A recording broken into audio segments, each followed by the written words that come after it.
Good morning, everybody, and welcome to the stream. We're streaming another Disney Lorcana tournament today. It is the Inc. 3K out of the DMV area, and I'm here with Willoughby's. Willow, how are you doing? I am so excited to see this new meta in action, Liam. You and me both. It feels like there's just been a dearth of live Disney Lorcana coverage since rotation. And before yesterday, Willow, I can count the number of games that I've watched on like one hand. Yeah. So we're going to be learning together, but it's going to be super fun. Yeah, I can't wait. I want to peel back the curtain, like you said. I'm ready to actually see some filmed games. Let's do it.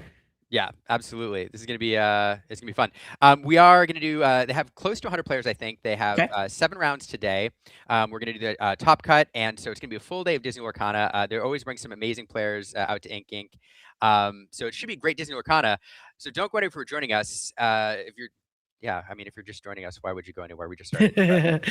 I don't know. Good morning, everyone. Thanks for being here. We can't wait to get started and bring you the content. Speaking of getting started, Will, I think that the players are at the table. Ooh. So we're gonna jump like right in. I hope you're ready. I hope you had your coffee. I did have my coffee this morning. I'm ready to cast some games of Lorcana, and like I said, I want to know what's going on in the realm. Both. Let's see. Oh, we're off to the races here, Liam. I might have okay, we have the colors on the screen. Perfect. So we might have a little bit of a touch paradise action from Scott here with that emerald and steel. And then it remains to be seen because there's about 3 different versions, Liam, of amber and emerald. I agree. I do think we have the colors flipped on the screen, so apologize. You will try to get that reversed. Yeah. But we do have. You can see the emerald steel on the left, and then amber emerald on the right. And yeah, like I don't know which way this is going, but we're getting an indication. All of us, when you see Ariel Ethereal Voice, you know that this is a deck that's going to lean heavily into song. So I've not seen this version played, Willow. I've seen like the control heavy version and the aggro version. I haven't seen this like songs package. Oh, really? Yeah, I am excited because I had the pleasure of watching Pandemonium Heart, who has largely been piloting this deck and iterating on it. So I'm excited to see, how his influence has impacted this deck. This deck is very happy and very comfortable to let their opponent get a lot of lore, even if it is in this early game, and then late game really start to control in ways that they cannot come back from. But we are seeing a Todd and Copper shift, so we're getting some nice evasives established on the board. And yeah, Travis's game plan here is just going to be to go as fast as possible. So hopefully Scott's engines cannot be fired off by turn 7 or so. Yeah, this deck has the ability to be a little bit more aggressive. This is a mid-range tempo deck that Travis is playing, and really it relies on a ton of evasive characters to just continually put lore pressure on evasive characters that your opponent preferably can't deal with, and then in the mid game it tries to hit some significant card draw through one of its card draw engines. It does run Eleanor, but there's this secret. Usually in these steel decks, you did call it a Touch Paradise deck because it runs this kind of this surprise card burst. Combo in it where it can draw 4 or even 8 cards in a single turn, and that's really what takes this deck over the top. It gives it its highest ceiling. Yeah, absolutely. We do see an Ursula Deceiver come down. Usually going to be pretty good, but here, actually not going to find anything. So, I mean, Maylin Lee feels bad when she's not able to find a song off the top there, but in this case, kind of worked out there. Yeah, absolutely. And it's funny. I'm interested. I missed what Scott inked the first few turns. Anytime you're playing an Emerald deck, you know that Deceiver's in there. And when you're playing a Songs deck, you know they're probably going to aim for one. So oftentimes the game plan is just like mull it away or, ink it if you can. Sure. And yeah, but as you pointed out, missed on the Maylin Lee, and that feels pretty bad too. Here's some removal coming in with Fire the Cannons. I don't see Fire the Cannons run in all versions of this Touch Paradise deck. So interesting tech there. Yeah, definitely an interesting tech. I think paying off. One of the things that I think Travis is going to try to do, in addition to gaining lore quickly, is just keeping Scott off of that Singer 8, that Sing Together 8. And so being able to get rid of, that Singer 6 that we had there is a good start, because if Scott can't kind of cheat out characters using the Circle of Life, or even occasionally Under the Sea, it's going to kind of really slow down that game plan here. We do get a check of the hand there. Yeah, I will say, just a note for everybody, the lore right now is flipped. We're going to work with production on making sure that we have people sat in the right spot and all that. But so as you're looking at this game, the lore track right now on the right, I believe, is Travis's, because he does have 4 lore off of that Todd and Copper. So just keep that in mind. We'll get that sorted out in the next round or two. Yep, we're working on it. But I mean, regardless, it's super exciting to see these two decks in action. There we do see lots of singers established on the board. So next turn, Scott is going to be hoping to be able to sing a Circle of Life. I mean, he doesn't have too many threatening cards in his discard, but he's now ready. Should he be able to discard them or get characters into his discard pile, he should be able to do it. Yeah, absolutely. Um, yeah, I really I'm really interested in how this deck kind of navigates and what its end game is. I mean, the Circle of Life kind of indicates what it's trying to do, but yeah, this is fun. Oh, this is a card that is all the rage right now in the current meta. This Chernobog will send a character into your opponent's deck, and they can, in return, they can take a card from their discard pile and put it into play for free. That seems a pretty good benefit from your opponent, except in the early game when they've got nothing down there in the discard. So Yeah, yeah. absolutely. Turning something that is usually, a downside, or your opponent being able to play something for free, turning it into an upside, making use of this scenario where we only have actions in the discard pile right now feels pretty good. And that Eleanor, as we know, can be very, very scary and really turn the tide here. So getting her off the board, but there she comes again. We did see that there was another one in hand, but hey, we'd rather have one Eleanor than two. As we go on another quest, looks like Travis is all the way up to 9. Yeah, and this is this deck in action. It just puts on that lore pressure consistently. And the one thing it does look to do is it just wants to stay in the game. It wants to keep playing, things on curve. It wants to keep deploying threats. It has to find that card draw in the mid game, which it does with that Eleanor. But then it just hangs around long enough to pull off that Touch Paradise package. I Yeah. assume that Travis is running it. But he's right on track. On the other side, yeah, Scott, like full board now, plenty of things to sing. I would argue both players probably are kind of on their script. Yeah. But Scott's board's starting to look kind of scary. Yeah, absolutely. I think the potential of Scott's board here is what is truly scary, like you said, because once Scott, well, first of all, this Gate and Moliere allowing him to draw 2 cards and then put 2 cards into the discard pile, that's where he can then put cards that he wants into the discard pile, whether it be something like a Prince Philip or a Milo Thatch. That's going to be how he gets things into the discard. And then as we can see, he has a board full of singers ready to cheat them back into play with that Circle of Life.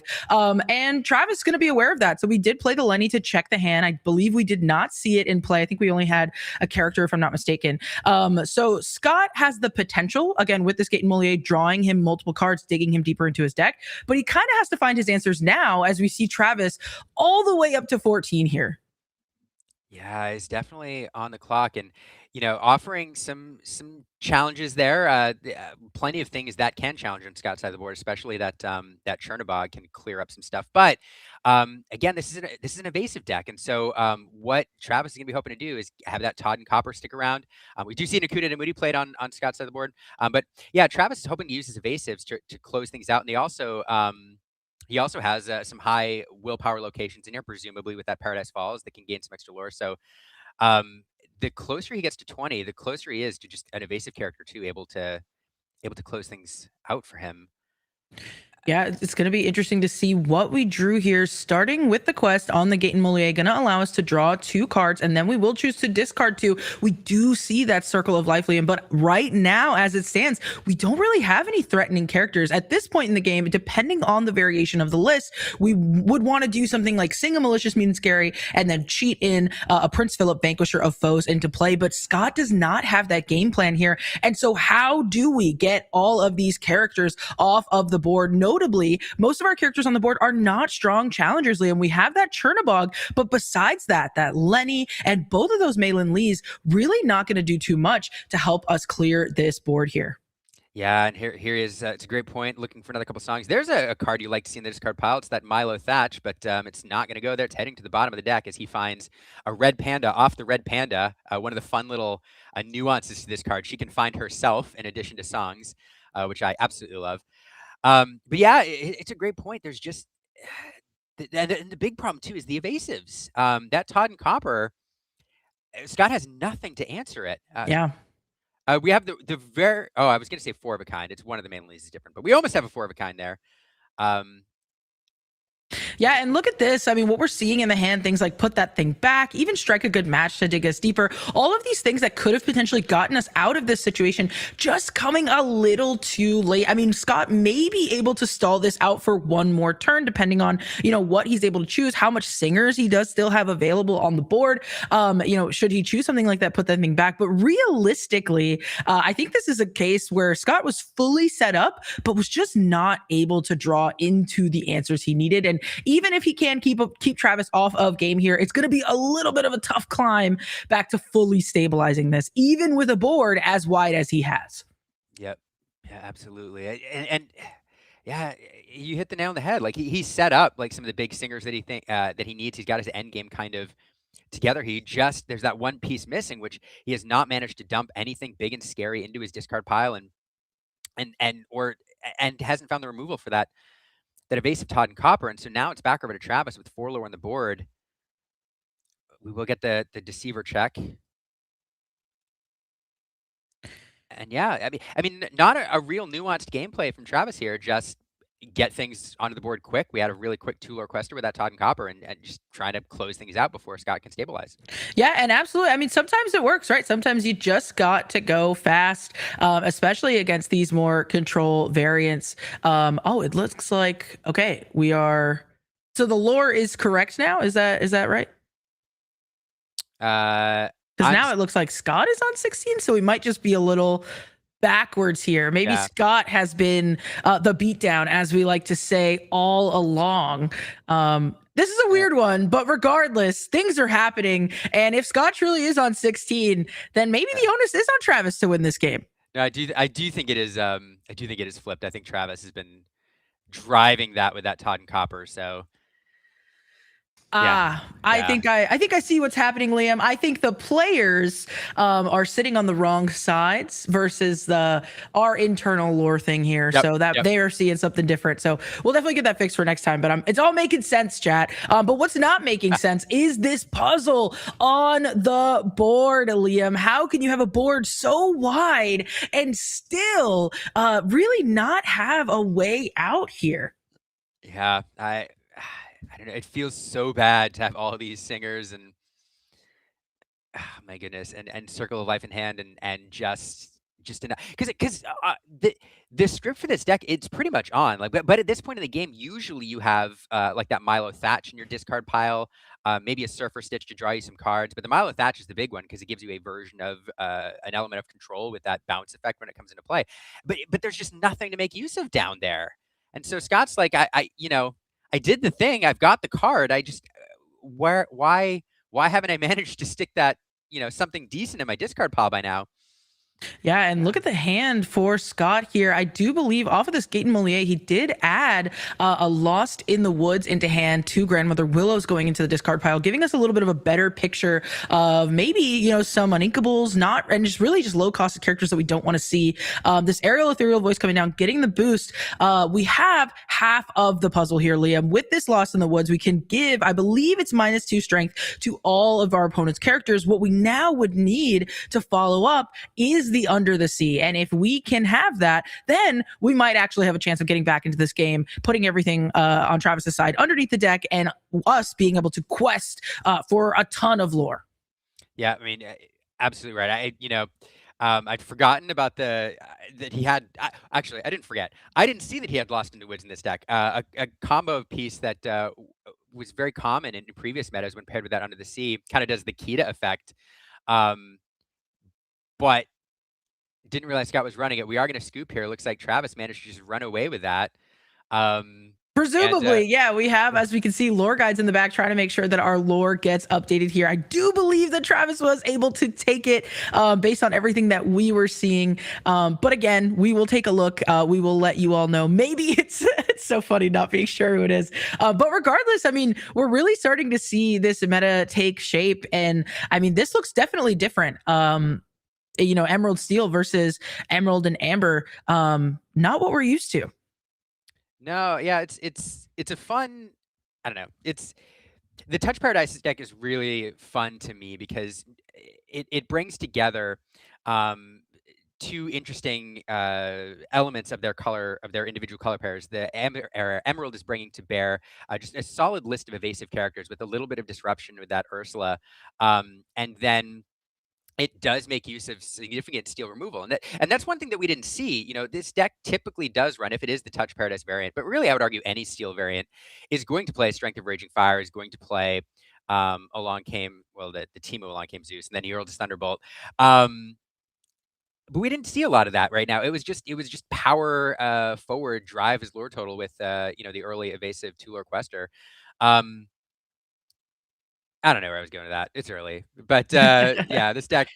We also didn't get to see the Touch Paradise combo, which I'm really really excited for. Yeah, and that can definitely change things around. I think in a, control build that is really just trying to, I mean, draw a bunch of cards in the sense that we need to see our combos, right? And you can kind of see where when you don't see them, it may not pay off. One thing that Travis can do, other than going, quickly to kind of get under that control player, is to draw them, right? Out resource them. So that way you always have a way of getting back into the game. Yes, maybe you can under the see my whole board, and then you can, maybe potentially, depending on the variant, sing Malicious Venus Carry, and then, Circle of Life, the Prince Philip, to then again get rid of my whole board. But if I have a ton of cards in hand from the whole, touch the sky into the paradise location, refill my hand back up, then I can just constantly keep flooding the board. So it's going to be interesting to see. Like we said, we didn't see the location. That may change things significantly here. But I'm excited. I'm excited to see both of these players. And it's just good to be watching some new post-rotation Lorcana. Yeah, it is really fun because you have a whole bunch of different archetypes here. A couple decks, rhyme with decks that we've had previously. Of course, the Eleanor aggro deck, but some really really fun new ones, and it's just fun to see something different. Yeah, this is gonna be super fun. I see Sarah in the chat saying inking playmats are sick. Where is this tournament again? This is in the DMV region. I have to. J-Bomb will tell me the exact city. I don't know where this actual tournament is being held, what venue it is, but it's in the DMV area. So now we're off to the races again. We flipped the colors. Oh, goodness gracious. Yeah. So what we are trying to figure out is something is definitely backwards, but we do know for sure that Emerald and Steel did win. Obviously, because of the layout, we're not sure which player is actually on Emerald and Steel, but we do know whoever's playing Emerald Steel won that last one. And so we'll kind of just reference less about the players and more about the actual deck, as we do see a Todd go into the Inkwell and a Copper come down, giving us a look at the hand like we love to do. Yeah, and it's great to see now that Under the Sea is there. That's always a rough card to have in your hand against this Emerald Steel, or in any Emerald deck, because you know that Ursula's around, and now Travis knows that Under the Sea is there. Scott knows that Under the Sea is likely to be picked. You always mull it away. You hate to draw into it again.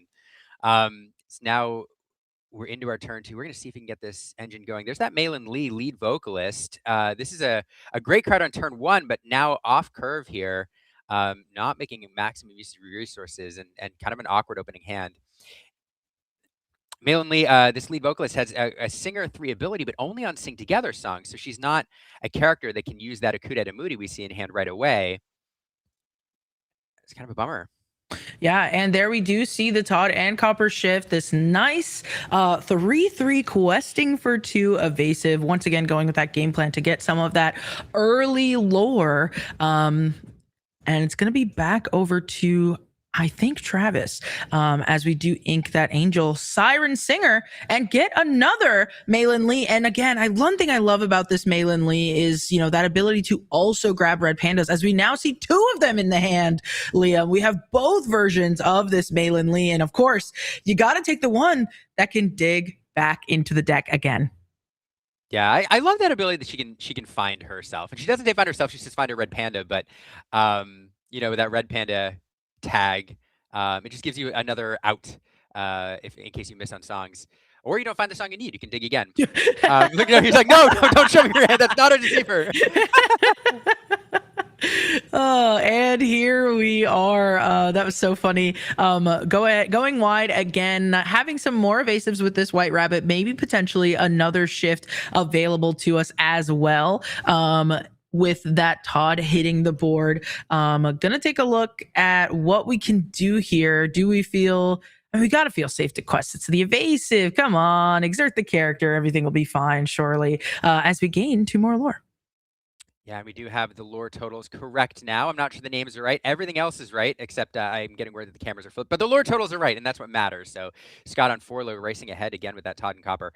The Todd and Copper, like shifting that early is always a risky play when you're playing into anything with some early removal because you run the risk of losing 2 characters and losing a ton of momentum. But against this deck in particular, the only real danger line is if Travis establishes or Scott, whoever's on the right, the Amber player establishes an early Singer and can Akud out a Chernobog right away.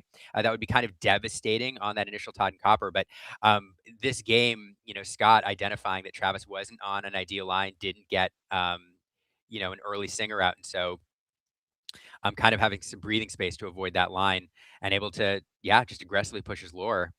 Yeah, and we did see that Lenny come down, able to take a Thunderbolt out of the hand. So any removal that was there for our Steel player now being taken away. As far as we saw, only characters in hand left. And we are going to go ahead and just establish another 2 questing Todd and Copper evasive, sticking with our game plan to go as fast as possible here. Going to be difficult for Amber and Emerald to remove a full board without challenging. I mean, typically we're used to the Amber Steel shell, which has a little bit more targeted removal. But what I find in this Amber Emerald is it kind of is going to do everything at once rather than individually. Do you see this aerial ethereal voice come down? We're going to boost it right away. Makes it seem like we have a song in hand. Thumbing up that Lenny there. Definitely going to want to use that Lenny to sing anything that we need because we get to ready it after. And there is the Under the Sea, putting everything but those Todd and Coppers underneath the deck. Yeah, I mean, it clears a little bit off, slows things down just a little bit, but it does, I don't know, it feels pretty good to have these 2 Todd and Coppers insulated. I mean, the 2 things about them, one is, they are obviously they can quest for 4, they're evasive, they're pretty difficult to remove. But the other thing is they do serve as singers for that. He hurled his Thunderbolt with their 4 costs, so able to do a little bit of control. If Scott can find another song, would love to get that aerial off the board as well. Yeah, we get another Todd coming into play here. And I love one of the other things, like sometimes these decks get named after like franchises and stuff. At this point, at what point does this become a Fox and the Hound deck? Like, are we? I feel like it's pretty close to just being Fox and the Hound themed, Hey, right? I think that's pretty fair. I mean, based on dogs, there was really only a couple of dogs characters in it, so I think that's fair. We have an Ursula Deceiver checking the hand, does get an Akuda Moody. Also taking a look at the rest there. I saw a Gaston, and I'm not sure what the other card was. I think maybe it was a Gaten Moliere. But I mean, we get the song out of the hand, so mission accomplished, because even something like Akud can just draw us into, again, those combo pieces that we need. It's a really good hit because not only do you get a card off the Akud, you get a card off the aerial, drawing another character, able to play a discounted character, like really, really big hit there. That feels pretty bad for the songs player. Note the chat did notice we did miss the Lenny trigger. Lenny able to ready himself when actions are played and could have readied there. But yeah, and we're picking up our 2 evasives here, trying to decide what to do. I mean, this is the thing. Even when we are ahead on lore, those singers are just so threatening and so scary because you never know what's in your opponent's hand. And again, you know that they rely so heavily on those sing together pieces, such as Under the Sea, and such as maybe even a Circle of Life, to really get their game plan off the ground. And so, Scott, taking a moment to think, do I need to challenge, get things like this Lenny or this Malin Lee off the board, or do I just go for the lore? And yeah, I believe we did. I think it's a great point because usually you want to try to keep your opponent off that Under the Sea math that sync together 8. And so there was an option available there. There were some trades offered, which would have allowed him to keep Travis on or Scott on the sync together 7. But I think having taken a look at the hand and realizing that he doesn't have both the combo pieces, the Lost in the Woods and the Under the Sea, says I've got a little bit of extra time here um, to gather this lore and to keep pushing the tempo. Yeah, and we do see a Lenny going into the Inkwell. A Gaten Moliere was established, I believe. And now we're just thinking, based on what we have in hand, which I can't see the hands right now, but potentially we do have a song available. Going on a quest with the aerial ethereal voice and just passing it over. Very interesting. So no songs found off the top of the deck there. Herald is Thunderbolt, gonna get that ethereal voice, showing another one underneath it, and we are questing all the way up to 18. We need answers, and we need them now, Liam. Yeah, and the bummer is for Travis. Travis has the tools to deal with this deck, with the Under the Sea, Lost in the Woods, and just not able to find anything. Getting the singers out and just yeah, and for Scott, like this deck is able to be aggressive. This is a mid-range tempo deck. It can go a little bit faster with that, especially with that Todd and Copper, if given the opportunity. That's exactly what he did, and just didn't give Travis an opportunity. So, like, we're bringing you some Disney Lorcana here, and that round went by like lightning quick. I wish we got to see more of it here. Yeah, that really did go by very, very quickly. And I think it honestly, didn't really show the true power of that Amber and Emerald deck. I mean, we saw some things kind of happening. We got to see that Chernobog, Unnatural Force kind of come down. But I mean, outside of maybe a cheeky Under the Sea here and a Chernobog there, I don't think we really saw this deck in action. We saw it go wide for sure, having all of the singers available, but we didn't actually see it do lots of singing, Liam. So I don't know, maybe this is a case of just the cards weren't really there when we needed them to be, and Scott on the other side was able to really just continue to pressure the lore. Yeah, absolutely. Hold on, I got a little production going on here. Oh, look at this. Yeah, no, I appreciate everybody joining us. Like we're gonna get the production issues fixed with the player cams and all that being flipped. That's happening remotely and up there. But so bear with us as we do that. And yeah, and my goodness, Willow, I try not to have favorite players when I commentate or favorite decks, but I always root for 3 games because man, when somebody wins 2, it feels like I don't know, it goes by too quickly. I know, and we were saying like all of these, CCQs and things that have been happening. We haven't had the pleasure of being able to watch them from home, and so finally being here at a place like Ink Inc. No really better place to do it. They put on the most amazing events, and again bringing us players like Scott, somebody that I think the community is pretty familiar with, has done very well at events, and seeing a formidable opponent like Travis. I mean, it's really good to see how the meta is starting to develop. And I have a feeling that while we have seen Emerald and Steel and Amber and Emerald, I think moving forward, we are going to continue to see a whole range of decks, Liam, because I think this is the first time people have said the meta is wide open, and I truly believe it. I think right now that meta is very wide open, and there are a multitude of decks that have the power to go the distance. Yeah, it's really, I know, it's really interesting. What's fun to me, like, so way back when we got the first rotation, I think for a variety of reasons, especially like the short notice, there was some like consternation and people were like, I'm losing powerful cards or whatever. And then we moved into like the Blurple meta and Amethyst was everywhere and Dumbos were $80 and it was a whole thing. And so the vibes around that rotation were kind of like, meh. Everyone's like, Amethyst is everywhere and I need all the Dumbos. But this time around, I feel like it's the exact opposite, and everybody was excited for some change. Everybody was excited to see Tramp 7 go away, and except for like 4 people, and like except for Diego. But now it has, as you pointed out, opened up the opportunity for so many different new decks and archetypes, and I feel like every time I see tournament results, I'm seeing like a different deck that wasn't on my radar represented in the top. And I'm sure we're going to get to a point where we know like what the most powerful like 3 or 4 decks are once we get the math out there. But it just does feel like I guess the beautiful thing about it is whatever your play style, if you're a mid-range player, tempo player, if you're a control player, if you're an aggro player, there's something for you. maybe not in your colors, but there's something for you here.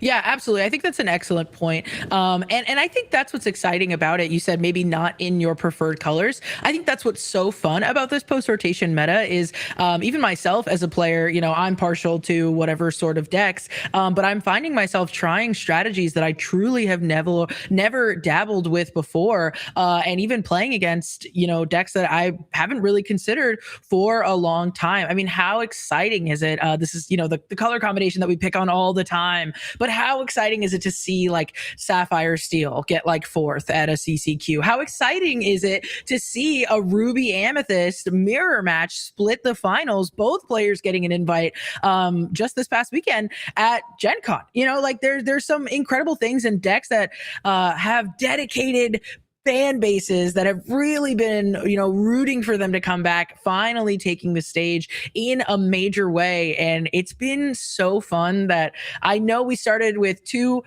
super awesome brand new meta decks, but I really am confident that there's just so much more to see. And if anyone's going to bring it, I know the DMV area is going to bring it. They always have super interesting stuff. So it's going to be good.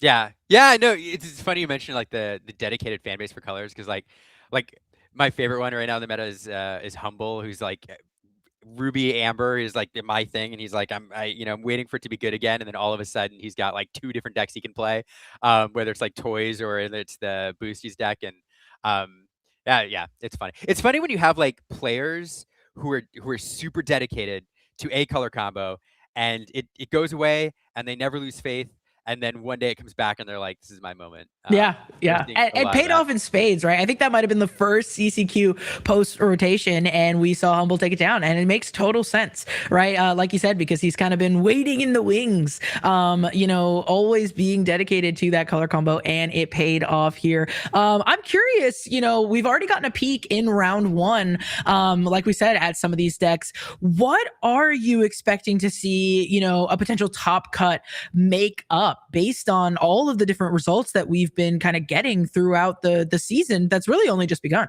Yeah, I honestly, I don't know what to pick for the top cut. Just so based on what we've seen, so we saw just this weekend. We've had a couple tournaments. We had a CCQ going on at Gen Con. We also had the Rock 2K that we got to watch yesterday out of Florida.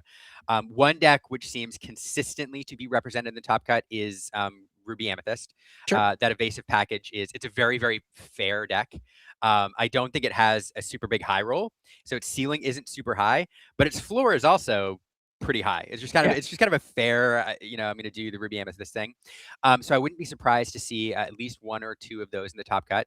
I don't think a ton of people are playing it right now, which is Yeah. interesting. Um, I think the deck that everybody is tracking is very good because it was good last meta is like the Eleanor aggro kind of low to the ground deck. Eleanor is just a really good card. Yeah. And so the decks that are and in any new meta, aggressive decks tend to be the ones that are doing well and that people favor because every other deck is kind of figuring out its legs and its optimal build. And so the aggro deck just like runs under it while they're trying Yeah. to figure themselves out. So I wouldn't be surprised to see some of those. What other decks? Go ahead. I have one Yeah. that I'm excited to see. I want to say that we could see one in a potential top 8. I want to have the faith, but I'm really more just curious to see how it performs at a tournament like this. Amber and Amethyst. This is one that kind of like was starting to be really strong in core, but we were all kind of focused on Infinity. So even though it was good, people weren't really aware of it. And then I think post rotation, some people tried some stuff, but it was kind of just sticking to the old shell, didn't feel good. There was so many shiny new toys that it kind of fell out of favor. And as the meta does, we've just kind of see it slowly start to come back around. And that deck, I think, is actually stronger than a lot of people are really ready to give it credit for. We just saw, this Emerald Steel list. I think that Amber and Amethyst crushes that list. I think that it just like can really kind of out control what they're trying to do there. And, it being like exert effects and all these different things, I think it can really make a case. But because there's so little data on it, I'm not really sure. So I think that's going to be one to watch for me personally. I would love to see that deck do well at this tournament. Yeah, so it's another good one. That's another deck that I describe as like a fair deck. Yeah. It doesn't have a super high ceiling because it's not super high rolly. There's some decks which just have these like really busted lines, and when they play them, you're like, okay, I lose. Um, that deck doesn't have it, but it also has a pretty high floor. Yeah. One of the things that we're seeing, I think, in this meta, and we're seeing it with Ruby Amethyst, and we're seeing it with Amber Amethyst, is that Amethyst core did lose a couple tools. It lost like Elsa, Bell, Accomplished Mystic, right? But it kept a lot of the other tools that people have been playing with like Tigger, Isis Vanderchill, Cheshire Cat, Dumbo is still there, and so a lot of the Amethyst control mid-game things where it swings board states by establishing a character while removing one of yours, it's still good. And so whether you're pairing that core with Amber or you're pairing it with Ruby, it's still a pretty good answer to and has game into almost everything. And so I think that it's another great deck, another great point. It actually finished in the top 4 yesterday down in Florida as well. Oh, nice. Oh, she's in Super. Fabled. Yeah, that was reminding me. Accomplished Mystic is in Fabled. Yes, yes, yeah. Accomplished Yeah. Mystic is sticking around, and I've seen builds with Accomplished Mystic that like is running more of her than they are Cheshire Cat. Which like how fun is that to kind of see the way cards kind of come in and out of favor? Accomplished Mystic on its face in a vacuum, I think it's always just like a super strong card, right? Like just like what an ability. But then there's times where then we get this Cheshire Cat and it's like, well, we don't have room for everything. We got to switch to this. And then again, all of a sudden, maybe in a meta where characters are a little bit more powerful, moving 3 damage feels just so much more significant than slowly moving 2 turn after turn. And that's what's fun about post rotation as well, is seeing the kind of new stat line floor for characters. It kind of makes this place where when characters are 5/5, that's kind of like the dream. Suddenly, something like a Violet Par, super resilient, that is actually a 4/4 but with resist 1, kind of becomes that new secret golden standard where it's like you get over something like Red Alert, which not too threatening, but you definitely get under something like a Gaston and a World's Greatest Criminal Mind. So it's just been so fun, Liam, to see the way that the meta has changed. And I know rotation kind of, some players love it, some players hate it. I think it has, at the very least, shaken things up, and it always does. Yeah. Yeah, no. I see people in the chat saying like a color is law in the chat here saying I'm just annoyed Amethyst is still good. Yeah, I mean it's just all the Amethyst cards, and couple you mentioned the Violet, Yes, Violet right? Par, super And resilient. Yeah. yeah, super resilient. That reminded me that Amethyst also, Amethyst is still good, that mid game core, and then it got other really good cards like Mrs. Incredible, Yeah. Elastigirl, like yeah, super super good in that shell as well. Just a really strong big body character in the mid game that has is a little flexible. One thing I will say about Amethyst while we're on the topic, I went through and kind of looked at all of the cards and was trying to pick my favorite per ink color and kind of base it on what is the most impactful, at least in the metagame right now and as it's currently changing. And I will say, in at least Attack of the Vine specifically, I don't actually think Amethyst got anything significantly new besides like That's Morph fair. and Merida. And like Yeah. neither of those are seeing like Morph is seeing play because of bots, but like Merida, people were trying it. I don't know that she's really seeing a ton of play anymore. So I think anything that Amethyst has is kind of old. They did kind of share the wealth this time, to be fair. That is true. Like, thank goodness, right? That they took a little bit of time out from getting some new decent cards because yeah, I mean the core of it is still good. Um, and what it is they're all cards for the most part that allow you to establish a body and reduce a body at the same Yeah. time. Like almost every like Tigger does that. Isis Vanderchill allows you to do that. Cheshire Cat allows you to do that. You play Cheshire, you shift damage, you immediately banish something. And then you talked about Amber Amethyst earlier. Gaston does that. And when you pair Gaston with like Augustin or another character that gives you with support, Support. Yeah.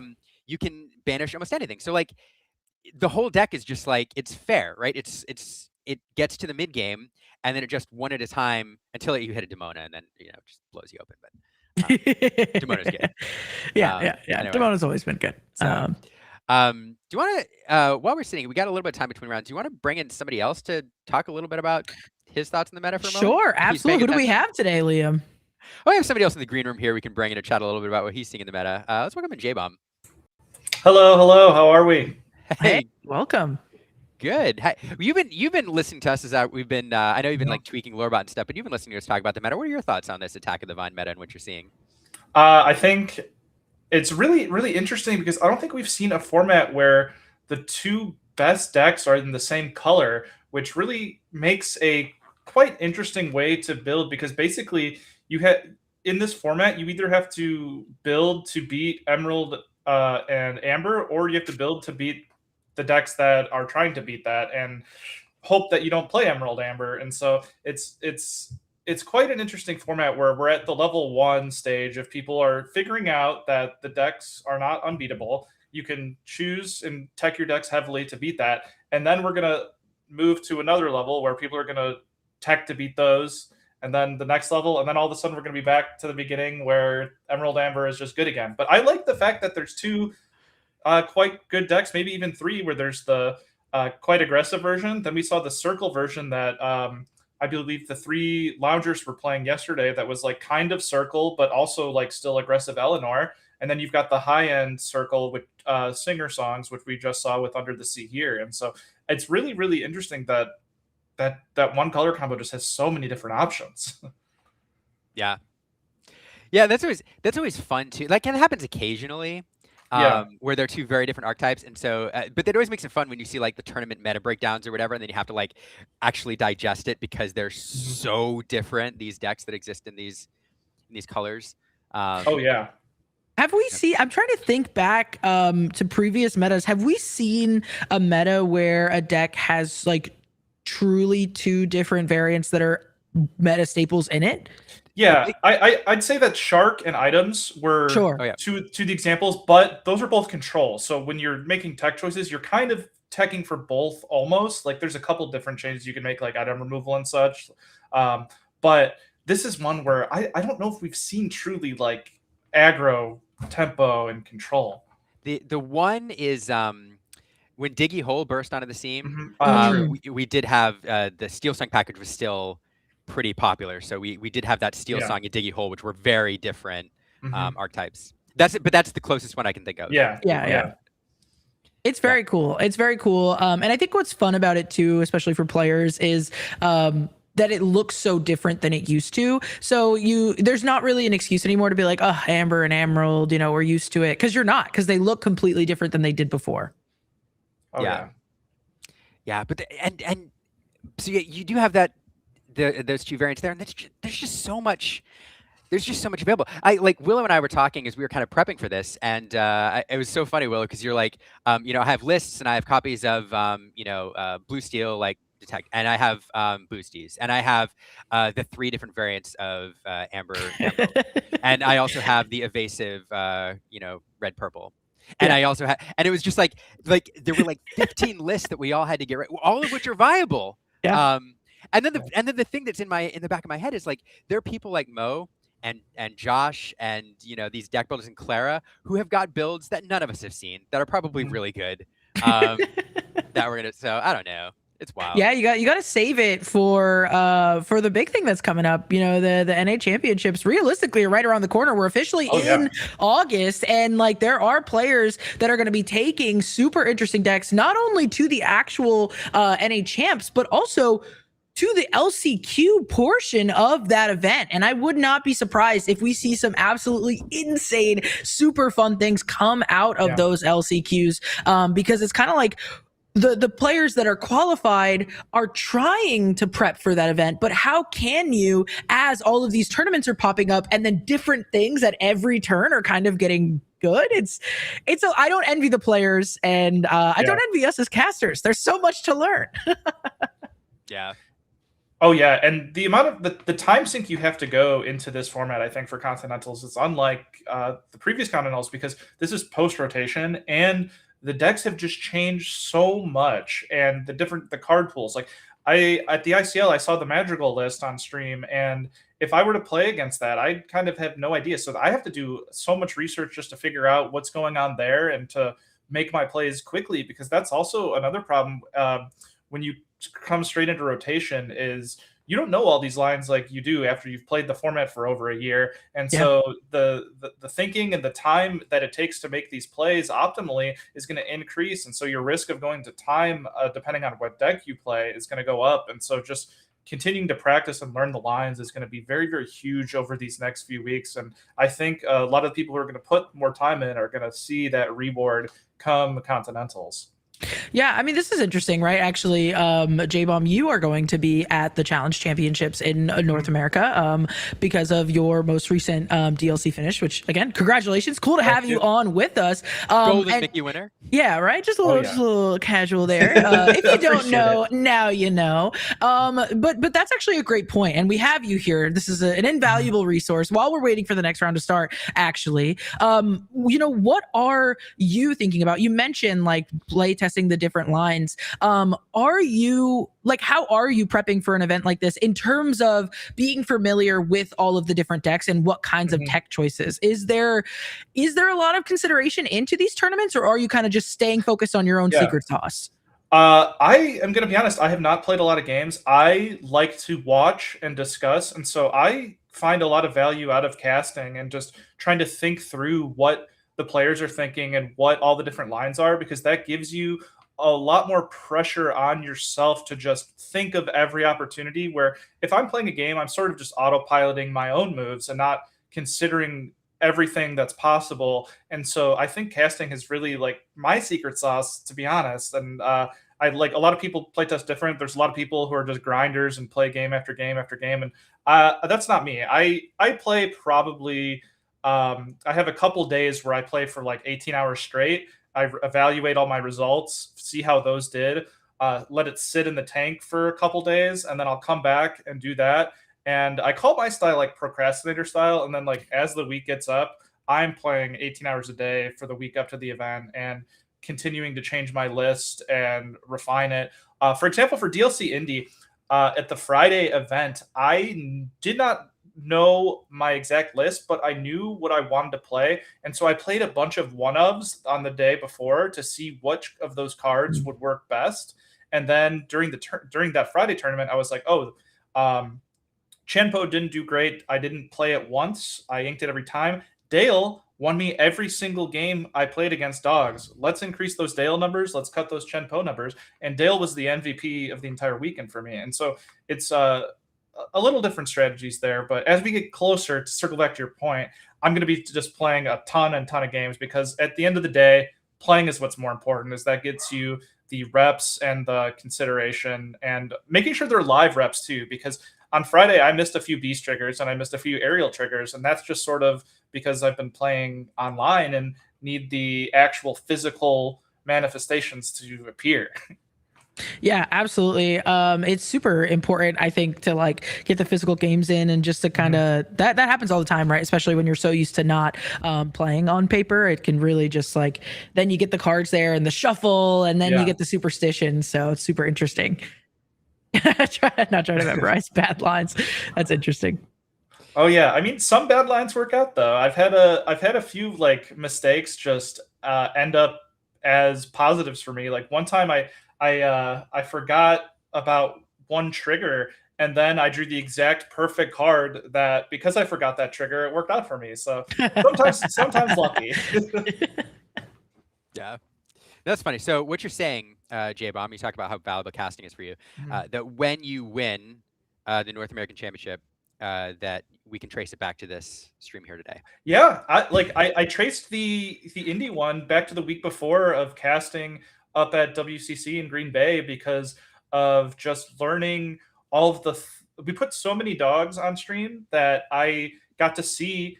And yeah, I had to, right? I got to see and had to think, like, some of these players, they take a lot, like the games aren't very many turns, but they take a lot of time because there's so many different options the first couple turns that forced me to just think through every single line with them, because I didn't play a lot of dogs. But because of that, you get to learn the unoptimal lines that they're taking.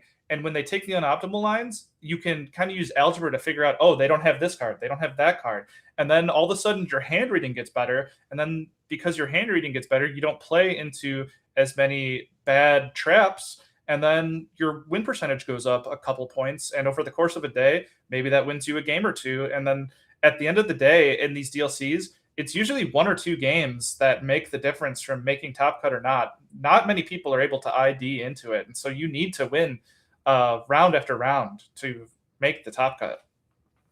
Yeah, it's a great point. That's a great point. If you're just joining us, I do want to say you're watching. The title is not wrong. We were watching the Inc. 3K event up there in the DMV area. We're between rounds right now. Round 1 went super quick. Willow, you just pointed out there's 5 minutes left in the round in the chat, so we not much time before we'll get into the next game. Appreciate everybody hanging out with us here today as we get to see some Attack of the Vine meta. Yeah, pretty excited. Yeah, super. We're all excited. learning. Get to learn along with the chat, and I think that's what's great is there's so much enthusiasm around watching Lorcana, and I feel like, you know, if you're sitting at home watching Lorcana along with us, first of all, thanks for being here, but second of all, you have Golden Mickey winner J-Bomb, you know, kind of validating that watching can be just as valuable of an experience as playing. And so stick around, see what you can find out, see what kind of sauce the DMV area has brought for us here today. I do want to shout out, talking about the Gen Con CCQ and the DMV area, shout out to Garrick. Garrick, a member of Team Inc., going all the way, I believe, to top 4 yesterday. So super cool. You know, it's all the casting that he's been doing. Is really sharpening those skills. So I had to give him a shout out because it's cool to see that he did so well. No, it's a great point. Like here's the thing, y'all. Like us on the content side, we get so excited when content creators. It's so validating for all of us. We're like a content creator team, you know.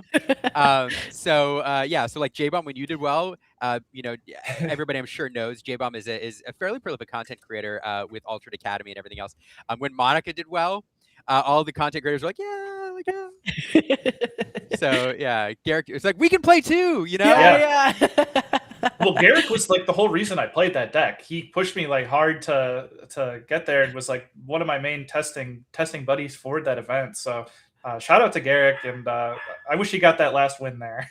I know. I will say though, like it's a good story. It is. You know? It is a Lucas, good story. I believe, is the Penguin's name. And you gotta love when you see a young Illumineer do super well. And you know, we were kind of, like you said, Liam, our little cohort of content creators and casters were kind of hyping up Garrick, and he was sharing that it meant so much to him that, you know, Lucas cried in that moment because it's so special, and to go into the finals when 2 invites are on the line.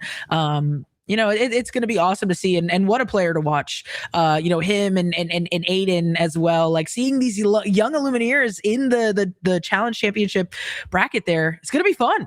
Yeah, Lucas is a player, just because I like storylines. Lucas is a player that I first met at Disney World after the World Championship. All of us commentators were watching the fireworks, and we ran into him and his family on the bus, the shuttle bus afterwards.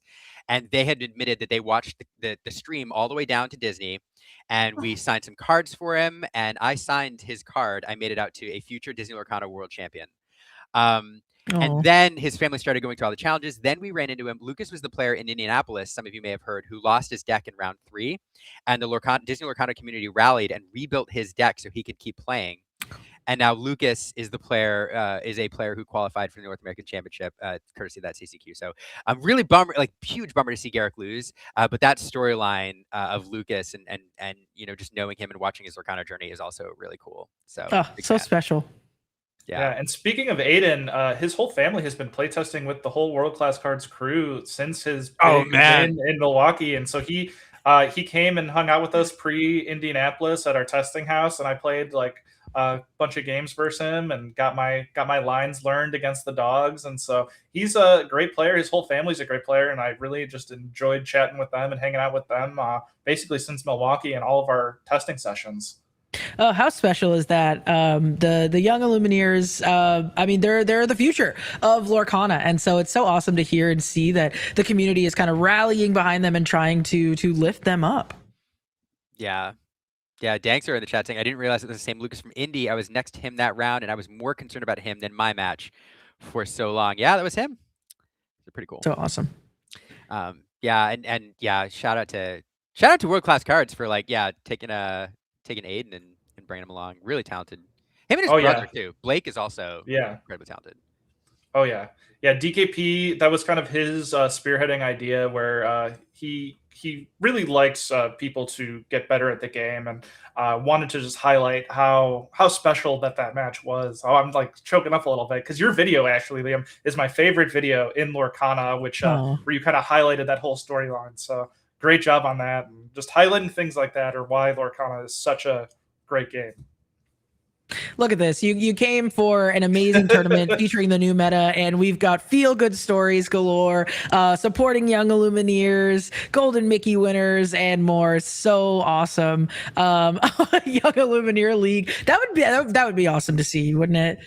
Yeah, yeah, I do. I like Color's comment though. Like at some point, you qualify out.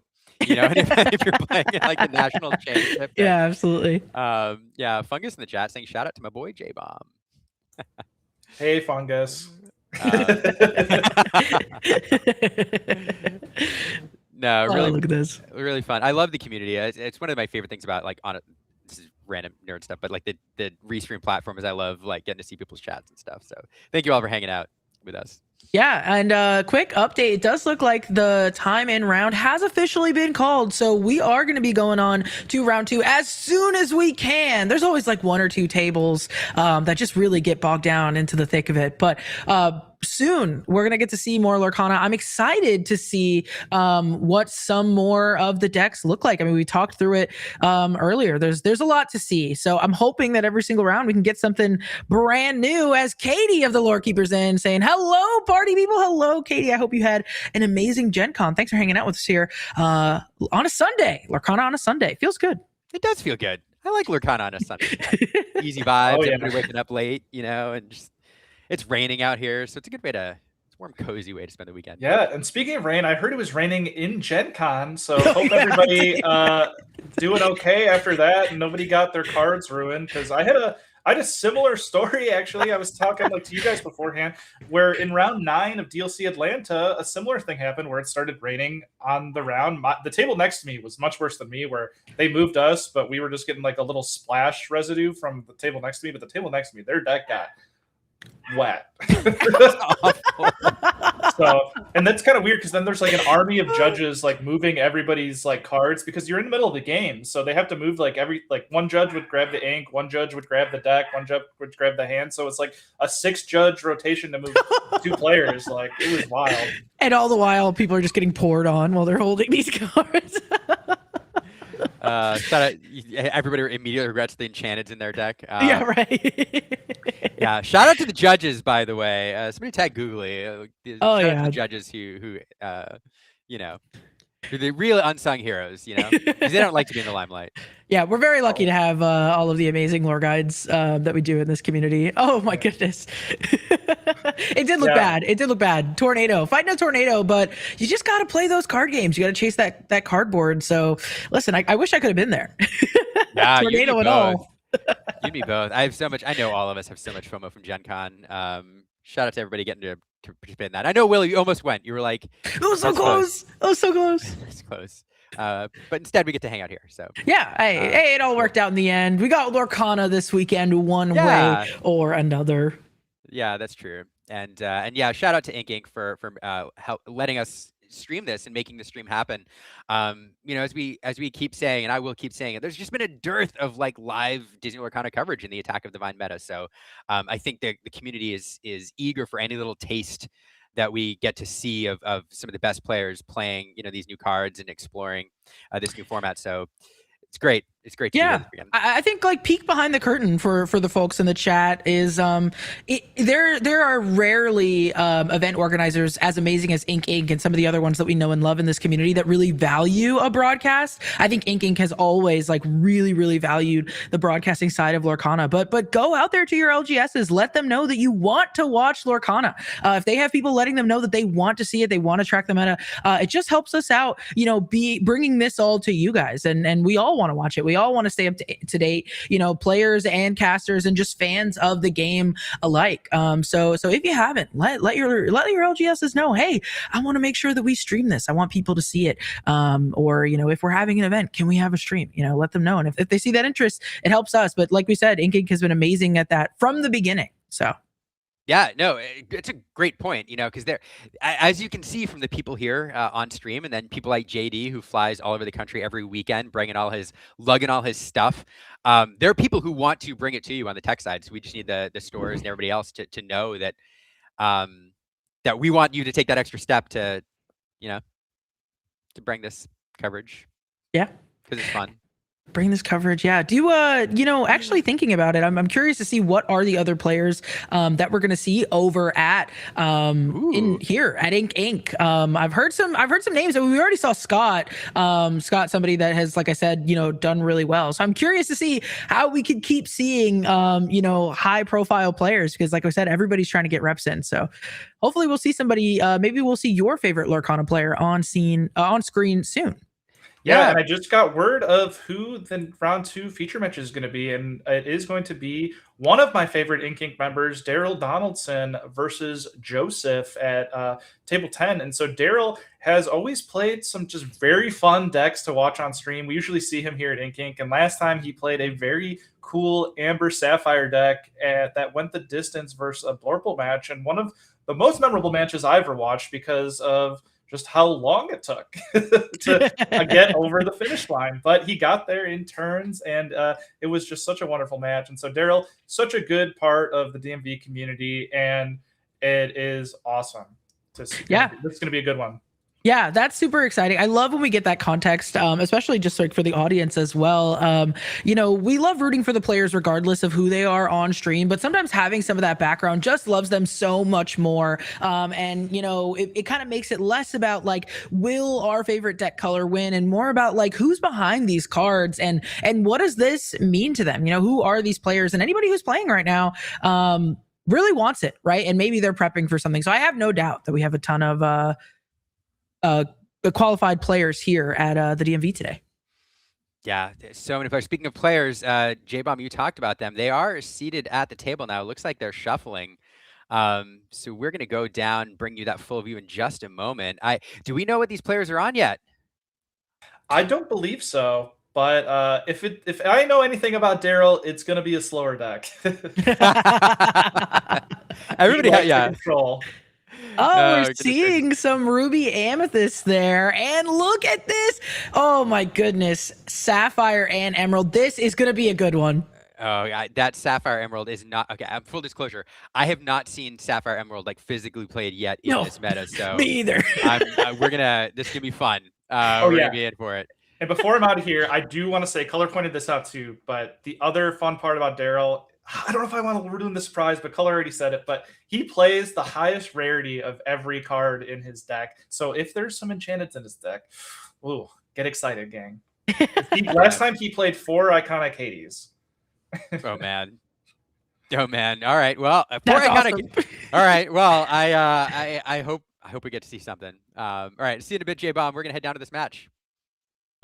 Yeah, I'm excited to see, like you said, Liam, I haven't really seen Emerald and Sapphire played. So I wonder what this variant is going to look like. I think I maybe have heard something about, kind of like an items variant floating around, but this is going to be brand new for me. Ruby Amethyst, though, as we mentioned earlier, just took down, a CCQ for first and second place, really tied for first, I should say. And so, I mean, I'm excited to see this in action. Yeah, it's interesting. I don't think there's really no color combo right now that is a surprise when people run it, because almost everything feels like it has some viability. But I would say Ruby Amethyst, to your point, is probably the more popular of these two decks in the format right now. The Ruby Amethyst brings that solid Amethyst core we were talking about earlier to bear, and then couples it with Ruby, which is doing two things. One, obviously, Ruby has some strong removal with cards like Red Alert, but then also Ruby has some really strong early game board presence with like Jebediah Farnsworth, the 3/3 Scrooge, Ghostly Ebenezer, cards that can kind of freeze the more aggressive decks boards while you get to that mid-game Amethyst core. So that's generally where Ruby Amethyst is doing, also evasive. On the other side, Joseph could be doing a lot of different things, and I don't know what it is. Yeah, he absolutely can. I think my own personal reference for this deck is something that was played in the ICL. So maybe, it's a little bit of a Mickey and Minnie kind of duo shift things, but it looks like we're about to get started as we do see a Demona hit the Inkwell and a dash par be established onto the board, starting early with those evasives. And I do see Epic and an Enchanted going in right away. So there's the shine. There's the shine indeed. I'm ready for it. I've got my sunglasses on. I'm ready for the glare. But no, like this is kind of the classic opening for this, or one of the classic openings for this Ruby Amethyst evasive package. It can do gather a lot of lore with that early dash par 2, 3, 4. We're likely to see either a strong. So there's that. Oh, yep. This is the other strong. So this is the strongest quick lore aggressive start for this Ruby Amethyst deck Randall Boggs. That Randall Boggs does get an extra 2 lore when your entire Inkwell is exerted. Yeah, so this might be the sort of El Rathion version. On the other side, though, we are seeing a Mickey Mouse hit the board. And there is the duo shift, Mickey and Minnie. And I believe... wow, look at this. Gonna come in exerted because I believe one of those characters was already exerted.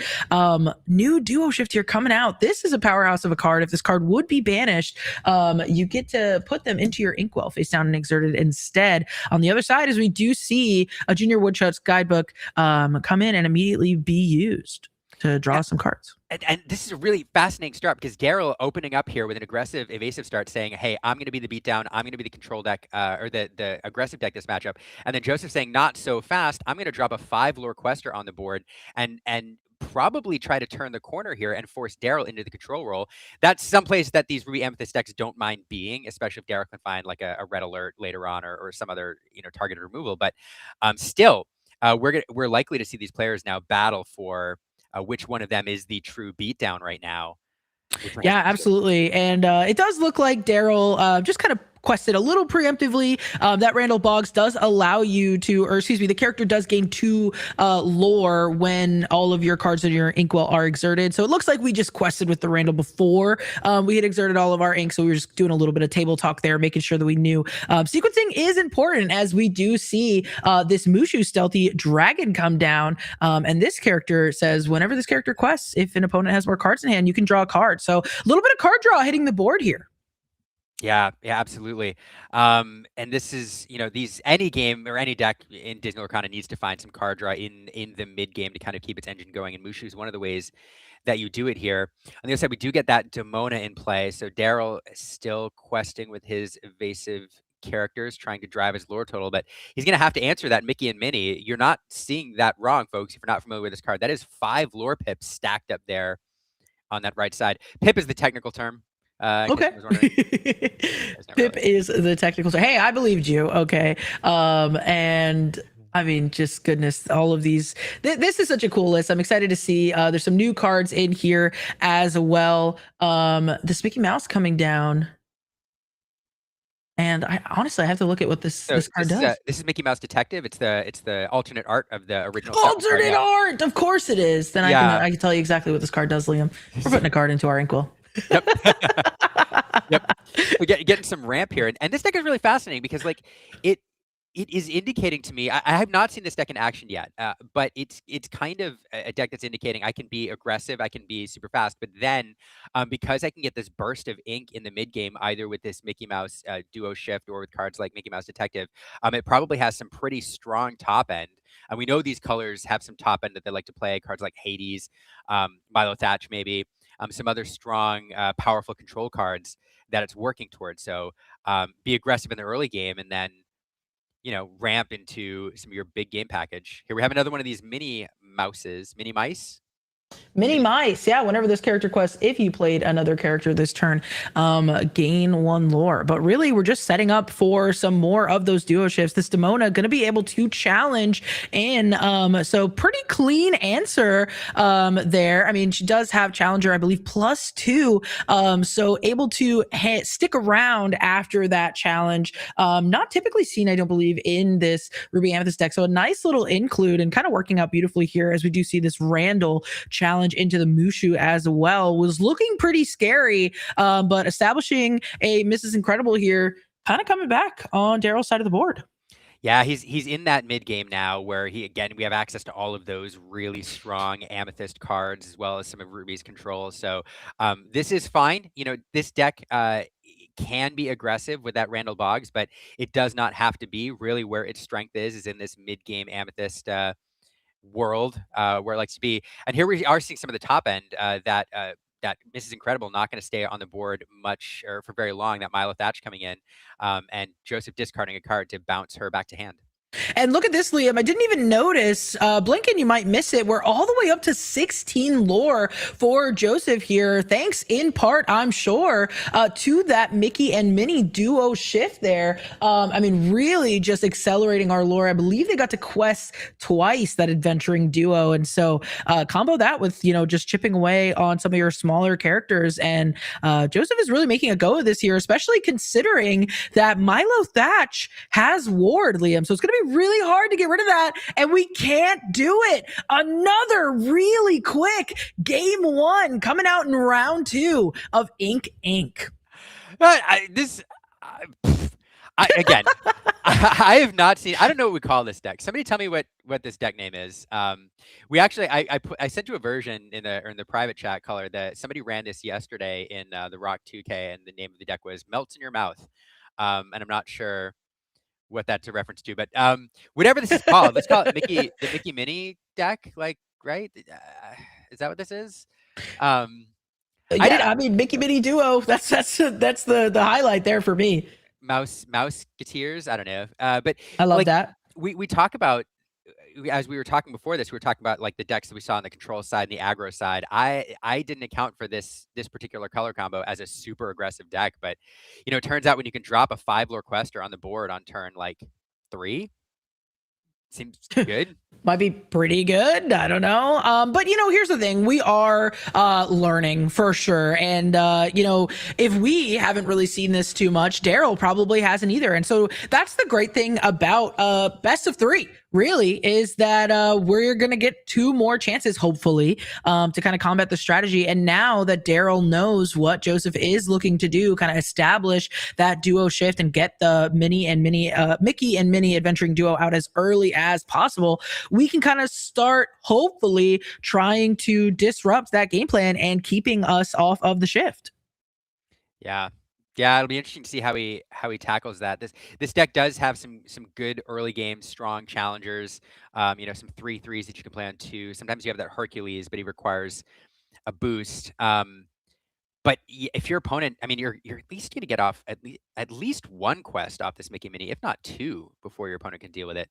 Which is really tough. Someone in the chat saying they've been calling it Mouse House, and I thought that was pretty fun. Ooh, I like that. I'm going to go with that. I'm going to go with that until somebody tells me something better. Or like House of Mouse too. I know there used to be some old, Mickey Mouse shorts with House of Mouse and things like that. So, hey, look, we're figuring it out, and it's going to be fun. That was super fun. Anytime you get to see somebody quest for 5, it's a pretty good time. But Daryl trying it again here as we do get the Luisa Madrigal out on turn 1, opting not to go for that dash par, showing that, hey, maybe we do want to have some challenging party power ready to go as a Minnie Mouse comes down for Joseph.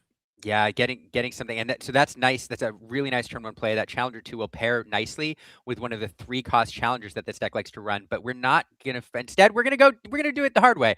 Another Luisa Challenger 2 with the dash par. So that's 5 total, which can deal with a pesky Mickey Mouse. Minnie Mouse duo if they do come into play. I'm telling you, Liam, Daryl is ready. He said, "You got me once, you will not get me again." The interesting thing about this duo shift, for anybody who's not too familiar with the card, as we do see it hit the inkwell, it's a duo shift for 0. Okay, so as long as you have the 2 characters out on the board, just like that, you can shift it. And we do have them coming into play and passing back over to Daryl. Well, and the fascinating thing is so usually shifting is such a downside, right, in terms of your board presence, because we sacrifice, there are 3 cards stacked up there. And so that typically is a bit of a downside for a card if you're not getting immediate value out of it. And we didn't there because that Mickey Mouse just sat upright. And that Mickey Mouse is susceptible to being banished with all 3 cards that Daryl has available on his side of the board. But Mickey Mouse's second ability, this Minnie Mouse second ability, thinking of you, says if this character would be banished, put them into your inkwell face down and exert it instead. That's 3 cards. So you're ramping for 3. Yeah, absolutely. You're so right. Joseph agreed with you here because he is putting that on a quest, as we do see that Louisa Madrigal shift line coming in. Gonna just go ahead and straight up challenge and say, hey, I'm gonna keep my other 2 characters. But you're right. Yes, we have gotten them off the board, but now lots of ink available to Joseph as we just establish another dash par, some more evasives coming down for Daryl. He's ramped 4 at this point with the Mickey Mouse Detective and with those Mickeys and Minnies, and yeah, that's absolutely. And so here's the other thing too. Like at this point, card advantage starts to become a problem because you've leveraged a lot of your cards. They're all in your inkwell, etc. But because he's ramped so much, that serves as pseudo card draw, and so now he does not need to ink the same way every single turn. So he's just gotten that out of the way early. Yeah, and look at this. Talking about that inkwell being large, we already have a Milo Thatch in play, while Daryl is only going to be inking 2/5. So very nice here. I do believe we were able to get a character off the board as well, thanks to that Milo Thatch ability. And again, having Ward makes this super powerful. But these dash bars are evasive, so they are going to go on a little quest, get our lore where we can. Yeah, I really like this. I like these dash bars here. Daryl is continuing to just push his tempo a little bit. I mean, the answer for Daryl, he wants to force Joseph into that control role. Cannot have him, driving his lore total too much. So, but yeah, Ward is such a problem because Daryl does have some really good, targeted removal answers. But Ward means he's going to have to do it the hard way. Yeah, absolutely. And Daryl here just kind of looking at what his options are, really thinking through. We're seeing some of the table math, showing that he's really just taking his time, trying to make sure that he does this correctly. We are going to go ahead. I believe that's Vixie coming down, if I'm not mistaken.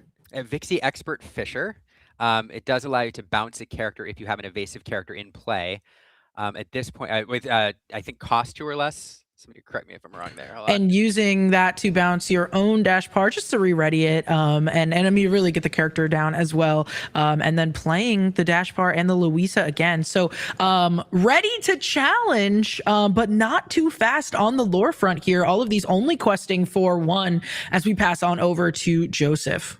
Yeah, I see somebody in the chat asking, why did Mickey and Minnie go to the ink with the Louisa challenge? This card says, its second ability says, when it is banished, it goes into your inkwell. Just clearing that up for anybody joining us late. And yeah, this is, goodness gracious, this is a fun game so far. Joseph playing the Develop Your Brain, looking at 2 cards, and then look at this, Liam, this Hades coming in, questing for 3, and has Ward there. Super interesting to see this come down. I mean, all of these characters just questing for super high value. Yeah, it's really frustrating. I mean, Daryl has tools to deal with all of these cards. For example, oftentimes these decks now will run Copper, a card that challenges really well upon entering play, has Rush. But the problem is that there's really no way for him to deal with these ready characters. And so every one of these 3 lore questers with Ward is going to get a quest off, most likely. There is no board wipe available in Ruby anymore. So yeah. It's going to be tough. And he's got to be hoping that Joseph doesn't find any more of those. Oh, look at that. All those characters. Look at that. Every single glimmer going to be used to challenge into that Milo Thatch just to get the 3 lore character off the board. We do go ahead and play the Scrooge McDuck Ghostly Ebenezer, get a boost in as well with it. But okay, looks like we did our math a little bit wrong, so we get to keep a dash par in the end. But yeah, I mean, it just goes to show, like, these warded 3 questers are really going to prove to be a problem, especially while Joseph is at 10. You mentioned, Liam, no board wipes available. I think what Daryl maybe would have been hoping for is something like a Demona, because it can, unconditionally exert these ward characters. But to be fair, I mean, as we saw, it took all of our characters pretty much just to get rid of a Milo. So not really the best answer anyways. That's a great point. Yeah, Demona is the answer. to these ready characters if we can have one available. But And we do see an education or elimination. You can either choose one. You get to choose one. You either draw a card, chosen character of yours gets +1 lore and gains evasive, or you can banish chosen damage character. So it looks like we did give the +1 lore to that Hades. It is now evasive and quested for 4 there, making it even more difficult for Daryl to challenge into it because of that evasive. yeah, that is rough. That evasive is going to be difficult.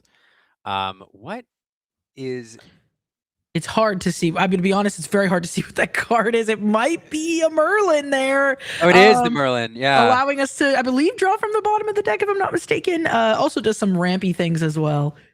And unfortunately, yeah, Daryl there setting up that Scrooge perfectly to banish that Hades strength-wise, but then Joseph pointing out now that character has evasive, you can't. So we Yeah. are going to see, here is the answer to ready characters. It is the Demona. It's also Isis Vanderchill coming in here to ready that character. That does not have ward, so Daryl will be able to stall things out just a little bit longer and keep Joseph off game. This is... And it looks tough. like, okay, so this Merlin, when you play this character, you can draw a card from the bottom of the deck. And when it's banished, you put it from your discard on the bottom of your deck, but it's not gonna matter. It looks like that is the fist bump, Liam. And again, in a flash, this round is over. I believe Emerald and Sapphire taking it 2-0 here in round 2. I really liked watching that deck. That was super fun. But man, these rounds are going by so quickly. We keep getting these aggressive decks. I did not see that coming.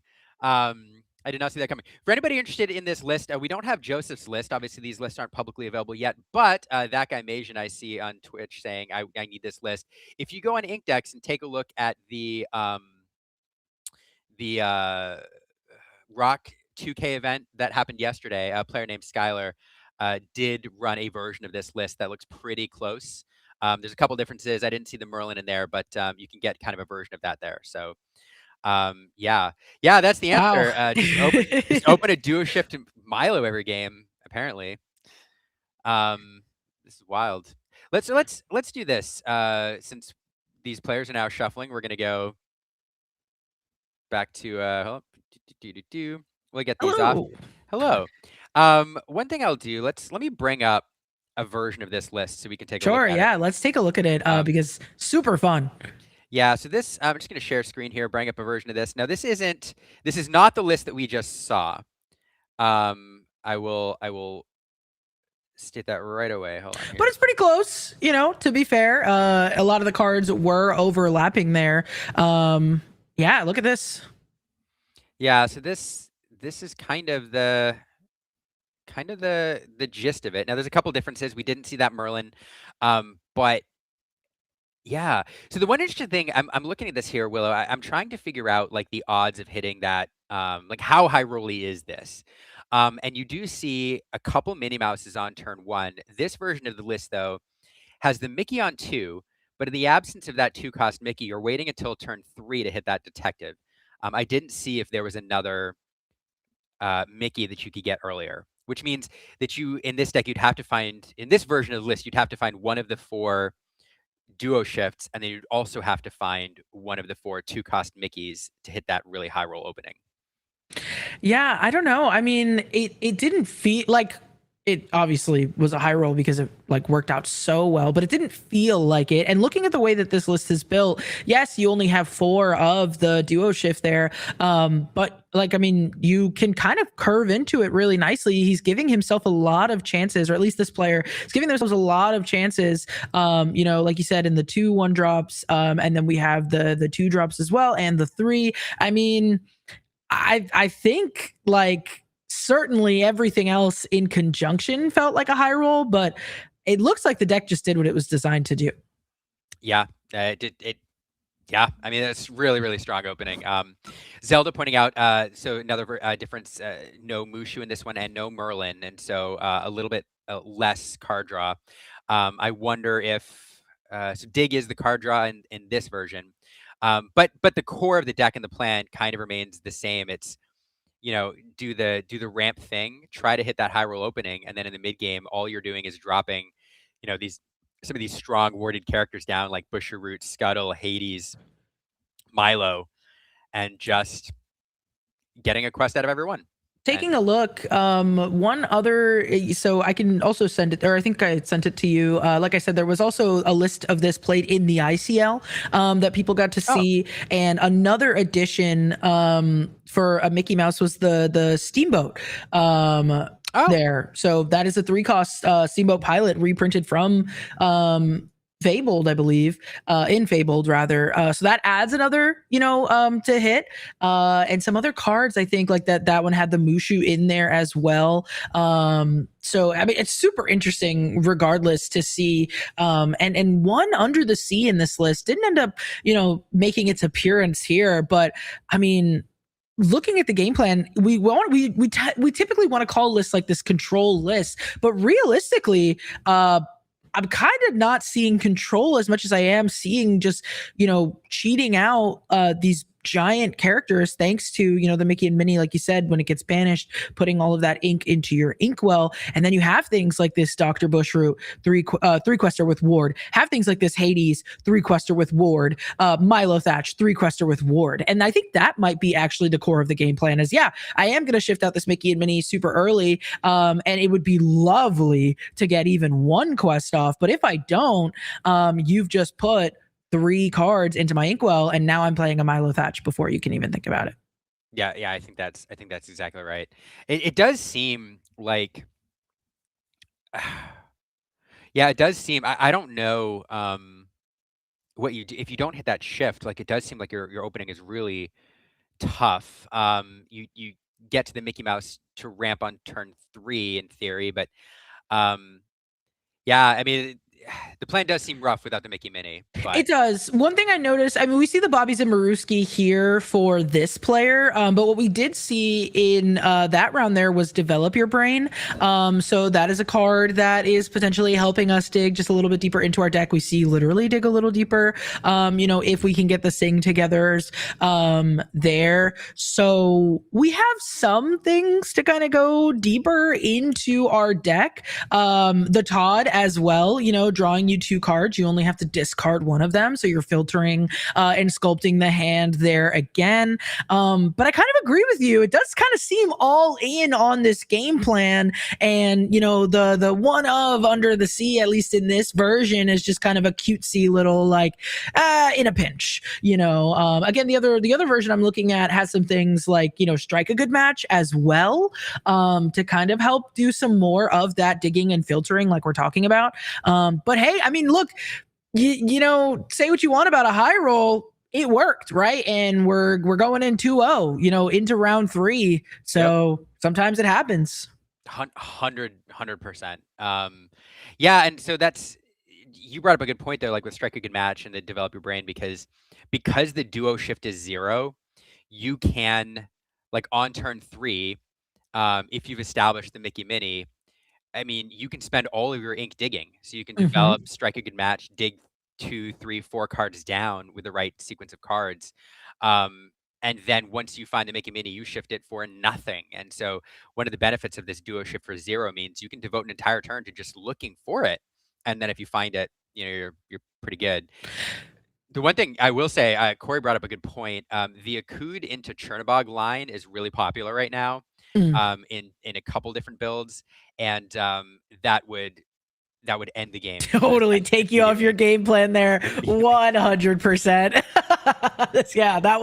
That would really shut that down. And I do want to talk more about that. One thing I do want to point out though, because I actually just remembered, we were saying a differentiation in the list was the Merlin. Well, now that we're talking about the Develop Your Brain, that actually makes a lot of sense why we have the Merlin in the deck. I would venture to say it's not a 4 of, but maybe it is like a cheeky little 1 or 2 of copy where you pick the card that goes to the bottom of your deck with Develop Your Brain. Now, historically, Liam, we love to put the best cards on the top. Maybe we'll get there. Maybe we'll filter it all the way back up to the top. Not this player. This player wants to put their best card straight on the bottom of the deck so that when they play that Merlin, they say, hey, maybe I'm putting my, an extra duo shift to the bottom. Maybe I'm putting an extra Milo Thatch to the bottom, or this one of Under the Sea. I don't need it. I'm never going to need it. Oh no, I need it. Let's just play a Merlin because it's on the bottom of the deck. So super fun things that this deck is starting to do. And even if it is a little bit of a high roller, at least how it looks on its face, I think it's doing some really interesting and really cool things. I love the idea of like stashing that card there for later. Mm-hmm. Yeah, just playing that develop and then just like, I'm gonna tuck this here. I get it. I'll get it when I need it. You can't pick it from my hand if it's on the bottom of my deck. Yeah. Yeah, that's super fun. I don't know. Like again, all the lists that we talked about, at the start were like this is good, this is good, this is good, this is good. Mouse House here, or House of Mouse, whichever one we like. Whichever. House of Mouse House of Mouse was not on my radar. No. And yet But what a here we are. Well, you know what? One thing I want to say is, as well as we sit here, again, another round flying by, Liam. This is gonna be a quick day, if they keep going this fast. What do you think compared to last meta? We had a lot of like control mirrors. We had a lot of, standstill, facing each other, sitting at parity until somebody finds a Demona to exert the board, or until it was time to, sing Under the Sea with our, with our cast of characters and then go on a quest. Now, these rounds are kind of the opposite, right? Like players are taking quests. They are not really standing in these standstills. They are pushing that lore advantage while the other player is just trying to find the control options. I think that's an interesting dichotomy in how things have shifted. Yeah, it is. It is interesting. I haven't seen enough to really get a feel for like which way this meta is eventually going to land. I will say this, as opposed to we've had a lot of metas which are more control heavy metas. Like you talked about with players, a bunch of characters facing each other and players trying to figure out how to break open those board states. We've also had metas that are fast, where like Diggy Hole was running around and just crushing people early. This feels like a mid-range meta to me, like a mid-range dominant meta. There are some control decks that are doing fairly well, but like to me, the decks that are generally performing the best that I've seen are ones that are mid-range. Kind of like seeing the Ruby Amethyst two decks pair up in the finals yesterday at Gen Con. I do think, because part of the reason is because I think everybody was so scared of that Eleanor package, which remains pretty, the Amber, Willow into doing all the things, characters, and Eleanor just flooding the board. That was so scary and that was so good, and it didn't lose a ton of its parts, that everybody's accounted for that and has tried to prevent that deck from just taking over the meta. That everybody's shifted into mid-range because that deck can be too fast for a lot of the control decks that we see out there. And so, so mid-range seems to be the thing. Yeah, absolutely. Yeah, I'll just leave it there. No, I totally agree with you, and I saw some people talking about it in the chat earlier as well. Like mid-range does kind of seem to be the thing, and totally stealing this thought from a chatter. It was too far back to pull it up, I believe. But they were kind of saying in their opinion that control is actually suffering into mid-range, right now, especially because like there's so many different versions of mid-range that it's kind of hard to pick your tech choices. And that to me makes a lot of sense, where, typically we're used to these metas where it's very clear what those kind of like big three decks are. And of course, the nature of, it being the beginning of a set and what have you. But also I truly think, like, again, just with post rotation, we're kind of in that era where a lot of things are very viable right now. And so because of that, yes, control is typically very powerful. There's a lot of players that really favor that playstyle, but you can't account for everything. You can't be trying to target aggro at the same time. You have to think about all these different mid-range lists that are popping up. And so imagine if you are a control player and now all of a sudden, well, what is this Ruby Amethyst list? How do I go up against it? Like now I have to put in this card that might not be favorable for some of my other matchups. So I do think control is in kind of a weird space right now. Yeah, that game agent kind of agreeing, saying just waiting for things to solidify for control to figure itself out. And it will, Yeah, of course it will. But yeah, I do think there are certain control decks that I think are viable. I think Boosties is actually a very good deck. I think it needs the right pilot, and people, somebody has to kind of like play with it and figure it out. But I think that's there, and obviously the Songs deck can do some crazy stuff. Hector Hera taking it to the finals yesterday. This control Emerald Amber deck. So it's there. But there's just so much weirdness. Like, excuse me. This Yeah, this Emerald Sapphire deck. Yeah. But it's so fun. It really is, like, to see a deck like that, and it's one of those things where we say, we're sitting here, we're casters, we're like, oh, the meta's wide open, but realistically, right? Like, the players at home are like, no, I've figured it out. It's either gonna be aggro, it's either gonna be this, it's gonna be that, right? And then you have a couple of rogue picks, right? Think Dave Solberg, right? Like his meta tier list, he's like, these are actually good, these we're still figuring out, and the rest are like, don't actually play these. But then you have these things where it's like, well, these decks that you're like, don't actually play these, not recommended, come in and they do things like this, where Ruby Amethyst was not on anybody's radar. Now it's splitting the finals at a CCQ, and it's like, wait a second, that deck was supposed to be counted out. That deck wasn't supposed to be so back this set. Same thing with this, Sapphire and Emerald. It's like, oh, this deck is a high roll. We're not expecting it to go super far. And then we actually see it on screen doing exactly what it wants to do. Now, of course, we'll have to track the progress of this deck, but seeing that it did super well at the event that you pulled this from, and also seeing that players, are playing it in the ICL, that's like, those are teams, those are people that are playtesting, that, are working on these lists. I think that there might be more left to see. Yeah, absolutely. And the other part is, as we talked, this meta is fresh, and we even saw it in that game. Like once the Ruby Amethyst player understood the lines in this deck, and the most threatening line, altered very aggressively into the Louisas and the dash part, and the way to answer that Mickey Mini immediately. And so yeah, so like game knowledge and all of that of these decks matters. And when you bring some in this meta that is completely wide open, you can bring some of these sneaky picks that have very, very good lines, which people haven't seen yet. You can steal games. Let's say, for example, like game one, he'd managed to, just based on the surprise of the ward characters, the Emerald Amethyst player or the Emerald Sapphire player had managed to kind of take that game. Let's say you're on the play and the ward characters do their thing, and that's all you need. Maybe you get the ramp with the Mickey Mouse. Well, then you go into the next game on the draw. Your opponent didn't see the duo shift Mickey on turn 2, and instead you hit them with that.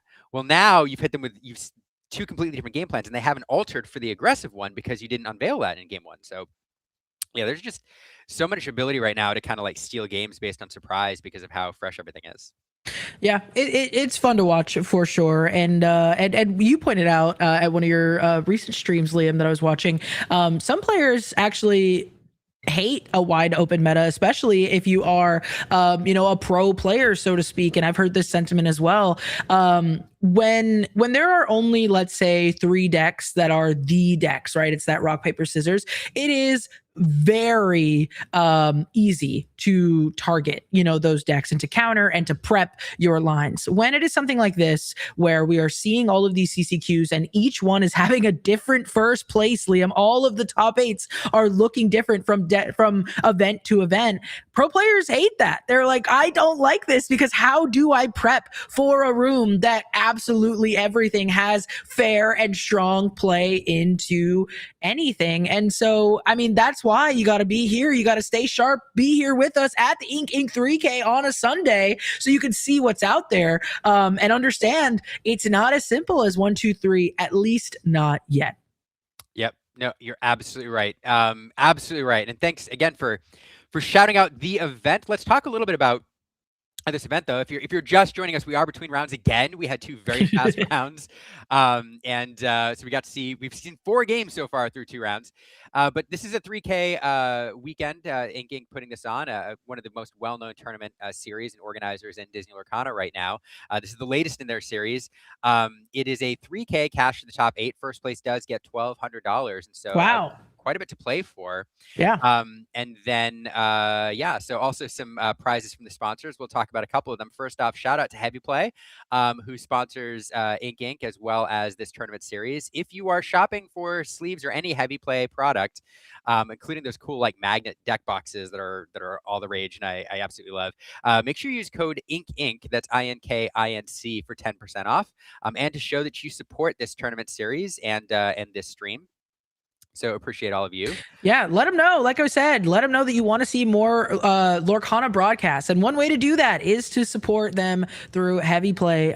So get in there, get your sleeves, get your deck boxes. Yeah. And also shout out to Tournament City Games for hosting this as well. Some yeah, fantastic place to play, and really, really appreciate them for helping us and everybody bring you these sleeves. Also, shout out to Sharp Gaming. Not only do they host their own tournament series down there in Fort Smith, Arkansas. Shout out to the Arkansas Disney Lorcana community, a surprising hotspot of Disney Lorcana with the Infinity kind of, that's their stomping ground. So shout out to them. And they are also supporting this event by sponsoring it. So shout out to Sharp for everything that you do for the community. Appreciate you as well. Yeah, absolutely. No, it's super exciting to see. And I mean, really, like, thank you to Ink Inc. for putting on this amazing event. Thank you to Ink Inc. for allowing us, Liam and I and J Bomb as well, who will have coming soon, I'm sure, to cast this event and to bring it to the people. But really, to the sponsors who help make it possible. I mean, that's pretty good stakes, Liam. You get to figure out the meta, play some games of Lorcana, and you might walk home with $1,200. I would take that every day of the week. If I was a little closer, I would be flying up right over there to play. Okay, because you gotta love it. I love when prizes are on the line. It's all in good fun, and the prizes have been so amazing for Disney Lorcana lately. Liam, have you been seeing all of the things from the championship challenges overseas? Oh yeah, I mean, yeah, my goodness gracious. I don't know why, but like those weren't on my radar until I saw pictures of them in person, and seeing the Headless Horseman mat may be Oh, like one of the coolest mats ever produced. Down in New Orleans, that mat, the promo cards, yeah, it's they're pretty amazing. very good. It's very good. It's very good. I was feeling plenty of jealousy. It was like, I think it was like DKP posted something about him, and I was like, wow, yeah, that Headless Horseman mat is the coolest mat I've ever seen. And there's just so many more. Like, the playmats get better and better and better, Liam. And you are a collector. I know you are. We've all seen some of your collection, and sometimes we get glimpses and peeks in your content.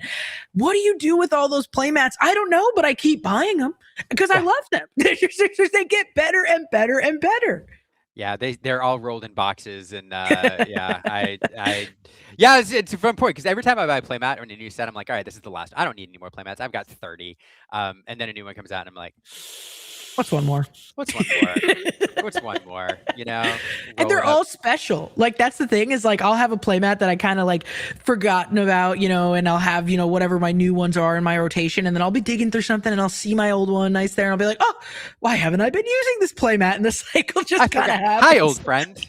Like, I forgot about you, Aerial Sonic Warrior. Yeah, no, it's just fantastic prizing. Shout out to Ravensburger for I continue like stepping it up with the prizing and the promo cards. I am sad because I am not in a place to buy those cards right now, but one day, maybe, maybe. I will say, who else loves collecting shiny cardboard and has quite the collection of his own? Tell me. Is our other co-commentator here today, J Bomb? Let's bring him in and talk a little bit more about Disney Lorcana, his collection. Hey, J Bomb. Hello, hello. Have you? Now, Go ahead. Sorry. sorry. Speaking of his collection, I did see, I believe, J-Bomb, you said very publicly that golden Mickey of yours, you're holding on to that one. That one's always going to stay in your personal collection. Is that accurate? That is accurate. So 20 years ago in a different game, I won the equivalent of a DLC promo, and I sold it instantly, and basically have regretted it every day since. And so when you reach one of the tops of the mountains, like that trophy, I don't know, it's special to me. And CGC was lucky enough to actually put my name on the slab, which just made it so much more personal. And so once I redo my office here, it's going to be quite the display. Oh, that's so awesome. I can't wait for it. That's really cool. Like, it's so funny because I know you're such a collector that like to get your own golden Mickey is just, I don't know. I know that was just a dream. I'm a little jealous. And the crazy part, when I started playing the game, I was like, I'm just going to buy the minimum. I'm going to buy only the cards to make Ruby Amethyst, and then I'm going to play that, and then that's all I need. And then my wife, I was like, well, she needs a deck too. So then I was like, well, it's for the family. These enchanteds look kind of cool, so I guess I'll get the ones I like. You know what? I should just finish the whole set and get the rest of the enchanteds, and then a couple of years later, here we are collecting and spending way more money than I thought I would. Yeah, but it's good. It's good for the Soul, I don't Soul, know. yeah, Yeah, it's like it's what maybe. makes us happy. It's true. It's true. And they really are. They're getting better and better every Oh, single set. So oh yeah, oh yeah, and we have some of the best artists doing Disney Lorcana cards, and I love all of the tournament organizers that go out of their way to bring these artists and get to meet them. And I know Ink does a great job at that, and so always a fan of seeing the artists when I go to those events. And got actually the last Ink I was at, I got my card signed to J Bomb from or what is it? Solo Nate, it was his name. Yes. And that was actually one of the more interesting ones because that was the time where Second Star to the Right was becoming like exceedingly popular. And he was there signing it. And he goes, I've never signed this card before. And everyone is having me sign it today. And so it's cool just to get these little stories of from these artists on how they interpret the game and what makes them tick. And one of my favorite stories from Solo Nate was when I was interviewing him, I asked him, how do you do justice to these Disney cards that have such like a strong foundation and figure while also putting your own inspiration and like self into these characters and when you draw them? And he goes, that is the difficult part. And I was like very excited to hear just like how many renditions that these go through and all the different approval steps that these go through and all like how many people are looking at these. It just kind of blew my mind. Like I thought there was like, here's my submission, here you go. But no, they are nitpicky and they are looking for the best, and we are getting the best. Yeah. Yeah, I mean, it's one of the things that makes Disney Lorcana so special. There's a world in which you could phone it in and do like screen grabs and things like that. But the fact that we get, over 200 original pieces of Disney art every set is just, it's really cool. It's above and beyond. So Trying to reach to my drawer for the famous card for the screen grab art, but it's out right, of reach. right. But no, yeah, really cool. It's one of the reasons, just one of the many reasons why I love this game. Yeah, if you're just joining us, we are waiting for round 3 to start. And if you're in here in the chat this morning, let us know. Some of you have been chatting quite a bit, but if you haven't said anything yet, we're interested. Like, what deck are you excited about in this meta? What deck are you playing? What deck do you think is going to win this tournament? Because if you can predict it, if anybody out there can predict it, I like hats off to you. Because I no idea. One thing I will say is a deck that I think could be interesting, maybe not right away at this tournament, especially considering how fresh the kind of double win there on Ruby Amethyst is from Gen Con. But Sapphire Steel, I do think, has a pretty good matchup into that Ruby Amethyst deck, at least from what I could see, depending on what they draw. Some of that removal, like if you can remove that Peter Pan with something like a Let It Go, suddenly they have a board of exerted characters that are no longer evasive, and you can kind of take those favorable challenges with things like the Nick Wilde and the Judy Hopps and what have you, even Pluto Steel Champion to kind of draw cards all the while, gain some lore, and you can really start to kind of win that matchup there. And so if there is, some Sapphire Steel warriors out there pairing into some Ruby Amethyst players that were kind of feeling ready to just pick up the list that they saw win, yesterday, might be Sapphire Steel's time. I think it's definitely one to watch depending on how the meta shakes up with this Ruby Amethyst build. Oh yeah, and remember the last time it was Sapphire Steel's time? It didn't last long because they sent the Van Hammer to my personal favorite card, Hiram Flaversham, which I played in a 4 of in every tournament until he was banned from when he was legal. So yeah, love the Sapphire Steel and love the Flaversham specifically. But maybe it's their time to come back. I know Jack Shadow and Harlan Sweetie are always cooking up strong Sapphire Steel decks, and we saw that this week on the ICL with Jack Shadow taking down a win with his Detective Sapphire Steel, where I was watching that game, and that was one of the weirdest games because neither player wanted to draw a card over 2 ink, and it was just who could draw any card that'll help the game. And so I love those games. Like every once in a while, I don't love those games all the time, but every once in a while, just to see both players draw the worst card in their deck over and over and over is exciting because you're both on the same playing field. And I love seeing that like side of Lorcana where it's like not your plan A, not your plan B, not your plan C, not your plan D even, it's your plan F. Yeah. So some of the chat giving a shout out to and predicting that I won't call it Yurple. I think it's too lazy. Amber Amethyst is the deck to win, and certainly you highlighted this earlier, Willow. It's a deck that is I I shouldn't say it's on the rise because it's been here. It's very similar to the version that was run last meta. It's Blurple, basically, and so it's not necessarily on the rise, but it's a deck that's been good that everybody's tried the new toys and they're like, okay, yeah, this is still. I'm just gonna do this. Infinity kind of overshadowed that deck when it had its true time because Core Constructed wasn't on everybody's mind, and so it kind of feels new in some ways. Yeah, that's fair. That's fair. Yeah, a lot of people saying that Yurple is the I'm is the telling deck you, to beat. Liam. I'm telling you, it's creeping up. It's coming back into the zeitgeist of these Lorcana players. They are ready to see Amber and Amethyst have its time where everybody's looking at it. Okay, when everybody's paying attention. J-Bum, have you played with this deck or played against this deck? Do you believe in its power? Yeah, I do believe in its power because it kind of reminds me of Blurple a little bit, where it's just very good at playing to the board and very good at never running out of resources. And you could play a couple versions there, which is the Blurple version. You could even play the Madrigal version, which just nonstop uses damage counters and breaks my brain with math. And that's a deck I refuse to ever learn how to play because of how much just math and time. And I would like get lost Doctor Stranging, making sure every possibility, making sure I like try and do it perfectly, and I just go to time on turn one. And so this is a deck that I haven't played a ton, but I've played a ton against it in the prior set, and not a ton has changed. It's still basically doing play character, play Dale for making your weaker characters strong and fight the board, and then just continuously getting lore and never stop running out of cards to play to the board and eventually just overtake your opponent by sheer means of brute force. I love never stop running out of cards. I feel like is a bumper sticker. Yeah, never stop, never stopping. Never stop, never stopping.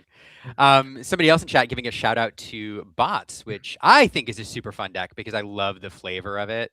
Omnidroid comes out, and then you upgrade the Omnidroid, and you upgrade the Omnidroid, and then Syndrome comes out. Like it's a fun deck. It has some legs, and again, I think it's another example of like the Disney Lorcana team giving us a good deck that also has some strong flavor and synergies. And fan of that one too.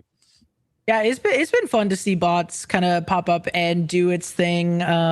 We haven't had a lot of like franchise kind of like type old decks around, and so it's good to see one being so powerful. RMB starting to set off early, piloting that to I believe a top 4 finish at a CCQ, and so like it was popping up. It was fun, and it's been interesting to see the legacy of that deck as well as it kind of it's gone to this Bots archetype, but now what's interesting is I'm kind of seeing it come back around to what it used to be, this kind of mid-rangey just pile of good cards, and so now it's kind of diverging into two different lists, and Amethyst Steel has always just been pile of good cards. So I wonder how long Bots will be in favor, because I think it's super awesome to have a Bots deck like that. Yeah, and I think that deck is really, really interesting, and there's some crazy lines. I had JDRR come on Alter Academy last week to talk about the list, and what he pointed out was what a lot of players do wrong in the early game on that is they will shift the droid, ping the damage, sing a Zeus Bolt, but now they're out of cards themselves and can never get to like the 6 ink to play Demona and get your card back, because you're kind of limited at a card draw besides the shift Omnidroid to bring a couple cards back as like a pseudo card draw and then Demona. And so if you just use all of your removal early and just don't allow yourself to get to the 6 ink, you're going to be in a bad spot. And that's the one downside of that deck, I think, is just your card management has to be perfect because you have to limp to that oh so important 6 ink. But besides the Bots, Willow, what has been your favorite deck post rotation? Oh, geez, that's such a good question. And it's really not fair because there's so many good ones. I have and not to clarify, not like best deck, but like what's the most fun? Yeah. I have two. I was gonna say I have not played it myself, so that's why I can't say whether it's like good or not. But I'm super excited about a potential Ruby and Amber like Red Panda songs Oh, variant. I think there's a lot that's unexplored and a lot yeah. to be tapped into there, and I really want it to be well or do well. So I need some more players to kind of focus in on that. I would love to see that list do well. Liam, you look excited. Do you have something to say Yeah. about No, that list? no, yeah, like yeah, no, I disagree with you. I don't know how good it is, but like the thing about that deck, where it's the panda songs and all that, naturally it has to be Ruby as its color pairing because of the Malin Lee shift. Yep. And you also have Sun Yi shift who can come in temporary shift and sing for 5. Um, and so who pairs well with that? Powerline. Because for Yes. 2 reasons. Like one, you love having the shift Powerline, but when you can play a singer sing together 3 on 1 with a Malin Lee lead vocalist, and you can play Powerline taking the stage on 2 as a singer 4, then you can sing together 7 on turn 3, which is Red Moon Ritual. It's Look at This Family.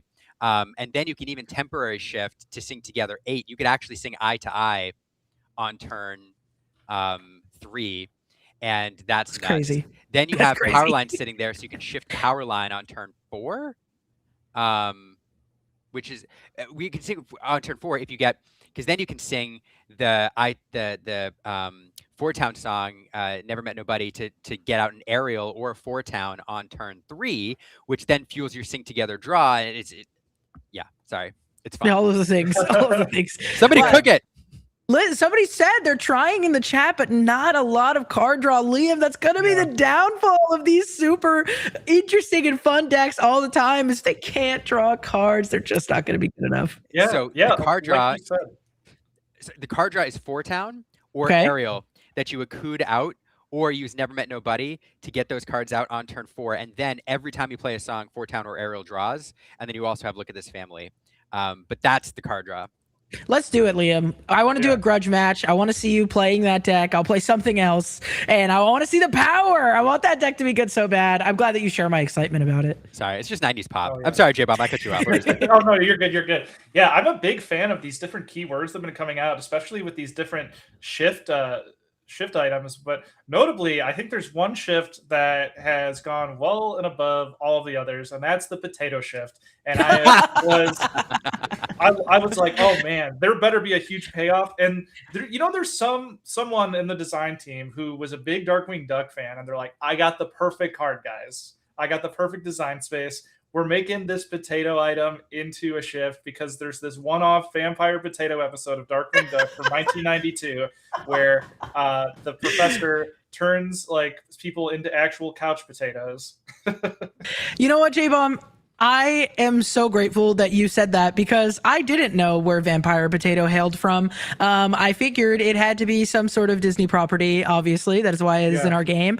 Every now and again, we get occasional like Lorcana specific lore card. But good to know that Vampire Potato, while does not have, any of the like Darkwing Duck tags and things, is a Darkwing Duck card. I would not have known that. I would have never guessed that. And it's not the blood-sucking vampire, it's the energy vampire that makes everybody just like become a couch potato. So they did it before we the shadow show. So for the one energy vampire. What we do in the shadows. Yeah, what we do in the shadows. Yeah.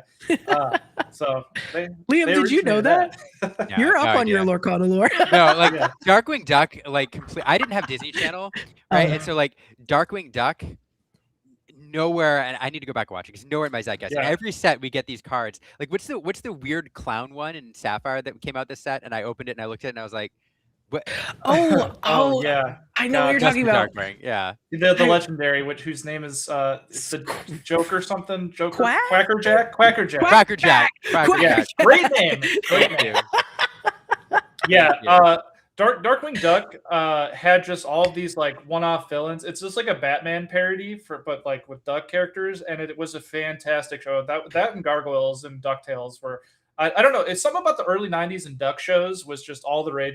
Duck shows. Yeah. Yeah. So yeah. Anyway, Darkwing. So the potato was new to me, and so I love the deep cuts though, and I hope we get more of them. Like, so this is a random like Yeah. cut here, a random segue, but as I take a look at the game cam to make sure I'm not missing anything. Um, there was a Star Wars game in the '90s that I absolutely loved. It was the Decipher Star Wars TCG. It's like one of my first TCG loves. It's a fantastic game. It died because Decipher's license didn't get renewed, which is a huge bummer. But shout out to the community who keeps it alive. There's a community of players who keep this game alive. But anyway, what I loved about that game is because the art for that game was all movie shots. And so eventually you run out of characters, right? So Yeah. you do the thing where you do like Han Solo, this is this version of Han Solo, this is this version of Han Solo. But then what they also did, which I love more than anything else, is they would take like a shot of like, I don't know, like Mos Eisley, like some random planet, and then they zoom in on like some background extra, who's on screen for all of like 2 seconds. And then they give him a name and you get a little backstory on the top of the card. So like, John Eisley was, cousin to the original founder of Mos Eisley and Yeah. has lived there for 5 generations and sells Womp Rats for Womp Rats, whatever. Like, and so like those deep cuts in that game, I loved so much because they were just like. So anyway, so in Disney Lorcana, not that we have to go that deep, but I love when we get these deep cuts of like cards that like very few people are tracking, or Yeah. that and we get to explore that character a little bit and they get their time in the sun. So Yeah. anyway. I'm waiting for the gaggle of nuns from a Goofy movie. We need those. Yeah, nuns right? in there. Yeah. Sorry, Mod saying, are we showing around there? We are eventually. We're almost there, I think. Yeah, I mean, we're definitely we're in time. We're probably well over time now, so I would imagine we are going to be showing the next round as soon as possible. Yep, I've got my eye on the table. Look at I've got my eye on the table here. We're keeping an eye on it. Ready for the next round to start. So it'll be coming up here shortly. We are going into round 3 today. Maybe we'll get 3 games this round. So one can hope. Yeah, one can hope. But there are 7 rounds today. I am getting a final player count. There were about 100 registered. I don't know how many day of we have, but that means 7 rounds today before cut to the top 8. So a full day of Disney Lorcana. And we are getting to the point of the day, too, J. Baum and Willow, where after 2 rounds, we're starting to see which decks are performing. And so, early in the day, we get to like survey the room and find interesting decks and well-known players and see who we think is going to be good. But then, once we get to round 3, 4, 5, we start to see which players picked the right decks for the moment and which decks are actually performing. And so now we're any deck that we see is going to be for the most part 2-0 unless we do something a little fun. Yeah. Oh yeah. And some notable players here. Scott, who was on round 1 feature, did win round 2 as well. World's player Kurt Spice did in fact lose round 2, so he's down to 1-1, unfortunately. And then Braden at table 1 did go up to 2-0. So some well-known players there. Yeah, it's going to be good to track. I thought that was hilarious, by the way. Spartan Sickles, you highlighted it there, saying Ink feature table is best of 2 format because we've only had 2-0s all day. But we say all the time on stream and when casting games, we love a game 3. That is where the tension is. That's where the stories write themselves, and it really just lends itself to the stakes couldn't be higher. So soon, there's no way we 2-0 the whole way through, right? We're gonna see some fights for it, and it's gonna be interesting.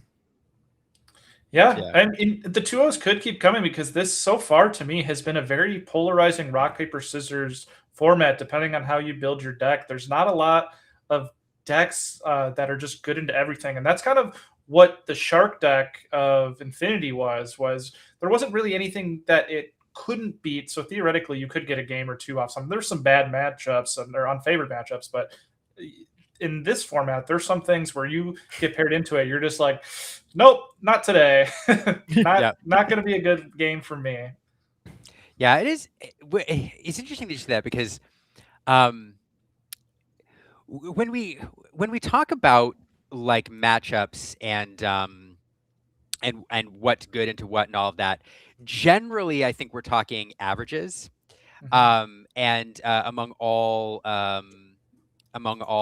like players of a particular deck, because sometimes you're looking at like online metas, sometimes you're looking at different things. When you talk to players who are like experts on those decks, oftentimes you will find different answers. In previous sets where, like, for example, Blurple and Amethyst Steel, one deck or another had an edge based on the particular meta, and the common wisdom was that one deck was better. When you talk to players who were experts in those decks, they would be like, "Yeah, I'm fine in that matchup. Like, I'm slightly favored." And so it is interesting when you talk about this because, for example, let's take Ruby Amber. Like, if you ask most people what the Ruby Amber Boosties deck is favored into or unfavored into, you'll get a certain standard answer. If you ask Humble, who's played more games of that deck than probably anybody else and wrote the Metafy guide and knows the meta and knows the matchups and knows that deck, he will give you a different answer. He will say some matchups are better than others, but he will say, I'm pretty confident into most everything, at least that I have game. And so anyway, so that's something that we forget sometimes, I think, when we talk about what's good and what's bad, is that the answer for a standard player, and then an answer for like Kurt Spice on Dogs, or, you know, or let's say R&B on Sapphire Steel might be different because of the knowledge those players bring to bear and their experience on specific archetypes. Yeah, Yeah. I'm glad you said something like this because this is something we talk about a lot at WCC, where it's like, hey, how do you feel into this matchup? And they're like, well, I'm feel good against the normal Dogs player, but I'm not feeling good against like a Tiago level Dogs player. And so there are kind of two bands too, because a lot of the time you are going to be playing against these kind of like your average players, I can say that, and then at the higher tables, as you get closer, the players are going to get harder and harder and harder until you start playing these people like your Zans, your Frank Carsons, your DKPs, and those people are just on a different planet for their skill level. And so you've been testing into just kind of what the average player is, and then you also need to test into what are the best people on these decks doing, and do I have a good matchup into that as well? And that's something that's very hard to test into until you actually get into that match. Yeah. No, it's absolutely right. Speaking of match, we are round 3 has paired. We're just grabbing those players, letting the staff know what we'd like to see, and so they're going to be coming over there. We're getting into that match here in just a second, so don't go anywhere. You're going to see some Disney Lorcana in about, I don't know, 2 minutes max, less than that, 60 seconds maybe. Yeah, no, we're here at the Ink. We got a 3K coming in very soon. Like Liam said, the players are just walking over to the table. So this time we're rooting for a game 3. Hopefully gonna bring you some more tension into these matches. And it should be good. Do we spoil the surprise, or do we let them wait to see who we're thinking of bringing to the table there? Ooh, this one's up to you. I spoiled the surprise last time, so I don't want to do it 2 times in a row. I don't want to be the one to do it. So if you want to, that's you can go for it. Go for it. Yeah, That way yeah, we can talk a little bit about the player. All right. Well, we are going to have Braden coming in. It sounds like he is 2-0 based on what J-Bomb was saying on the pairings there. So going to be curious to see what he brought. I don't know if you all know, but for me, I know this player has in the past brought Amber Steel, to some other bigger events in the past. So maybe that's possible, which would be good to see. We have not seen it yet. Yeah, we have so not. yeah. Amber Steel is interesting. It's one of those decks that, as we went into the meta, if you looked at most of the meta predictions, I think the common wisdom, what most people were saying was the Eleanor decks continue to be good, and then Amber Steel also really good. It was like Amber Steel is going to be kind of unleashed. Yeah. Amber Steel has not, like, it's been played, but it has not been the powerhouse that I think a lot of people really expected it to be. Yeah, it's really interesting because this is how the start of every format goes, where people count Amber Steel out, and then Habibi and some other people Habibi and Sky go like sneak back in, and it just always pops out as people start optimizing other lists and start optimizing Amber Steel. It always finds a way, because Amber Steel, and the name of the game in Lorcana is basically how much ink can I cheat out, and Amber Steel cheats out songs and has the better songs than pretty much any other deck for doing that and answering the board. And so whenever you have the ability to cheat out cards for free, Amber Steel is always going to be up there in contention. And so we're just waiting for some people, probably Habibi, to just figure out this Amber Steel list, and maybe it'll start to get popular. But it always comes back. I think that has been one of the only decks since set one that has always just had kind of the similar identity and done the same thing. And sure, there's been a whole new world a couple times in there, and that's gone in and out. But at the end of the day, Amber Steel's been around since set one by singing songs and playing characters. And blasting your opponent's characters off the board with steel-based removal. Yeah, that's yeah. Yeah, it's interesting to see. I mean, Habibi's done it again, right? Like he said, and it's interesting too because he can do so well, and still, you know, players are counting out the deck. Players are like, oh, I don't like the Pleakley. So it'll be interesting to see what everybody's on as we see the players starting to sit down. We're gonna get a game soon here. Yeah, Braden in his standard Hawaiian shirt attire, per usual. Wouldn't have it any other way. I love it. Yeah, we're going to get those player names and the deck colors updated here shortly. Just giving you a view that we're seeing here as we get ready for this match. Like you all know, Disney Lorcana is coming. I am really excited to know what Braden's playing. I've never not seen him play Steel in one of his two color pairings, but I wouldn't be shocked if he was playing Emerald Amber. So we will see. We will see. I do not know. And I'm not familiar with this player on the right, Justin. So excited to see what he's bringing because he's off to a strong start to the day as well. Yeah, and as we keep saying, it's a very talented room up there in the DMV region. A lot of really good players. So this is a tournament where if you're performing well, you're doing it against a pretty good field. Oh yeah, oh yeah. And Ink, love them. They do a great event. So if you're ever on the fence, just get on over there and do it because they really show up to the player base and really give a great event and are one of the only groups running the actual stream for the tournament so far in the post-rotation meta, which this is going to be great information for all those Illumineers out there looking to see some good, clean Lorcana on a Sunday. I love Lorcana on a Sunday. I am so excited to see this. This is going to be super fun. It looks like we're starting to get some of those ink pairings updated onto the board. Amber and Amethyst, not something I would have put Braden on, much less a mirror match. So maybe, okay, we're changing it up. We're getting it corrected. Okay. The stakes could not be higher, folks. Get your bingo cards ready to see what it's going to be, as it is Amber and Emerald here for Braden. Could this be aggro or maybe some more circle control? I am going to guess based on the rest of the loungers yesterday's CCQ that it's going to be that same circle list if I had to make an educated guess. Now, Justin's list, if this is the Madrigal list, this is going to be very, very interesting because I'm going to have to get that lore tracker ready with all those cards just to make sure I'm doing them justice here because that is I'm going to be honest, that is going to be a hard matchup to cast just based on all the in that note.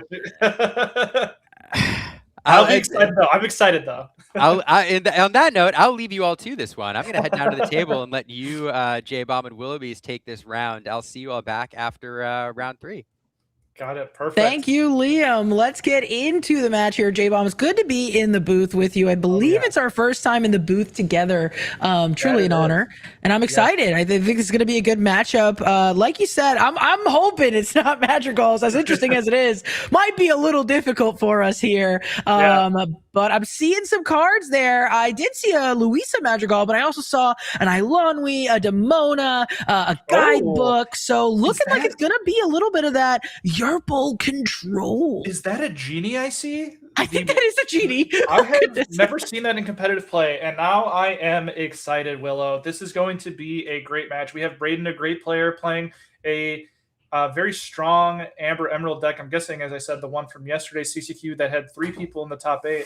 And then this one is going to just be a very, very exciting match. Yeah, I can't wait to see what is in store here. Definitely a fun little tech card there. Obviously, we'll know later when we see it as well, but this Genie is a Genie supportive friend. Whenever this character quests, you may shuffle this card into your deck to draw 3 cards. Now, I'm imagining that is a cute little tech choice there. Can't imagine we got a ton of those, as we do see a Prince Philip hitting the Inkwell, a Bobby Zimmerowski coming onto the board. We are going to draw and discard a Prince Philip. This is Circle of Life, and I'm going to venture to say it has the Malicious, Mean, and Scary combo in it as well. Oh, definitely. And this is the perfect start for Braden because that Prince Philip never wants to be in the hand. It just wants to be in the discard. And now his Circle of Lives are set up for the rest of the game to do that malicious, mean, and scary combo where he just needs to set up the singers. And meanwhile, Justin is going to be using his Amethyst advantage to press the board state with his cards like Louisa Madrigal and threatening that shift line at any opportunity. Yeah, absolutely. We see another Prince Philip going into the discard there. That's three of them that we've seen this game for Braden as another Bobby Zimmerowski hits the board. And you said it, that's where those Prince Philips love to be. So we're going to ink a Malin Lee and another Bobby Zimmerowski. Will we see all four Prince Philips? Someone shuffle this man's deck again because he is just beating 3 of Bobby and 3 of Prince Philip. He made a nice clean shuffle after this game. And there's another Maylin. So we're just getting all doubles. Justin is eventually going to have to see some other cards from Braden here because he's running out of Prince Philips and Bobbies to play.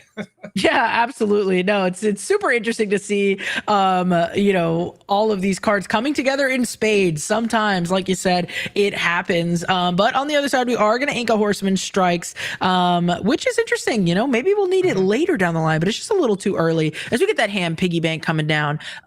And a Malin Lee, going to take a look here.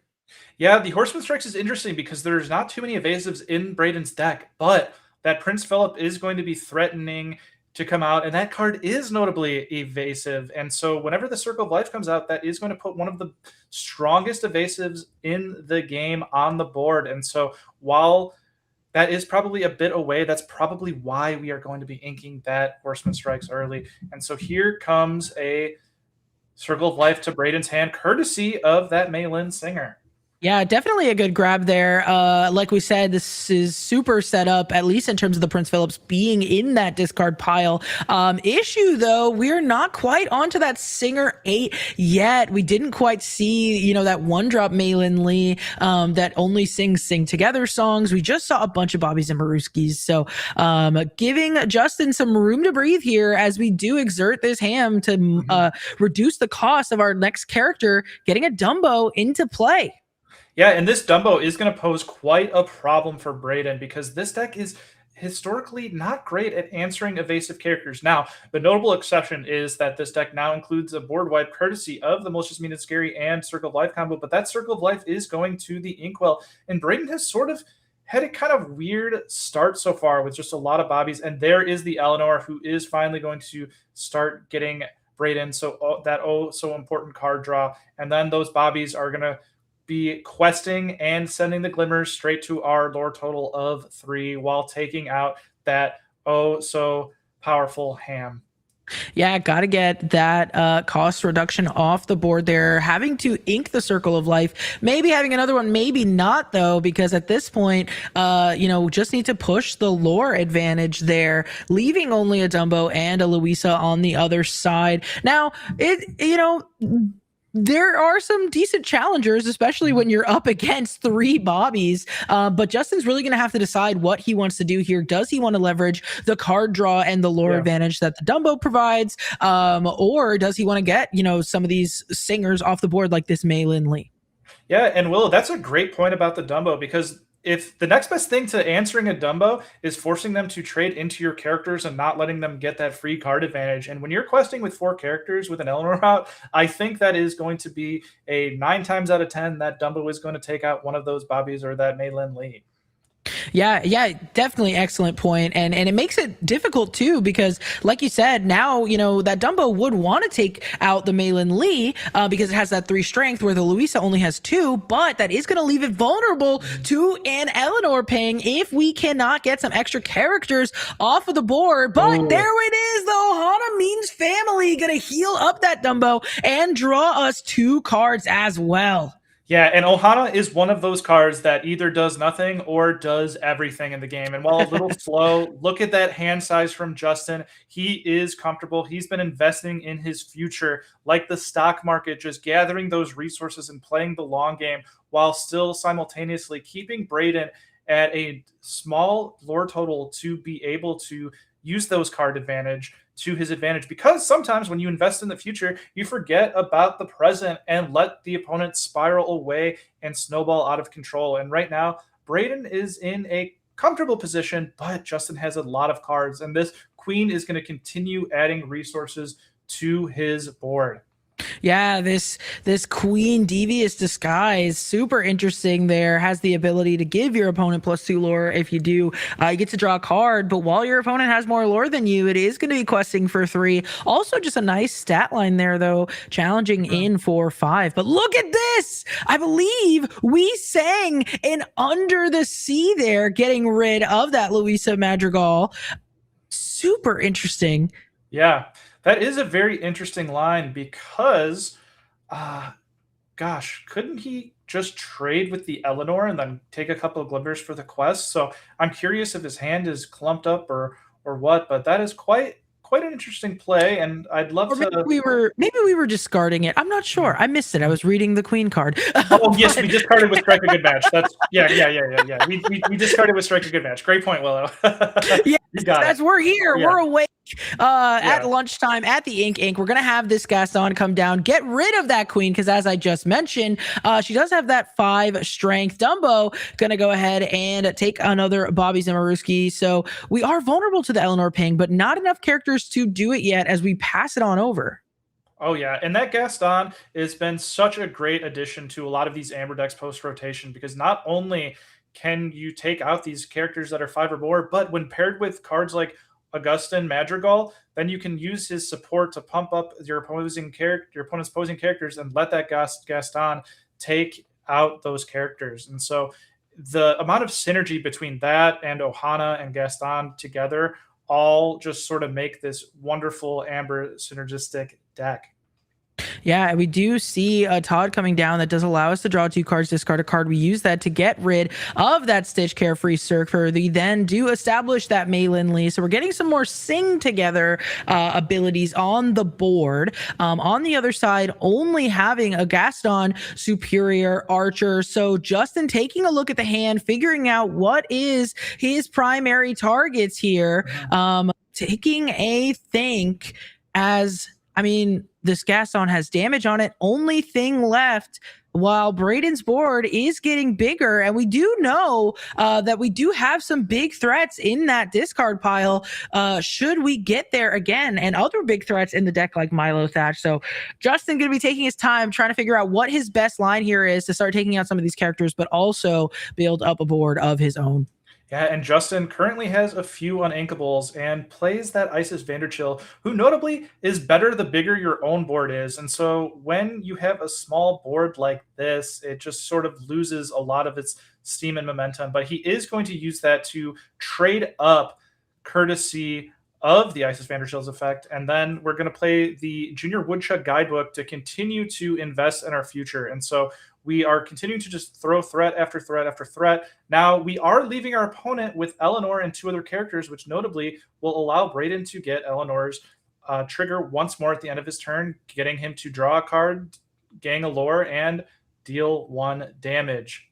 Yeah, absolutely. We see those characters become exerted there. That is exactly 8 if you are counting that Maylin Lee, while she is a 1-drop, can only sing songs with Sing Together. And so she has a singer 3 when she is singing Sing Together songs. So that is a total of 8, getting the Prince Philip onto the board, able to vanquish or banish that Gaston with another Eleanor coming into play and an Ursula Deceiver just to check the hand for good measure. No actions or no songs, to take. But what a start here.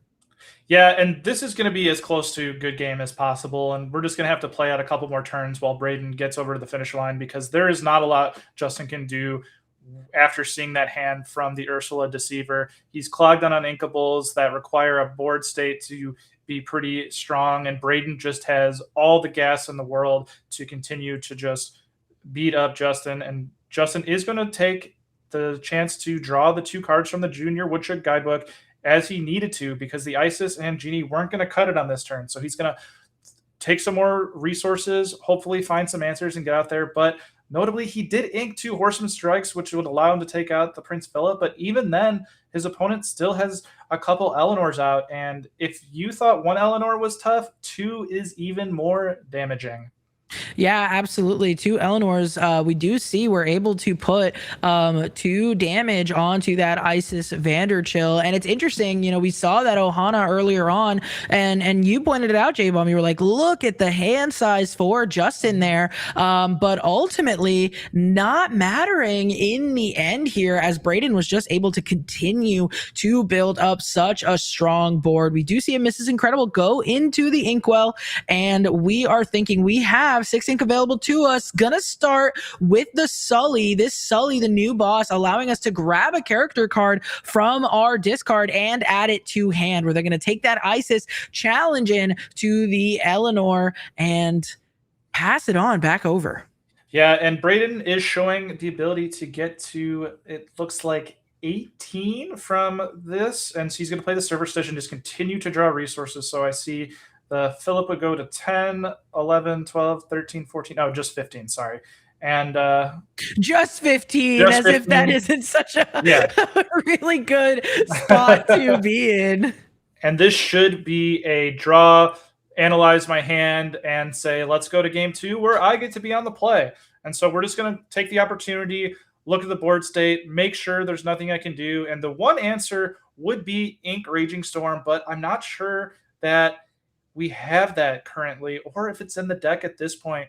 But it would notably give him a chance to continue in this game. But without it, we are going to go to game 2 pretty quickly here. Yeah, Raging Storm obviously available to Amber, but not one that you typically see in these deck lists. We start off with a Hades looking for a deal, but Brayden is not interested. Of course not.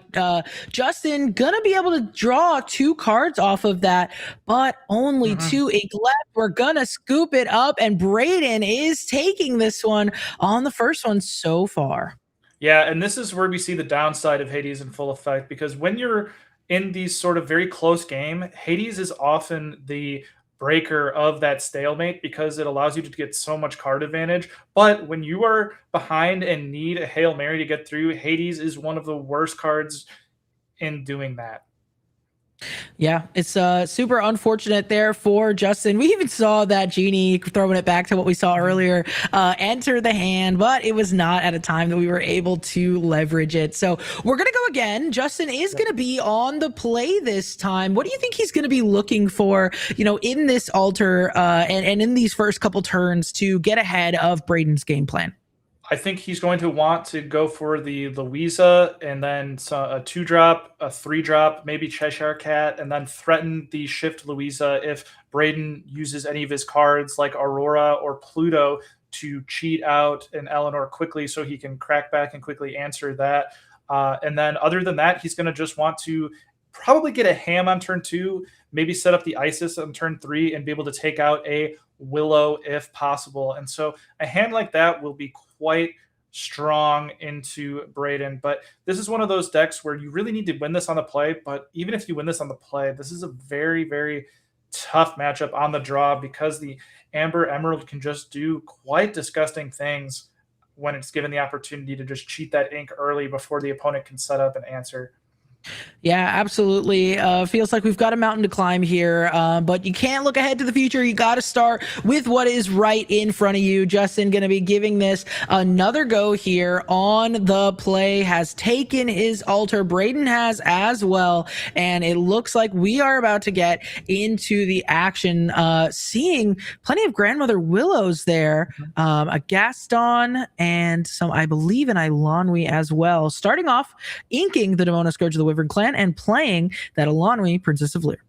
And Eilonwy is going to serve a lot of purposes, and a lot more purposes than normal 1-drops serve in decks, because this one has support to allow your characters to pump up and challenge more favorably into the opponents. And then notably, with World's Greatest Criminal Mind and Gaston, they have a requirement that your opponent's cards have to have 5 or more strength to be banished. And with that support, you can actually choose your opponent's characters, pump them up to 5, and then use those cards with those restrictions to get the advantage and take them out. And so as we see, Brayden is playing that Aurora, while Justin did answer with a Willow of his own. And so Willow, acting like Ham, will allow an Isis Vanderchill to come out on his next turn and exert whatever he needs to in order to stop Brayden from getting those early character pressures out via the Aurora. Yeah, absolutely. Definitely a lot of good points that you're making here. Taking a look, we played a Bobby Zimmerowski. We were able to draw a card. Now choosing what to discard. Going ahead and doing the queen there. Now gonna still be able to ink and potentially get out an early Eleanor next turn if we can help it, as a Malin Lee comes down. But as you pointed out, lots of things that Justin has available to him to potentially counter something like that. One of them being the Ilanwi with the Gaston, also having things like that Isis Vanderchill, as Justin is looking to ink, just making sure he has everything in order first.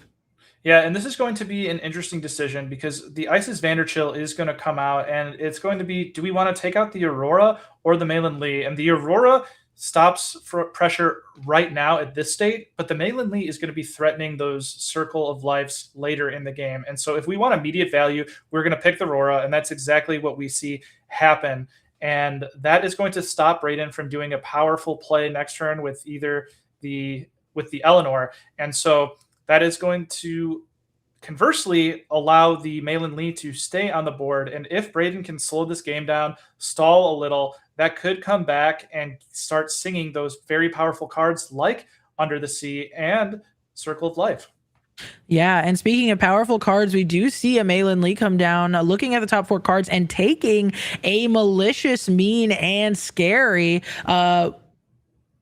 The 1-drop is not able to sing that, unfortunately. She does have Singer 3, but it is only for Sing Together songs. All good. We take it back. Our opponent lets us know, and we change our game plan here. Last turn as well, this Ilanwi was able to give support to the Grandmother Willow to help get that Aurora out of here. So now Braden has a choice. We see him holding his head thinking, what should his next play be? Yeah, that's going to be a little bit of a drag for Braden because he could have had other choices, but kind of took the Malicious thinking he could sing it here, realized that he can't, and now he's put into an opportunity where he could take this Willow out with his Bobby Zimmerowski, but that will allow his opponent to crack back and take it out. And when you're a deck that is reliant on getting to Singer 8s, you really don't want to lose characters, even if it means answering and value trading on your opponent. And so Braden agrees, is just going to keep his characters ready and continue to set up his singers to be able to get to those powerful turns in the Circle of Life and Under the Sea.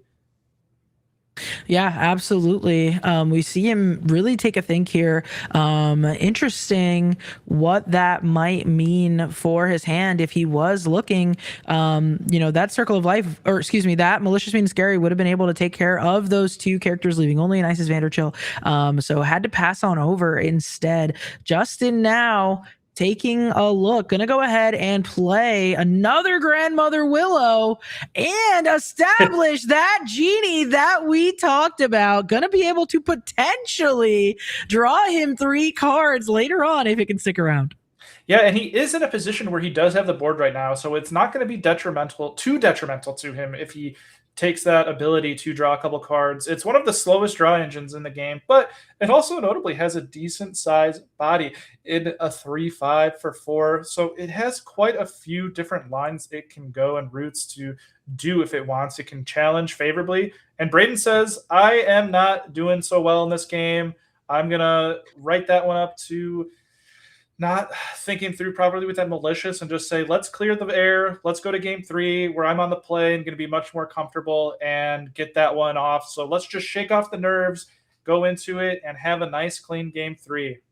Yeah, absolutely. I mean, Braden, no stranger to knowing when it's over, just saying, hey, got to scoop it up. And there's some players that really like that strategy. They're like, look, we could try to play it out. We could try to grind it out. But players like Braden, typically tend to scoop it up and just be like, you know what, let's just go next. We've learned what we needed to. I've seen what I needed to see. And I'd rather be on the play here, which could be significant here for Braden. As you mentioned, being able to go first, as we know, there is always an advantage, a little bit at least, in Disney Lorcana. So Braden saying, you know what, I want nothing to do with it. Let's go again. Justin, maybe you're going to have a little bit of a difficult time on the draw going up against this deck.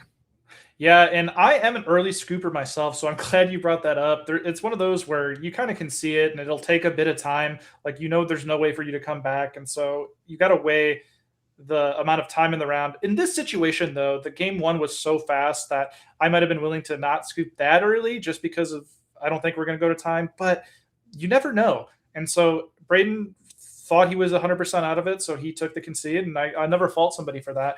But we are going to go into game three here. Now, Willow, are you an early scooper, or do you see through to the last lore? Honestly, I kind of see it through to the last lore, but I got to tell you, I've been trying to teach myself to start scooping a little bit earlier. I have definitely had some problems running into time, especially as I'm not as sharp as some of you Golden Mickey winners, J-Bomb. So my lines are not as quick. So I should start becoming an early scooper. I tell you what. But the players taking an altar here, having a look at the hand. Justin got some good stuff in hand, but it's just a matter of how we bring it all together. Sometimes it's hard to throw back these cards that could be really good late game, but you got to play the hand that you're given, not the hand that you want to have. And so sometimes you can't hold on to these cards that are just a little too far off. All right, and it looks like we are going to take a moment. There might be a sleeve issue. I see Braden digging his sleeves out from his backpack, so it looks like that they might be changing out one sleeve, and then we will get back into this game and start the so important game three of round three, and notably our first game three of the day. And we will get to go a little bit longer than 20 minutes for the first time today. Hey, you're right. We do get a game three. That's going to be awesome. Look, we were asking for it, and here it is. So like you said, just going to get those sleeves in order, get something switched out. We'll fix the camera in a moment, but we know what's happening. The players are on the right side. So, hey, there's that at least. But here we go. We're shuffling up. And we are about to go again at the Ink Inc. $3,000 event. Both of these players 2-0 into round three. One of them gonna break the streak here and come out with a loss while the other is going on 3-0. Let's see how this goes. 30 minutes left in round as well. Plenty of time. All right, I'm just letting the production know to try and get that camera on Braden fixed for us. So hopefully that can get taken care of, but someone is on it and we will get that hopefully soon. And we are giving our opponent a nice shuffle before the game. And I'm always a little nervous shuffling my opponent's deck, not because of like ruining their cards or anything. I just always kind of have this in the back of my mind. I'm going to drop the deck because I actually did drop my opponent's deck once in the first round of a DLC and I felt so bad. And so I just have that fear whenever I see someone double sleeved, I'm not even touching it, but I will shuffle the single sleeved. And I think it is the best thing to do to give everybody a fair chance. I'm not accusing anybody of any misdoings or anything, but it is just eliminating opportunity. And that is the name of the game. Yeah, absolutely. And we are starting the game as we do see a Dale ready for his shot, hit the Inkwell, and another Malin Lee one drop coming in on turn one, passing over to Justin, taking a look at some of his options here as we ink an Augustine Madrigal to play a Louisa. Yeah, and this Malin Lee is one of my favorite arts of the set because she is just in that power sing pose that I love so much. And Braden off to the races with a very strong start, already at Singer 8 for his Sing Togethers. If he really wanted to, he could sing Under the Sea as early as turn 3. That is absolutely bonkers speed from Braden, our on the play player in this game 3. Yeah, super crazy to have a Singer 8 available to us on turn 3. No cards yet into the discard pile for that Circle of Life, but could happen at any moment now. Justin seeing the Singer 3 available to him, taking a second, scratching his head. He's got a couple different lines here. He does have the Ham Piggy Bank in hand. He also has that Grandmother Willow Ancient Advisor, trying to think what's going to be his best play for turn 2 as he looks to ink the world's greatest criminal mind and think about what that turn 2 should be. Yeah, and while Justin contemplates his best turn 2, which is just going to be to play a 2-drop, Braden's best turn 3 is going to be to play a Bobby, discard a Surfer Stitch, and then sing Circle of Life to bring out that Surfer Stitch, or notably, he could just sing Under the Sea and clear Justin's entire board while continuing to just not have anything threatened back to take out any of his singers, and then set up that Circle of Life discard for the next turn should he have it. And so there's that Bobby, which tells me that, oh, we are just going to go Eleanor instead. And so it looks like we didn't have either of those, but still a very strong play because we are going to take 1 damage on that Willow, setting it to 1 remaining willpower and allowing us to take it out should it try to go sideways. Yeah, absolutely. That Eleanor at the end of our turn allowing us, because we have 3 exerted characters in play to deal that damage, gain a lore and draw us a card. You said it. We did have the Bobby Zimmerowski, but must not have had the other pieces that we wanted there. But going on a quest still feels pretty good as well, especially considering, you know, this Luisa Madrigal only challenging for 2. So not able to get the singers off the board, would have to challenge that Grandmother Willow if it wanted to banish, and that it does. On the other side, this Grandmother Willow looking like, okay, it's just going to put a damage on that Malin Lee, getting ready for later. Yeah, and that is something that we pretty much always want to do, because the name of the game versus this Amber Emerald is just eliminate as many characters as possible, because if they cannot get to their singers, they're not doing anything very, very particularly strong besides these Eleanor plays. And so once we can just slowly whittle them down, that is how we are going to win this game, regardless of our cards in hand. And so by continuously developing the board like this and putting damage on things, it'll also notably allow our Cheshire Cat to move the damage and finish off any characters that we've put these tiny amounts of damage on to eliminate their willpower. And so Brayden still has the Singer 8, so if he has those strong play lines, they are there for him, but he is going to opt to just play the Willow, using another 3 ink to play that Todd. Yeah, Todd going to come in, allow him to draw 2 cards, and then choose and discard a card. That Prince Philip, Vanquisher of Foes, going into the discard pile, where he so often wants to be in a deck like this. We are going to use this Eleanor to sing Malicious, Mean, and Scary. Going to put a damage on all of our characters, which is also going to be enough to get rid of that Grandmother Willow.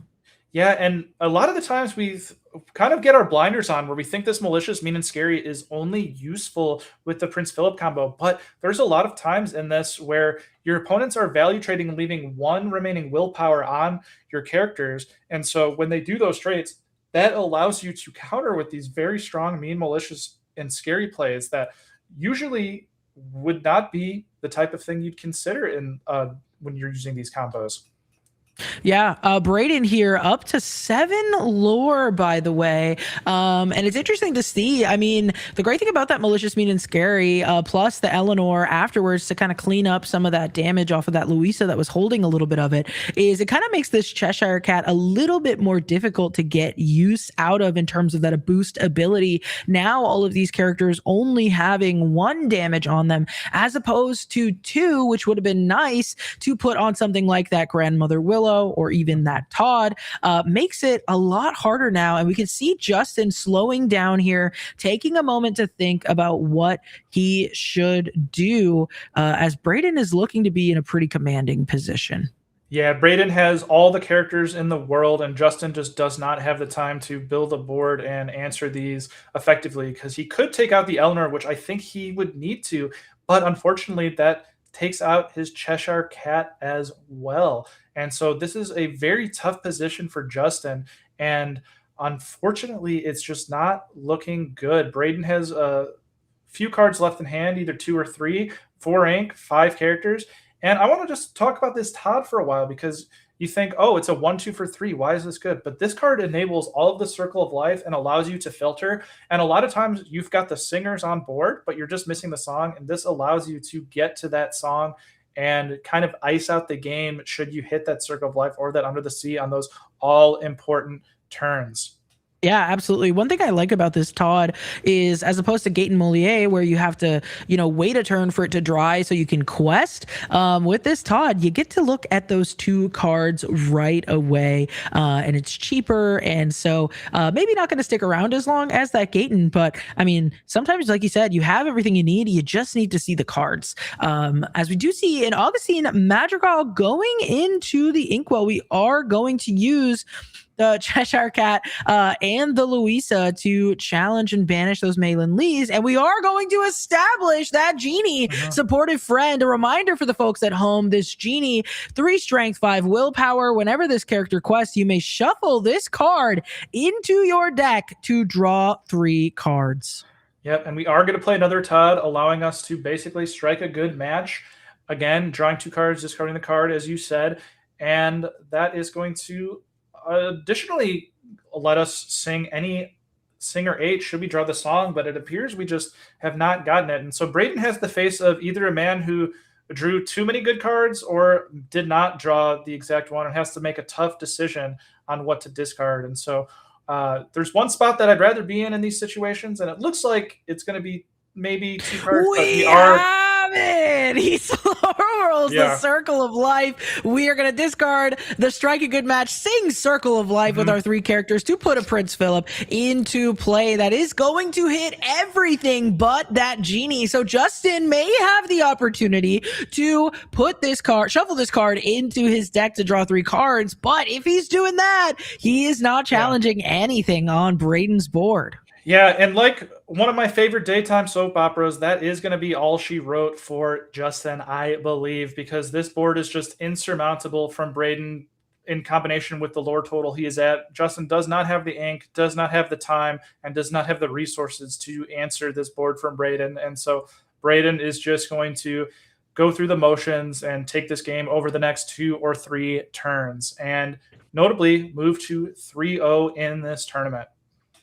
Yeah, and we did see that Justin did elect to quest that Genie to draw those 3 cards. So looking at a full grip here, only going up to 5 ink potentially. I know these lists have occasionally run like a 1 of spend. That would probably be his only hope in getting something off the board right now. But more realistically, he's just going to have to try to establish some board presence here and watch as Braden's lore count shoots up. We do see him ink a Surfer Stitch and play a Hades, looking for a deal, trying his best to get something off the board, but instead Braden's just going to say draw 2 more cards. Yeah, Braden does the head nod, says take your cards. I'm keeping my pill. And so he is just going to play another Eleanor, and you know what's better than 1 Eleanor? 2 Eleanors, because that allows you to draw 2 cards, gank 2 lore, and deal 2 damage to that Hades on the other side. And Justin says, you got it, buddy. And that is going to be the game. We see the handshake. It's just too much to overcome for Justin there. Braden able to get this one on the play. Going into round 4, going to be 3-0. Justin just couldn't get there. It was a pretty wide board to overcome. We saw the early scoop from Braden in game 2, recognizing, you know what, I like my chances a lot better on the play, and it definitely ended up working for him there. Yeah, and Braden doing very well and showing the success of this like mid-range circle deck as opposed to the very, very high-end slower list, because it's still doing the extremely powerful things that we've seen in prior formats from dogs. But instead of having the actual dogs, we've now got Circle of Life, Prince Philip combo, which gives us a way to answer our opponent's board while also having our Eleanors to gain card advantage. And so while your choices aren't as powerful as other Circle of Life decks, you still have very, very strong opportunities because you're gaining lore very, very fast. And so while you might not have the best choices compared to the other Circle of Life higher end, you are ending the game quicker, so you don't need those stronger cards. Liam has joined us. Hello, Liam. Hey, I thought I'd jump back in here. You all got a game 3. I'm kind of jealous. We did. Yeah, super fun to watch though. This Circle of Life deck is one that I see a lot of top players really trying to make work. Hector Hara bringing in a similar build down there in Florida, taking it all the way to the top 2. But seems pretty popular. Seems pretty good. Seemed pretty good there for sure. I mean, like super wide board there, and really that's the thing. We mentioned from round one of the things that the player was missing was had all of the singers available, had the board super wide, just didn't have the songs, and so it goes to show that this deck, can do very powerful things. We can have these very intimidating board states, but they're not intimidating for the traditional reason, right? They're not intimidating because of all the challenging power and all the things that they can do there. They're intimidating because of the songs that these players can sing. And in the first round, we saw a player with a big board, but no songs. And in this time, we did see Braden coming through. The songs were there, the characters were there. And so you're able to take that win. Yeah. Yeah, it's really fun. And on the other side, we talked a lot about this Amberthist. I'm going to go with this Amberthist deck. It's very fair. It brings together the standard, Amber or Amethyst core that we've seen be very popular. We lost some tools, but we retained a lot of the board swinging cards. Got a few new tools. The problem is this deck is fair. Like it doesn't have a lot of really bad matchups, but at the same time, it doesn't have a super high ceiling, I feel like. And what the Circle of Life deck does have some incredibly powerful plays where it can string together the right sequence of cards in order to Circle of Life very early and start pulling things out of the discard pile. It also brings to bear board wipe, and any two actually. One very one-sided one and one. Well, they're both one-sided board wipes actually. One's better than the other, but it brings two board wipes to bear. And so like I don't know. It might be that in a particular tournament, if you're playing, let's say, 11 or 12 rounds of a DLC, that perhaps the fair deck is a good tool to navigate Swiss rounds because you just don't have a lot of terrible matchups. I don't know, but if luck is with you and you manage to hit the right sequence of cards with a Circle of Life deck, it just feels really powerful. Yeah, it has so many lanes because you have the standard powerful, just play your low cost characters, play Eleanor, but you also have this other line where if you don't hit exactly that, you can go the Mei Lin route, discard a card, and then all of a sudden you're singing Circle of Life or Under the Sea and eliminating your opponent's board or playing the most powerful character in your deck. And so it has just two very, very blowout mechanics in the early game that you can do by turn 3 or 4 very consistently. And I think that's why we're seeing the success from not only Braden, but Joshua Satterfield, Chris Anderson, and Pidgey Pot Pie from yesterday, who all three of those on a similar list made top 8 at the Gen Con CCQ. What's interesting about these lists as well is, the one in round one had the Lost in the Woods and the Under the Sea.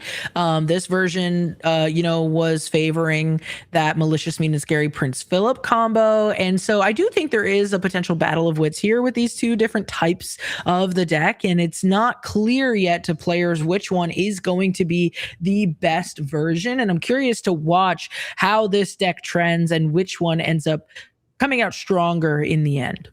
Well, the other frustrating thing, though, for like opponents that are playing into these decks is, it's another example of where you get the benefit for the cards you're not playing. Yeah. Even if you're not going that way. And we saw, because let's say you choose not to run Under the Sea for whatever reason, you're relying on the Malicious, Mean, and Scary combo, and some people can run both. But let's say you choose not to run Under the Sea. Your opponent's got to respect Under the Sea, unless it's open deck list in the top cut, or you cannot play into an Under the Sea in certain builds because you will not survive it if your opponent hits you with it early on. So that makes this deck and this color combo particularly frustrating for people to navigate through. We kind of saw a similar dynamic with the Chromacon and Under the Sea in previous metas. And there was a particular tournament where Sailor was like, all right, everybody's respecting Chromacon. I'm going to not play Chromacons. I'm going to make my deck stronger in a different lane, and I'm going to get the benefit from everybody teching for Chromacon and just go ahead and win the CCQ. Yeah. And it worked. Sometimes it works. Yeah, for sure. Well, with that game 3, we are a little bit closer to round than we normally are. So I think we have about 10 to 15 minutes left in round, and then we'll bring you all round 4 of this 3K up there in the DMB area, this Inc 3K. Thanks, all of you folks, all of you out there in Twitch and Twitter world, and the one person on Facebook. Shout out to you, Facebook watcher. Shout out to you, Facebook watcher. I see you for hanging out with us on Lorcana Sunday here, getting a taste of this Attack of the Vine meta. We want to know if you're out there, what are you excited to see? What are you excited about? What are you enjoying about Attack of the Vine meta? Yeah, and to clarify, listen, for the folks at home, I saw some people who were just joining us recently.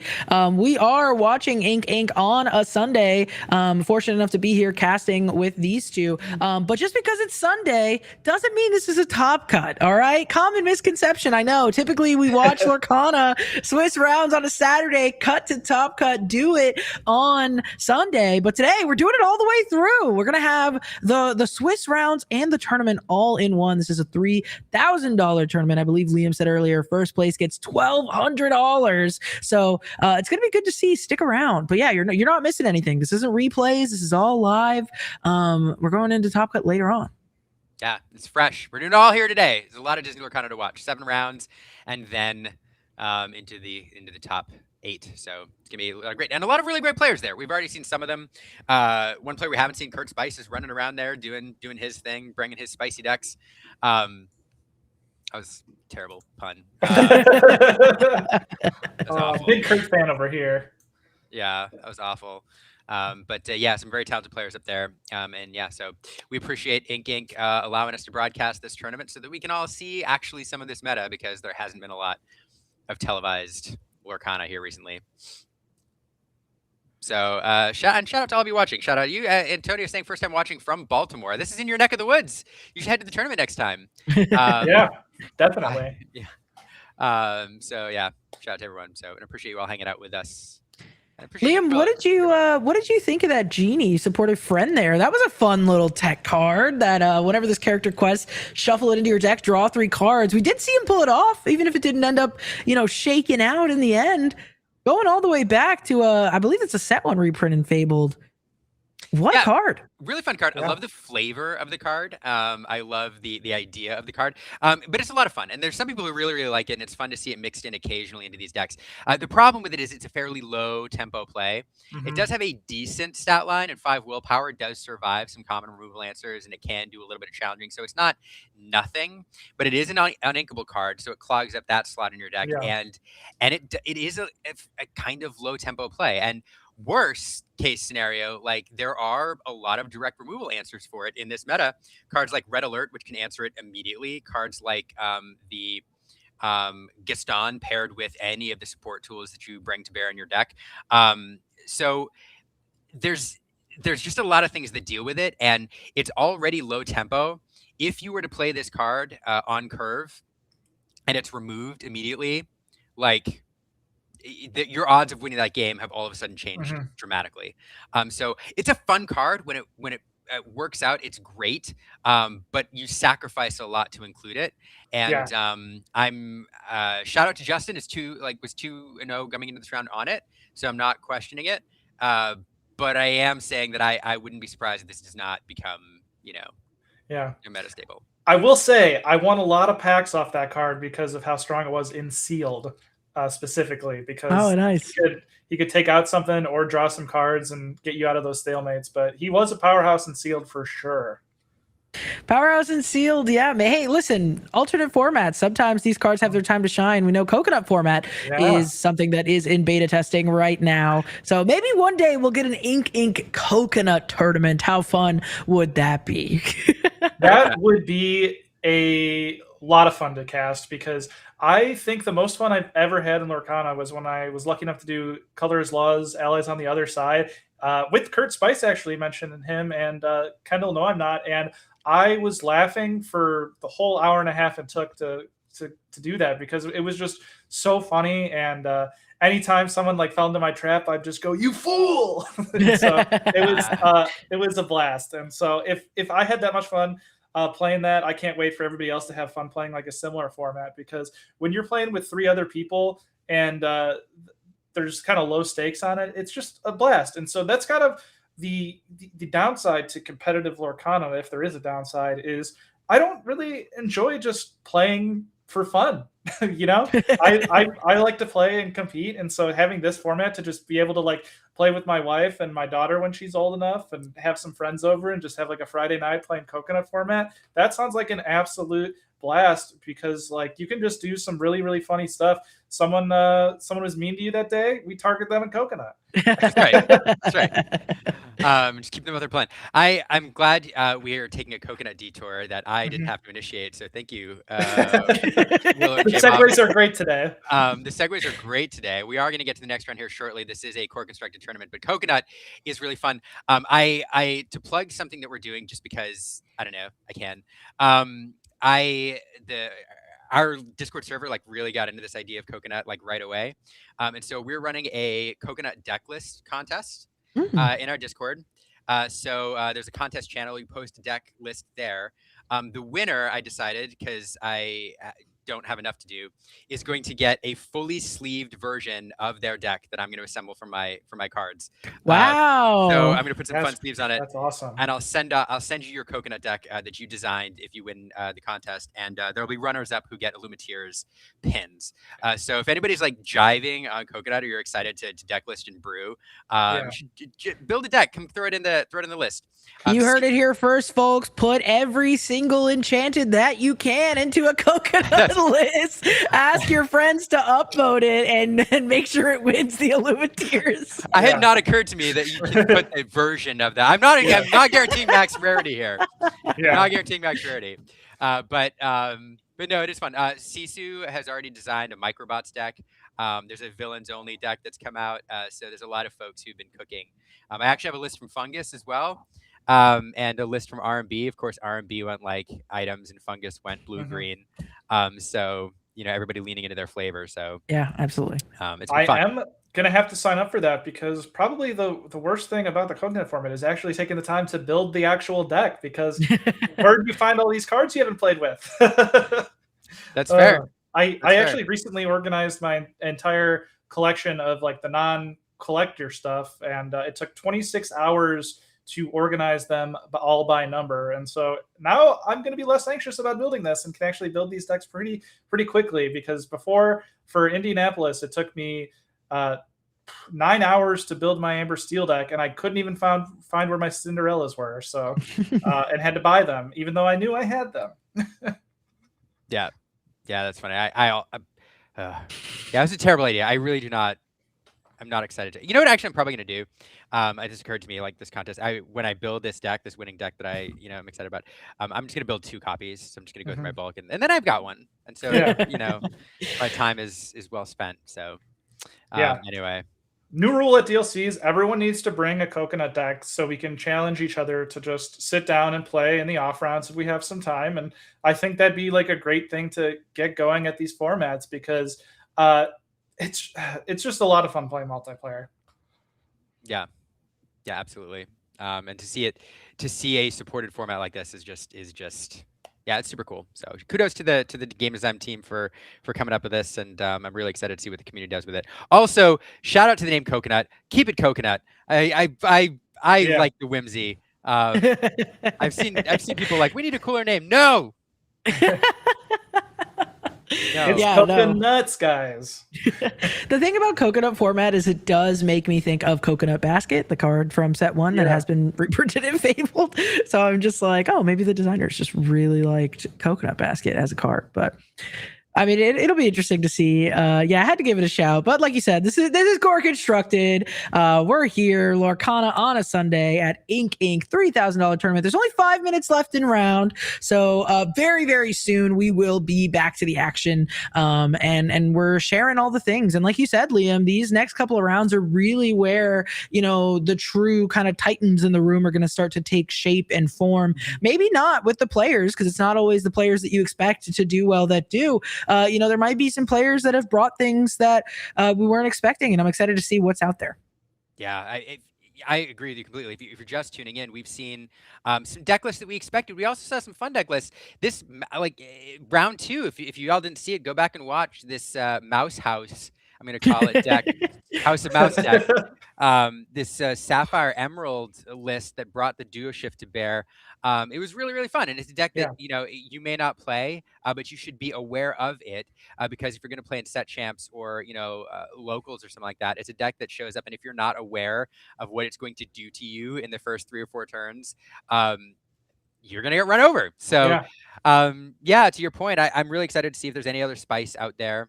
I'm willing to bet that there's probably going to be 2 or 3 decks that make the top cut or they're in contention for it that are going to completely surprise us, and I can't wait to see what those are. Yeah, I can't wait to talk to people at Continentals where I say, "Oh, how is your day going?" And then they say, "I played against Green Blue," and I was like, "Oh, you won, right?" And he goes, "He shifted the Mickey on turn 2 both games, so no." And so I think that's going to be like the highlight of when you play against the Green Blue. It's like, did he shift the Mickey? No, okay, you win.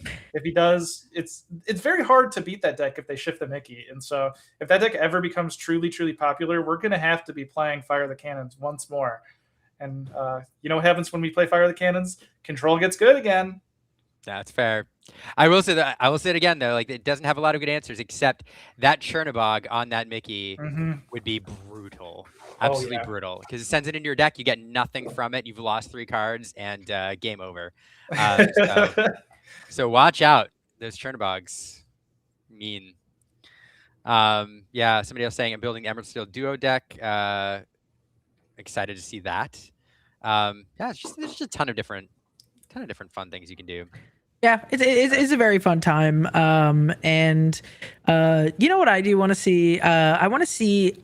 We talk about like max rarity decks and like decks with enchanteds.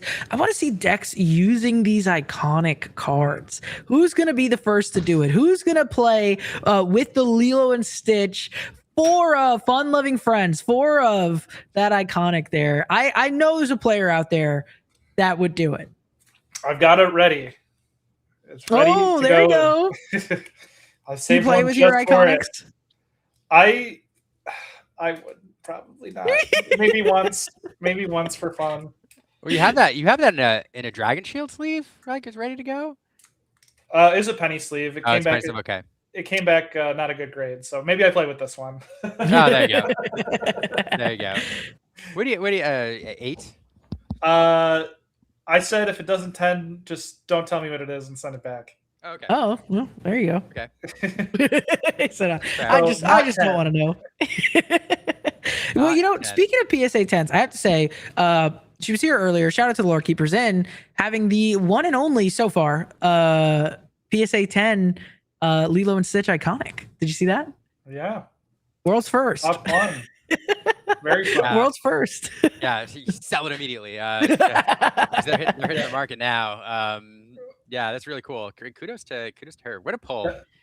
That was her first card graded. I helped her through the process, and it was fun to kind of teach that and see like her reactions through the whole thing. And she's like, "How do they tell you the grade?" And I was like, "Oh, there's a little fun like grade reveal screen where it turns and it's like fireworks and stuff." And so I want to see I want to send in and like get like a 5 or something and see if it still does the fireworks or what. Like It does not.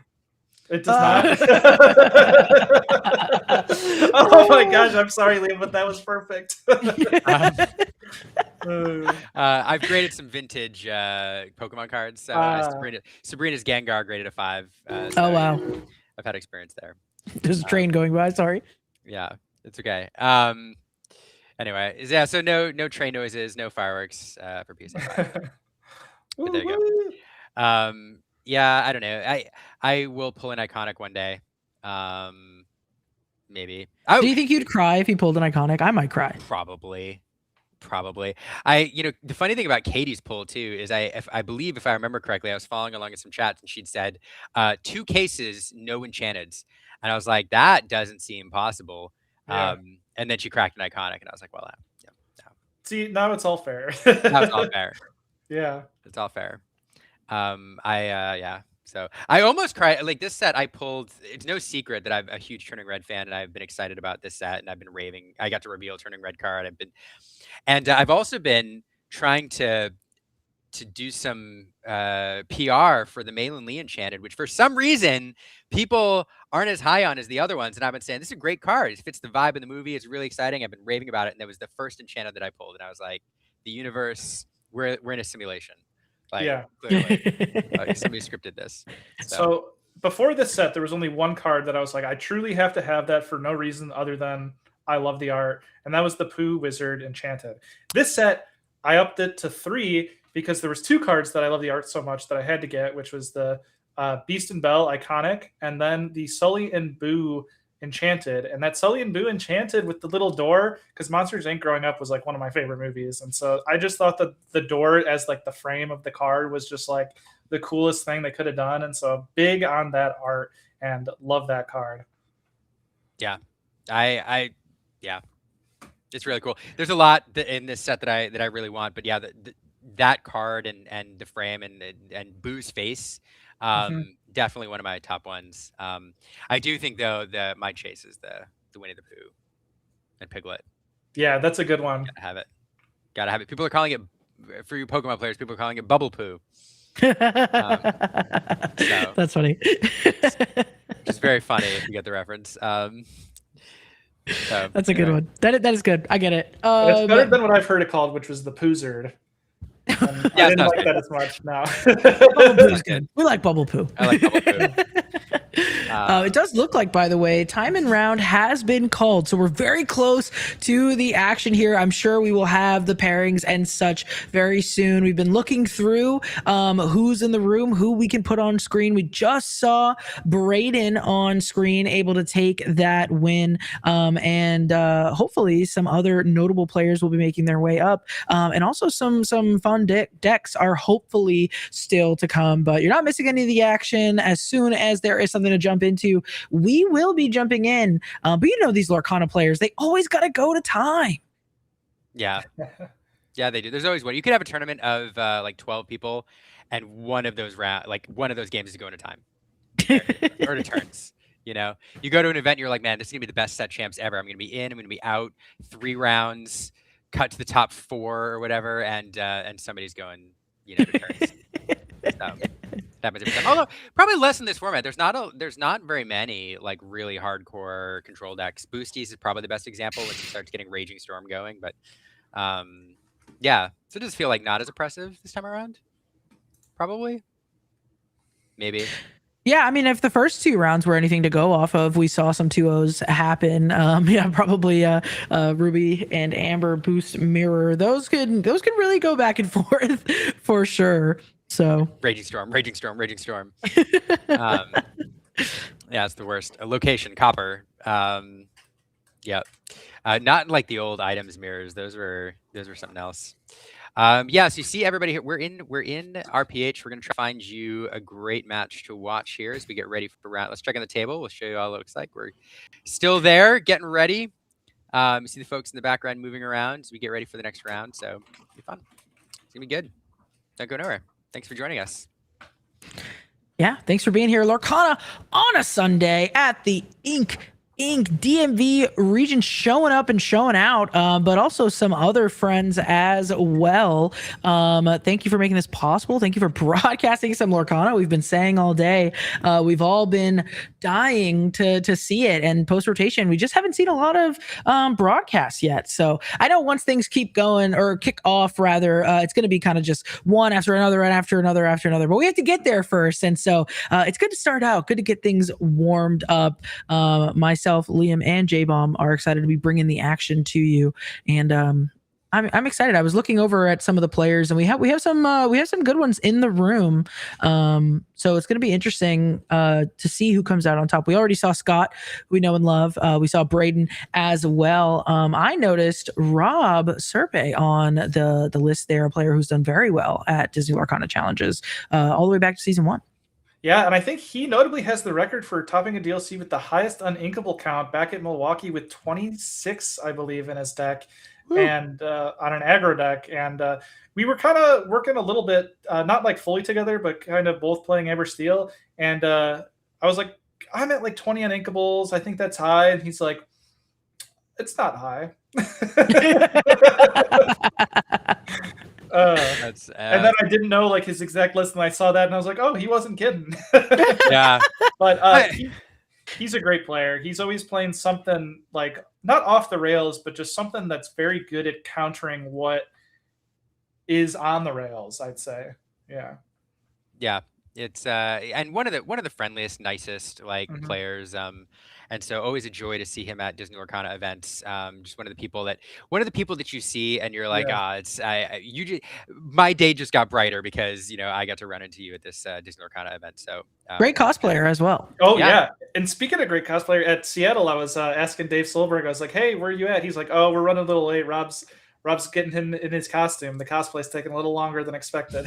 And his Seattle costume was great. I believe he was Tiana restaurant owner, and just a wonderful costume there. And so he always like now when you see people like in costumes and stuff, like he goes the extra mile and is going like full on like actual like what these characters would wear and what they would dress as, the makeup and stuff. And so like with me, I'm wearing just like an Eeyore costume. He's like going full out, and I love him for it. Yeah, it's always fun to sit across from your opponent and see that they are in like full blown cosplay, especially in Disney Lorcana. We get some of the coolest ones, and I've loved that they've started doing like the pictures for all of the cosplayers. They'll kind of round Yeah. them all up, and so it was just fun to like see the last one, just a band of like Toy Story characters running over to the Yeah. photo booth to kind of get their pictures taken. It's awesome. So it's gonna be a treat. It's just so fun. It's part of what makes the game so special. Yeah, yeah. and at the last World Class Cards Enchanted Evening, we had a costume contest, and I thought I would do like okay in it, and I got eliminated like first because people really went the extra mile. I had some of the craziest costumes I've ever seen. Like there was the most realistic mask from Carl from Up that looked like he was the exact character. I've never seen a square head in my life, and his wife played the house, and what a wonderful house she played, and it was. Yeah, and so I love people going the extra mile and just like dressing up, and I think that's what separates like Disney Lorcana from other games. It's everyone knows these characters, and like just going and dressing up with these characters just adds a little bit more fun to an already fun game. Yeah, absolutely. Absolutely. It's bringing together 2 points though that we were talking about like the DLCs and the fun everybody's having, and then color. Wow, sorry, Willow. Willow earlier talking about she's been in the chat all day, talking about the like us not seeing very many events. Like this is a weird period between now and Continentals because normally you have like some big CCQs and like some other huge events that are that we're all looking to help define the meta and all that. There's really not a lot. Like this might be Ink here the biggest event that we see post or pre Continentals at the end of the Hmm. month, and so it's and the other interesting thing about it is because Continentals are coming up, there's going to be a lot of players who don't want to spill their secrets. Right. It's such a big tournament for folks that a lot of the folks that we're used to looking at to kind of show us what the best decks are going to be getting reps in and are going to be playing, playing, with physical cards, but they're not keen to tip their hand so much. And so it just feels like this really interesting time where we're all trying to like read the tea leaves to figure out what the meta actually is. And I don't know that we're going to know until the North American Championship, like really what the best contenders are. Yeah, and I do see in the chat, we see our Facebook viewer here coming in saying, thanks for the Carl shout out, J-Bomb. Great time. So shout out to you, Blake. Good to see you here. I think it was awesome. We were like shouting out Facebook earlier. we have our viewer here. No, Liam, I think you're absolutely right. One thing that players might consider, if they are qualified for the North American Championship, but don't want to leak their sauce, is trying out some decks that they're expecting to be up against. So somebody might be interested in playing something else, but take Amber and Emerald Circle of Life, just to be able to see, well, how does this play? How can I counter it? But this is not the deck that I'm going to be on. To kind of keep people off of your toes is maybe a good way to still get some practice in without showing your hand, so to speak. Yeah, and that is such great practice too, because understanding all of the lines of all of the decks that you can face really, as I said earlier, it helps you just learn what the opponent has in the hand and really develops your hand reading skills. Because if you don't know what the opponent's decks are, you can't really read their hand as well. And so if you actually play it, you can see, okay, I didn't do this plan A move, I did this plan B. That means I don't have card X, Y, or Z. And so now you've had that brain repetition in your mind. And so you could see that in a live game from the other side. And then that just slowly adds percentage points and percentage points to your win over your win record over the day. Yeah. Yeah, absolutely. Yeah. Great point. Great point. Well, actually, look at that. We're talking about Disney Lorcana games. I see people sitting at the table. We'll take a peek here and get a little peek as they start to work out these names. We'll get a taste of what we're going to before we move to the table. Who do we got down there? Well, I believe we're gonna see. We got a note from Ink Inc. Emmett is gonna be someone we're gonna see on stream who won the last Ink Inc. youth event. So you guys are gonna have great fun with another young Illumineer. Yeah, it's great. I mean, the young Illuminaires really making a name for themselves recently. Of course, you have the Aiden, who took down DKP and won a Golden Mickey, probably the most famous young Illuminaire based on his performance there. But as we talked about earlier, we had Lucas just take down or tie for first because they drew in the finals because there were 2 invites on the line at the CCQ at Gen Con. So Lucas taking out Garrick, a good Disney Lorcana, or fantastic content creator, good friend Garrick. But Lucas going through him in the top 4 to make it to the finals. So the young Lumineers is really showing here, and it's always great to see the next generation of Disney Lorcana players kind of show. So I'm really excited. Now I think Garrick. I'm looking at the record here. I do think. Emmett is 2-1, so still in the running here. Yeah, it's gonna be fun. Oh yeah, and I actually got my start in youth events in another game, and shout out to all the tournaments and TOs who do the youth events, because it can be tough to just go into these higher end tournaments against like really, really strong players and just continuously lose after lose. It takes like a special kind of mental fortitude to just continue to want to play. And so the youth events allows these younger players to have a softer experience into just getting into the game and getting used to that competitive integrity. Some people may not need it and can just jump straight to the competitive circuit and whatnot, but some people it's nicer to have just that slower start and softer start and just get your toes wet and get in there. And so really, really appreciate anybody who is willing to do these younger youth events. Yeah, speaking of getting in there, it looks like they're altering, so we're going to get into this match. Willow, we're going to give you a break and say goodbye to you for the moment. J-Bomb and I are going to take this one. See you in a bit. Here we go. Now, we are going to catch up. I think the names need to be corrected there. We are in round 4. The timer's right, but with the names and the ink colors will have to be updated here, so we'll work on that as we get this round started. Yeah. Not Braden, this player on the left over there, I got a glimpse of Ruby. Did you see what other colors were there? I did not, but I believe this player's name is Ryan and on the left, and then we got Emmett on the right. And I did get a glimpse of what Emmett is playing, and I believe I saw Emerald. I did not see the other color, so it looks like we're where we each saw one. So I'm going to guess Amber Emerald, and probably on your side, Ruby Amethyst. Yeah, we'll see. Yeah, we'll see. But yeah, both these players still in the running. Again, shout out to our young Illuminator here, Emmett. We'll see how this goes. And this is round 4. This is the point where people start to get eliminated, or more people start to get eliminated, and we really get a feeling for who is in contention for the top cut. We do see a handful of Emerald and a Horseman Strikes there. Tells me that you're exactly right. It is Amber Emerald. Oh, is this going to be the Buzz's Arm deck? If this is the Buzz's Arm deck, we're gonna need to work overtime on the Lorebot cards. That's right. Somebody send me a Buzz's Arm list. It's one of the interesting things. Like the best way to learn Disney Lorcana is to watch Disney Lorcana, and here, as you called out, Buzz's Arm there, first card played on turn 1. The best way to learn Disney Lorcana and to have it resonate is to watch it and to play it. And just based on where we are and the dearth of events, it just hasn't. Yeah.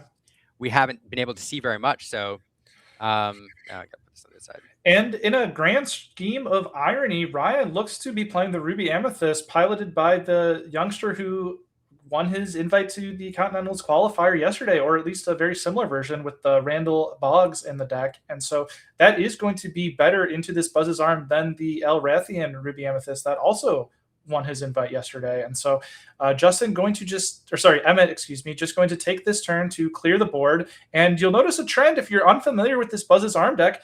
He has no characters in this Buzz's Arm deck, and he's just going to take every turn in order to clear the board as much as he can, turn after turn after turn. And so this card right here is going to allow him to continuously get multiple cards a turn, because what it does is flips over the top card of your deck. If it's a non-character, you draw a card. And because he has no characters in the deck, it always draws a card.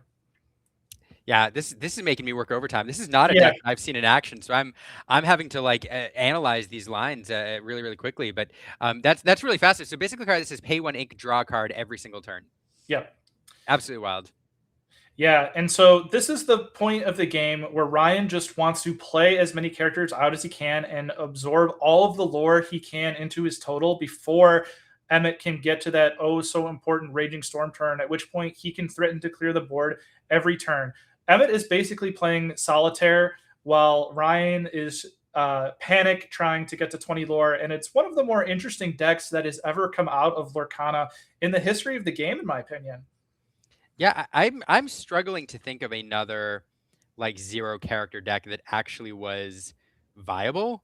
And I don't know how viable this deck is when people figure it out, but still, it's I can't think of another one. Can you?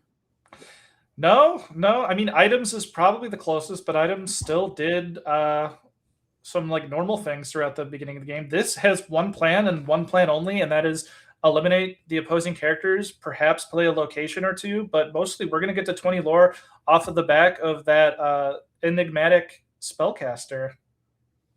Yeah, so some people in the chat pointing out that there may be Kevin's in here. There may also be Prince Phillips.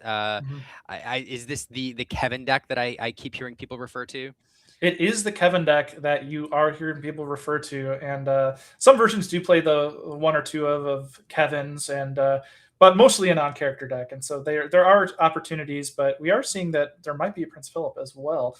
But Ryan getting a bit of lore early. Notably, his deck does not have a ton of high questers, so it is going to be a challenge to get to 20 lore if we're not going to be at 10 to 15 by the time Raging Storm happens, and we are already at Raging Storm. So this is not looking good for Ryan and looking wonderful for Emmett, but at some point, Emmett is going to have to get his win condition on the board. Otherwise, he's just going to be sitting here and stalling the game while not advancing his own gameplay to 20. Yeah, and you can see Ryan here just trying to reestablish board, get something out there. There's a Peter Pan, which I have not seen played very much so far. We'll see if he manages to keep it on the board. Yeah, pulling that up. There we are. Yeah, it's just a 1/3 2 lore evasive, which is not bad in this matchup at all, because you just want all of your characters to quest for 2 as much as you can. And so we are going to play gosh, I don't even know the name of that card. Liam, Yeah. try and pull that one up. Somebody help. This is going to be my worst commentated game ever. What are we doing here? So it's fascinating.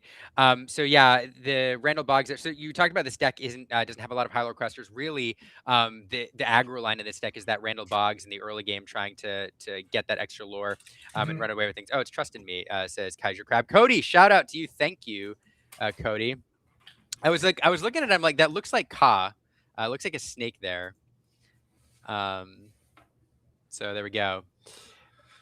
All right, yeah, and Randall Boggs, one of the more interesting cards that they've ever printed, which introduces not really a good mechanic, but a mechanic nonetheless, where while all cards in your ink pool are exerted, they get a bonus effect, and there's a couple of them. And so this, in an aggro deck where you're mostly always going to be using your ink, is pretty strong. But the downside is once you're top decking, you're likely not using all of your ink, and then all of a sudden he is questing for El Zilcho, and that's not something you really want to be doing in this deck. But he still has a bit of grip of cards, and notably the Randall was answered pretty early by some early removal from Emmett. And so Emmett's just going to continue to keep advancing his gameplay and playing all of the items in the world, gaining cards, and just slowly trying to prevent Ryan from getting to 20. Yeah.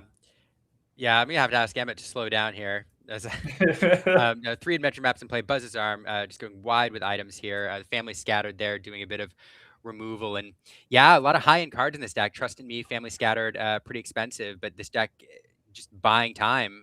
Looks like Yeah. to get to that position.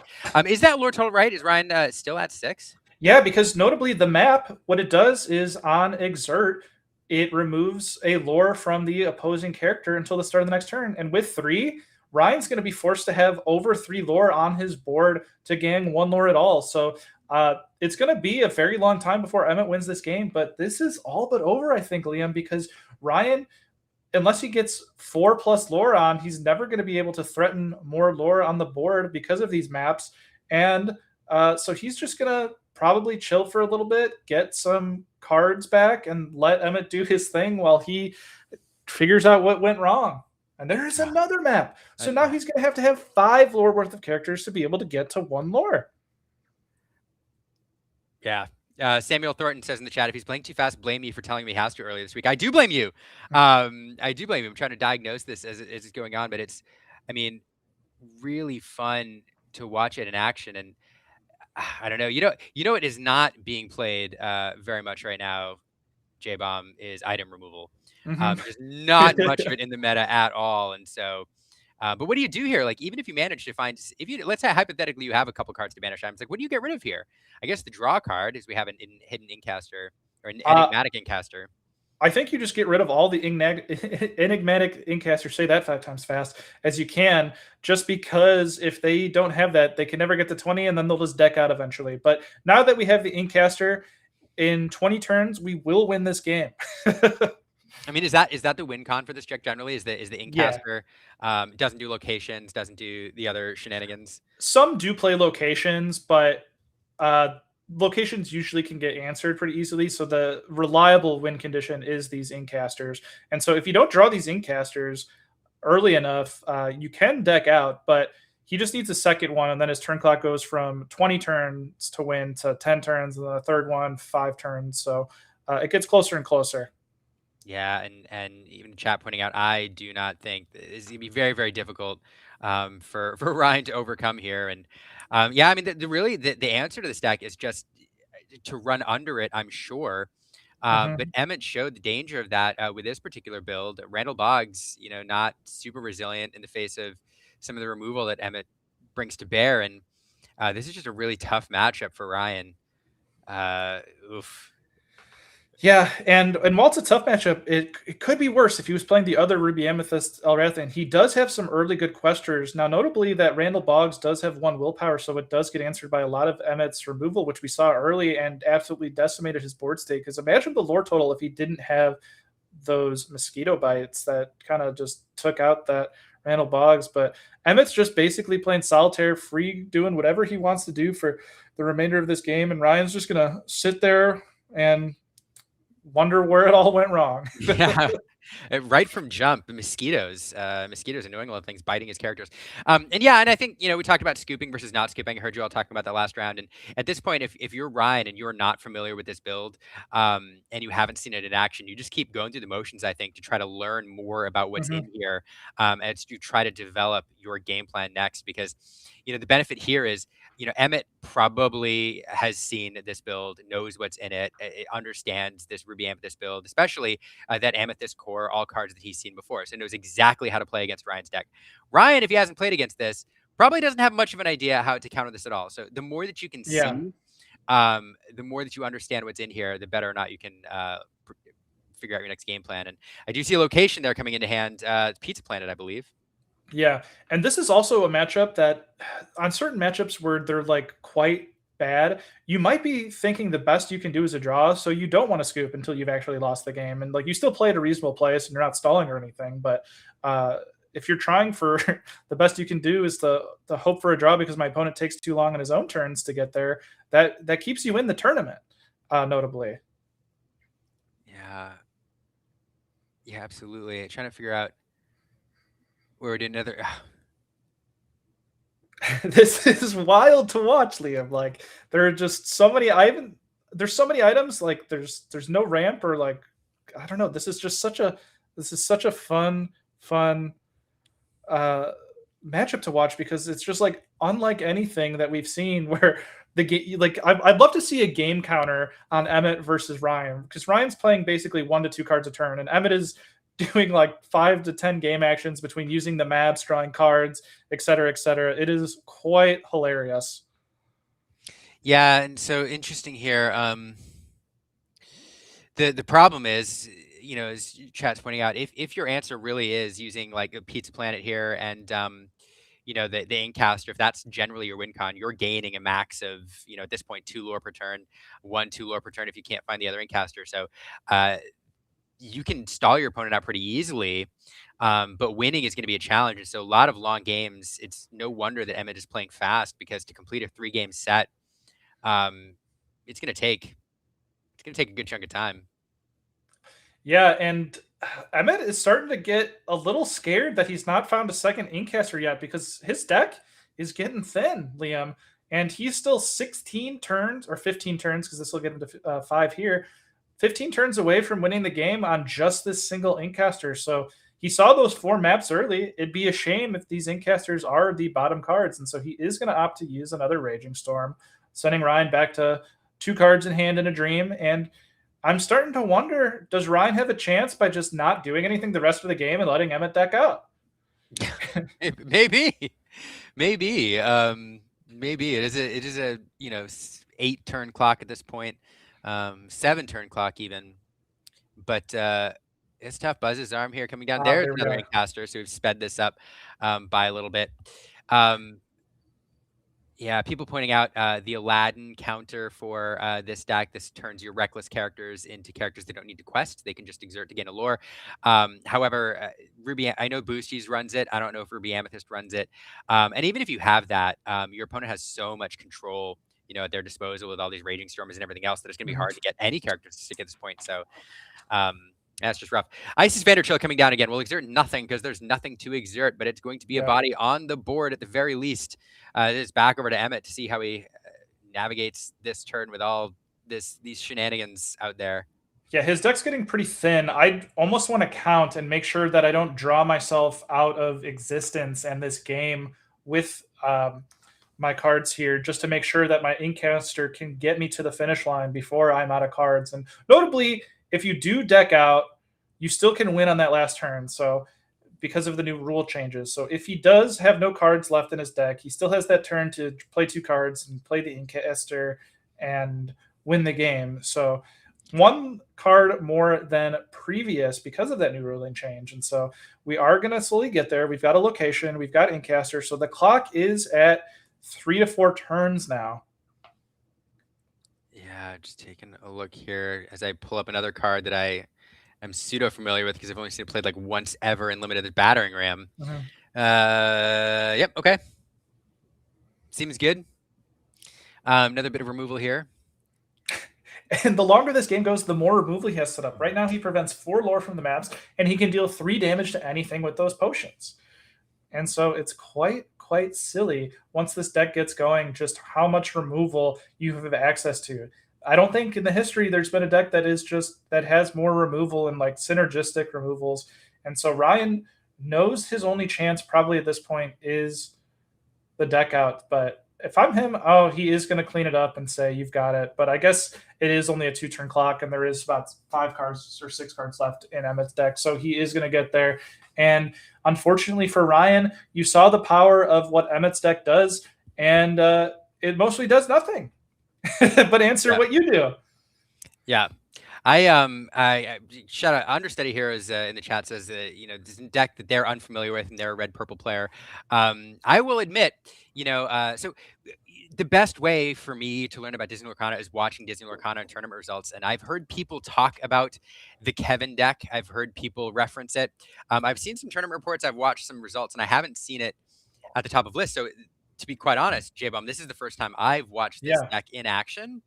And so, yeah, I'm not surprised there are people out there who have not seen it. My initial impressions are, it strikes me that it's very, very good into certain matchups, and it definitely benefits from the fact that there is no item removal around. Yeah. 1 or 2 key pieces of item removal in the early game, for example, getting rid of that an early adventure book would Hmm. be pretty devastating. Um, Yeah. but it probably has some matchups that are also very, very bad. Hmm. In fact, boosties is probably one that doesn't rely. Well, I guess it relies on the boost to draw, but when the opponent's playing for an end game of locations, to close things out, it probably isn't a great matchup. So yeah, it's a really interesting deck. I'm not surprised to see a couple people able to bring this into a big event and to do well because it's not a deck that a lot of people have probably prepared for or attacked for. I Yeah. do wonder how consistent it is though into a varied field. Yeah, it is one of those that, as you said, it is so reliant on that card draw that if you don't have it, you're really not going to get to your have enough resources to get to your Raging Storm turn because you're spending all your cards answering the early game. And so there are games where sometimes you just don't see a four of, and that like Flaversham players will tell you, "Oh, I lost. I never saw Flaversham. It was bottom 30 cards." And so that deck is even worse than that, where you need that so bad, and also you kind of take a turn off when you play it too. So you're really not adding any tempo to the board, though this deck doesn't have literally any tempo because it's all just an entirely reactive based deck. And so it's just one of those where in a 12 round DLC, you're going to have a couple games where you miss that, and you hope it doesn't happen twice in the same match. Yep, absolutely. So a lot of people saying and pointing out that being aggressive is the way to beat this deck. I think absolutely right. And this is probably the most aggressive start that you can get from Ryan. Mm-hmm. A turn one play followed by the Randall Boggs, which will quest for two, courtesy of all the ink exerted in his inkwell, and followed by the two lore Peter Pan on turn three. So five lore represented on the board. Ryan already up to four. And fortunately for him, Emmett has the answer for that evasive Peter Pan, playing a Horseman Strikes, getting it off the board. But that still leaves him with three lore on the board. So now Ryan will try to establish something else. And this is a very fast start. We'll Yeah. see if this can power him into the late game. Emmett a little bit more lower tempo here. We'll see how he responds.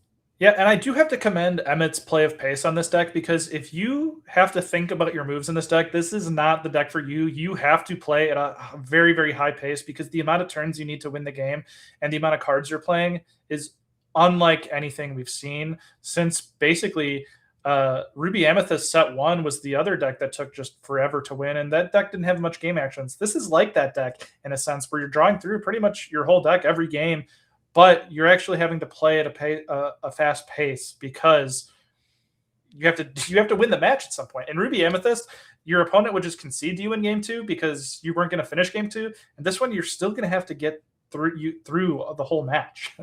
Yeah, it reminds me very much of the some item builds, but really it's the Emerald Sapphire item builds like that Zach Bibbins played in the World Championship, where you're just doing a bajillion things with Radigan's traps and bouncing him back and craziness. We do see Hercules come into play. It is a two lore quester, which is the most important thing right now. Is how much lore can you stack up early? This character Mhm. can't be dealt damage unless he's being challenged. So there's a lot of that's actually a very interesting counter to this deck because Yeah. a lot of the removal, using those cards to ping damaged characters and using malicious mean and scary, like Hercules is basically invulnerable to all of Emmett's removal except for a Raging Storm. Mhm. So this is a surprising card to me that could be the key to actually winning this. Although we do see an adventure map in play or an inscrutable map in play that will start to affect the lore game. Yeah, and that will slow down a bit. And I think Emmett is starting to feel a little uncomfortable because Ryan didn't get past 6 lore last game. He's already at 13, and Emmett is still a couple turns away from the Raging Storm. But we are going to slow him down a little bit here with Yeah, the. it's family scattered. Opponent chooses three of their characters, returns one to their hand, one on the bottom of the deck, and one on the top of their deck. And that's, I mean, it's an expensive card. It costs 8, but that's all three characters now dealt with in some form or fashion, and that feels pretty Yeah. bad. Oh, notably, because of the Buzz's Arm, he could have actually played the Raging Storm this turn. So he opted to go with the family scattered first just to slow down and kind of force Ryan to pick the top deck. And so that is quite an interesting thing. That might be all he needed to get back in this game. Yeah, it Although is he interesting. does But not have his card notably, draw set up. that's gonna be the problem here because he has a couple uninkables in hand. He does have Raging Storm, so he can continue to clear things off. But yeah, no card draw and a really low hand size. Um, the Ryan playing the most effective card, the one that's likely to stick, that Mhm. Hercules. So that may be enough, to be honest, to draw out a Raging Storm. We'll see. Instead, we do have this potion come into play. And Emmett going to invite Ryan to extend a little bit more.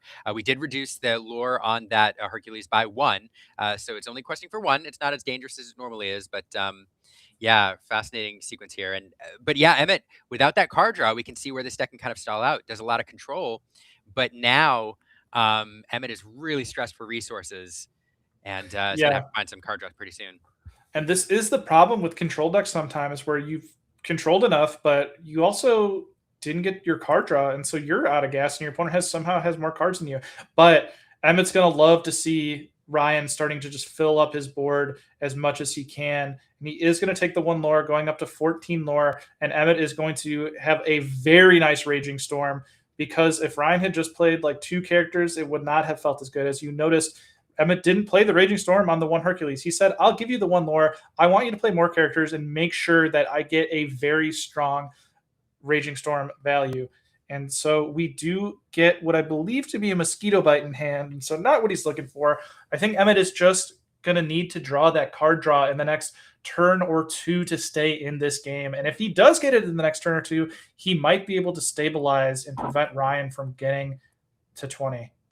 Yeah, and I think Ryan, having played a couple guidebooks now, able to recharge his hand and probably, oh, and Demota, really good here, drawing him a couple cards. Does give Emmett a card. But at this point, what he's trying to do is just draw 2 characters, like be able to play 2 characters a turn. That's the thing. Play 2 characters a turn. Mhm. Maybe Emmett can deal with 1. Maybe he can reduce the lore on 1. But if I play 2 characters a turn, that should get me over the finish line.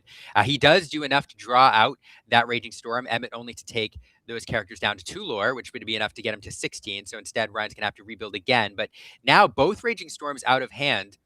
Um, Although we do have a little bit of removal courtesy of the potion. But here's some really strong cards. High willpower here. Yeah. Damage-based removal is going to be a challenge. That Elastigirl, or Mrs. Incredible, only has 1 lore on her own, but one of her abilities allows her to add an extra lore, if that's the choice. Yeah, very interesting card. This is one that her playability surprises me, because it's kind of an expensive card for kind of a do nothing on play effect, but because her versatility of becoming an evasive and or getting a second lore is just good enough in this format. And that is quite nice, because we've seen it a lot today on stream, and that is one card that also DKP was excited for. And I was like, "You sure, buddy?" And he's like, "Oh no, I really like it." And he ended up being very correct, as he usually is.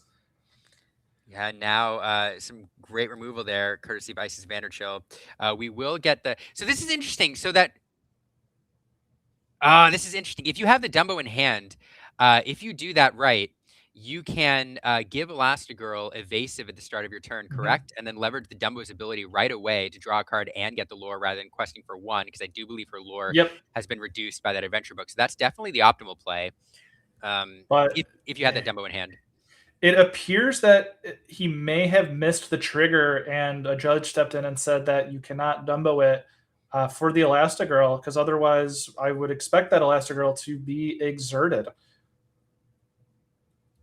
We have 2 maps now, so we're going to prevent 2 lore for the rest of the game. Notably, Ryan, if he does take the Elastigirl, he will have 2 lore. Okay, so we are going to need a Raging Storm at this point, because he is swarming the board with characters, and now this is threatening. Let's call the Peter Pan a wash because of the 2 maps, and so with Elastigirl and the others. Okay, now we're back to just threatening 2 lore. Yeah, maybe. Although damage, Oh, damage, damage, yeah. damage, These potions are blasting, yeah. damage. Now do we have lore reduction on that Isis? Yeah, we used one of the maps on the Isis. We have Oh, another great top Demona deck. coming into play, but this is going to give Emmett 3 cards, and he just ran out of gas. And so this is a very dangerous spot for Ryan, but Ryan also needed the gas as well. And so will Emmett finally get his card draw? But even without the card draw, he's put himself in a position with the maps to be able to stop lore while putting damage on items. But I think he finally saw 1 or 2 card draws in his hand. So he might need to take this turn off, set those up, and then hopefully find some answers. But he is going to prevent 2 lore at least. Yeah, and this is it does. I mean, Ryan, so close, but it does feel like Emmett is at the point with all these tools in the board that he can deal with everything pretty efficiently. He's just missing critically that card draw to keep fueling his hand. We are going to get a damage counter on that Demona. Oh, goodness gracious. I always forget the name of this card. It's elimination or what's the? It's a song I should know because I actually do enjoy Fox and the Hound. Yeah, that one is struggling to come to my mind as well. Chat's gonna tell me. Extinction or elimination, or education or elimination. Yeah. Education, yeah. Yep. Yeah, my goodness. So this is starting to get really stressful for Ryan here. He has to find, things were going fine as long as he had those guidebooks cooking. He had the Demonas, able to play 2 characters per turn. But once he gets to the point where he's not drawing enough to drop multiple threats on the board, it's going to feel pretty bad. And here we go. This not. Goodness gracious. This is tough. JD saying, please don't let this deck become meta. It is. I mean, I don't know how many people enjoy playing this. I don't know how represented it will be in the meta, but it's definitely a deck that, because there's very little item removal running around right now, it has a lane in any tournament if you bring it in, because yeah, it's. Yeah, this is an interesting one too, because Ryan is so close to the win, and Emmett could win this one, but it's going to take a very long time. And if it takes a very long time and he doesn't win, then this match is almost assuredly going to be a draw. And so it's one of those where you have maybe like a 25% chance to win this. Is it worth just conceding here to make sure you have enough time to win in game 3? Or are you confident enough that you can win this one and you're in pretty good shape? I to be quite honest, I think Emmett still has a solid route back into this game. I don't think it's a loss just yet. Yeah. Even at 17 lore, there's enough lore reduction, enough damage. He does have malicious, mean it's scary. So with all of the damage that he can stack up, maybe able to keep things under control. Let's see. Buzz's malicious, mean it's scary, discounted by Buzz's arm. We're going to get damage counters across the board here. Yeah, we don't need to sing because our items are singing it for us. And so we are going to take that Dumbo out via the Potion of Malice. And now we have damage on all of the characters. Although I do not see a dice on that Louisa. There should be one from that Malicious, if I'm not mistaken. It is hiding there in her skirt, I think. Oh, yeah. Perfectly purple. Wow. Well, well done, Liam. Well done. blends right. I had to look for it. For any Mecha Chameleon fans, that is a great one right there. Put that thing back, coming into play, dealing with that one character. And so now we do have 3 lore left in the board, but we'll have that lore reduction there, which will prevent game on board. Yeah, so we are going to 19. 1 lore away from victory. Can Emmett climb back? He finally found the card draw, and so he is going to have the engine online, but he's going to have to answer pretty much everything for the rest of the game in perpetuity, although he has 2 lifelines in those maps to prevent 2 lore. But if you ever leave an evasive up, a Dumbo will threaten game over those maps. And so 19 is a dangerous place against a Dumbo deck. Yeah, definitely is. I do think a couple cards here that are able to draw and dig. I think you're looking for one of those 2 raging storms as usual in these control decks. Sometimes you're just it's that point of the game where you're just digging for the board wipe, right? Didn't find it here. We've already used 2. Pizza Planet heading to the discard pile at this point. Stopping your opponent is the most important thing. Another Malicious, mean it's scary coming down. We'll see more damage counters. Damage counters everywhere. And now that Louisa Madrigal can use those damage counters, not really to their advantage because you don't have any characters. That's true. Man, this is quite a silly deck to be playing. This is quite fun, though. This is definitely quite a fun one to cast because there's just so many game actions and what we're going on. But it looks like keeps you on your toes. I mean, fun is a word for it. It definitely keeps you on your toes. Uh, yeah, fascinating. Okay, well, you said scooping early. I do think 20 minutes is probably enough to navigate through a Mhm. game, but you'll have to play with alacrity. And now it is 1-1, and that's the downside to playing some of these, really these control decks, especially like item packages.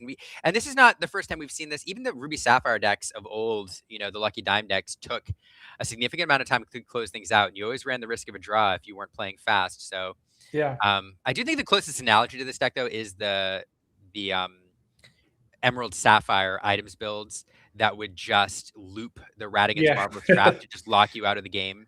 yeah. Um, it, Agreed. probably the best analogy to this. Yeah, this is gonna be a fun game three, but notably Emmett is on the play, and hopefully he can see his card draw earlier so he can actually get the engine online.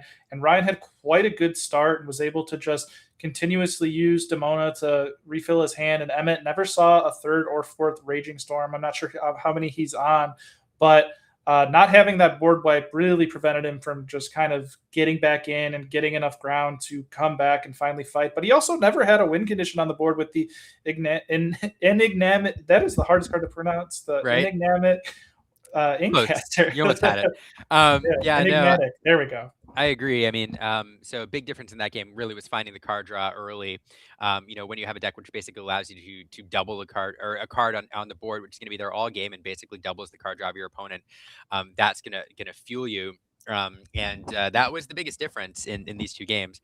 Some people pointing out, by the way, in the chat that Emma did have an out that turn, leveraging the second ability of the Potion of Malice, giving which allows you to banish Potion of Malice to give an opponent's character Reckless.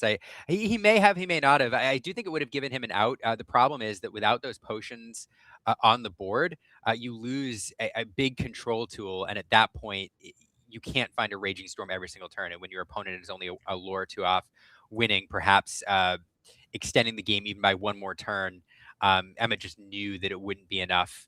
He wouldn't have enough control with that Ryan's hand size to keep him in the game. So we're off to the races again, though, with Dash Bar Yeah. on turn one.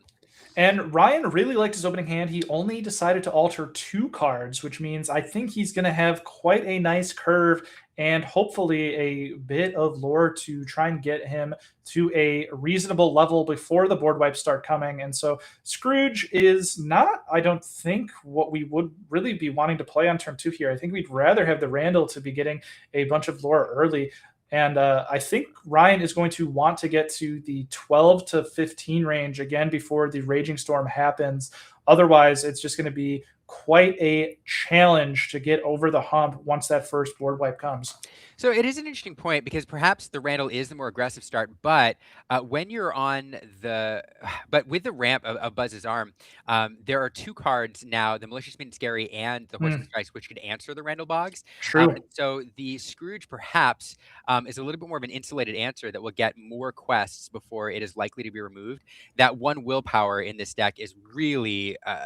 There's so many cards that answer 1 willpower characters. Very, very well said and great point, Liam. And that is one of those situations where we call like an investment where we may not get as much lore or pressure right away, but in the long run, it's actually going to do more for us. And very, very well spoken. And we are sending these Peter Pans to fly and get us some lore. And so this is about as much pressure as Ryan could have put out in the early game. Emmett does have that Raging Storm, but how quick can he get to it? With only 1 Buzz's Arm out, he is still a couple turns away.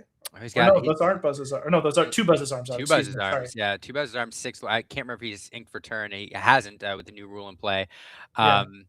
He is able to ink another. It looks like he did ink, so he is going to be still 2 turns away. Did he not ink?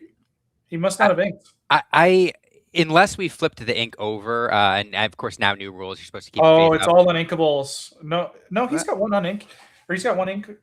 Okay, because his opponent also has 4 inks, so he must not have inked this turn. Yeah, he didn't. Unless there's 1 ink. He does have an adventure book in hand, which I think he definitely prioritizes keeping, but that may keep him off the Raging Storm this turn. We know he does have 1 in hand, and that's going to be one of his outs. But again, like maybe doing the math and saying, I've got some removal in hand to deal. I'm going to keep you just off because what we saw last game is this deck can let you get to 16, 17 lore, and then crush you at the last minute.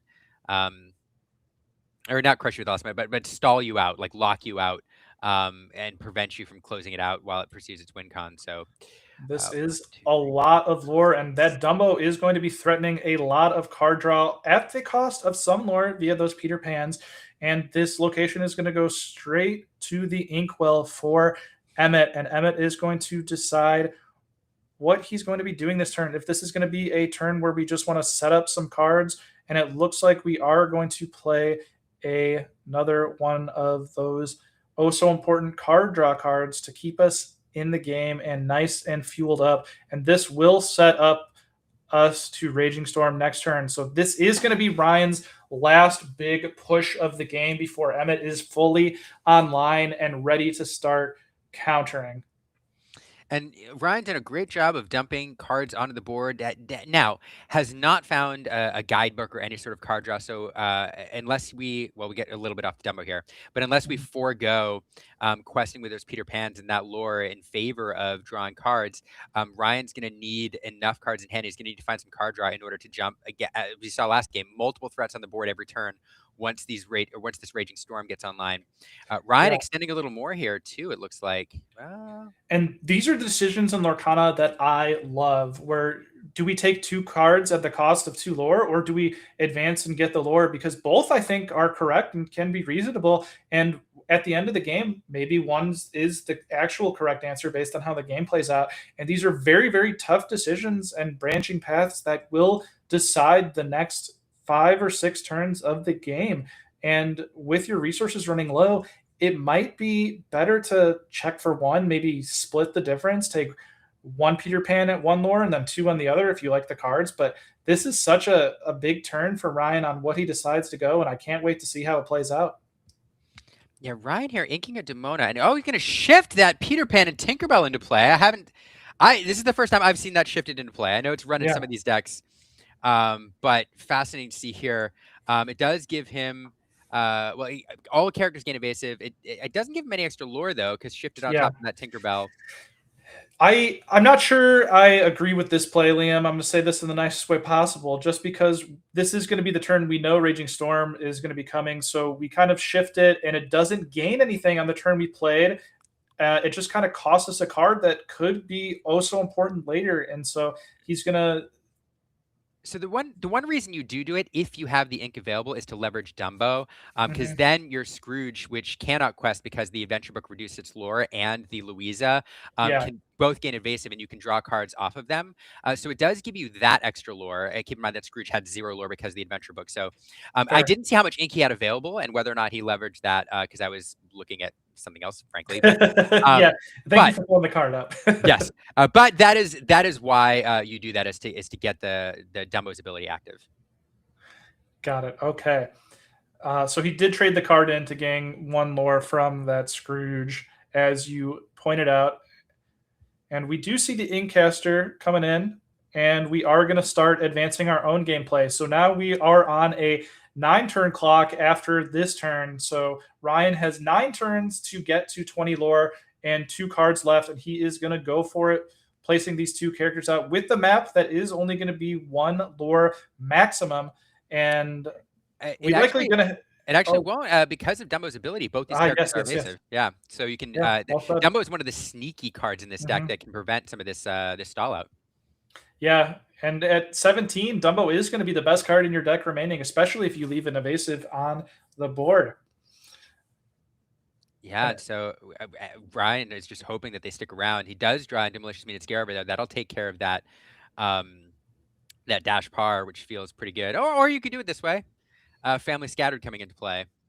Yeah, and I got to believe that the Dumbo is, I guess, how does this ruling actually work when there's not 3? Do you get to, I think I will have to double check on this. And I Googly has come on my channel, Joe, to walk me through this before. But I think you have to walk through them in order. So it's one of those cards where you do as much as, correct me if I'm wrong, Yeah, chat, but you do as much as you can, and so you read through the order of the cards. So the first card, that's it. second card, and you have to choose between those two, and I think you lose the last of that. So yeah, so Yep, Spartan Sickle's confirming in hand. So yeah, yep. that's exactly right. And And so he does manage to establish another similar board state here. That'll be really good if it can stick around. But we did see, and I've lost track of Emmett's ink. He did draw into another Raging Storm. There's a yeah, lot of ink out there. he's got enough Buzz's arms and enough ink that everything on the deck is online at this point. So it's just about what cards can I play and making sure to play 2 cards every turn in order to get these ink casters so we can win the game in another 8 turns. And so Raging Storm going to come down, put Ryan to 0 cards, and Emmett in a pretty good spot, all things considered, with Ryan being at 17.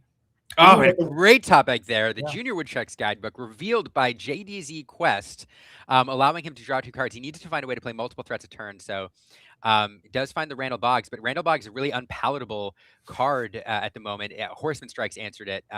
Any 1 damage card answers it. And at this point, he's just going to dump it. No.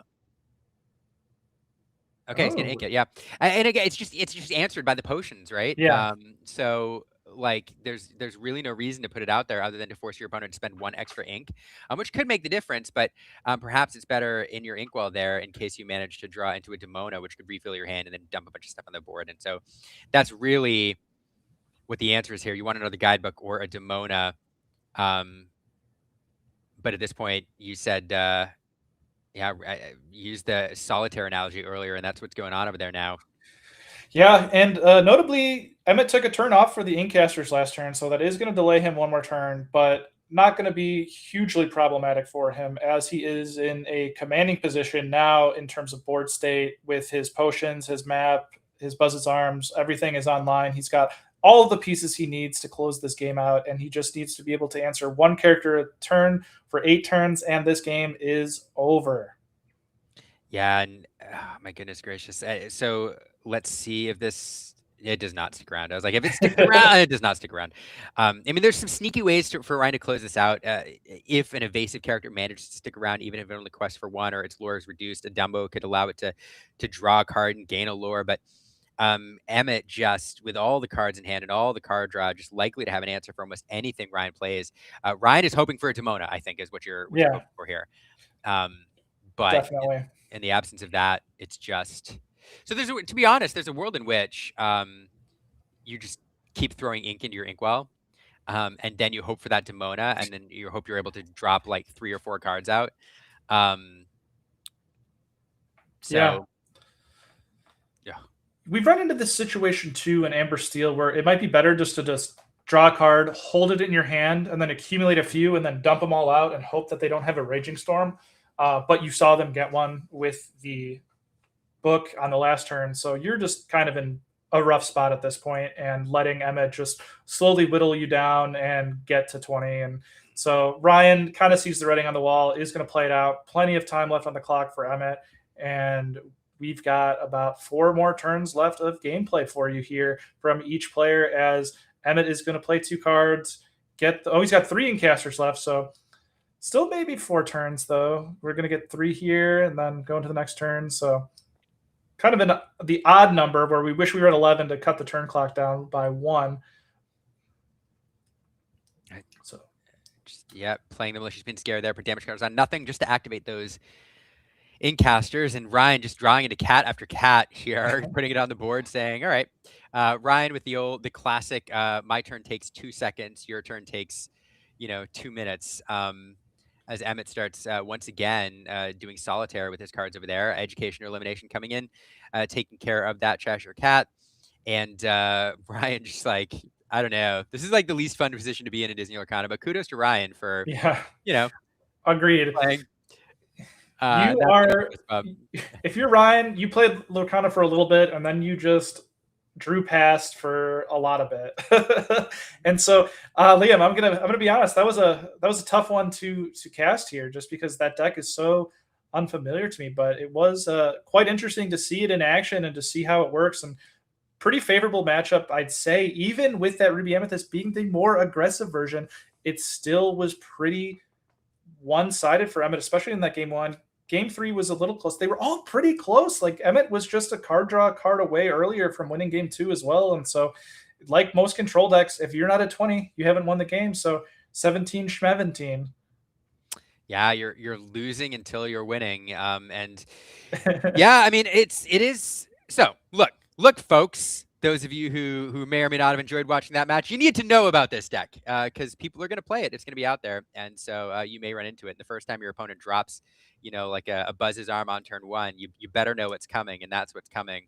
And I wouldn't be surprised to see this deck or versions of it in now. Not everybody's going to play this deck. It's not everybody's play style, but I wouldn't be surprised to see versions of it pop up in different tournaments. The downside to playing this deck is there's a number of different downsides, but one of them is like you need to play fast, and you need to trust that your opponent is going to play fast Yeah. the entire time. And in a DLC in particular, I mean, we're not going to see DLC, but in a big tournament in particular, you do run into players. Maybe they're newer players, maybe they're not as experienced in big tournaments, but you do run into players when you're a control player, and you spend the whole game going like, can you move along? Been there. Yeah, because you can control your own pace of play. Mm-hmm. You can sort of control your opponent's pace of play, and even if you encourage them to hurry, you're going to run into a lot of games where you better win game 1 because your chances of not closing out the round are very, very high. Yeah, so. Liam, it's funny you say that because I've gone to time 6 times. 3 of them are against the same local, and 2 of them are against another local. So I think it's more on them than me, but yeah. Yeah. The other problem with this deck, I think, is there's a lot of items to remove, and so everybody always talks about when you see the pile of items, that this deck brings into play, you go, well, I can't run that much item removal, and you don't need to run that much item removal. You just need to hit the right item at the right time. Right. And against previous item decks, it was the workshop. If you can hit that workshop at the right moment, you can completely disrupt the deck's game plan. This is the same way. If you can take out that card draw, what is it, the adventure book? Yeah. If you can hit that adventure book there early on, we saw what happened in game 2 when he just didn't have the card draw. He stalls out of answers, and so it was fun to watch. Yeah, definitely learned a lot too because that is just one of those decks that you've got to play against it a couple times, just really fully understand it. And it is just so. We saw the weakness in round 2 or in game 2, excuse me, where he didn't draw the card draw, and then he just sputtered out and just couldn't get enough resources to fight back and claw his way to those important removals and get the engine online. Where no matter what he draws, it doesn't matter because you've got so many cards set up that it'll stop a bunch of lore. Like game 1 was like 4 maps in play by like turn 7, and so you've got to set up 5 lore worth of characters to even threaten lore, besides obviously the Dumbo, which we talked about, which did come up. And so it's just sort of one of those just hilarious decks to see, where the longer the game goes, you just slowly get further and further from getting to 20. Yeah. Yeah, it's man, it's the other thing about piloting this item deck, like if you think this is a deck for you, you really need to know what the other decks in the meta are, because this, like a lot of other control decks, like gives ground. And I think the best way to put it is you leverage your opponent's lore as a resource. In other TCGs, I'll talk about another one here, Magic the Gathering, right? Life as a resource is a thing, and you're used to this idea of giving yourself or taking damage and reducing your life total in order to do a thing. Or conversely, you're buying time by allowing your opponent to deal you damage and reducing your life total in order to give you time to do a thing. In Disney Lorcana, you do that same thing by either, in some cases, giving your opponent lore in order to do a thing, La La Queen, Devious Disguise, or the other way to think about it is you are allowing your opponent to gain lore and sacrificing that clock in order to give yourself time to do things. And that's what this deck does. And so to play it effectively, you have to know your opponent's deck, because you have to understand their clock and how many turns you have. So this is not a deck that you can pick up and play without solid knowledge of both its lines and then the other decks in the meta. Yeah, there's a lot of decks in Lorcana where you're gonna lose a lot before you win, and it's kind of discouraging to play and lose. Like some people just want to pick up a deck and win off the bat, but this one, red blue items, green blue items, especially as you said, is probably the most comparable deck. But there's very very thin margins to victory, and there's some good matchups and there's some good ways to do it. But if you're not playing it optimally and you're not playing quick, this is a very very tough deck to master, and it's just so different from the other style of Lorcana, because you have literally, it's a zero tempo deck. You don't play characters, you're just reacting. It's an entirely reactive deck. Now I want to know what happens if he plays against that deck we saw in round 2 with the Shift Mickey, where every character has ward. Your only answers are Raging Storm, and they're playing characters that quest for 3 or 4 every turn. That'd be an interesting matchup. I don't know how I like the odds on that against that one. That's a fair point. Like the Yeah. ward deck is kind of mean.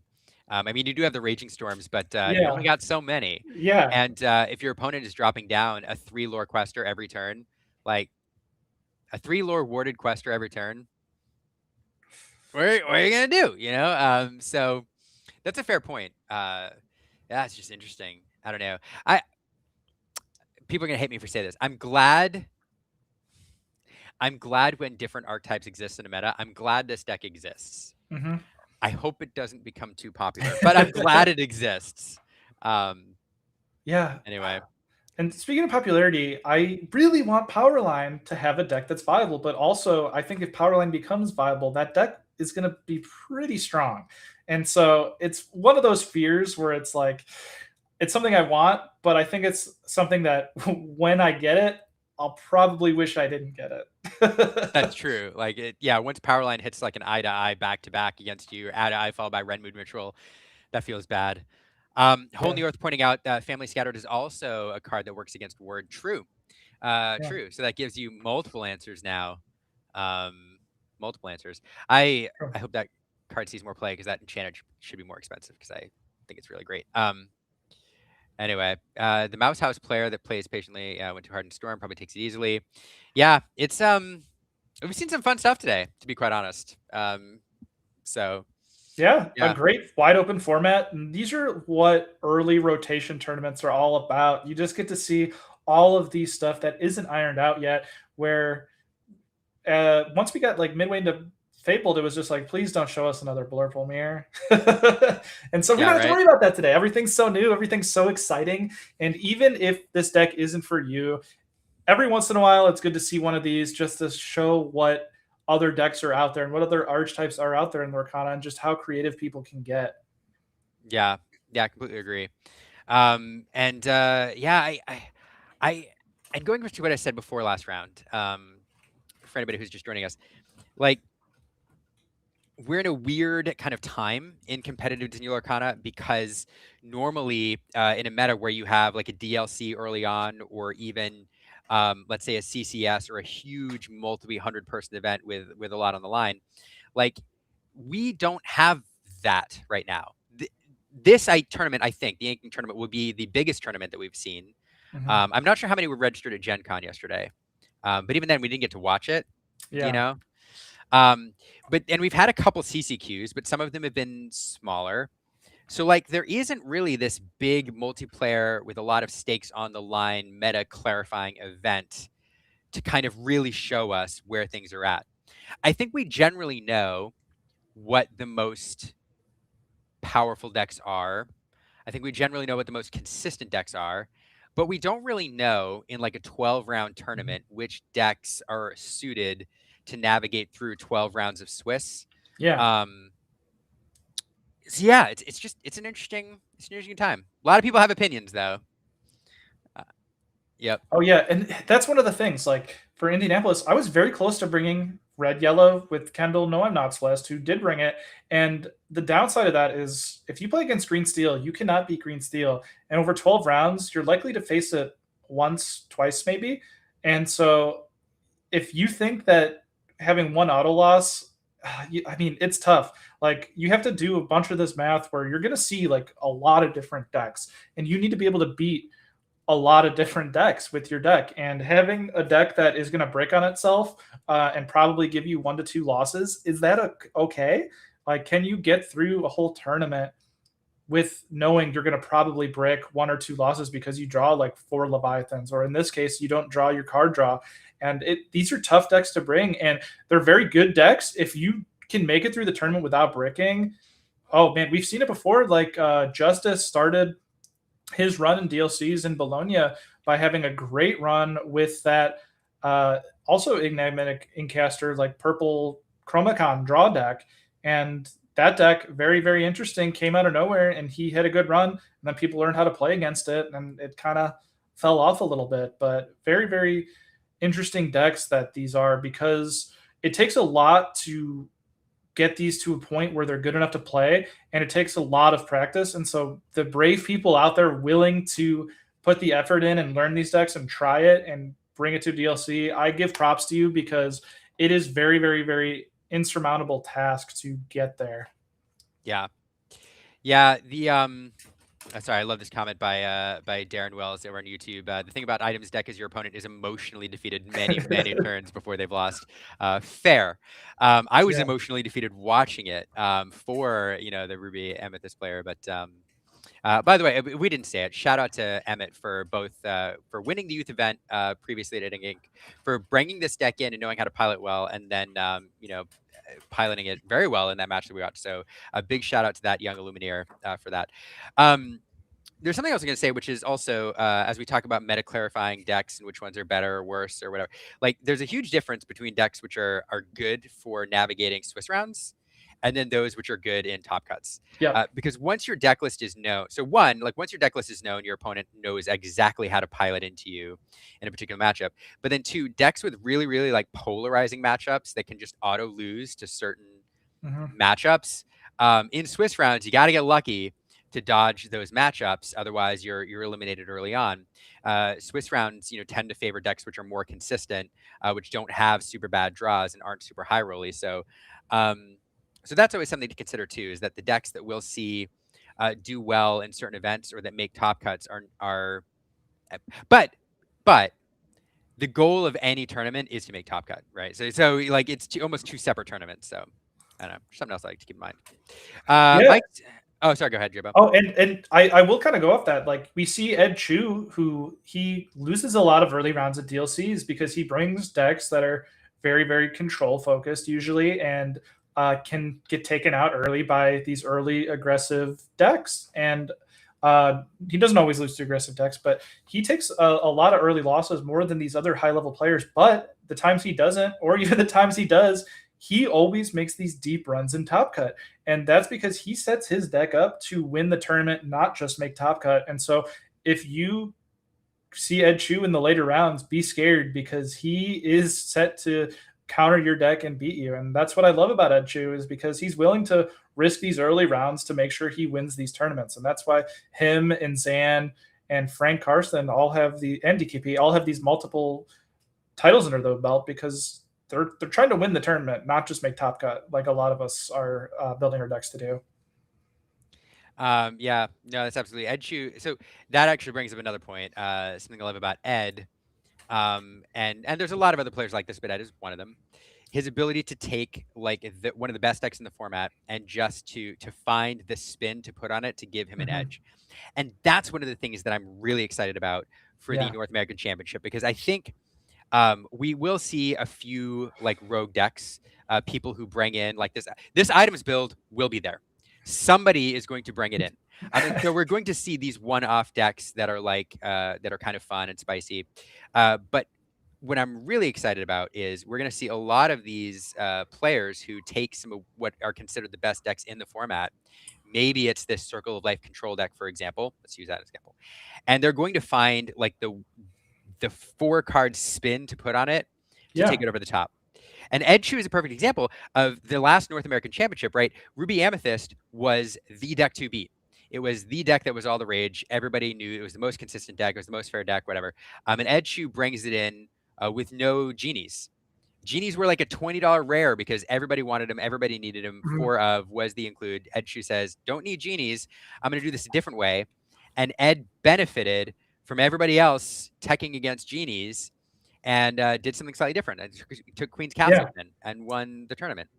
That's what Yeah. I'm excited to see is the thumbprint that people put on the best decks. Yeah. He said, I am not losing to Red Blue at all this tournament, and he did not. Nope. Won the whole thing. So Yeah. You know, there's um, been 3 Continentals and he's won 2 of them. That's an insane stat, Leon. that is an insane stat.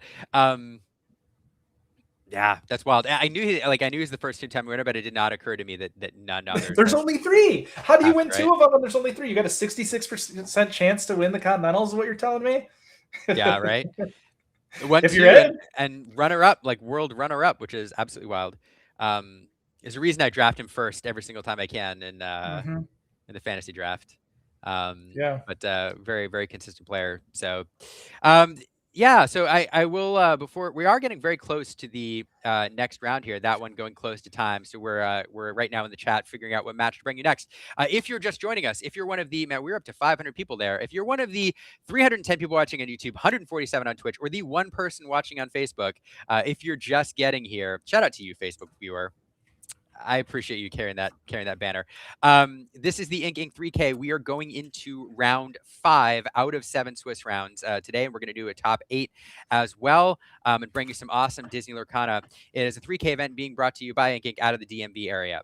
We need to shout out a couple of sponsors. Shout out to Tournament City Games for being one of the sponsors of this tournament. You see their logo in the bottom right. Also, shout out to Heavy Play, just to plug them real quick for Ink Inc. If you are going to buy any of Heavy Play's amazing products, including some of the new sleeves that they're bringing to bear, make sure you use code INC, that's INKINC, for 10% off, and to show them that you're supporting Ink Inc. and this stream.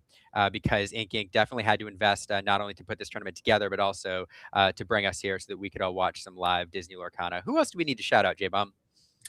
The hosts of Ink Inc., Matt and Matt, the Matts. The Mats! They do a great job there. Great people to work with. Very, very kind. Very, very fun. And they throw a good event together. And so shout out to them for always putting on a new Ink Inc. event for every set and making sure that the community gets great access to some great tournament coverage. Yeah, and bringing two things together, talking of the Mats, one of them is actually performing very well in the event today.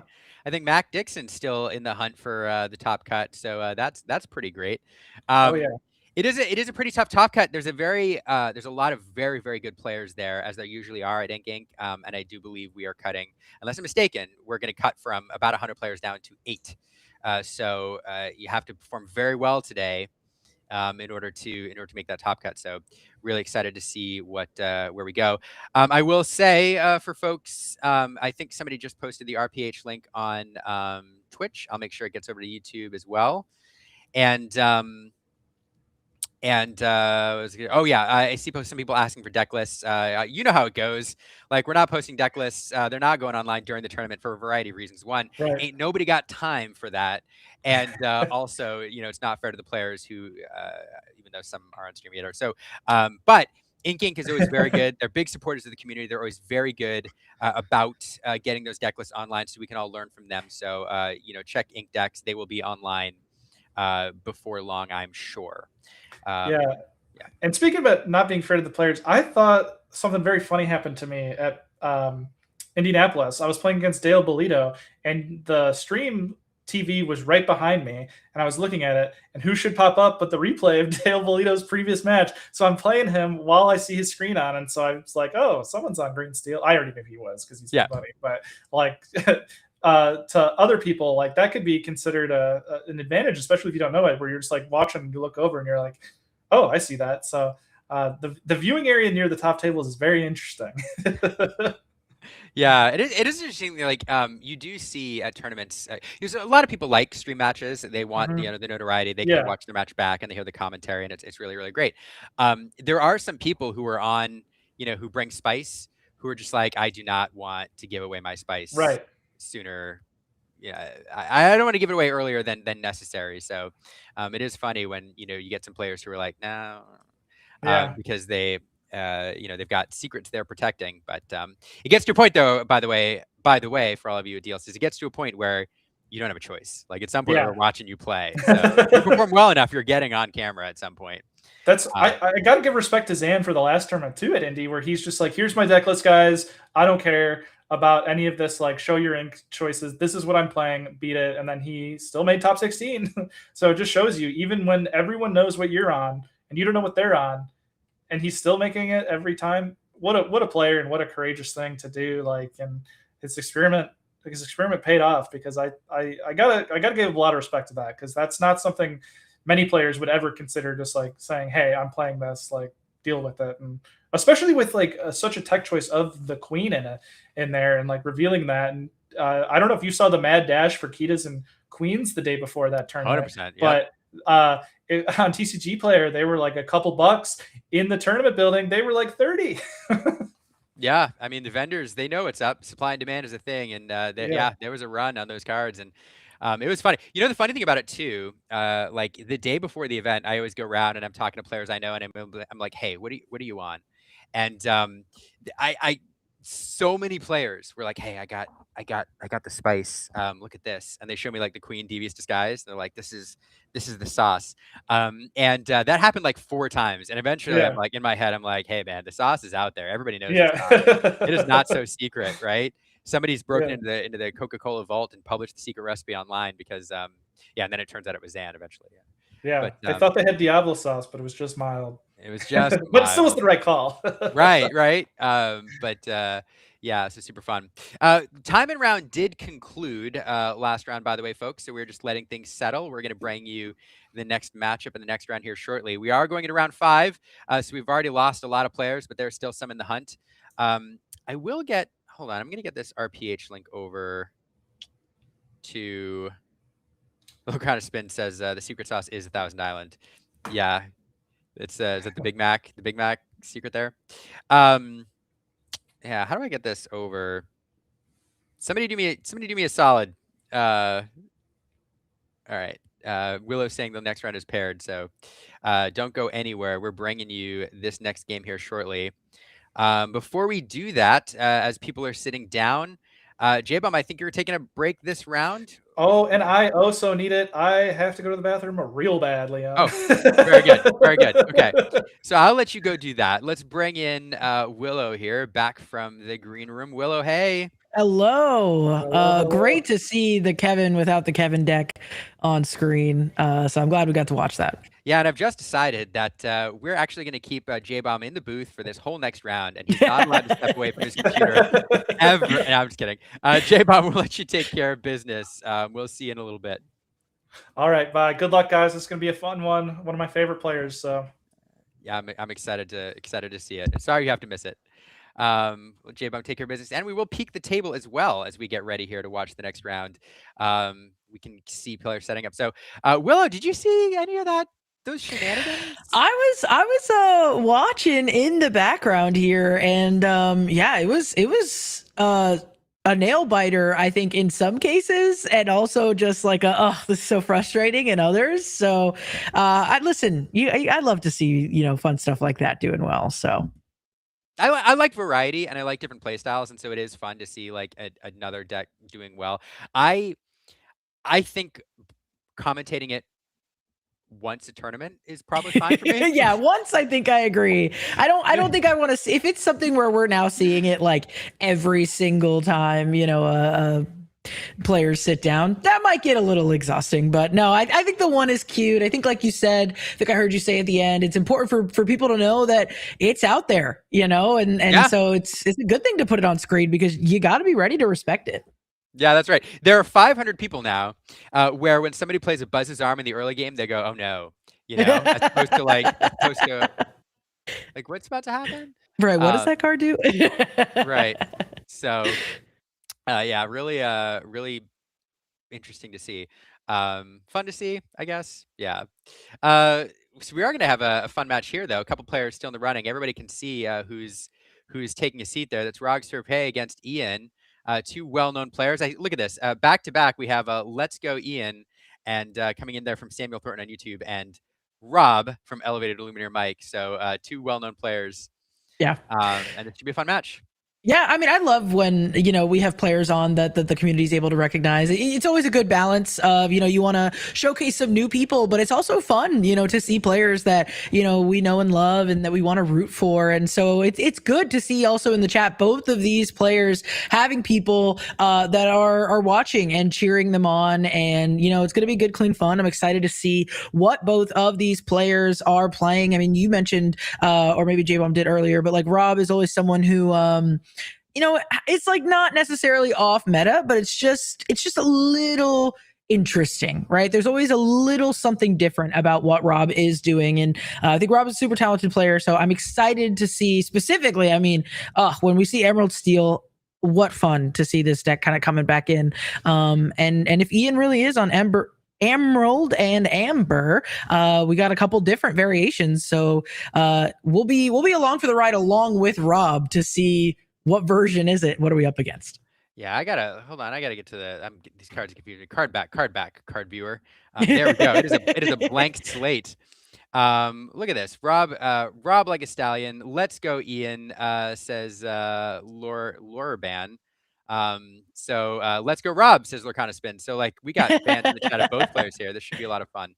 Let's head to the table. Boom, there we are. Very nice transition here. And I'm getting a peek at the hand on Ian's side. And this might just be another Circle of Life. Emerald and Amber there. We're seeing the Ethereal Voice, multiple there. Seeing a Circle of Life as well. Lenny, Surfer Stitch. So lots of control coming in from Ian. Yeah, and on the other side, Rob, I haven't got to look at his hand, but if those colors are correct, this is likely the Touch Paradise version. And look at Rob with a very demure, like one-card altar there. Also, one note about Rob. Rob always knows where the camera is. You can see it right there. He knows he's on camera. He knows we're watching. Hey, Rob. Hey, Rob. Rob's camera work is unmatched. Yeah. Absolutely. No, I'm excited. This is going to be a good one. I'm curious to see what Touch Paradise can do if it is that Touch Paradise version. We have now seen this Circle of Life deck a couple times today. So we have seen the power that it can do. And I mean, Ian here going to be wanting to match wits with some of the other Emerald and Amber players that have come before him, looking to make this a 5-0 after round 5. That would be a pretty good place to be. Yeah, and I think it's tough for me to say where the edge is here, but I do give the slight edge, I think, to the Emerald Steel deck. It brings a lot of seal removal, which is going to deal with Ian's singers that he wants to keep on the board. Yeah. Speaking of interesting plays, we did see a Webby Vanderquack go into the Inkwell there for Rob. This is the Shift Webby. It has Ward, and whenever this character quests, if an opponent has more cards in their Inkwell than you can put the top card of your deck into your Inkwell. So didn't get to use it there, but that is going to be a little bit of a different inclusion as we see Angel Siren Singer come down for Ian. Yeah, it's a great catch there. I missed that, but Webby is not a card that's run in all of these builds. And certainly it's one of those cards that Emerald players were really excited about when it was revealed. They were like, yay, ramp. And then everybody decided, now it's not that great. But players continue to find uses for it. And so I think we mentioned earlier, Rob is a player who does like to bring in some slightly different builds or tweak existing builds. So fun to see that. We do have with here. Yeah, Pegasus coming on to play a Vixie and Fire the Cannons as well, keeping that Angel off of singing any songs. But again, another interesting inclusion, not the first Fire the Cannons that we have seen today, while it is the first one that we've seen from Rob. So maybe making its way back into the meta. Yeah, so Fire the Cannons is really, really interesting. In these Emerald decks, especially these Touch Paradise versions, these tempo versions, the Todd into the Vixie is one of the strongest openings in this deck because it opens up an aggressive quest line, but it also opens up the ability to sing 3-cost songs like Strength of a Raging Fire on your next turn. And so Rob's sacrificing tempo in order to do that. And look at this Malin Lee losing control here, looking at the top cards, finding an Under the Sea, Liam. So that is getting added to the hand, which is going to be quite useful against at least these two characters that Rob has on his board right now. Lenny as well, going to be vulnerable, and also going to get to take that Under the Sea, but there's two, Liam. Yeah, I mean, this is really interesting that you found one. So Rob says, "Hey, 2-1 doesn't matter. Those aren't inkable. I'm taking that Akud. That is a very, very strong tempo play that you can sing next turn with that Malin Lee. Really strong Lenny there, and Ian with a bit of a top-heavy hand that he has to navigate through. Yeah, absolutely. At least now Rob knows what's on the horizon as we do go ahead and play that Ursula Vanessa. So even if Rob knows it's coming, Ian is saying, hey, you still have to stop it. Yeah, and we'll see if Rob can find a way. Now he does have the tools. He has plenty of seal removal in this deck. We don't have any strong singers out there right now for, let's say, Thunderbolt, but Lenny can sing a strength if Rob finds it. So yeah, part of the sub game right now is to prevent 8 on the board. Remember the old days where like the whole map you were just constantly counting the Blurple's deck to see when it got to 10. You Yeah. know, this time it's all about preventing that under the sea. And the Eleanor will come into play here. Will quest for 3, exerting him, turning on that Queen's coordinated efforts ability. And where's that damage going to go? Yeah, taking a look here, thinking it over, both of these going to be resilient to multiple pings, but we do ultimately put it on the Malin Lee there as we pass it on over. Kind of calling the bluff here, saying, I don't think you're going to be interested in doing anything other than singing right now. So we establish another Ursula. So we definitely have that Singer 8. We can see him kind of separating them over to the side. But what does he want to do here? He's taking a moment to think about it, and we do go ahead and challenge and banish that Lenny. And importantly, it does get that 3-cost singer off the board. Now, Eleanor can sing herself, but the fewer tools your opponent has at their disposal for their songs, the better. And now, of course, Eleanor will have to go questing herself if we want to use her coordinated efforts ability. Rob has lined up here, though, that critical 8 over on that side of the board. And importantly, well, I should say no 4-cost singer, but he does have 4 ink in play as well to play that Lost in the Woods if he wants to as well. I do think, though, correct me if I'm wrong, Willow, but I think he has 3 under the season hand now. If he drew another one, that would be correct. I only saw the 2. So I'm not sure. Maybe he did draw one off the top. We do see, it looks like we found a Strength of a Raging Fire. We play out a Vixie and shift on a Todd and Copper. So now we're just thinking about where we want to put this damage. Got to imagine it's going to go over to one of those Ursulas just to make sure that we cannot sing that under the sea. Yeah, it has to. That is exactly right. Which one? I'm not sure. Rob, thinking through it, but I do think you're right. You want to keep him off that under the sea line to protect your board for as long as possible. So the Vanessa is really where it needs to go, unless yeah, there we go. Just thinking that through. Yep, dotting our I's, crossing our T's, making sure that everything is in order. We are going to use that Eleanor as well to take a challenge and banish that Malin Lee there. Pretty nice. We got the -1 as well on the cost of that Vixie, allowing us to do both the shift and play out another character. And because we have 3 exerted characters, we're doing all the things, placing that damage onto that Ursula. Yeah. Oh, my goodness. I'll talk more about this. Oh, there it is, Liam. You were correct. Gracious. 3 under the season hand, and look at that. That's going to be it. Basically, Rob taking a look, Ian saying, "Look what I got. I just wanted to show you before I scoop." Great job at controlling the brand. And so this is where I think Emerald Steel does have the edge in this matchup. Is Ian is trying to build up, has several lines, which requires him to get singers to stick on the board, and Rob with not only the typical Strength of Raging Fire and Thunderbolt, also has the cannons to keep things under control. It's going to be tough for Ian to navigate. Yeah, super interesting to see the Fire of the Cannons put in some work there nice and early onto that Angel, but then even later, seeing that Strength of a Raging Fire coming out and just helping us along. Having the Eleanor as well is sometimes an interesting and nice pairing with Strength of a Raging Fire because, sometimes you just need a little extra, especially when some of these characters are now having 5, willpower. So being able to kind of do the strength and then finish it off with an Eleanor maybe later can prove helpful. But you're absolutely right. Just finding all of the lines needed to not only quest quickly, but also just get those singers off the board. And so Rob knows his game plan. Ian knows his, but when he knows that there's things in hand to get interrupted, how do we pivot? Yeah, and we'll see if Ian can pivot this game. As we pointed out last game, it really kind of rough opening. Anytime you have Under the Seas clogging up your opening hand, it feels pretty bad. Especially since in a world in which Deceiver is oftentimes going to come down on turn two, you're not keeping those songs in your opening hand if you can avoid it. Mhm. The Akut is the exception, of course. Oftentimes you keep that just for the explosive play, but yeah, we'll see. We'll see how Ian can navigate this on the play.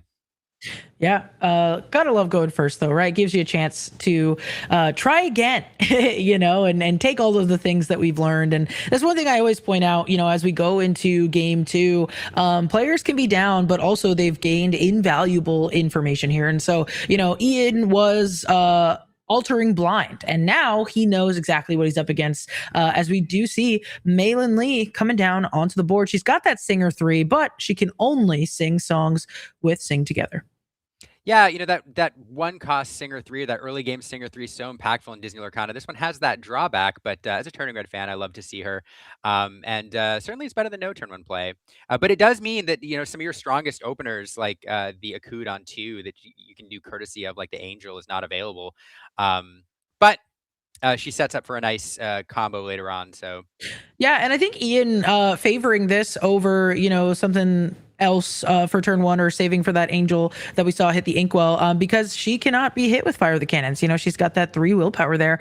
So hopefully, I think Ian is hoping that she'll stick around a little bit longer, as we do see a Copper come into play, gonna allow us to take a look at the hand and see, do we need the Deceiver on turn 2? It doesn't look like it, Liam. nope, I see a Todd over there. We also have a couple of Vanessas, which are going to get established here, and that feels really good as well. Vanessa's susceptible to some steel removal, but it's going to be a while before Robert gets there, most likely. So Vanessa coming down here. Now, I say most likely, but the Todd and Copper shift is an incredibly potent tool in this deck, not only for its ability to get some aggressive lore early or to challenge for 3. So perfect example here.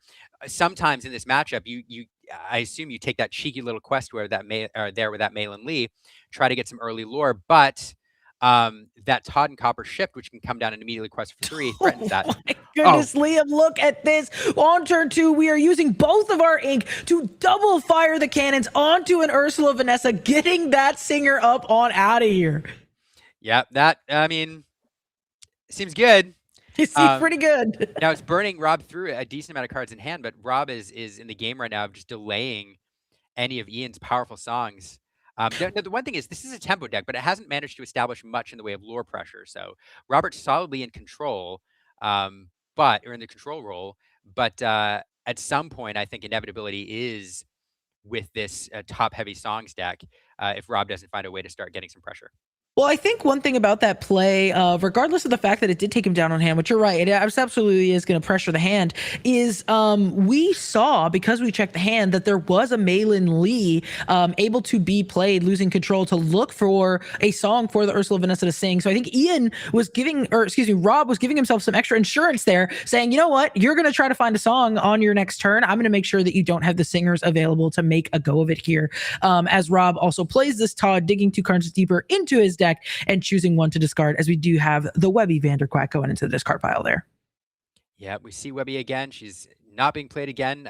Rob, it's not super relevant right now. It's back over to Ian for his response. And I believe that's an Alan Adale I saw enter the hand. So it's 2 cost, 3 strength, 2 willpower with Singer 4. So lots of singers in this deck. But we go instead, like I said, for that Malin Lee losing control. Immediately, we see 2 songs there. I believe that was an Under the Sea and a Lost in the Woods. We take that Under the Sea and add it to hand.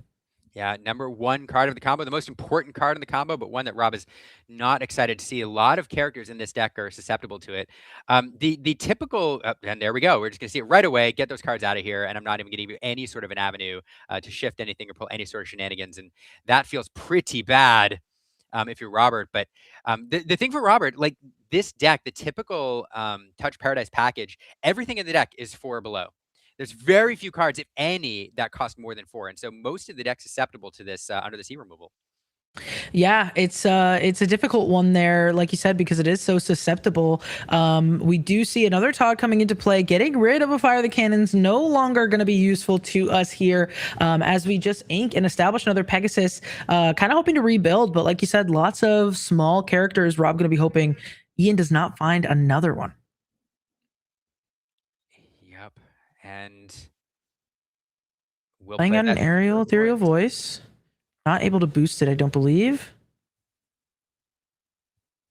Just taking that time to pass it on over, just setting up for this next turn, hoping to draw into some songs. Yeah, and it's a really tough position here. Now, the thing about the Touch Paradise deck, if this is Touch Paradise, and I keep saying that because it's the version of Emerald Steel that's been popular, but you don't have to run that package. You can just play a fair like Emerald Steel tempo deck.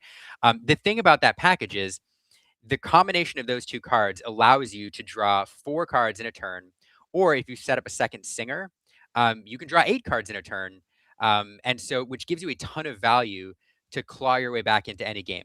And so if Rob is running that package, even though it may look dire at any given moment, if you can draw 8 cards in a single turn, things become manageable generally. So speaking of manageable, we see a card here which will allow him to control a bit of the board. Angel coming down here. I think we're going to fling a Lenny across the board, it looks like. Yeah, interesting to see this Angel coming out after we've gotten rid of our Fire the Cannons. Would have been nice to, even if we couldn't play it on this turn, just have it for a little bit later. Might have been something that we drew, but we are going to go ahead and put 2 damage onto that Malin Lee now. Going to use the Todd and the Pegasus as well to put some extra damage on the other Malin Lee, not taking any damage back in that challenge and hoping to leverage this Angel, you have to imagine, to finish off these characters.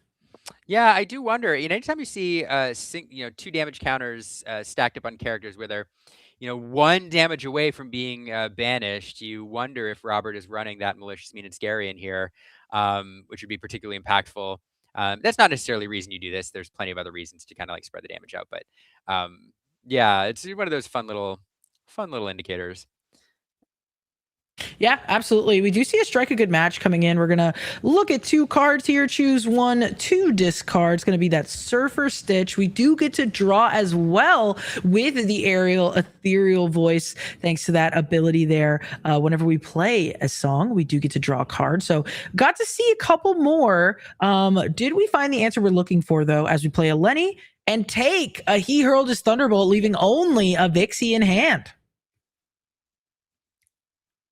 Yeah, and that again feels pretty good getting that off the board. And this is again a tough spot, but again, like there are ways to surge cards and resources in this deck. There's plenty of removal available. Speaking of removal, I think we drew into a Strength of a Raging Fire. Nope, sorry, it was a Webby. Not even close. Not even close. I was not even close. So yeah, there we go. All right. So now that Angel challenging into that Malin Lee, it is worth noting our hand is empty, so her resist ability will be activated.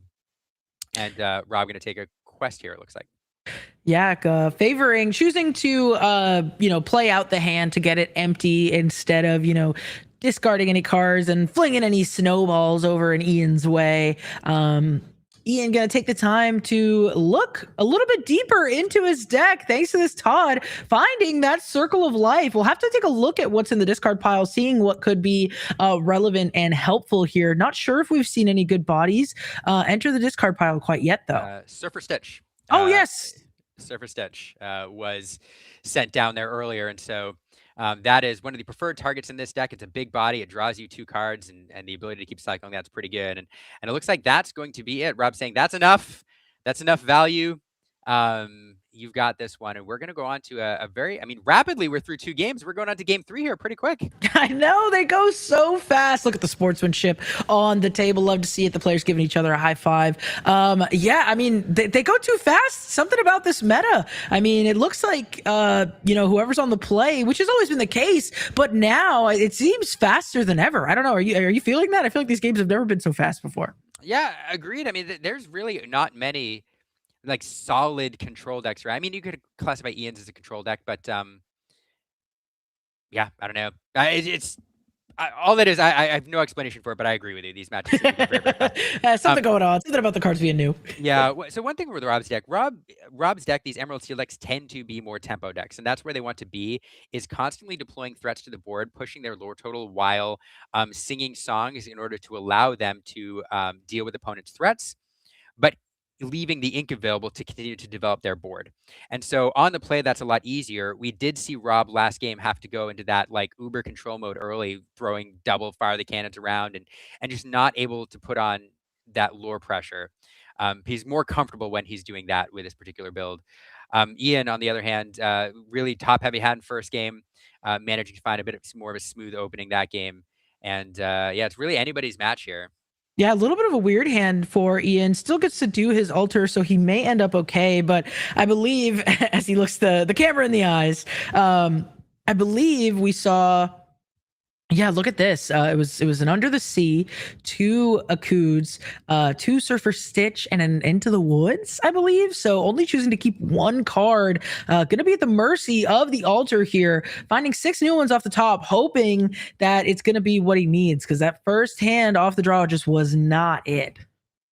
Yeah, I so many big cards. So yeah, luckily the altar is a thing, hoping to find a smoother opening. One of the nice things in this meta, ever since Winter Spell, underdog is a thing, and so hoping to find that early angel to kind of reduce the play draw disparity here. Robert opening a Pegasus, which is not the preferred opening in this deck. The Todd is really where you want to be because it opens up several lines, including the Vixie and the Shift Todd and Copper. But this is a evasive quester and a way to put on some early lore pressure. So at least there is a turn 1 play.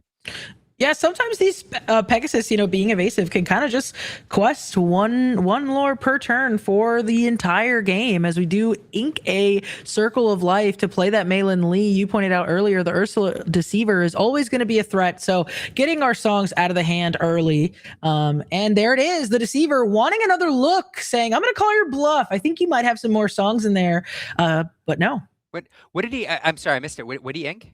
He inked the Circle of Life. Ah, yeah.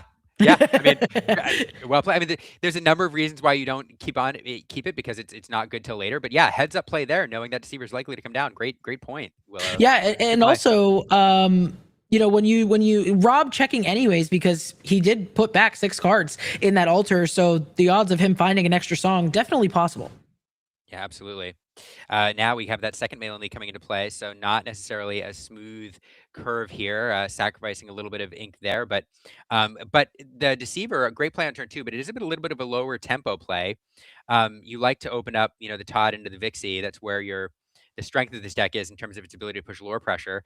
We do see a Todd here. He will discard that Todd and Copper Shift, and we are going to quest for 2 with that 3 willpower Ursula and the Pegasus.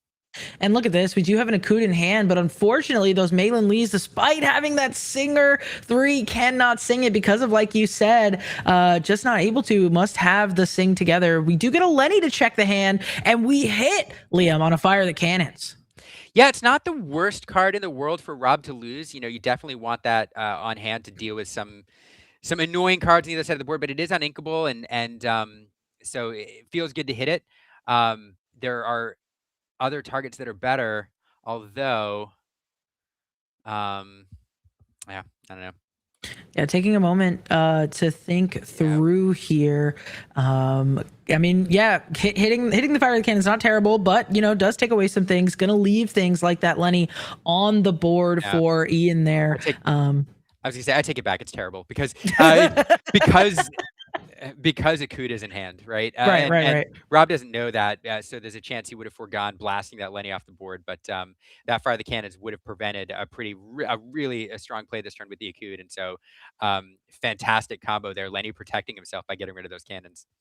Yeah, absolutely. We establish a Todd here, and then play a Todd and Copper, and go on a quest. So we are up to 7, but as we pointed out, Ian has some good things in hand. Let's see what he does with it. Yeah, that Akud is a really strong play this turn. Get something, draw a card, get something out pretty strong. You'd love to Akud into an aerial. But yeah, a lot of lore pressure over there and a lot of evasives, and that's the strength of this deck. It is an evasive heavy deck. We are going to get that Akud.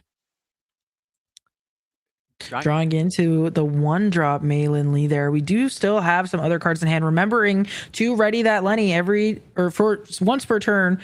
We can ready it when we play an action. So always a good singer there. Gonna play the Todd, draw 2 cards. And we're choosing one to discard, finding the Surfer Stitch, gonna put it into that discard pile to potentially use it for later, and still having ink available to us to play the Malin Lee losing control. Do we find a song? No, but we do find a red panda, Liam. I love the fact that she finds herself. That is super fun. You know, normally in these decks you play about 18 to 21 songs in like song heavy decks where you're searching like this, and that gives you a pretty good chance of finding them. But Malin Lee just giving you plus the small Malin Lee, making your chances of missing like so low. I don't know. I'm a big fan. Yeah, it's a really cool addition to the text on that card. Obviously, we're all used to Ariel Spectacular Singer, but no, I totally agree. I think being able to grab, red pandas is a really nice addition to this card, and clearly has made it, a meta staple already. But we pass it on over to Rob here. Rob is staring down a whole lot of singers here. Yeah, and staring at a whole lot of singers, probably can't answer all of them. And Under the Sea would feel pretty bad, although the Todd and the Copper there, not susceptible to it. So, but able to push his Lord Turtle up to 7 will, with an extra quest, go up to 12. He does do a hand check here, though. No songs. Yeah, no songs. Had to check anyways, right? But it's unfortunate, and that's the thing about the Malin Lee there grabbing herself is, yeah, we didn't grab a song, but now we know for sure we can probably hit one on the next one because of it. But it looks like we're just gonna go on a quest, probably assuming, that Malin Lee, when it goes to look, might find something like it Under the Sea. So we got to get our lore now up to 12 for Rob.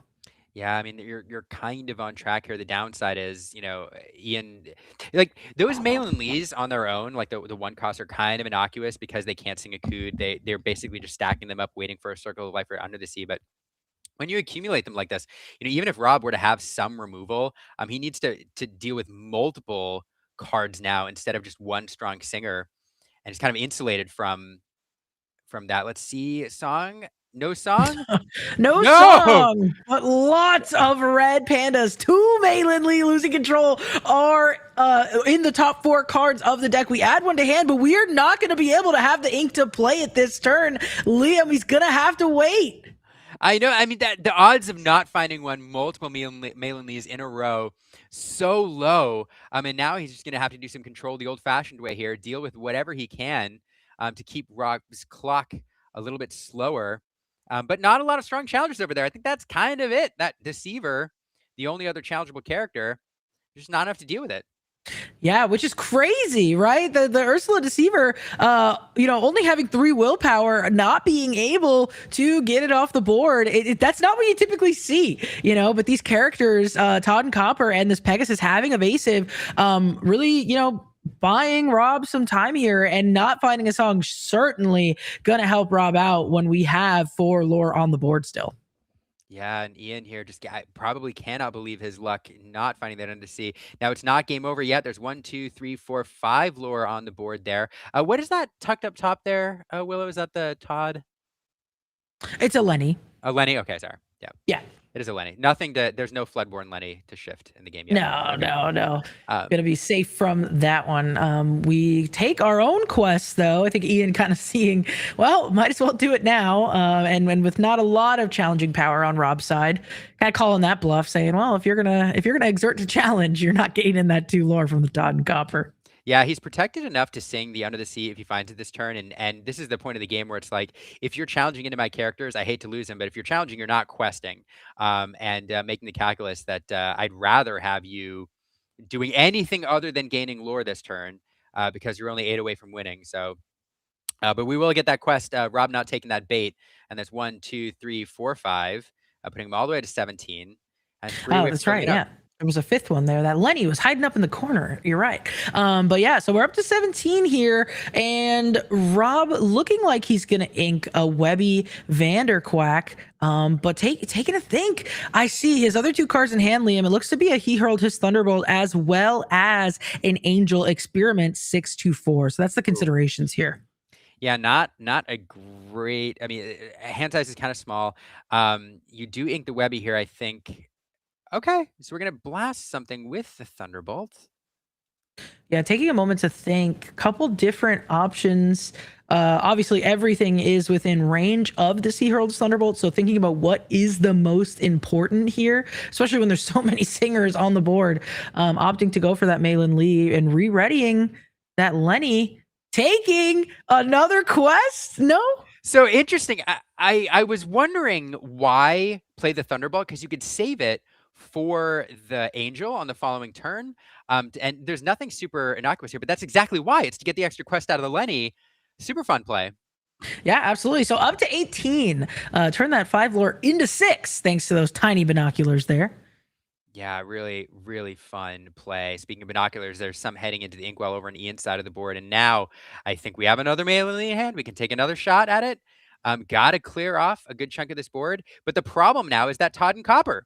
Yeah. Because of that extra quest off the Lenny, you have to deal with that Todd and Copper. They're evasive, and they have 3 strengths. So not only do you need to find an Under the Sea, you have to find a card to pair with it, like Lost in the Woods. Yeah, absolutely. Definitely looking for both of those. Don't believe he has either in hand. And look at this, whiffing on songs, 3 Malin Lees in a row. Yes, he was able to find the other Malin Lees, but no songs. They're Lost in the Lost in the Woods, stacked on top of each other. Did he? And he's gonna do both. Oh my! He found it off the. Oh, Oh my goodness. he found the Lost in the Woods off that last ditch, Todd. That was it. That was the moment he needed it. Both of them clumped together there, and oh my goodness, Rob probably can't believe it. How? Ugh. Oh my god, it's been so long since we looked at the hand. I don't even know if we knew that the Under the Sea was in there or not. I mean, what a moment there. Passing it back over to Rob, only able to play an Angel, does not have 2 lore, only can get to 19 here, while Ian has a full board of characters. Lost in the Woods coming through right when he needed it. Yeah, just oh my goodness, and like Rob has a turn or two to find an answer. He did draw another Angel. That's not great, but he's gonna fling it at something just to keep that clock lower. That Lenny is the target because it only quests for 1 on its own. But as we saw Rob make use of last turn, it can quest for 2 if your opponent has an action, plays an action, which this song deck has plenty of. So Rob, recognizing that as the strongest threat, gets that off the board. But Rob is 2 away from victory. Angel quest for 1. We're going to need something else to help us out here. The next top deck is pretty huge because I don't think, can Rob close it out or Ian close it out in 2 turns? I believe we're at exactly 19 in 2 turns if nothing happens to the board. So after this quest, if we quest 1 more time, unless I can't count, let's see. No, I think that's right. This is fascinating too. This is fascinating because Rob doesn't need anything else. He can, just for an extra insurance, fling this card away if he wants to, and quest. But no, we're going to establish the Copper. I'm going to take a look. It's Lost in the Woods. That's a good card to have in hand because it gives you an out if you draw that Under the Sea. And now Rob at 19. Does he have it? Ian finding a Lenny. So we only have a Lenny and a Oh, that's not going to do it. We get the fist bump. Rob is gonna take it. Ian at 19, so close, but so far. His songs hiding from him when he needed them most. Oh my goodness. And managed it. This game of inches, this game. I can't believe this. You know, one lore away from winning. Rob 1 lore away from winning. That extra Lenny quest being the thing that did it. Oh. I can't believe it, Liam. That was the most hype Lorcana I have seen in a very, very long time. I literally, like, as soon as the game finished, I was like this. Like, I cannot believe it. Obviously, hats off to Rob there. But taking nothing away from Ian. Very, very well hard fought. I mean, without even just the drawing in between, that's 12 cards that he looked at with the 3 Malin Lees. I think it was between 3 different turns. So if he did nothing else, which he might have even played some Todds and stuff, he drew a total of 15 cards, if I'm not mistaken. And none of them were the songs that he needed until right at the end there, finding 2 Lost in the Woods, having the Under the Sea for the first one, but then it just being too much to get over that Angel having that resist, and our board, as wide as it was, I don't think it had anything above 2 strength. I mean, if anything, it only had a 3 strength max, but I can't even remember what it would have been. Yeah. Yeah, really. God, Disney Lorcana is a game of inches, and yeah, we've seen a lot of matches today where like opponents blow their uh, just run away with the game, and things don't feel very competitive. But oftentimes, it's that one lore that really matters. It's the ability to gain that cheeky lore on turn one with your turn one play. In this instance, I think the chat is pointing out, and I didn't see this in the moment because I was so focused on the board clear, but pointing out that perhaps Ian missed a quest with the Lenny, readying it after playing the Under the Sea Lost in the Woods in order to get that other quest, and that may have allowed him to close it out. But that's how close these games are sometimes. It's, if he did miss that, it's one little thing. Well, I mean, when you're that close, I mean, sure, it's easy to be like, oh, we even forgot the Lenny there. But think back, I mean, there was like a moment definitively in this game where Ian, we kind of saw him just finally exert to quest that Malin Lee. And the first couple turns there, he was really kind of holding it back. And it's like, if at any point, any of those quests could have been, were different, this, could have played out very differently. And it just goes to show it's like you said, a game of inches, but it's so many micro decisions. How are you to know, forgetting the Lenny, that's one thing. You're in the thick of it. It's, you're in the moment. But like, when is it the right time to quest? When is it not? And sometimes those such small micro decisions like that, or what to ink, can really be the difference maker for the entire game. So, I mean, again, hats off to Ian, played very, very well. And it's good to see, Rob continuing on into the 6th round. Yep. That's, man, it's fun. Yeah. I'm going to admit, I haven't played Lenny much. And so it's one of those things where, like, when you're really used to a card and you play it over and over again, then like those things become second nature, where you're like, okay, I have an action, I've got a Lenny, so I'm immediately going to do the quest and do the Lenny. But even I wasn't used to it, and I was surprised when Rob did that action or to ready the Lenny to quest him again. So these are some of these lines that sometimes become second nature to players once you use the cards, but if you haven't seen them before, they yeah. Well, and also in a post rotation meta that also is really only a couple weeks old. This is kind of going to be new decks to everybody, right? And so, sure, maybe some players have been playing with Lenny, even from last set or what have you, but others are going to just be picking Lenny up for the first time. And same with their decks. It's like, even if you have archetypes that have been around for a while, that doesn't mean that was the deck that you were playing. And so, yeah, I think there's a lot of grace to give. This is why we do things like this, and both of these players clearly valuing the in-paper, in-person, high stakes play testing at an event like Ink. It's not just about what is the pricing at the end of the line. It's also about how can I keep my skills sharp, how can I get ready for what I may have on the horizon. So I think anybody that's here playing today, it's definitely credit to them, because they care a lot about the game and they care a lot about keeping their skills sharp. And now, if Ian is going to watch this back and see that he could have quested the Lenny, it's it's going to be one of those things where it's like, he'll never forget it again. Yeah, absolutely. And I'm not going to forget it again ever either, because I learned something there. But yeah, just I don't know. It was a fun match. Probably there's been some great games. There's been some great decks in terms of like pure suspense.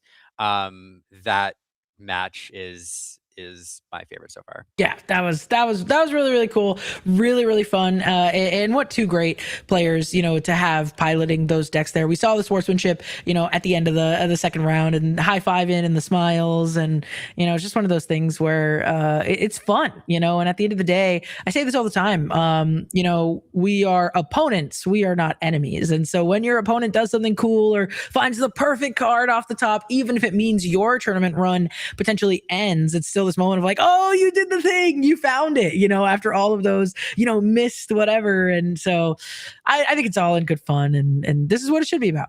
Yeah, absolutely. Love the sportsmanship. Two great players, and especially one of the reasons why. Well, I was trying to segue. I missed. Take us, But Liam. Where I are you want to say, taking us? if you are just joining us, that was round 5 in Inc. here. This is a 3K tournament here in the DMV area. You are obviously, if you know Disney Lorcana, are familiar with the Inc. series. This is the latest one. Close to 100 players registered. We're going to do 7 rounds today. That was round 5. So we're going into round 6 and 7. And round 6 and 7 is where, the top players, we start having to hunt for matches because the top Yeah. players are like IDing in, and we have to find the games that matter with decks that you want to see. So we're going to get something fun queued up for you in the next couple rounds. Don't go anywhere. We will do a top 8 tonight. It's going to be a fun day. It's going to be a long day, but we're going to get to see who takes this thing down here in the next few hours. And let us know if you're hanging out with us today on this Disney Lorcana Sunday. What decks are you looking for in this meta? What decks are you excited to see? Who are you rooting for? What do you expect to win? I'm not going to lie, Willow. I think you asked earlier, you or J-Bum asked, like, what deck do you think is going to win? I have no idea. This meta is so wild. I have no idea. That's part of the fun, Liam. That is part of the fun. And we talked about the meta's wide open, but like as we've been earlier today, but as we've been seeing these matches, we're kind of starting to paint a little bit of a better picture where there are still surprises. There are decks that we're like, oh, yep, there it is. That's something new, but also there's also decks that are coming through that we're kind of starting to see in spades, let's say. And so Circle of Life, this is a variant that players are really favoring more than even aggro. We have not seen any aggro. Now, of course, I'm sure there's some out there, but really, I think the story of the meta, at least in terms of how it is affecting this tournament, is really starting to paint a clear picture. And Circle of Life control is out there, and it's seeming strong. Yeah, it is, and a lot of really really good players on it trying to make it work and going to bring their own spice to it. So, super fun. Let's Will, we got about I think 15 to 20 minutes before the next round. So don't go anywhere, folks. We're going to bring the next round shortly. We're looking for some good games. But let's bring in folks from the green room here just to help us chat between rounds, get their thoughts on this. We'll of course welcome back in J-Bomb, who's been with us all day. Hey J-Bomb. I didn't give J-Bomb much notice. I just said, hey. Hello. How are we? Boom, you're in. I'm doing well. And I'd also like to bring in somebody who helped me cast a tournament yesterday, so is well familiar with this meta. But luck went from Florida, your neck of the woods there, Willow. Mr. Gabe. Look at this! Hey! Gabe. Gabe is one of my favorite people ever, and I didn't know he was going to be here today. What a surprise! Hi, Gabe. How's it going, friends? Just making sure y'all can hear me. I just plugged in here. Can you hear me? I think you have the wrong mic selected, if I had to guess. Okay. Yeah, that's what I figured too. Yeah, I do. So, well, Gabe will figure that out for us here. Yeah. Oh, there we go. Strong voice. How's it going? Oh, there we go. There we go. Beautiful. Always some fun surprises here. So, Gabe, what are people have heard us all day long musing about this meta, talking about what's good, what's bad, whatever. You got to watch a full tournament yesterday. What are your thoughts on where we're at with the game? So interestingly, the first person I had a conversation with when I walked in that building was with Jonathan Williams. Jonathan Williams came up to me and he goes, "What about that? What about this meta, huh?" And I'm like, "Yeah, what about it?" And we both had the complete opposite feelings of this meta. We truly are what I like to call it. Well, I guess everybody calls it a jungle meta. Just anything goes here, and it's so much fun to watch as a spectator. It can be tough as a competitor because you want to be able to play the game before the game. You want to be able to target what's out there, but sometimes you've got to play this math game that in a jungle meta you don't get. The odds are really not in your favor. I love it. I like being able to do that because, as we talked about yesterday, that's where you see the deck builders tend to shine. Players like Mo Shamblin, players like Artabax, for example. Like, these are players that are known for having a more unique deck building style. And I happen to be in that camp. I happen to be more of a deck builder, and I like that style of play. So that's where I, as a player, prefer to be. I understand that's not everybody's preferred style, but I happen to like it. I happen to like it a lot. Oh, yeah. Yeah. And I think like those type of styles evolve too, because I used to be a deck builder, but with a 1-year-old, I just haven't had a time to do that research and whatnot. So now I'm just copying others' homework and putting my own little spin on stuff usually, but because it's a lot of effort to be the true deck builder and innovator. And I respect people who have the time to do that in this day and age. It feels the meta goes by too fast for me. I mean, 3 months to some people is like plenty, but to me, a first-time TCG player here, like only 3 months, and I've got to figure out the exact perfect combination of cards. Like, I can't do it fast enough. So I really admire the people who are willing to throw stuff to the wall and see what sticks. And it's a difficult thing to do. It is. And I gotta say, I have to shout out Rob and Ian for that match that we just saw. Like I had a chance to watch that match just as I was coming in here, and my goodness, like I was on the edge of my seat. I know you all talked about it, but another huge shout out to both of those players. What a great match they put on for us. So thank both of those players for us for sure. It was fantastic to watch. Yeah. Yeah, it's been a lot of great Disney Lorcana all day. A lot of fantastic players, and I haven't seen really. I haven't seen a match I've been unhappy with. Some decks I hope I never play against, but you know, it's been a lot of fun to see. So yeah, I'm really excited for the next rounds too, though. Like for some reason, like rounds, like at any point in the day, a loss can knock people out. But for some reason, it feels like round 6 and 7, when you know where you are on the bubble and you're heading into that top cut, it just feels like the stakes are more real. Yeah. I don't know.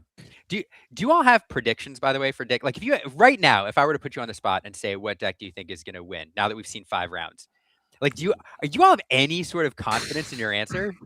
No. Based on how Braden is pairing up against these like really strong players and 2-0ing a lot of them, he might be doing pretty well today. Like he's on a good run. His deck was proven yesterday that 3 people made top 8, so he might be on one of the more optimized lists of today, I'd have to say. I will say what I like about Braden's list, if we're highlighting, that player in particular, is not all of the circle lists are playing the Prince Philip Malicious Mean and Scary. To be fair, I've put 0 hours of playtesting on the deck, so I could be completely wrong. But in my opinion, I like having the flexibility of that combo over just having Under the Sea, because as we see, when you have only the Under the Sea variant, I mean, you kind of sometimes get into this position where you have to have not only the singers, but the 2 specific cards of, the Lost in the Woods and the Under the Sea. Fair to say you have to have specifically the Malicious Mean and Scary, but when you have Malicious Mean and Scary, Prince Philip, and Under the Sea, you just have a little bit more coverage. So I'm not saying max out on 4 of all of these different cards, but I am saying the fact that Braden has them at least a little bit in his deck, I think is proving useful compared to some of these lists that are only on Under the Sea. Yeah, and I mean, if you saw the tournament down in Rock Esports Gaming Lounge, it was won by Hector Harris with a Circle of Life build. So it's hard to argue the results of the deck, and to see it do so well, and to see just how much of a high roll that deck can have. I mean, we saw it a bit in this match. I mean, Ian was way behind, was able to swing the game almost to victory, of course. So when you have a high roll that significant, and to both of your points, if you've got not just one way to deal with a board, you've got 2 ways to deal with a board, and so many ways to draw. You might be playing something like a Mole Man, you might be playing something like that Todd. You're filtering through that deck really efficiently. Laying out Circle of Life to bring up Milo Thatches and to deal with all the problems that exist. It is something to behold. It is very, very powerful. I think that it's one of those decks that forces the meta to adjust to it, and then something I believe will come around and we'll solve for it, and then we'll find ourselves in kind of a new corner of the meta as a result of it. So this deck, I do believe, is like the turning point of this meta. I don't think we're at the end of it, but Braden with a deck like this, or I would say anybody with this strategy, is very, very well positioned to do extremely well in a tournament. So I wouldn't be surprised.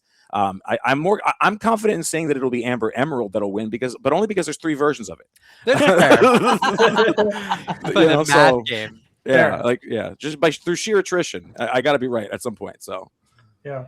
And what I do love about this deck is it puts lines on your board where if your opponent doesn't answer it, it threatens to do crazy things like the Circle of Life or Under the Sea. But if you don't have it and they have to do suboptimal plays to answer it, then you're in also a very good position and get rewarded for basically just the threat of what is in your deck. And so that it allows you to just steal games when you don't even have it, because they just use their best cards and use a bunch of resources, and then that's not exactly what you have, and you do the other play and you steal games. And so when you set up these just extremely powerful lines, people have to respect it, and that can be a detriment as well. Yeah, the power of the bluff. You make an excellent point. You know, a lot of Lorcana is sometimes coming down to those mind games, and we see players leverage it to their advantage. Talk about Ed Chu, right? The Ed Chu stare, as it's been coined, but like that, there you go. Like that's part of it, right? Is like just staring at your opponent, not giving them any information, and all the while absorbing as much as you can about them. And so make them think you have it, right? They now have to answer it. And that's one of the things. Rob had a couple of moments in that game where he had to decide, do I quest out or do I try to take care of some of these singers? And he just got lucky enough that like he just didn't find the songs that he needed, kind of ended up working out to his advantage. So it's always a fun game beneath the game. Yeah. It is interesting too when you look at this this Circle of Life deck that we're like that we're vibing on right now. Part of it is I think it's a really good deck, and so there's a lot of good players who are trying it out. The other part of it is it might just be too that this is the type of control deck that the best players just gravitate towards because it naturally fits their play style. And so it is interesting because sometimes there's like really good decks out there that like the best players just don't feel right. And I think we saw that a lot with dogs early on, where like it was a very strong deck for a lot longer than people gave it credit for. Even back when SSG Ghosty, Jack Morales was doing the thing where he's winning games with 2 ink and putting Chernobog on the board on turn like 4 and things like that. But like it was just a play style which people didn't like. And so it didn't get the attention that it deserved. This Under the Sea deck feels like the kind of control deck where you're like setting up your plays ahead of time and putting things in the discard pile that like the best players just kind of enjoy. Which is why I think another reason that we see people like Braid and we see people like Hector like on it. Yeah, and I'm glad you said that because that's exactly why I didn't like playing ducks, because I like, as you said, to have choices in my hand and be able to think through my next turns. And I don't like playing off the top of my deck. I like playing with what's in my hand. And when you play Emerald decks, their whole game plan has been just play what's in the deck as well as what's in your hand. And so that's not as I just get anxious playing like that, and so it's not as fun for me. It might be a better deck, and I really need to play those more. But yeah, I'm glad you said that. Yeah, I know we do have a shout out to Hector. We see him in the chat here. So congrats on your performance yesterday. I'm gonna pause, but I'm working on the. I'm trying to get access to the. Oh yes, to the deck lists and things. To the mainframe. To the mainframe. I'm trying to jack into the matrix. I got to figure out how to get in here so I can look at matches next. Well, absolutely. Yeah, I mean it's been fun. Like that's one of my favorite things too, is like getting to look at all of the deck lists as a caster. You usually get to do that a little bit more than most people. A lot of people have to wait till the end, and then as a caster, you get to see them in real time, and it's like fun to discover like, whoa, what is this card doing in here? I mean, even something like looking at the list that we just saw, Ian had a one of Alan Adale. Like how fun is that? That singer there, and like why did that card make the list over some other inclusions? We saw things like a Widow Tweed. I think he saw off of one of those, draw fours that didn't end up, being a song. And it's like, okay, so what does that mean about this list? And there's a lot more variety than you would really expect. We see a deck like the Circle of Life and we're like, oh, okay, there you go. It's meta and it's going to look like this. And then we're like, wait a second, because it's so new, we don't really have an optimized 60. There's so many different inclusions that kind of really start to differentiate some of these lists. Yeah.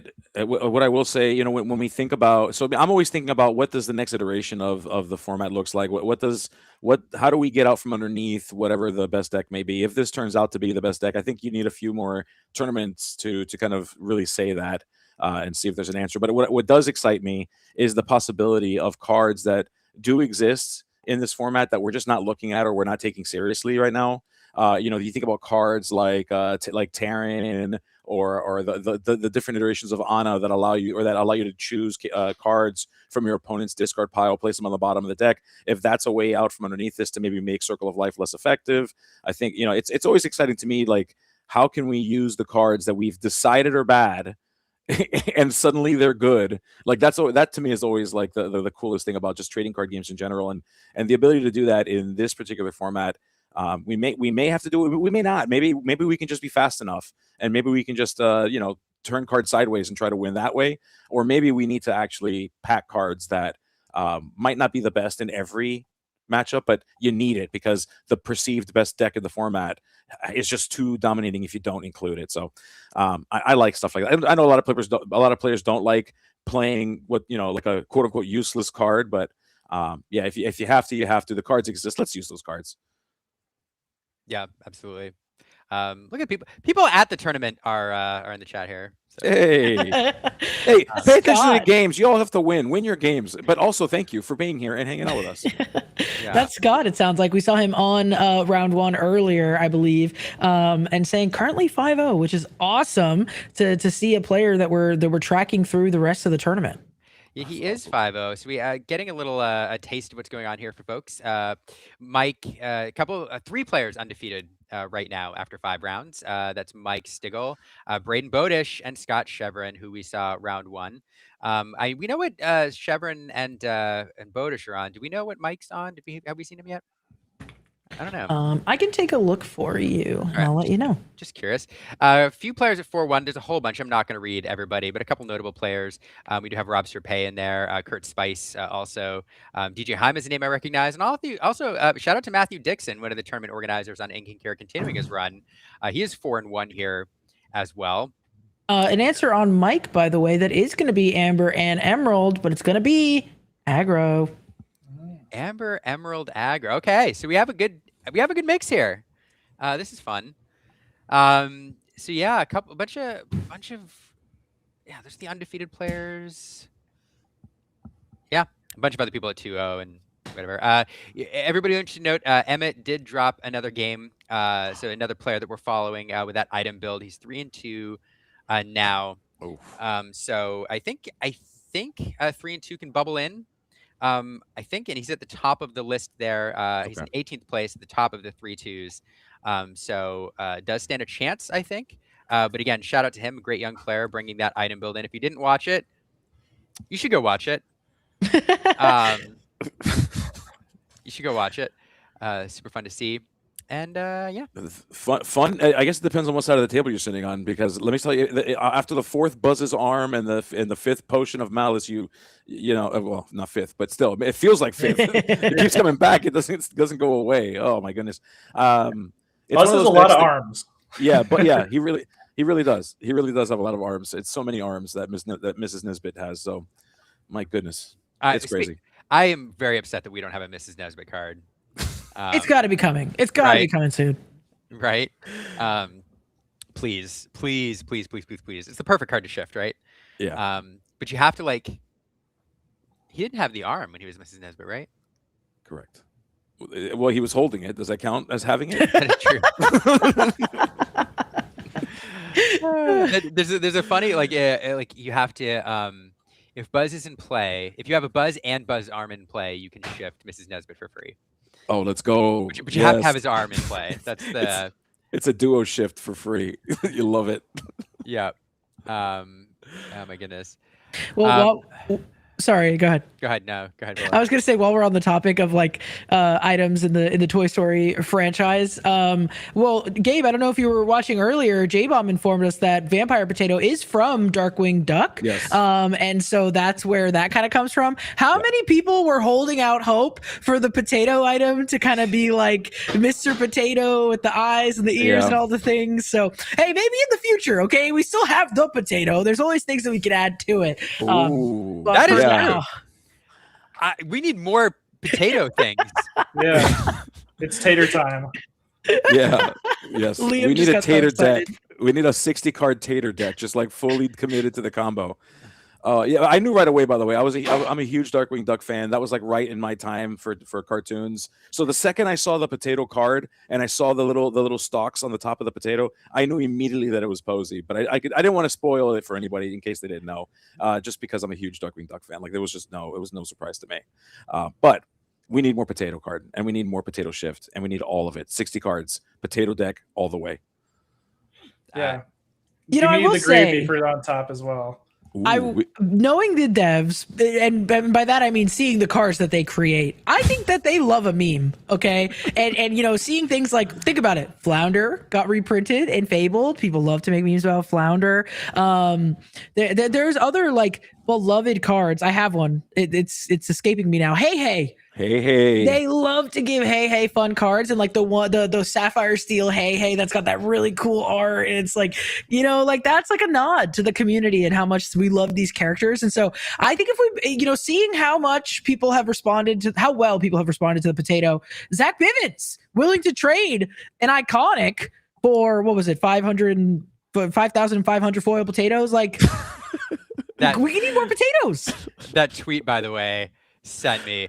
Did you see Zach's tweet where he got a note from a TCG player store with like, "Excuse me, sir, we just want to confirm that you ordered 150 potatoes before we send them." Put the potatoes in the bag, Sherry. It was so good. Yeah, I said dying.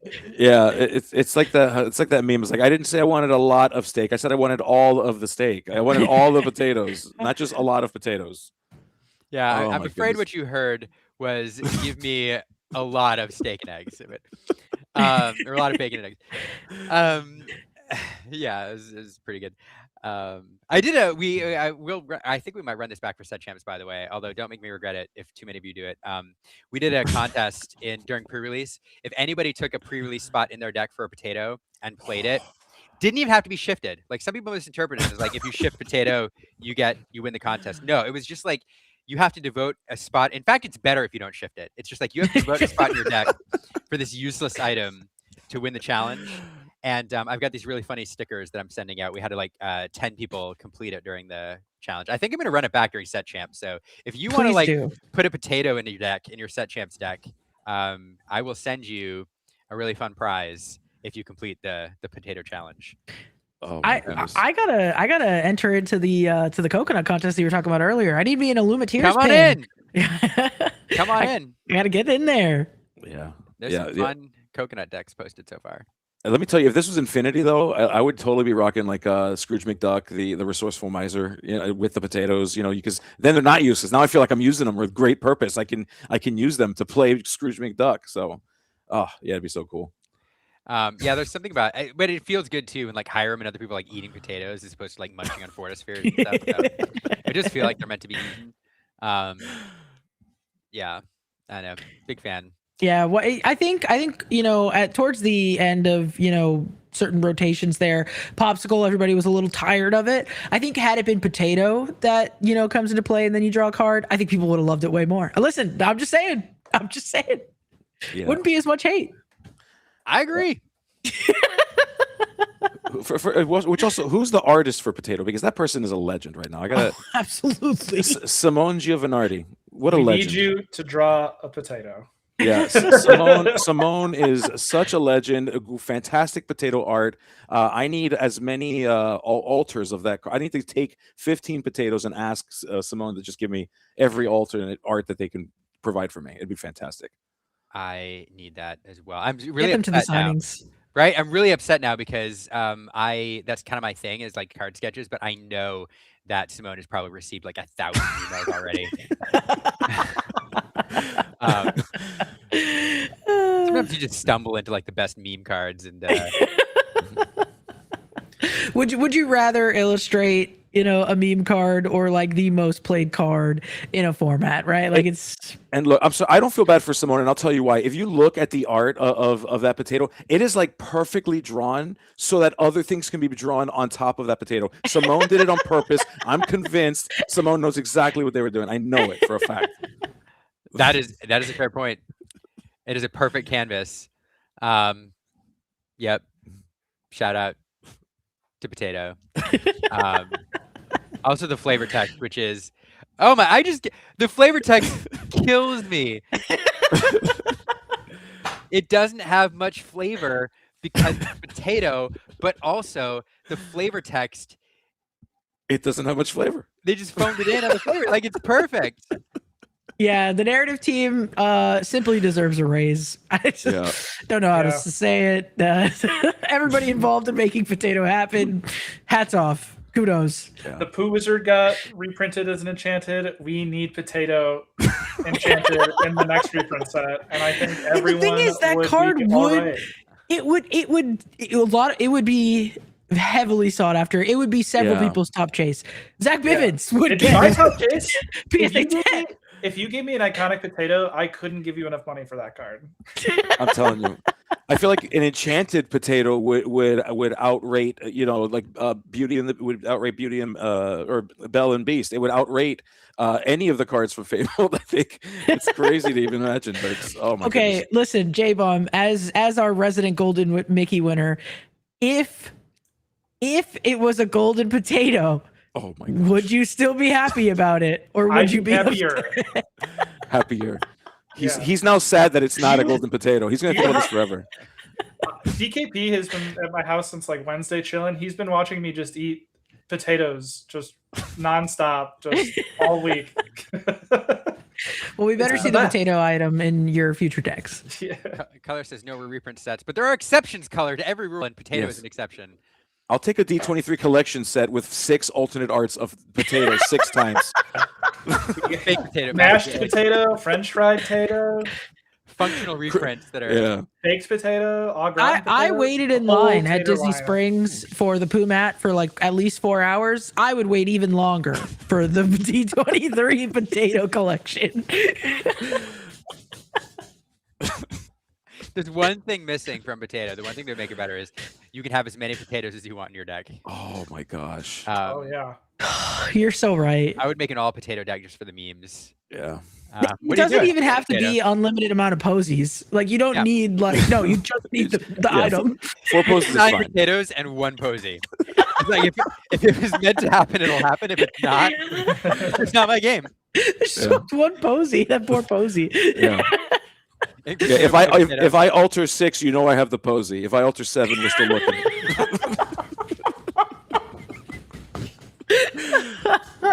Oh man, Gabe, thanks for coming into the booth here at Ink $3,000 tournament. We are having a blast. Thank you, everybody who is in the chat with us. As you can see, we're having a lot of fun. Hopefully, you are all as well, because this has been a great day. And I mean, we have even more Lorcana to come very soon. The round timer is up. So don't worry. As soon as it is paired, we will let you all know. We will get back into the action. But for now, you just get to see us muse on about potatoes, and we're having a great time. I've never seen Liam so happy. I think. Yeah, I'm in it. And not since Gone To has there been a card that I've loved this much. We like God too. Except for we need Vader Llama we need a potato challenge. What's the potato challenge? Oh Figure no. this out. Vader Llama will do it Uncrustable. too. He's so crazy. He would do it. Oh. We also this is my first official, the start of my petition for a potato coconut card, because a potato coconut is the most amusing couple words paired together that I can think of, and yeah, I just need it. Yeah. All food related cards get something. Yeah, and then you pair it with the food fight, Mickey. The steel Ooh. one. Yeah, that has resist. Come on. We're getting there. Yeah. That's yeah. And we have a Donald Chef. You have a Donald Pie Slinger. yeah, Now I we're think cooking. we are. I like Julieta, who's really good at making food from the Madrigals. Like we could get her in there somehow. She could whip up some pretty strong potato meals and dishes. Oh my goodness. We're so ready. Clearly we're all hungry. Clearly we need to eat lunch and or dinner or both. That's what's That going is on right true. now. That is true. Speaking of which, I'm going to take off in a moment here and eat lunch during this round, and I'm going to leave the booth to J-Bomb and Willow. And that is important to note because we are seeing players sit at the table right now. So we're going to get round 6 going this moment. Gabe, thanks for stopping by and chatting for a bit. If you're around, love to have you back later between rounds to get your thoughts on the top cut maybe. But appreciate you so much. You're one of my favorite people in all of Disney Lorcana. So thanks for making the time. You too, Liam. Love you, buddy. Thank you. I'll be hanging around. I'm definitely gonna watch this, and I can't wait to see it. In fact, oh my goodness, it's Kurt Spice. You guys are gonna have a great time. I can't wait to hear this one. It's gonna be a spicy match, regardless. So I'll see you later, Gabe. Color J-Bomb. color I'm sorry, Willow. I've done that like I keep reading her tweets. I keep reading her tweets. She's in the chat. In the section. Willow, J-Bomb, I'll let you all take it away. Awesome. right. Thanks so much, See you, Liam. Liam. Enjoy your lunch. J-Bob, we're back in the booth and sitting down is we can see Kurt Spice and Matt. Talk to us. You said you love Kurt Spice. I want to hear all about him. Yeah, Kurt is the best. I hung out with him like the week before Worlds playtesting and just got to know him a bit there. And he's wearing the same shirt he did for Worlds last year, which is his Jack Skellington t-shirt. And so he is a great player, great guy, super friendly. Usually when I go to Ink, I stay at his house. So big fan of Kurt. Look at him. He's got that nice shuffle where he's like doing both piles at the same time. Yeah, just all around great Lorcana player, even better guy though. And so very excited to see this match. And I'm surprised that he is on Emerald Steel. I would have for sure thought he was going to be on Emerald Amber because he has been a dog proprietor for longer than pretty much anybody besides Ghosty. Yeah, it's super fun to see what these players end up picking and how they can change. Kurt Spice in particular, I think, is somebody who is very happy to kind of switch decks and can play multiple different things. So interesting to see, you know, the Emerald Steel, but doesn't surprise me in terms of, you know, playing something new all the time, which is awesome. Matt on the other side, gonna be playing this Amber and Amethyst strategy. So might have a little bit of, I mean, I guess in this case, Matt's gonna be taking the control role here, yeah? Oh, yeah. And I believe that's the case. We'll see. There's also a couple different versions of this Amber Amethyst deck as well. And it could be the Madrigals, it could be the slower Raging Storm version, or it could be the tempo like Blurple style list. And it's looking like that tempo Blurple style list. I see a lot of books. I see a couple Demonas. And Matt smartly is going to wait to see how many cards Kurt alters, as that kind of can give a look into what they're doing. And if they only take one card and I'm on the draw, that makes me be much more aggressive and greedier on my altar, and I'm not content with just an average hand, and I need a really good hand. And so that's something to always consider, and never just lock into your altar before you see what your opponent does, because although it's a small amount of information, when you're on the draw, you're already at a disadvantage, and so you want to make sure you're being able to counter what you can. Yeah, absolutely. You're definitely right. We're seeing the fist bump come in, so it looks like we are about to get off to the races here. Looking like Kurt is going to be on the play. Kurt of Team Maelstrom has Zenulus in the chat supporting him there, as we do see a Todd hit the Inkwell and a Pegasus come down onto the board. Yeah, looking very similar to what we saw from Rob on the last match, and we're going to get that Pegasus, which is going to do very well into this deck, because this deck does not have a lot of evasive answers until, that is, they start putting damage on their own characters and then start moving the damage with cards like Louisa and Cheshire Cat. Yeah, absolutely. And super interesting thing we saw get inked was that Rafiki there. Not typically in these lists. We also see Kurt is on the Touch Paradise version as Paradise falls with the Inkwell. Now we have more evasives in the form of this White Rabbit. Yeah, and the viewers are really going to want to see what this Paradise Falls can do, because it can draw quite a few cards if the combo goes off correctly. And that gets to be really, really fun for Kurt if that goes off in these grindy matchups where all of the cards matter, because the Amber Amethyst deck is just going to try to tempo out characters and run Kurt out of gas while using cards like Isis, Vanderchill, and Demona to exert Kurt and do these powerful plays, cleaning up his board while allowing his characters to survive, and then using his damage moving effects like Louisa and Cheshire aforementioned to finish off the remaining characters. And Kurt is going to go ahead and play in Angela. Not going to get much value off of her this turn because there is nothing for Matt to challenge, but notably it will give one of his characters resist, but they both have evasive, so that likely will not come into play. Yeah, for anybody who's not familiar, this Angela Knight Warrior, when you play this character, you can give chosen character challenger +2 and resist +2 until the start of your next turn. And she's a gargoyle, you know, so good to note later. But she actually has Well, it doesn't matter, but that's interesting. But it's not ending up relevant here. We do see the grandmother Willow come into play for Matt, but not really able to establish anything else. But we will have the double discount on his next turn because of the ham and the grandmother Willow. So we're kind of pseudo ramping into something here.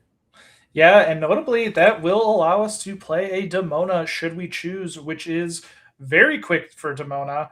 And this Eleanor is going to come down, and Kurt is going to quest these glimmers for sure, I would imagine, to get that Eleanor trigger, because the Pegasus and White Rabbit are very safe, and it's really only the Angela that is at risk of being challenged back.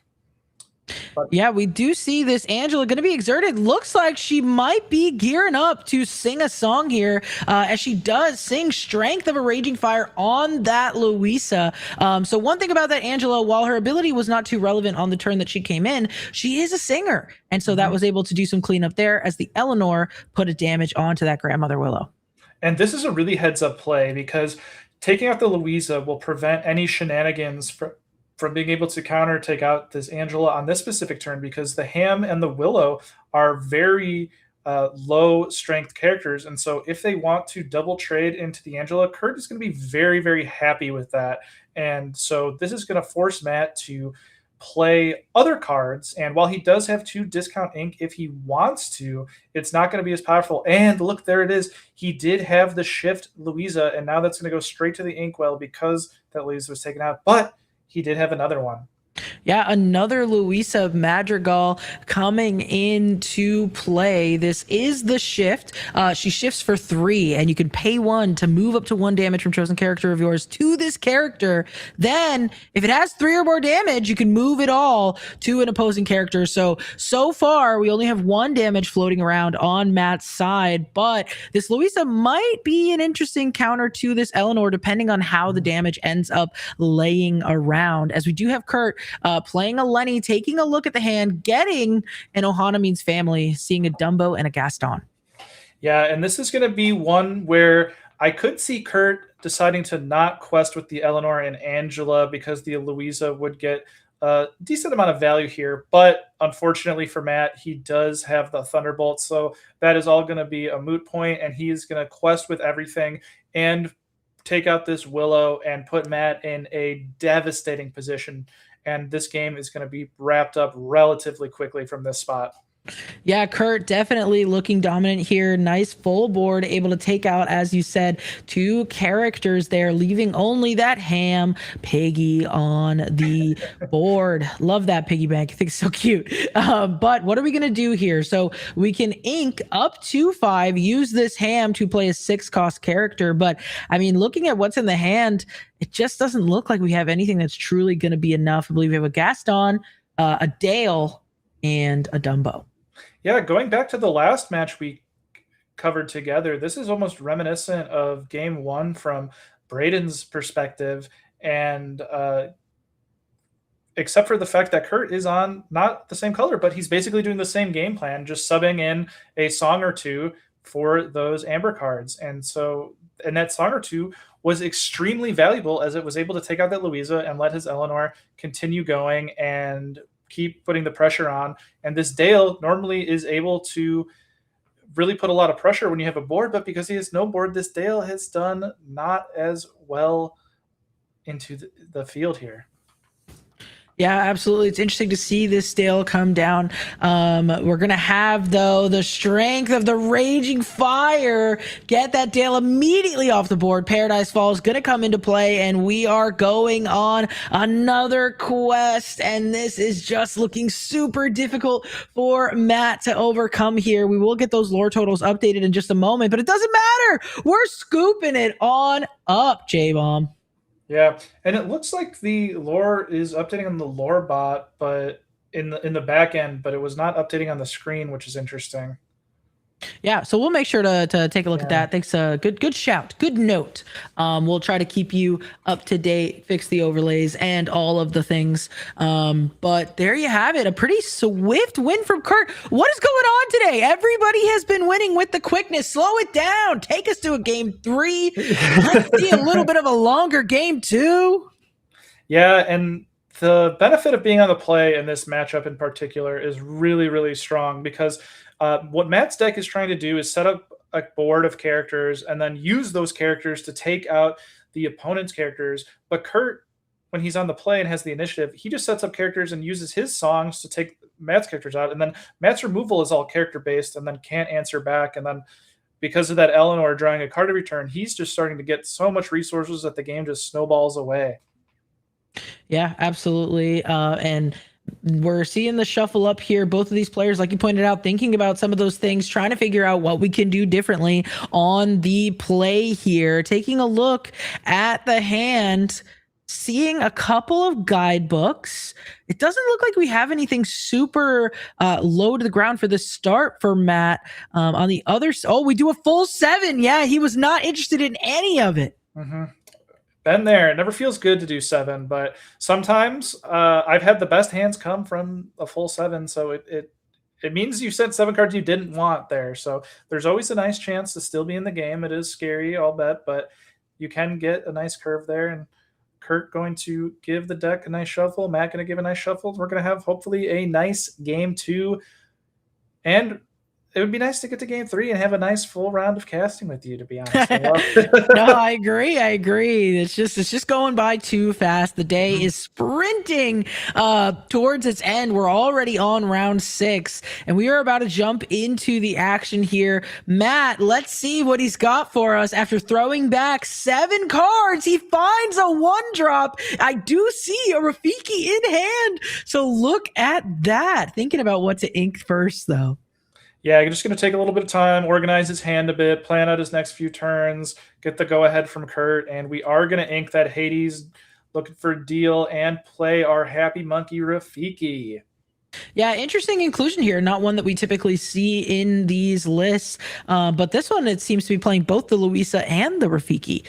So maybe trying to counter aggro a little bit there, as we do get the Todd opener. Last time had to go for the Pegasus. This time seeing the Todd, so might have a potential shift line in our future. Oh, yeah, and that is going to be quite scary because Todd is just a regular 1-cost 2/2 goon on the play, but when you have that shift, that is a lot of lore pressure very, very fast.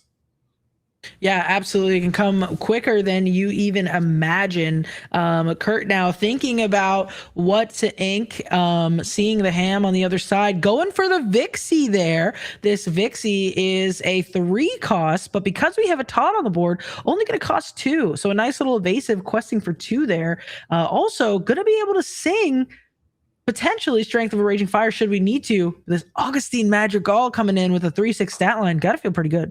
Yeah, and this Augustine is going to be quite huge to Matt's game plan because it allows him to activate his Gaston and World's Greatest Criminal Mind, which have a restriction of 5 strength or higher to be able to take out a character. And with Augustine, that's going to go down all the way to 2 and be able to, with Gaston, play a character and take out whatever Kurt has, 2 or above, and for World's Greatest, be able to sing and take out a character. Notably, these are pretty low strength characters here. Yeah, for sure. I do see where, even with the support there, it's going to be difficult to use the Gaston on at least the Vixies, but whether we shift or not, we could potentially get that there. We do see it in hand along with a Demona. So Matt thinking now, what is his potential curve gonna look like here? He does have this ham kind of able to keep exerting to make his characters cost 1 less. So he can kind of go forward, play some of these bigger characters earlier, but does that make sense? We are going to start with exerting that ham to give something -1 less, but as we can see, he's got multiple options. He does have the Gaston, but he might not want to target that Todd. I think he has and Mrs. Incredible as well. Going instead for the Isis, just going to use, it looks like, potentially the Rafiki.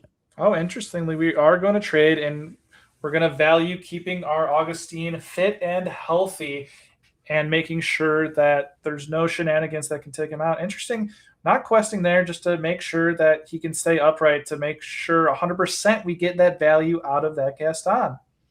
Yeah, and looking like he doesn't want to ink, some of the cards that he had in hand either, potentially.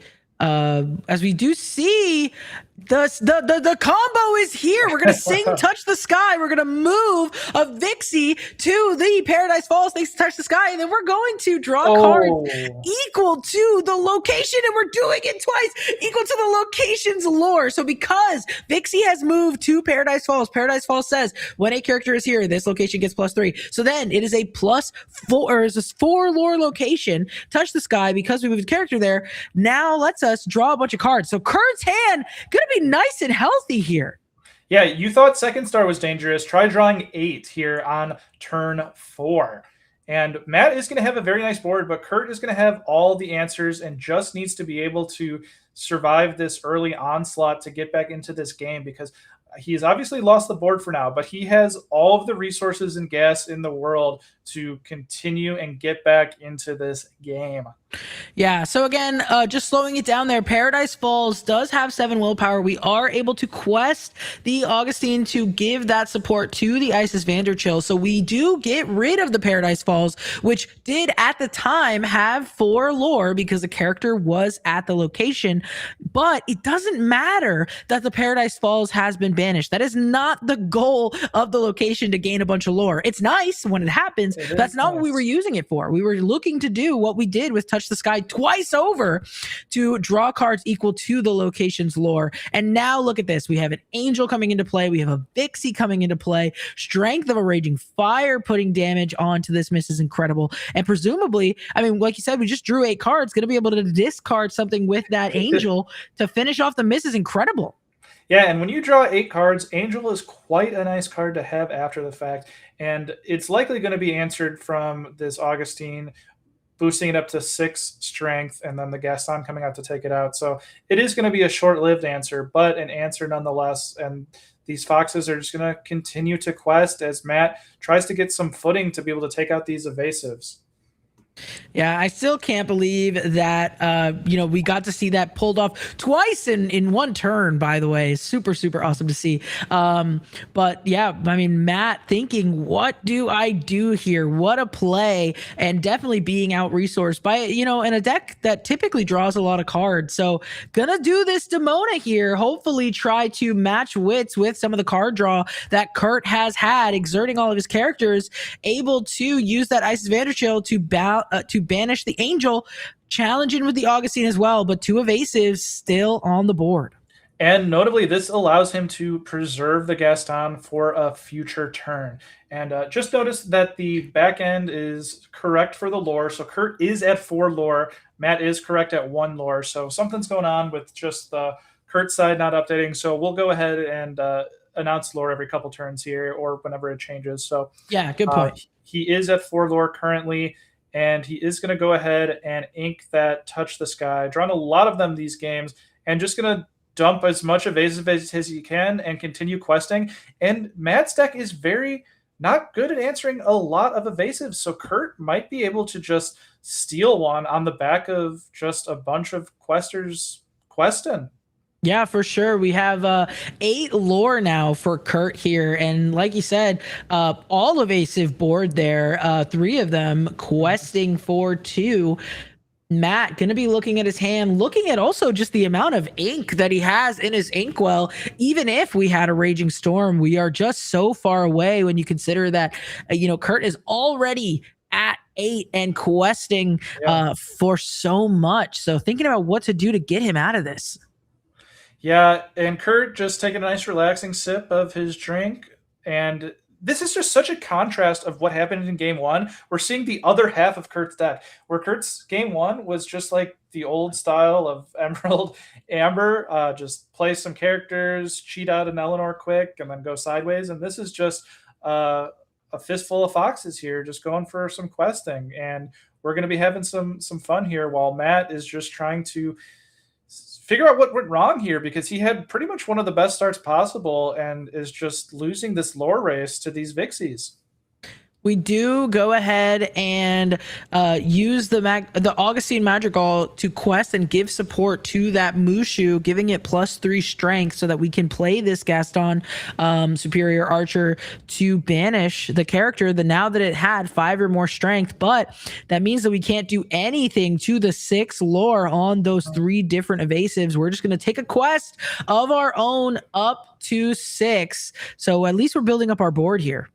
Yeah, and so Kurt is at 8 lore, Matt is at 6. Matt is correct. Unfortunately, the lore bot is not updating Kurt's, but we have it on the back end for you, and we'll continue giving it to you. So Kurt is going to be able to go up to 14 lore just on the back of these foxes questing, and Matt just trying to figure out some answers to answer these evasives. And so this is just going to be, what can Kurt do to continue adding lore pressure? Because Matt's deck doesn't answer more than 1 evasive a turn, or more than 1 evasive per card. And he's got just an Isis and a Dumbo, which is not going to be enough. So barring a Raging Storm, exactly pretty much, this is going to be game on board for Kurt that he has presented.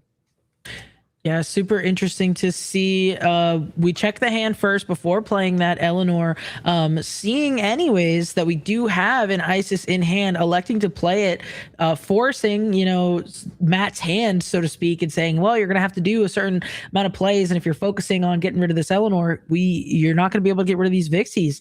These Amber and Amethyst decks have been cutting back. There's the handshake. Another quick one. Less than 20 minutes, I believe, have gone by, and that is the round 6. Kurt Spice get a 2-0 against Matt here. Oh, you can see the disappointment on Matt there.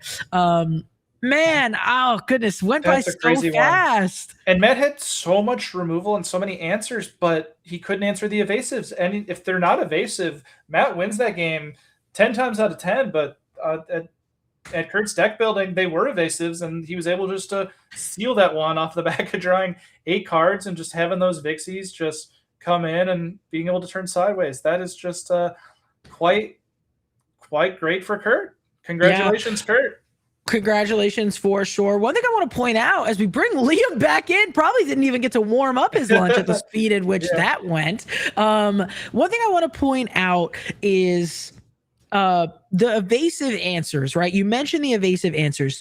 One that comes to mind, particularly in Amber, as a very strong answer, Horseman Strikes, right?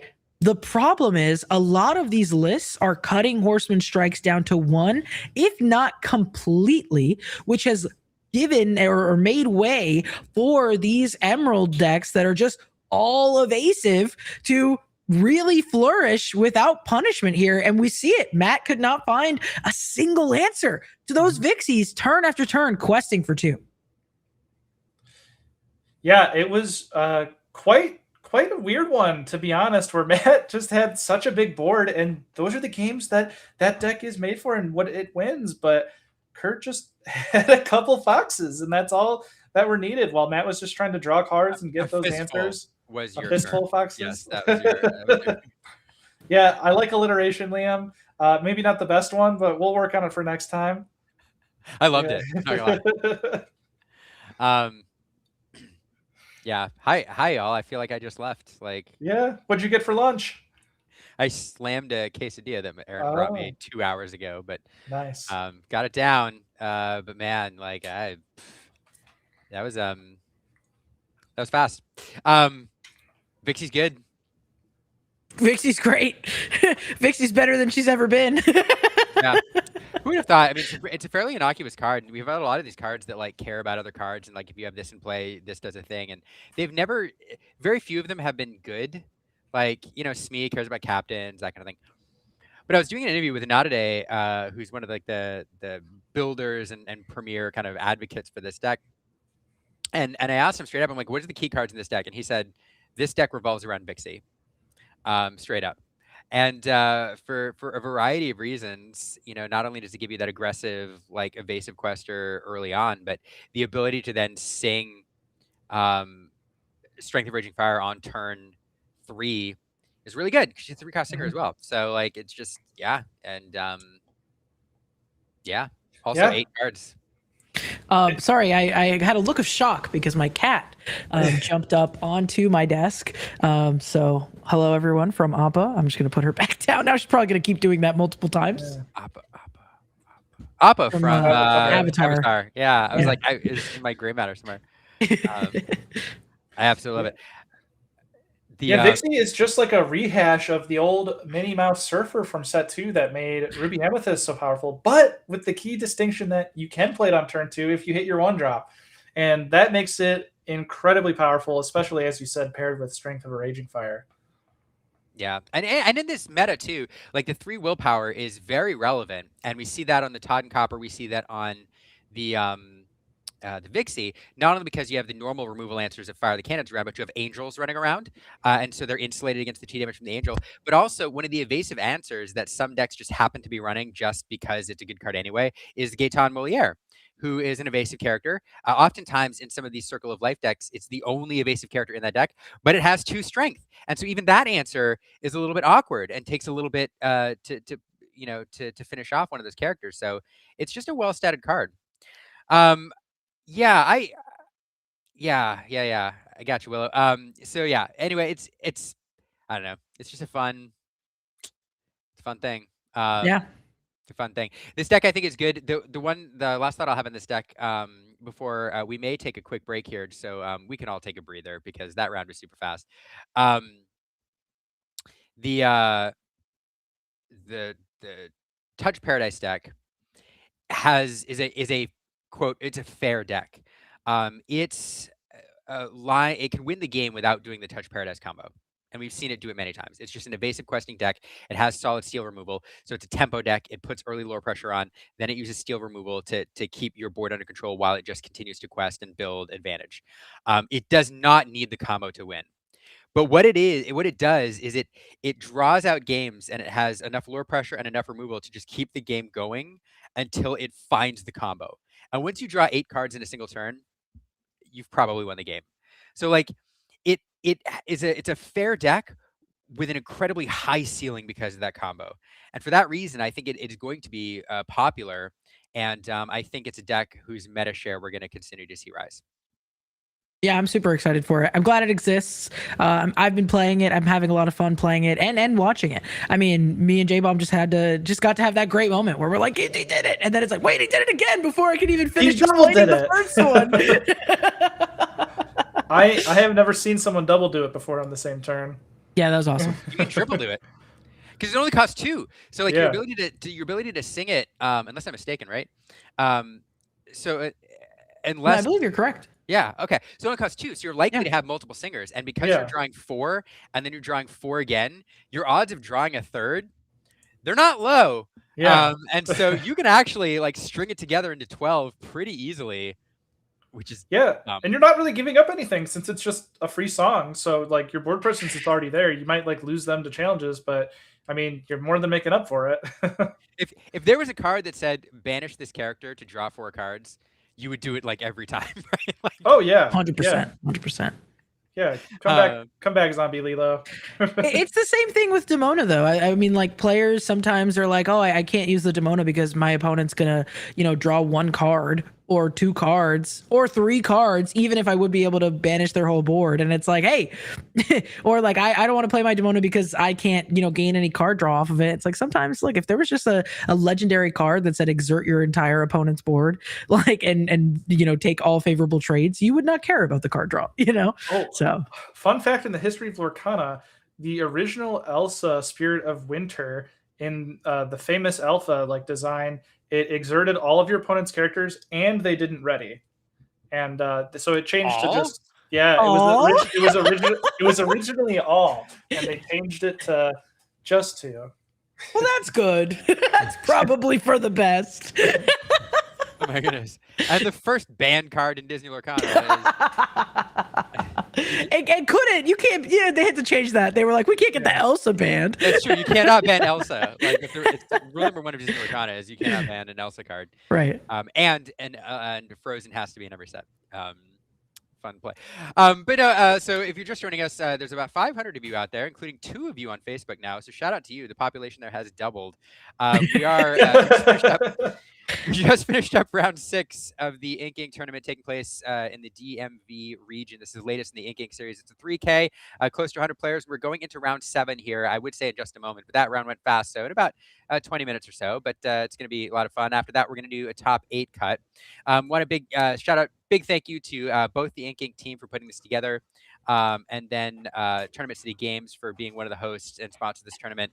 A couple other sponsors we need to shout out. We do need to mention Heavy Play, who does a lot to sponsor both Ink Inc. and this event.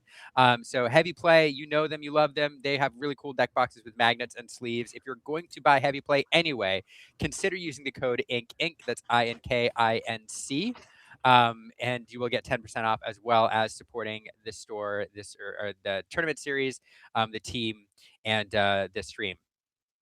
Couple other shout outs to BCW for sponsoring this tournament. They make the card storage boxes that you all love, plastic, cardboard. They got it all. If you're going to store cards in BCW. Shout out to Sharp Gaming. They do a great tournament series on their own, recently hosting a CCQ out there in Fort Smith, Arkansas. But they also support Disney Lorcana tournaments all around the country. One of them is Ink Inc. Fantastic community members. So shout out to the Sharp family at Sharp Gaming and Sharp Gaming itself. Who did I miss? Shout Sounded out to good. you, Liam. You're doing great. I was just reading through the thing. But I mean, and also a big thank you to you, Willow, and J-Bomb for hanging out today and doing the thing. It's great to be here. Should we, Sarah Tricia says, crappy internet equals holding down on Facebook. Thank you for the options to watch. Shout out to Facebook for the bandwidth. Should we, we've been talking a lot. We all need a quick mental break. Should we take a quick break before we come back for the next round? Yeah, let's do it. All right, everybody, don't go everywhere. Don't go anywhere. We're gonna take a quick break. We'll be back very, very shortly with round 7. If you're in the chat, let us know what you want to see next, who you want to see next. Don't go anywhere. You want to see the top 8. Thank you all for the support. I'm gonna, we'll see y'all in a bit.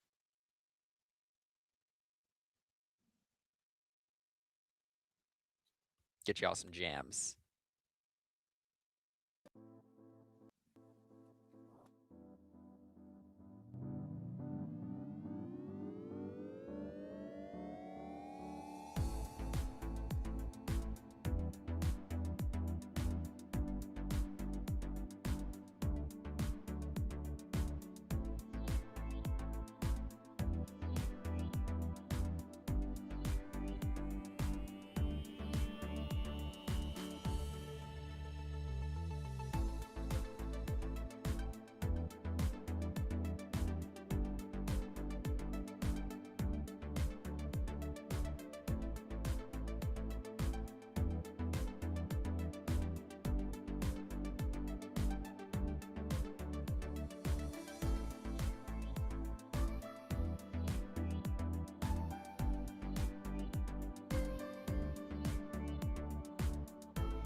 have to unmute. The rights to that song are Hello, probably hello.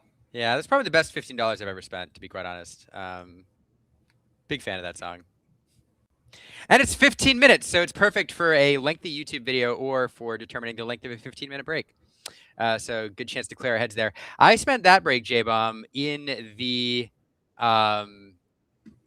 depths of RPH, looking at the back end, trying to figure out where everybody's at, what we're going to watch next.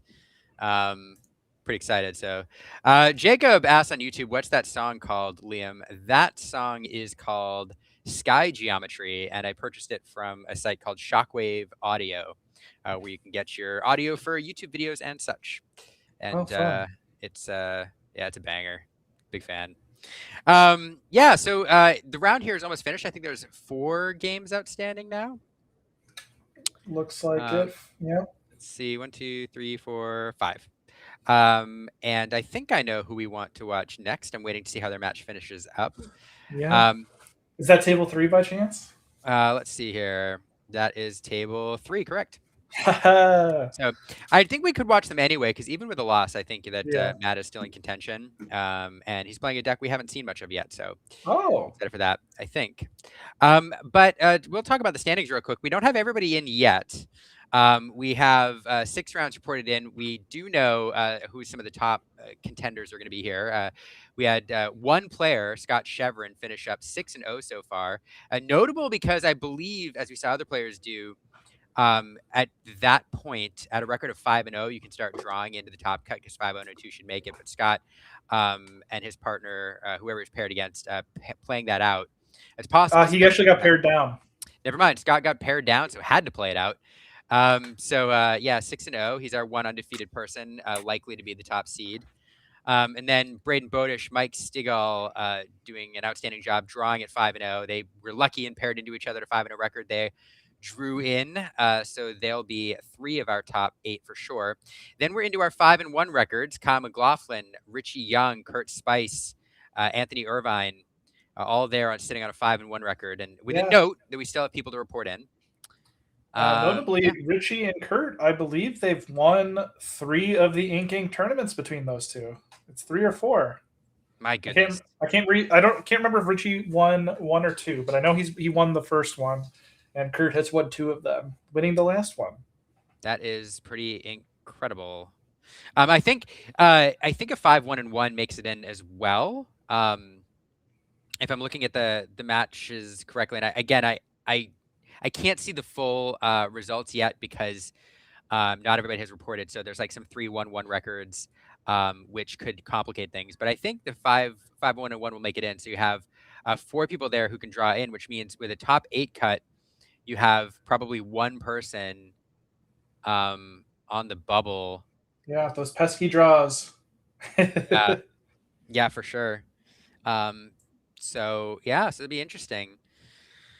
Interesting to see how this goes. In fact, that should mean, and I'm no Katie, like Katie Lorekeeper's in would have all of the answers here, but I think what that means is that based on breakers, math, standings, etc., there should be a 4-1-1 match, at least one, and that matchup should be what determines it. But I'm not positive. I'm not good at this.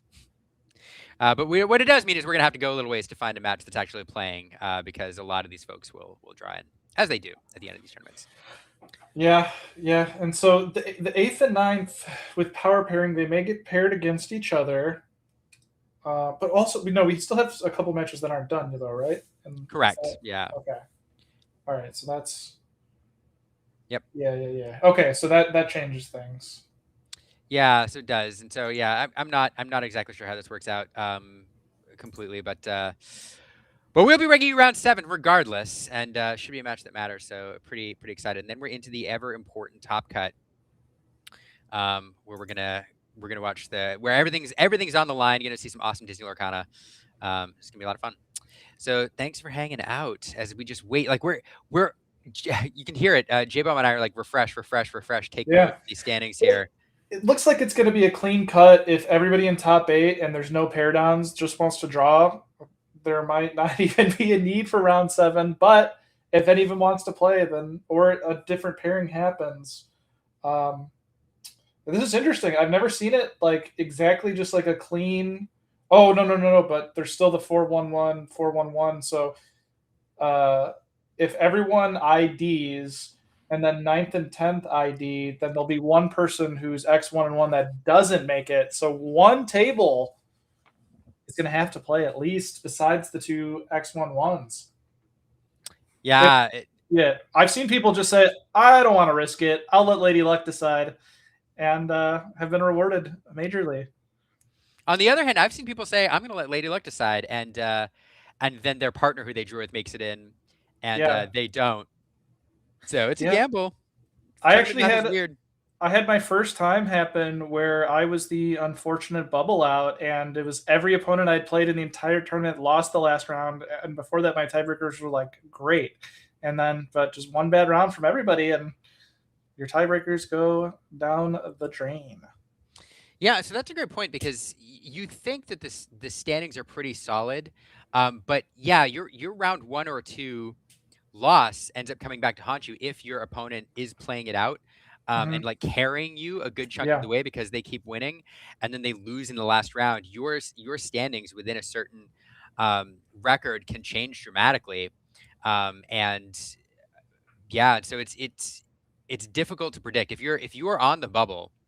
It is very difficult to predict exactly where you're going to land, and so it's risky if you're going to take that draw. And I'm just waiting to see what this looks like because we're still waiting on. Although I think we're pretty good. I think I see mostly. Yeah, it looks like just table 8 still has to go, which could have another X1. So actually, yeah, if depending on who wins that one is going to have certain implications because this was a paradigm match between a 4-1 and a 3-1-1.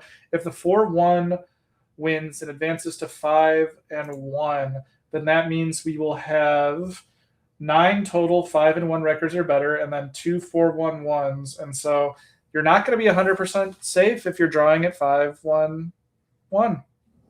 That's a great point because those 4-1-1s, there'll be 3 of them potentially if the 4-1 wins, which means those 4-1-1s could sneak their way in, and the draws become a gamble. It's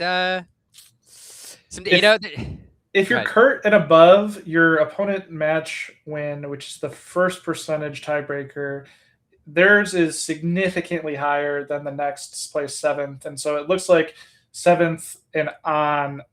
If I'm them, I'd play because that's leaving it into Lady Luck's hands because that at a 5% difference, I don't think it changes. It can, and it has before with like if all of your opponents lose and whatnot. And even then, there's like a limit. I think one opponent can only hurt you like 30%.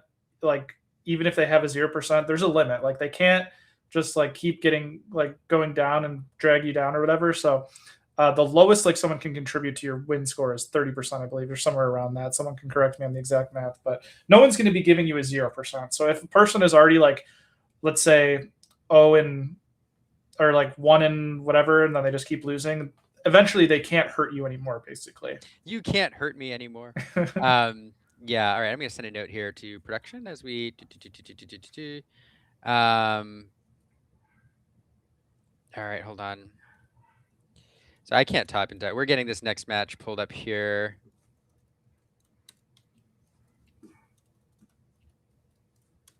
Bloom. All right. So yeah. Well, it's been a day so far, J-Bomb. Sorry, you see us on the production side here. We're trying to not leave you on a right back screen for too long, but we're also trying to make sure that this game, that we get this together, let the folks on site know what we want to see, and also do the tournament match so we can tell you what's going on. It's been a day so far. We've had 6 rounds of Digital Lorcana going into round 7. Then we're going to do the top cut. It's been a blast so far. There have been so many different decks that are viable that we're seeing. It's pretty amazing. And to put you on the spot, what's your favorite? My favorite, I think, is the Touch Paradise deck that Kurt Spice is playing. To me, why it's my play style. I love tempo. And it can be aggressive and it can lean control because the steel removal it brings into play gives it its control. It's why it's a mid-range deck. And then it also has a very aggressive line with the early Vixie and the Shift Tod Copper and all that. So I love that it can shift its game plan, but the fact that it has this kind of explosive combo possible in the mid game means you're always, when you're watching, you're always kind of waiting for it. You're always like, are they going to do it? Are they not going to do it? Do they find the combo piece? Do they not find the combo piece? And all of a sudden, poof, it happens, and that's pretty cool. Yeah, and Kurt was actually the one who took out the Buzz's arm player after we saw him on stream. And I imagine he did that just like kind of thinking of what could have happened and transpired in my head is off of the back of that Paradise Falls is if he uses that ability to just draw a bunch of cards, we saw that the opponent, the Buzz's arm deck, can only answer a certain amount of cards like per turn, like other than the Raging Storm. But if he's playing the location and then a bunch of cards, like all that gas and has like backup plans after Raging Storm, you only have so many Raging Storms. And if you're drawing 16 cards from those Touch the Skies and Paradises and just making sure to save them, I feel like that's probably pretty favorable for Kurt. It's also that deck has no answers for locations. And so even if you stick a Paradise Falls early, now that Buzz's arm deck takes forever to win. And even if you just stick a Paradise Falls early that sits with its one lore game after game after game, or turn after turn after turn, it's still driving your clock. But at any point in time, you can throw a character in Paradise Falls if it's just sitting there because your opponent can't remove it. All of a sudden, that location gains 4 lore. And we saw with the Buzz's arm deck that one of the ways it controls its opponent is by using those books to reduce the lore of characters. And so sometimes if you have a single character, it just sits there and does nothing because it can't gain you lore. But if you throw it into Paradise Falls, it doesn't matter. So it is a great point because I think that one of the things that makes him effective against that deck is that plan B of Paradise Falls, able to use it as a closer from the early game. And not a lot of other decks are running locations that give you that option, except for boosties. So right. And that Scrooge's counting house is just a crazy location. The amount of times I have made mistakes into that, not realizing or forgetting about the lore or the extra willpower on that is a lot. That's probably one of my most play error into cards in the history of Lorcana besides set 1 Rapunzel. yeah, absolutely. Absolutely. And I'm keeping a look on the other side. We do have our pairings up for this round. So players are getting paired. They're probably getting seated soon. Let's send a note over to the site. Make sure we get players at the table. They're going to get us someone. Anyway, yeah, I see the head judge there typing in the chat. So we're going to get somebody on the table here soon. We just need to figure out, the judges have to figure out, this is always the tricky part in this round, is you have to figure out who's playing, so you need to plan A, plan B, plan C to make sure that you grab somebody who we're going to see. And then a game that matters. So they're working on that, but we'll get you, actually, I'll bring in the table view now just to let you see what's going on. We are going to get those names updated as the players come in, but yeah, it's going to be round 7 here soon. Jazzed. Aaron gets on me sometimes. I say I'm excited too much, so I'm trying to I'm elated. Doesn't sound the same. I'm Jazz. It's the bee's knees, the cat's pajamas, or the cat's meow. Which one? Yeah, the cat's meow. If you are watching us, I did put the RPH link over on Twitch. I'm gonna put it. I see you asking for it there on YouTube. I'm gonna send it over there as well. You can check out the standings. Here you go. This should work. Matthew McKenna. There you are. And yeah, a lot of great players. The top cut should be really, really great. There's some everybody in the top cut incredibly talented. It's a really, really stacked field, and I think we're going to have a ton of variety there. We have some folks on the Amber Emerald aggro strategy. We have some on the Amber Emerald songs. There's bots running around up there. There's Touch Paradise. So there's just a lot of variety. And I am really excited to see how the bracket plays out. Ocean's Tempest saying just came back. Was it Kurt Spice on Green Steel? Yes, it was on the Touch Paradise variant. If you're interested in that variant, by the way, I'll plug my own video. I just put out a YouTube video with Anata Day on that deck, which is 40 minutes long. It gives you the in and out of the lines of that deck, how it plays, your mulligans, all of that stuff. So check it out if you want to learn more about the Touch Paradise variant of this deck in this meta. Oh yeah. Yeah, Humble. Also, you have a great video on with Humble about the Boosty deck, and one of my favorites. Great guy, Humble, and a Naughty Day, another guy. Both have been on Ultra Academy. Just great personalities, great for Lorcana, and both qualified for Continentals, and really showcasing some different style, not off the meta per se, but not the like Path of Least Resistance decks they always play. Yeah, I'll plug your content now. Yeah, Altered Academy is a really fantastic video series, which walks you through like because I do deck overviews, but it's really hard to like give you nuanced answers on your altar because it all depends on matchups, etc. So, Mhm. what you do with your content, like having players walk through exactly what they're sending away, what they're keeping, and kind of their thought process there is really good, and it's a fantastic way to get good at Disney Lorcana. So Yeah. yeah. And fun fact, I started it because I wanted to just get in the players' heads who are better than me and figure out just like what their thought process was and how they think about the opening turn, because the altar is just so much more powerful in this game than other card games. And it really just sets up how the game's going to play. And the first 5 turns are the most important in Lorcana and often decide the winner. And so making sure that you alter correctly is one of the biggest hurdles of new players to get into the game. Uh, that's a great point. Like you can lose the game on your altar Mm-hmm. by and 100%. even as nuanced as like sending the choice to send away one extra card or keep one extra card for insurance. That one card can win or lose you the game, which is nuts. Oh yeah, yeah, and it's crazy because there's often times too where it's like, should I be greedy and like keep this and go for the other piece, and then you say no, and then you get the other piece, and you're like, oh, I should have been greedy, and those are kind of like they could go either way, and like obviously, but man, in those heartbreaking games that you need to get that win, and that happens though, those hurt, but Yeah, sure do.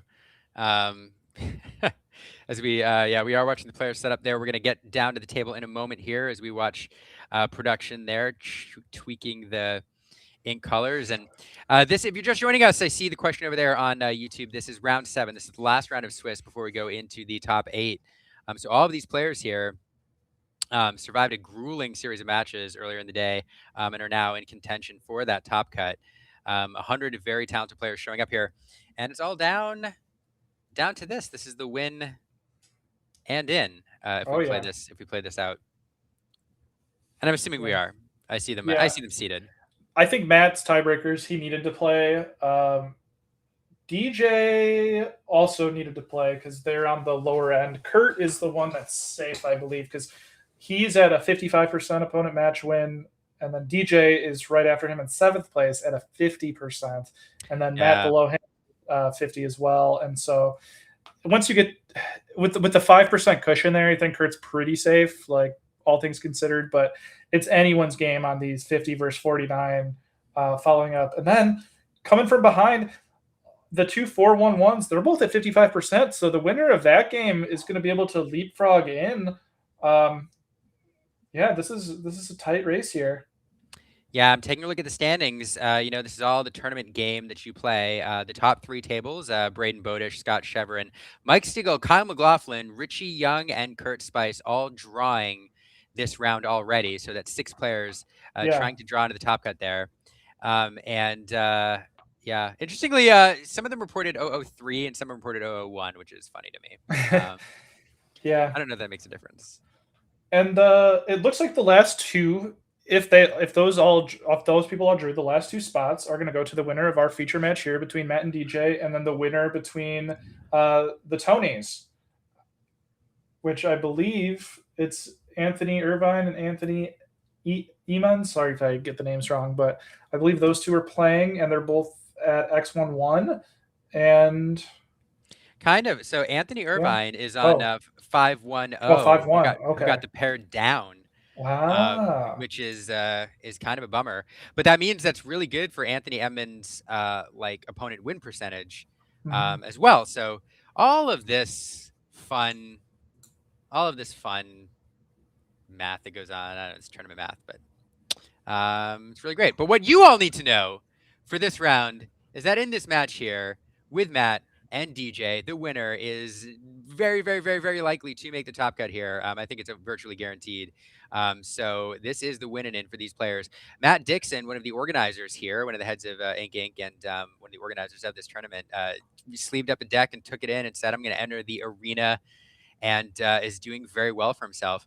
Somebody in the chat said that he hasn't played since Richmond, so there you go.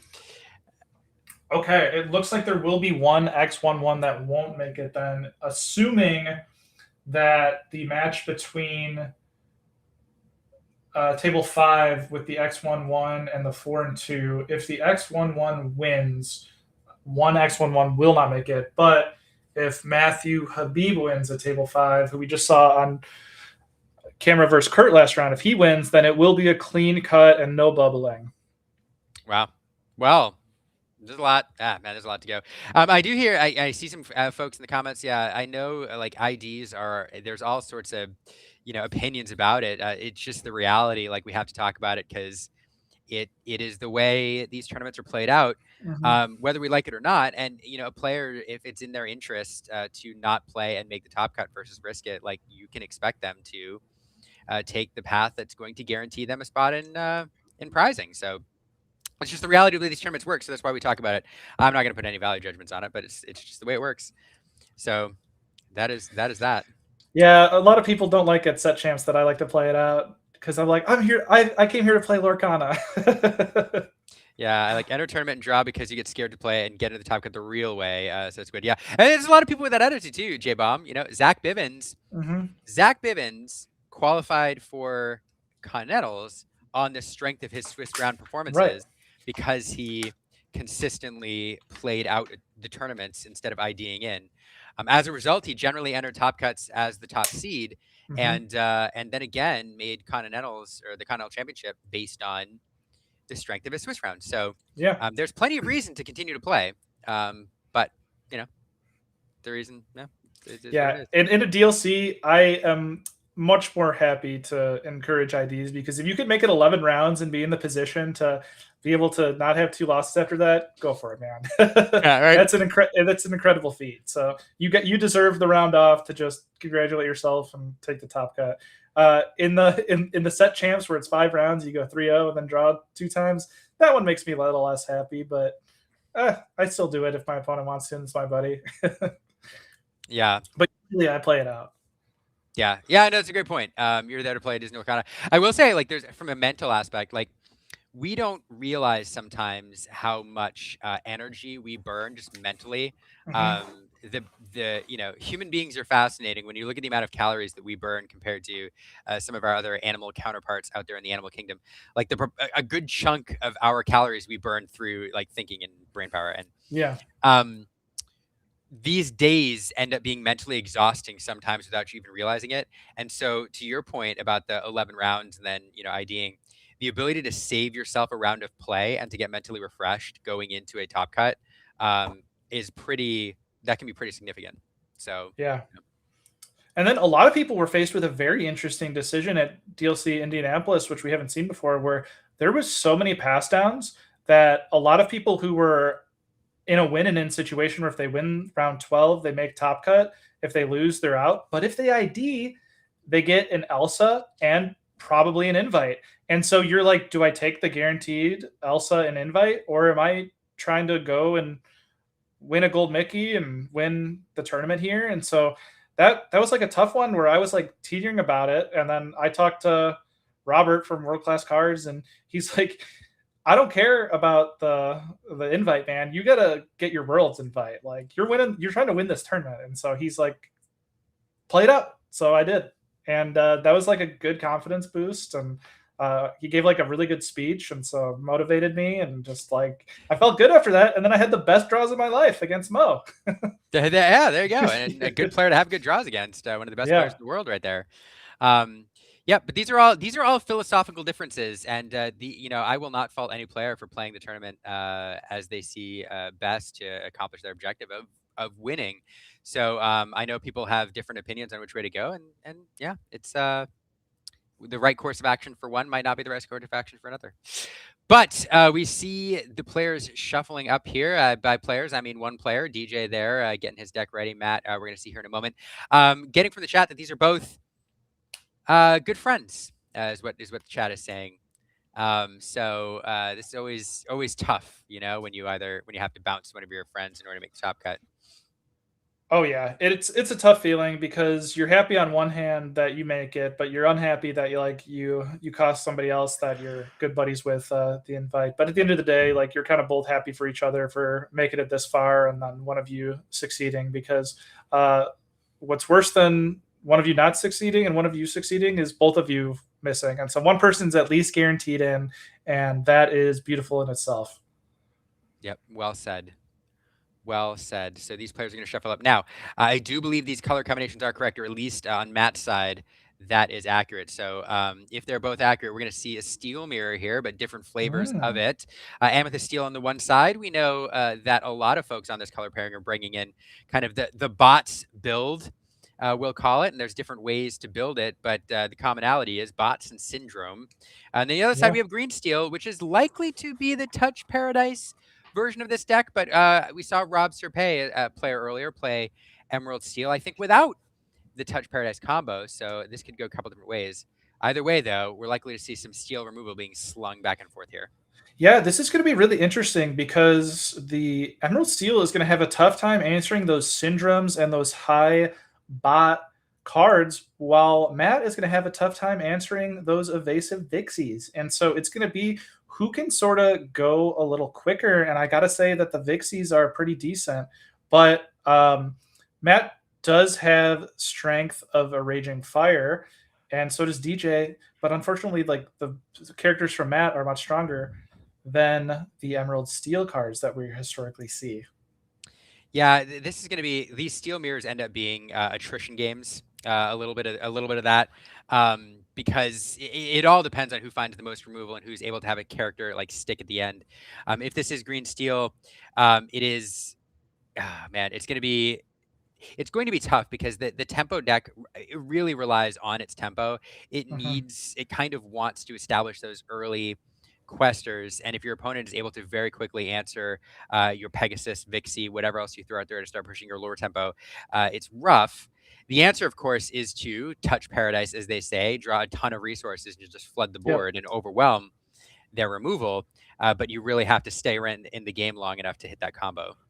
And Chet is saying that DJ is on purple steel as well, so we will see and get that cleared up here in the first turn or so, and update if necessary. But we are going to start off by playing the Violet Par, which is going to contest the board here, and we'll see what DJ answers with on if this is Emerald Steel, and it is going to be purple steel, and it looks like it's going to be a more aggressive version than the bots version. Yeah, really fun card here. Now, I haven't seen a lot of this like aggressive Amethyst Steel version played in person. I know it's out there, but most of the Amethyst Steel that I've seen so far has been this bots variant. So really, really fun to see this mirror here. Two different philosophies on this deck. Yeah, and this is going to be interesting because once a bot is going to be out here for Matt, it's going to be very hard for the non-bot deck to answer that, because these are just very, very large bodies with resist, and Steel pretty much only has good outs based on damage, and it is very, very hard to deal 8 damage through those big bots. Yeah, it really, really is. And more of a dangerous card in this deck. You mentioned the bots. A lot of these bots are able to shift. Syndrome himself is able to shift. Louisa is often running around in this deck, able to shift. So is Violet Par, Ariel. There's so many different ways that you can take this morph. He's rhymes with the version that we saw back in Into the Inklands, but slightly different. But nevertheless, a menacing threat. And it's something that DJ is, I mean, you're gonna want to get on the board or off the board if you can. We do see a Diablo come into play here, though. There's a pairing that's been around ever since the movie went to theaters back in the day. Diablo and Maleficent out there. The Stone Servant is a bit resilient, and we are going to get a quest out of this Maleficent. Yeah, and we're likely going to have the shift in the deck, because otherwise, why would we be playing this 1-drop 2/2 do nothing? So, typically, if those cards are played, there's almost always going to be the shift on there, because that's where you get the value from them, is having an early character to contest, and although it does nothing then, once it allows you to shift, that's where you're going to get some good advantage. And we're going to bring this Violet out, which is allowing us to draw and discard a card. Notably, we did not put one of the bots to the discard, which is our aim always at first, because the bots in the discard are how our syndrome grows. Yeah, absolutely. Yeah, so this is fun. I will admit I have not. I'm going to diagnose and take a look at this aggressive Amethyst Steel build as we're going. So, but what I do love about this is this, it's a mirror in some sense of the word because of the color pairing, but it's very, very different philosophies, and so perhaps slightly different philosophies. So it's really cool to see these paired into each other. Liam, help me out. And what is that? Looks like a rabbit card. I can't really see on the glare. Dr. Hamster Veil. Dr. Hamster. Okay, thank you.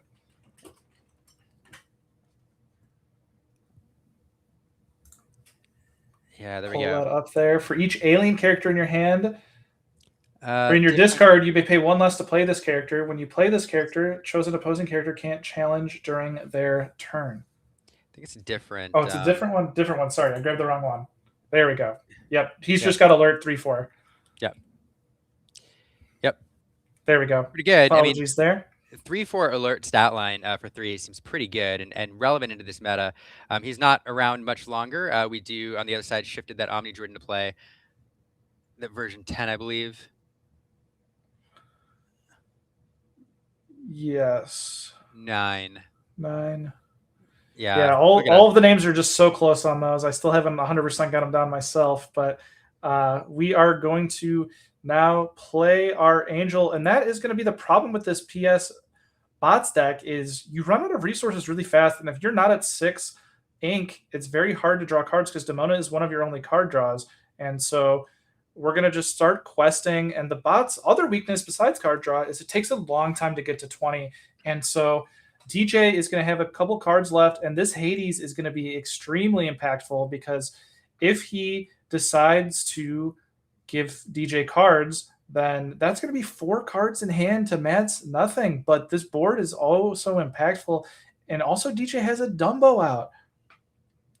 Yeah, Stone Servant going to challenge there into that Omni Droid. Not only does he get that threat off the board, that is another shift target for the bigger Omni Droid, the version 10. So now it's back over to Matt. Matt did protect that Angel, and it's a great card for its removal, but it also will have resist here as Matt empties his hand, and he's forced to send this Omni Droid to the Inkwell. So it'll allow him to quest without and this Angel will survive a challenge, but now Matt's going to leave that upright there. It does get the 2 lore off of that Violet. Mm-hmm.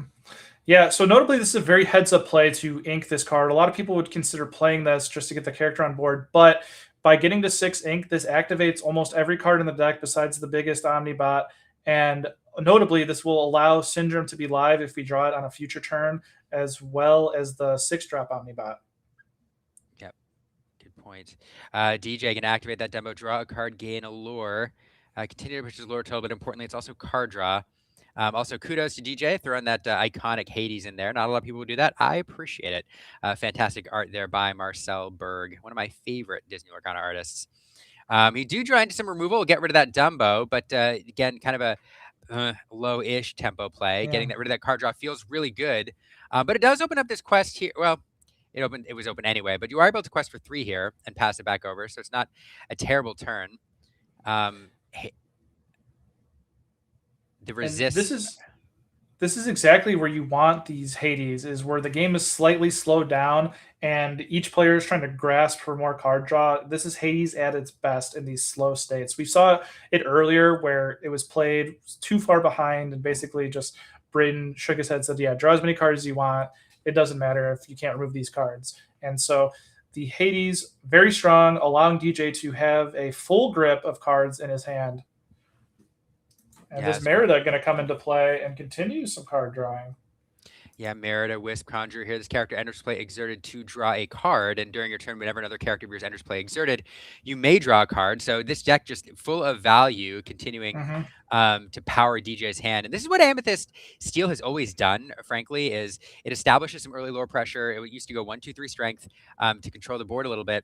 and then in the mid game it just draws a ton of cards, and then in the Yep. end game it kind of floods the board with mid-bodied characters, which are not super difficult to remove, but they're also not easy to remove. Here we do have Strength of Bridging Power come in with just enough characters to overpower the resist of Violet Parr and get her off the board. That was Matt's most effective quester. And now we're drawing into a Demona. What a turn! Oh, That's is an exactly incredible what top Matt deck. needed. Just what the doctor ordered.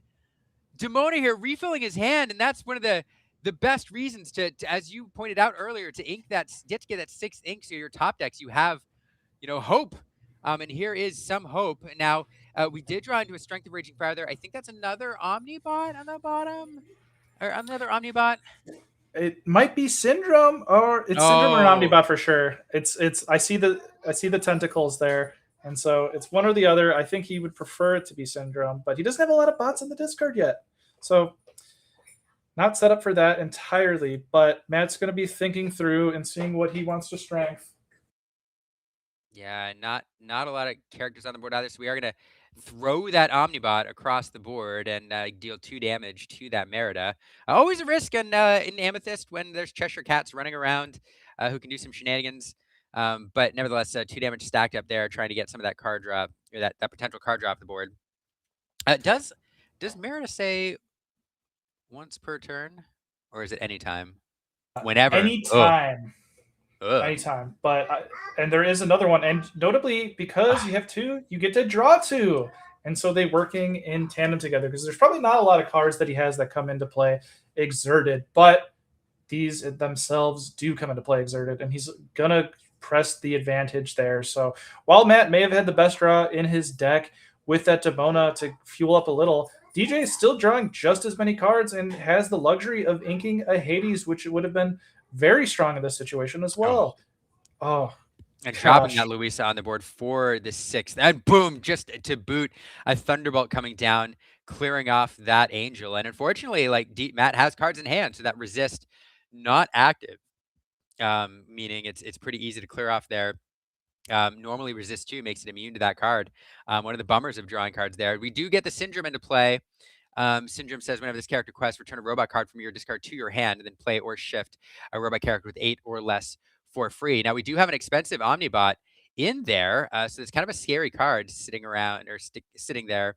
Of course, you do have to quest it and make it vulnerable, but yeah. So the problem is, Matt or DJ with 1, 2, 3, 4, 5, 6, not a lot of strong questers. 7, 8. Now that Syndrome's exerted, it is susceptible to some removal, and DJ with plenty of tools over there to run into Syndrome if he so chooses. Never mind. You know what? When you're drawing that many cards, you're likely to have the removal. Their Strength of Raging Fire going to clear it off, and going to clear off Matt's entire deck as he scoops and says, "Let's go to game 2." Yep, and that was about as good as it could go for DJ in the mid game there, where Matt sort of fizzled out and ran out of cards. And that's sort of the downside of what you see in this bots deck, is you have a lot of early removal, but if you use all that early removal, then you just don't have a way to get to 6 ink and play your Demonas and Syndromes to really press the advantage and continue your strong board presence. And so DJ is just looks like an entire deck of just drawing cards. Yeah. Yeah, really enjoyed seeing those Meridas paired together there.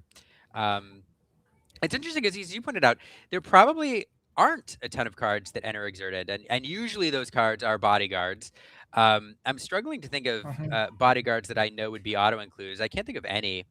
But even a card that allows you to play a body to board while replacing itself can be pretty good. And that's what Amethyst does, is just, it's the genie play from back in the day, right? Play a card, replace itself. You took the words right out of my mouth. I was like, it's just basically like a worse genie that has some upside where in certain situations, if it survives the turn, it can draw an extra card. And that just seems to be good enough. In my mind, this is probably one of the cards that's close to being like card like 56, 57, 58, 59, if there's 4 of them, and just wanted to get a little more card draw. Maybe there's some like lacking 4 drops in this style of deck and just needed something else to push and whatnot, but it's just good enough to be in there, I think. Yeah, it is interesting.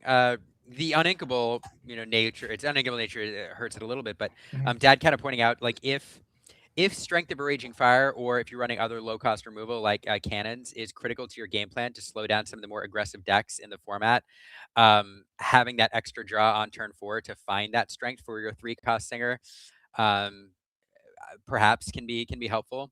But anyway. Yeah, and notably, a lot of the good uninkable cards rotated out. Besides, like the songs and such. So we are seeing a format where this has been one of the lowest uninkable ratios I have seen in the history of Lorcana in the decks I've seen so far. And so maybe there's just enough room to play some uninkables because the counts have been so low on a lot of these decks. Yeah, that's true. Doing some of these deck techs, I think, for example, Touch Paradise, I think runs about 7.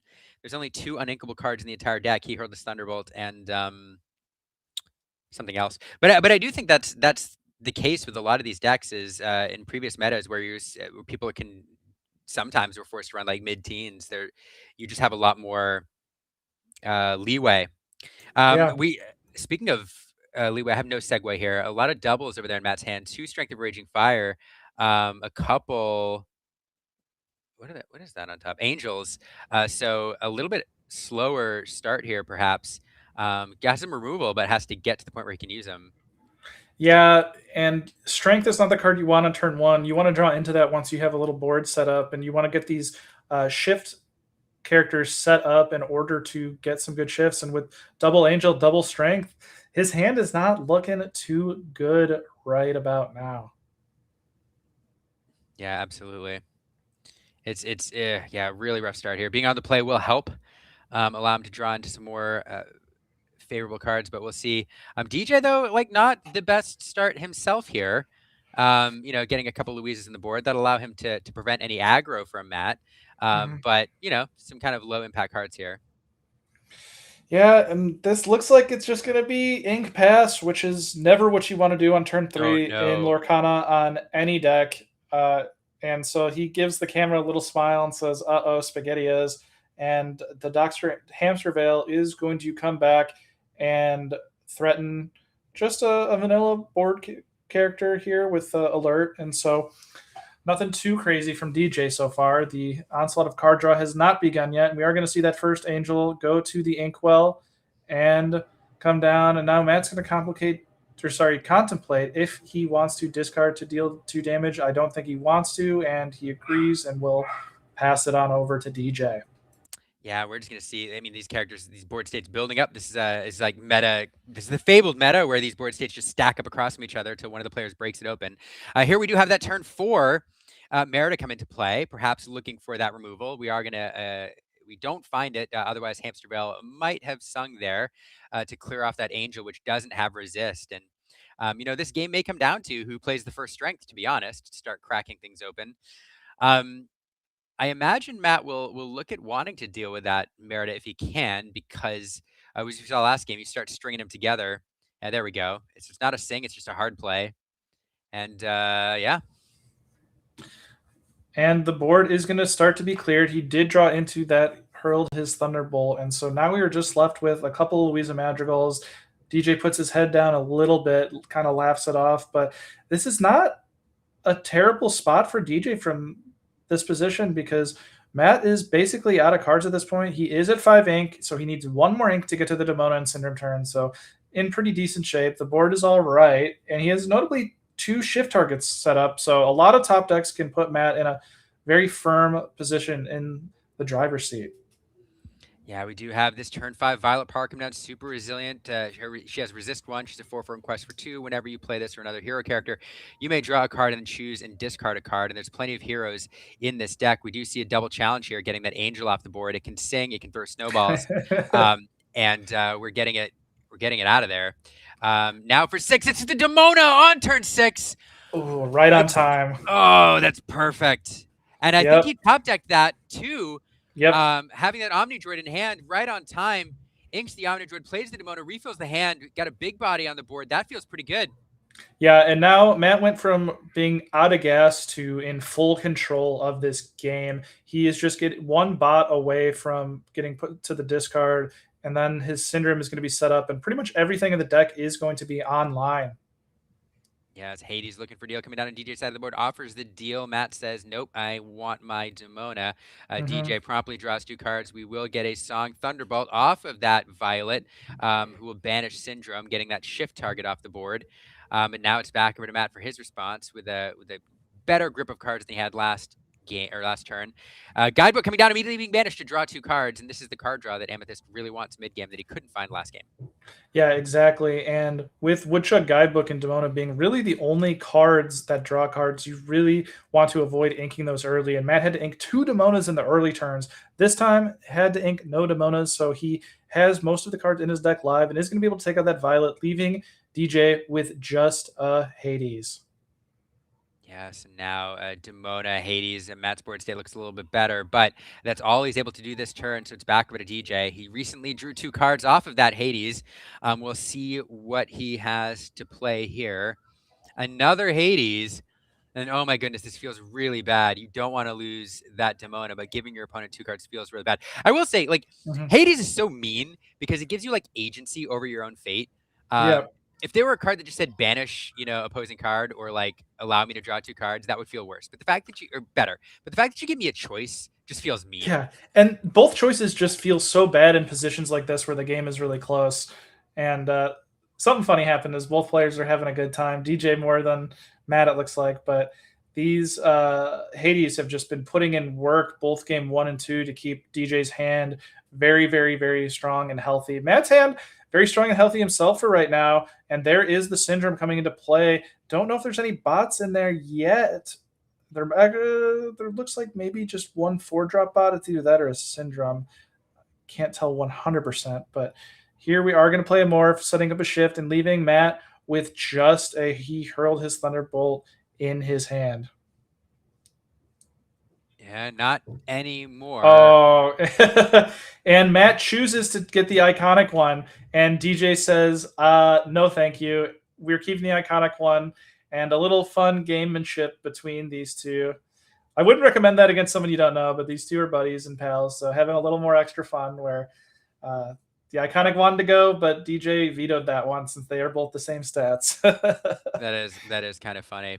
Yeah, I don't know about any bots in the discard. There's definitely bots in the Inkwell. So Syndrome, it's regardless of the ability. I mean, the ability is really, really good, but absent that, he is still a 2 lore quester with a 4/6 stat line. So can do work on the board and in your lore or to your lore bank, even if his ability isn't online.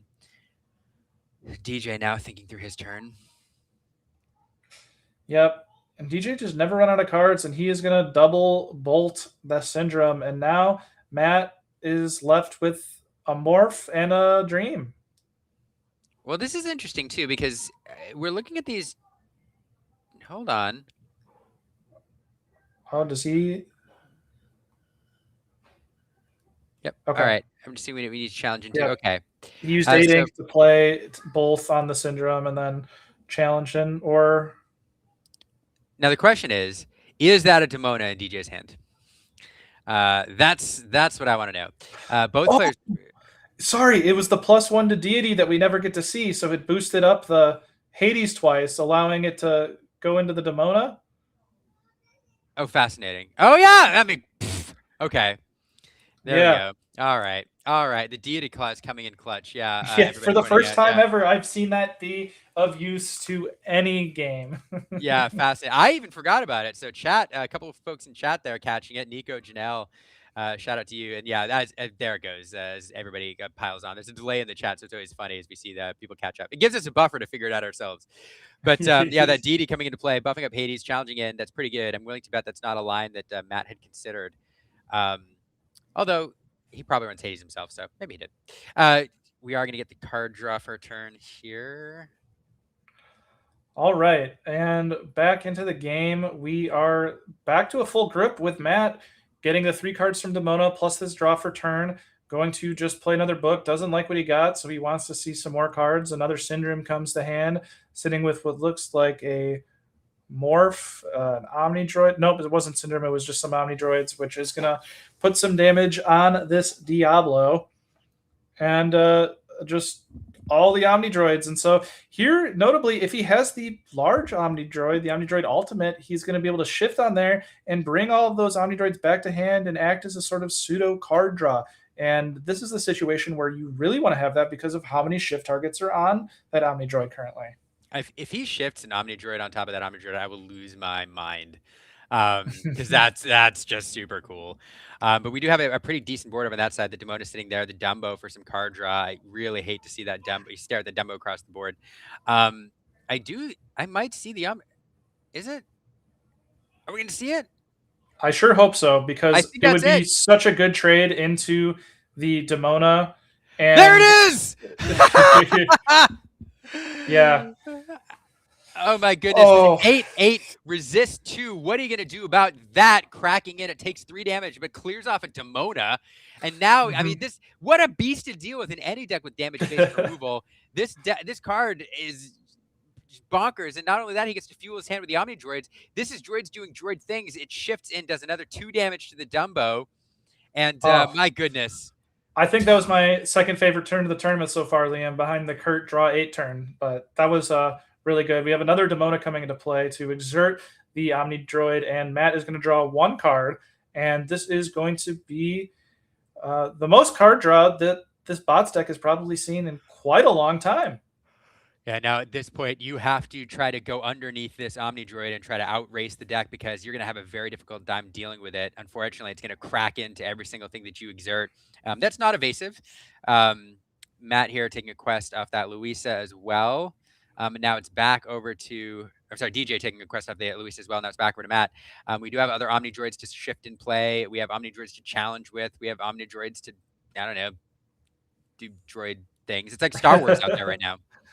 Yeah, and while DJ has a bunch of card draw, it's going to be on Matt to have a Syndrome survive a turn to try and start bringing these Omni Droids back, but it's going to be very, very hard for DJ to finish off this big Omni Droid without putting a bunch of cards into it. Although, yeah, and more Omni Droids coming out to finish off that Dumbo, and Matt is starting to get a nice board. DJ still has quite a few characters out, but they are starting to falter. Just a Demona and a couple Maleficents remaining for DJ. And for the first time, Matt has more cards than DJ in this entire match. Yeah, this is great. I love the flavor here. You have Incrediboy out there. You have Omni Droids everywhere. Versions 8, versions 9, version 10. Or all the ultimate iteration. Sorry, the last one's called. It doesn't even have a version name. It's just ultimate. And it's, yeah, just super cool. Hades going to offer a deal here. I think Matt probably not likely to take it. Yeah, to give DJ, you know, although, you know, the thing is, if you have the shift syndrome in play. That's always the worst when you say no to the Hades and they just draw another one off it, and they've just drawn 4 cards now. This turn has been crazy for DJ. And so the shift Maleficent coming into play for DJ. Yeah, let's take a look here. The shift Maleficent. This is the first time I've seen this shifted into play in this meta in physical form. This ability Fool says you may put 5 character cards from your discard in the bottom of your deck in any order to shift this character for free. And Raven's Call says during your turn, whenever this character exerts, draw a card. Seems good. Seems good. Yep. And importantly in this matchup, it also quests for 2. And DJ building up a board state. Oh my goodness, and he shifts another one. Yeah, shifting a character for free as big as this one is a big surprise factor. And so I see why he likes and enjoys playing this card. And then on top of that, you get to draw cards. Even when it wants to challenge as well. So it's whenever it exerts. And I'm a big fan of the whenever it exerts as opposed to the quest.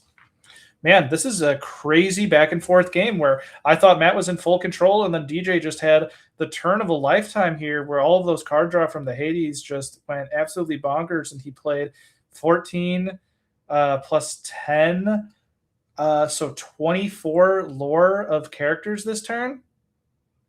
Yeah, absolutely wild. Anything with the free shiftability, regardless of, free ink shiftability it's just going to be really Hmm. good. And what I like about this game in particular is we're seeing why each one of these players chose to play this particular build, the strength of each deck. One on this persistent card draw and cards like this Maleficent Diablo, which is probably it's one of the reasons you run this package. Yeah. And then on the other side, the Omni Droids getting to do Omni Droid things, and the difference though is, Matt's deck, especially highlighted by the Omni Droid shift, is designed to kind of build up, to build bigger and bigger characters, to get really big, strong characters on the board. On the other side, DJ is kind of designed to keep drawing cards and to go wide. Hmm. And so, in a matchup that's big characters versus wide characters, when you get to that point of the game, the wide deck usually has the edge. That's Yep. why Purple Steel generally managed to overpower Blurple back in the day. And Matt here, after playing the Angel, contemplating throwing snowballs. Let's see what's he gonna do here. He's got his last card in hand is the Strength of a Raging Fire, so he is going to opt to send the big boy bot into the Omni Droid here and take a couple damage back. And so going to have 1 willpower remaining on the Omni Droid ultimate. So that will be able to be taken out relatively easy now for DJ, but it has done its work and taken out some very menacing cards. I would like to see this other Maleficent get answered, and then we're left with Hades, and Demona likely, but things aren't looking great now all of a sudden for Matt on the back of those powerful Hades turns, just drawing 4 cards. Yeah. 6 cards if you count the Maleficent's also drawing off it. Yeah, it just keeps fueling his hand. Now 4 cards in hand after this draw, and getting that clearing off those characters off the board feels pretty good for a variety of reasons. You want to Matt. Oh goodness, and Merida coming in and drawing a card. You really, really want Merida coming in drawing 2 cards. Oh my goodness, those Meridas really good when paired together. Can you get a third? I'm liking the look of this deck, Liam. This is running on all cylinders. I thought he was out of it, and he just drew his way out of it off of the back of just one chain reaction, just kind of exploding cards into his hand and free character shifting. And we thought old Diablo shifting was bad. This one also doesn't look too bad itself. No, and it is interesting too. As we do have the Syndrome come into play. Again, great card here. It allows you to play some expensive bots for free and record them from your discard pile. So Matt will be hoping that it sticks around. But what I like about it too is it runs some of these cards that don't seem all that broken on their own. The Meridas are a great example of a card which, it plays a 3/3, it's uninkable, it replaces itself, fine. But you put that in tandem with all of this other card draw, and the way it allows you to just kind of explode your board state and to keep your hand healthy throughout the mid game it's really interesting. I'm kind of enjoying it because it feels like you're out of it. Yeah, and Matt's really going to hope that this Syndrome can make it to see his turn and get that big bot back, because otherwise it's going to be all but over for Matt. And notice Matt is only at 2 lore. That is the weakness of this bots deck, is it takes a very long time to get going and a very long time to win the game. And so while it does some exceedingly powerful things, it just takes a bit of time and allows DJ here to get all of his card draw and see a lot of his deck and get the answers he needs to stop the Syndromes that Matt is playing. Yeah, and to Matt's credit, he has, as we see the third Merida come into play, to Matt's credit, he has managed to find answers and to deal with the preponderance of DJ's board state over and over and over and over again. But eventually you just run out of answers. And when your opponent can draw more cards than you, you have inevitability. And I think he's drawn 6 off Hades. He's drawn 4 cards off Meridas. You have guidebooks running around. There's just so much, so much to deal with. And this board is starting to get very large for DJ, and the Syndrome, while being able to get in 8 bot back, it's going to be a little slow because DJ is at 8 lore with a big board, and the Syndrome is not going to be answering anything, but he is going to be using it to take the bot back almost assuredly, because you have to get back into this game. It's just going to be a little slow. And so we are going to take the big boy back. The ultimate bot is back to see another day. And this is what the deck really wants to do. It just took a very long time to get our first Syndrome trigger into play, because DJ has done a very good job of answering the Incrediboys every time the Incrediboy has been played. Yeah, yeah, just keeping things under control. That big bot does feel pretty good, though. Very difficult to remove. It'll crash into, um, be able to crash into anything on that side of the board. But at this point, DJ trying to persistently push his lure total, get closer to victory, and again, just drawing so many cards. Drawing so many cards. Yep, and then this Demona going to refuel Matt's hand, I believe, as he has 0 cards. So a nice 3 cards back for Matt. It looks like a Lexington, an Omnibot, and maybe a Morph. Yeah, but it is interesting. Like, Demona feels less bad in this deck to me, and especially in this scenario, because, like, yes, you do give your opponent more fuel, but I would venture half the cards in DJ's deck, if not more, draw him cards, Mm-hmm. it feels like. And so every card of yours represents 2 cards potentially, or a body on the board and a card to replace itself. And so your cards, this is going to sound weird to say, your cards feel more valuable. Yeah, Um, I get it. Because, yeah, so yeah, Matt gets a couple cards here, but DJ's just gonna able to continue to go wide here, and now Strength of Raging Fire coming down. It's so many characters. The Cheshire Cat notably getting by the resist and hitting it for 4 damage there, and then the Strength being able to finish it off with 6 characters on board. And then we are going to send our remaining 2 characters into the Syndrome to take that out. And this is going to probably begin to lock Matt out of any sort of comeback, as DJ was able to answer the Syndrome and the Big Bot on the turn before they could generate any card value on some trades or getting back a second bot in respect to the Syndrome. Yep. Yep. And in many ways, yeah, we're gonna watch Matt go through the motions here, try to find a way to stay in this. But in many ways, to me, this feels like this. DJ's deck feels like the spiritual successor to the Amethyst Steel of old, where it does the steal thing early, does a little bit of removal, and then it just draws you so many cards in the mid game that you're able to flood the board in the late game. So this to me is like the true spirit of Amethyst Steel that we've seen before. The bots deck is super fun though, and has some really top end plays.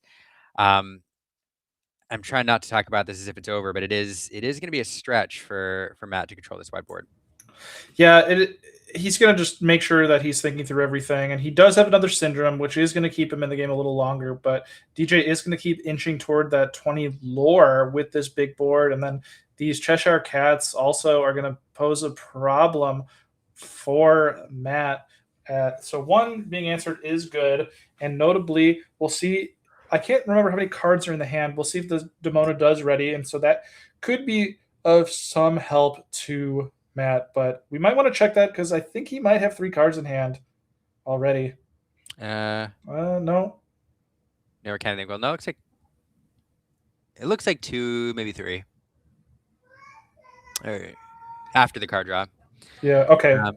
Yeah. Violet Par coming down here. Just a lot of 2 lore questers, and the other thing about this thing, like so many cards in the mid game that quest for 2, and so. Before you know it, your opponent's able to close things out in 1 turn, and we're getting pretty close here. 1, 2, 3, 4, 5, 6, 7, 8, 9, 10 lore on the board before the quest.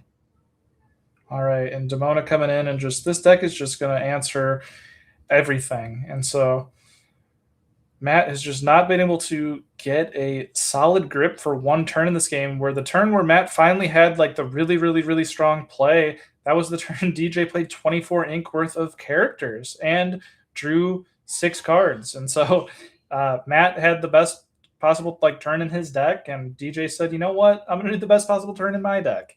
And so DJ looks like he is understanding that he has probably won the match and is excited to make top 8, and Matt is just giving a smile and a nod and going to just think through the last bit of play lines here. And it's all but over for Matt, unfortunately. But Matt can take solace in the fact that he has thrown a wonderful event here. As for those who don't know, he is the one who put this Ink Inc. tournament on, one of the owners of Ink Inc., and a great guy for the community and just awesome dude in general. Yeah, and he is making DJ work for it here. We are recurring bots. We are playing bots, flinging damage. Lexington going to do some work here too. So Matt says you're not going to get this for free. I'm going to make you, or I'm going to do my best to keep you off of it. But given all of that, that might be it. There it is. It is the fist bump, and you said it, J-Bomb. Congrats to both players here. Congrats to Matt for as the chat pointed out, hasn't played since Richmond, coming in here with his bots build and making a solid run to be one of the top 8 players out of around 100 here in this 3K weekend. So well done, all players. And so we know that at least one Amethyst Steel deck has made the top cut. There's a lot of variety in those top 8. I can't wait to see the final standings and see what we actually have there, because it's pretty. And this is one of my favorite matches of today. I think there might be something there with that deck from DJ, because as long as you're not fighting against Circle of Life like craziness, which that probably be your worst matchup if I had to guess, just answering the big bodies early, this deck probably has game into a lot of the other decks. And so this is something that I'm definitely going to take a look at and experiment with myself. I'm very, very glad to be a part of this feature match, as this was just kind of a tale of two cities, and in what happened with DJ just drawing all the cards in the world, and then just Matt just kind of limited on his card draw. And this deck that DJ piloted just reminds me of the Purple Steel deck from like a year ago, where Tiago just won a lot of tournaments with it. Yeah, it is. It does feel like the spiritual successor, and I have not seen a lot of Purple Steel piloted this meta so far. Again, I'm not ashamed to admit that with the dearth of Disney Lorcana coverage, I haven't watched a lot of in-person play. I've seen the bots build played a couple times now. This is my first time watching this this variant here, and it just feels good. I've been getting made fun of. I've been getting made fun of for using the word fair all day long. But I'm going to use it again here. This deck feels fair. It's not. There aren't a ton of super high roll plays. Even shifting the early Maleficent is difficult because it requires 5 characters in your discard to shift it for free. So it's not a card that's going to go like 1, 2, 3 and do something busted. It will go 1, 2, 3 strength, but that's we're used to that. Yeah. But what it just does is it just draws cards and it plays characters and draws cards and plays characters and just keeps doing this. And you try to keep it under control, but net that board just keeps growing until eventually it overwhelms you. Yeah. And so it strikes me as a deck that's very consistent. It strikes me as a deck that probably is decent into several matchups because of its steel removal. But it also isn't going to blow you out of the water. Right. You know, so it's fair. Definitely. And that's Purple Steel's gimmick. It's always been just a fair, try and gas you out while never running out of cards and just getting over the hurdles and getting to 20. And some people really, really enjoy that style. Yeah, I enjoyed watching it quite a bit, to be honest. I really did. So definitely interested in that build. It's one I'm going to take a look at. So checking out the rounds, J-Bomb, we have 2 games still going on in this round. One of them table 12, one of them table 5. And as soon as those wrap up, we will have a final idea of who is in the top cut, and we'll get ready there. Folks are asking if there's a break before the next round. I think they're probably just going to do deck checks, and we're going to roll right into it. So don't go too far from the monitor, because we're going to get into the main event here. Then the main event, but the what's a good metaphor? The final stretch, the final lap. Yeah, the climax, yeah. The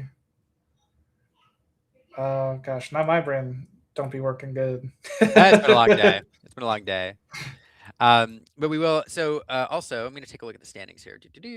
Yeah, that's what I was just looking over at myself.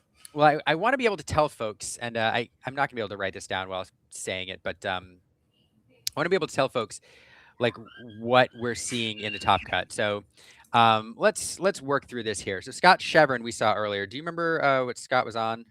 That would be Emerald Steel, but I do not believe he was on Touch the Sky. We didn't see it in either game that he played.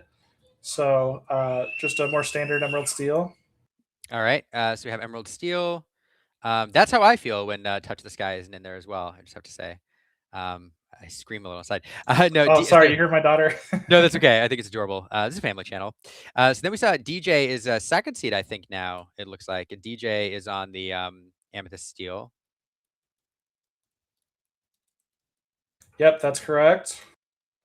All right, then it looks like if my standings are correct, Anthony Irvine is the 3rd seed. I'm gonna have to look up what Anthony's on. Yep, I do not know what he is on. We're working through this, folks. We're working through this.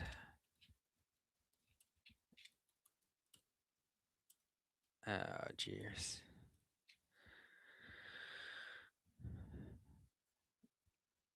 Anthony Irvine. There we go. Deck list is aggro is better than dogs. And he's playing Eleanor Finnick, Grandmother Willow. So this is an aggressive Amber Emerald build.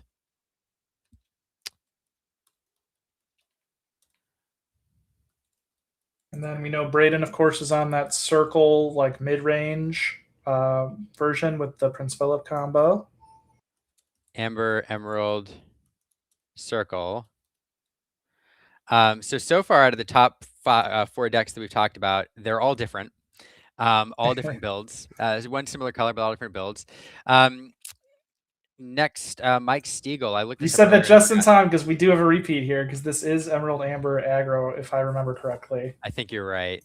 Mike is Emerald Amber aggro. So Emerald Amber representing fairly well here so far. Then we're into Kyle McLaughlin, and I'm worried about actually writing these down just yet because when we get to these 5-on-1s here, J-Bomb, I'm worried that somebody's gonna upset the apple cart here when one of the last games finishes up. So I suppose we could write them down and then I can adjust them if I need to. So what is Kyle McLaughlin on? I'm not sure. We have not seen or heard from him today. So him and Richie, I do not know what they're on. I do know what Kurt is on. Yeah, so we'll have Kurt. Kurt is currently, before the last round is paired, is on the Green Steel Touch the Sky deck. And he is the 8th seed going in. So we'll take a look here, Kyle.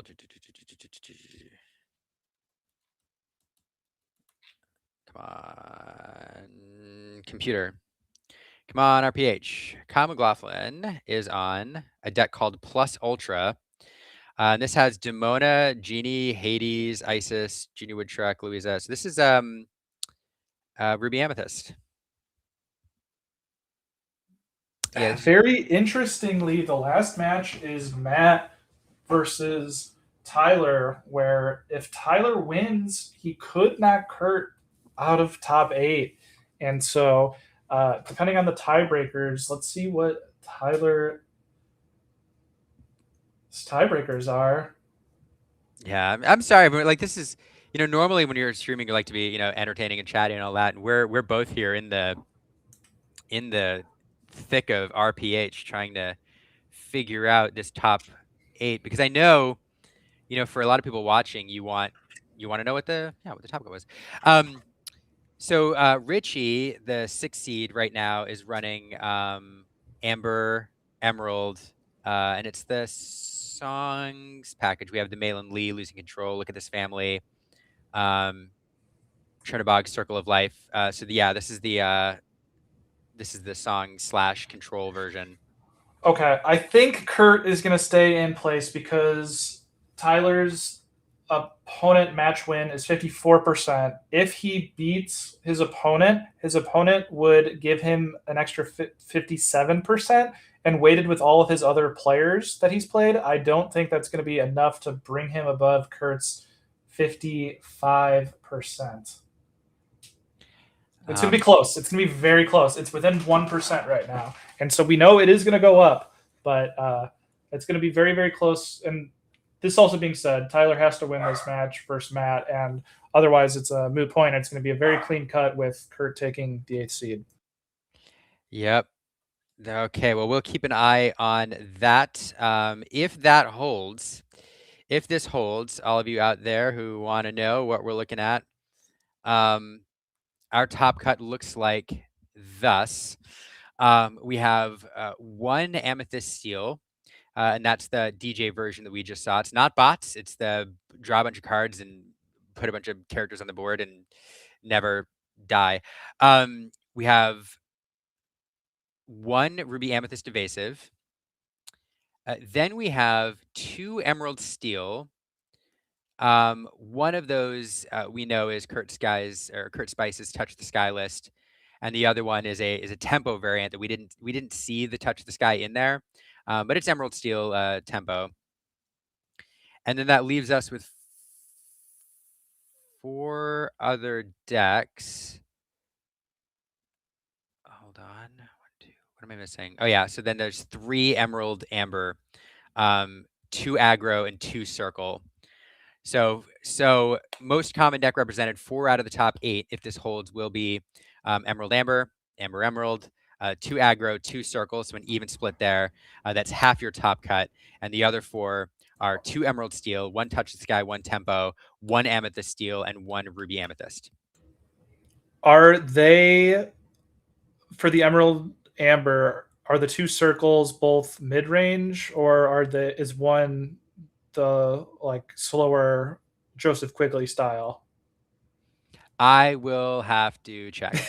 Sorry. And you said there's 1 Ruby Amethyst? There's 1 Ruby Amethyst that I'm tracking. We're gonna wait. You know what? Let's get somebody else here. I see him at his monitor. Let's get somebody else in here, Gabe, in to chat with us a little bit as we get ready for the top cut. We'll get his perspective. So you have somebody else to listen to while we're digging in the depths of RPH. Hi, Gabe. Surprise. Hey, friends. How's it going? No surprise at all. How's it going? I'm listening to you all kind of figure out what this top 8 is going to sound like, and I really appreciated the fact that we got to see a mirror match with the Amethyst Steel deck, because I don't know if we've had a format where we just started. So like we didn't do this in Fabled. In Fabled, if you knew the colors, you generally knew what the deck was on. But we now have 2 color pairings, 2 ink pairings where if I see the color, if I see Amethyst Steel, there's no guarantee that I'm going to see Omnidroids and Syndrome. I might see this Maleficent Diablo build, which I've seen as well. We didn't see it yesterday, and we're seeing it today, which is awesome. And then you got Amber Emerald, of course, as you all know. I love to call it Lemon Lime because that's what we do here. I'm here for it. Lemon Lime is Lemon Lime. And we've got 3 versions of, or multiples, I would say, but at least 3 versions of Lemon Lime that are out there. So I'm all for it. You know, I think that there's a lot of diversity, even though we're seeing 4 of the same color pairings. These are not they are not built the same. They are very different decks. So you do have to classify them as such. And so this is still a very diverse meta. This is still very much a jungle meta, as I've been talking about everywhere to anybody. So I do love where we're at. I love the representation here. And again, like, anybody can win this tournament, and I think it is so cool. Yeah, absolutely. Jungle meta, very appropriate for Into the Wilds and Attack of the Vine. So, but yeah, I think I'm taking a look at it, and I think that's top 8 that we listed. I think that stands because it looks to me like everything has been reported in J-Bomb. So, yeah. And given that, you called it earlier, it's a very clean top cut. 5, 1, and 1 makes the top cut. Everything below Kurt Spice at 8 is 5 and 2. So that feels, unless I'm missing something, that feels good, you know? Yeah, I mean, you like a nice clean output of these things. I think it's good for data, but it also allows these players to kind of make more informed decisions. I know there's been a lot of feelings out there about whether or not you draw, whether drawing is the right call, and I kind of agree with you, Liam. Like, it's not about making a value judgment. It is what it is. It's just the nature of the tournament, and whether you like it or not, there is a game beyond the game, and part of that is understanding when you can do the things that you can do, and when the numbers are cleaner, you can make these decisions a little bit more informed, a little bit better. But sometimes, you could be punished for those decisions that you make too. But it's interesting to just like. I think right now we're kind of seeing the shaking of the meta. I think that the fact that there's been tournaments played, but we haven't gotten a chance to see them. There's a lot of people still bringing stuff that I think are cool to have. So, yeah, I totally agree. 1 second. Well, I apologize. I've been quiet, folks, because I'm trying to get you all the deck breakdown in text form. Yeah, let's do it. I'm working on that. We love a good text formatting. We love a good graphic of some kind. Oh, by the way, I got to call out while you guys were chatting up about the games and while you were playing the games, I had a chance to open up a box of Attack of the Vine, and shout out to me, I pulled a Woody and Buzz Shout out to enchanted. me. Congratulations, buddy. That's Thank you, really yeah. cool. Yeah, so there you go. Shout out to me. We love it. We love to see it. I win. This is cool. This is of course, it's funny because this is the set that I had the most chases out of. I think half of the enchanteds I was like looking for because they're so iconic in terms of just like the IPs and stuff like that. But this is definitely up there. So happy to have it. It's awesome. Yeah, almost got this for you all. Okay.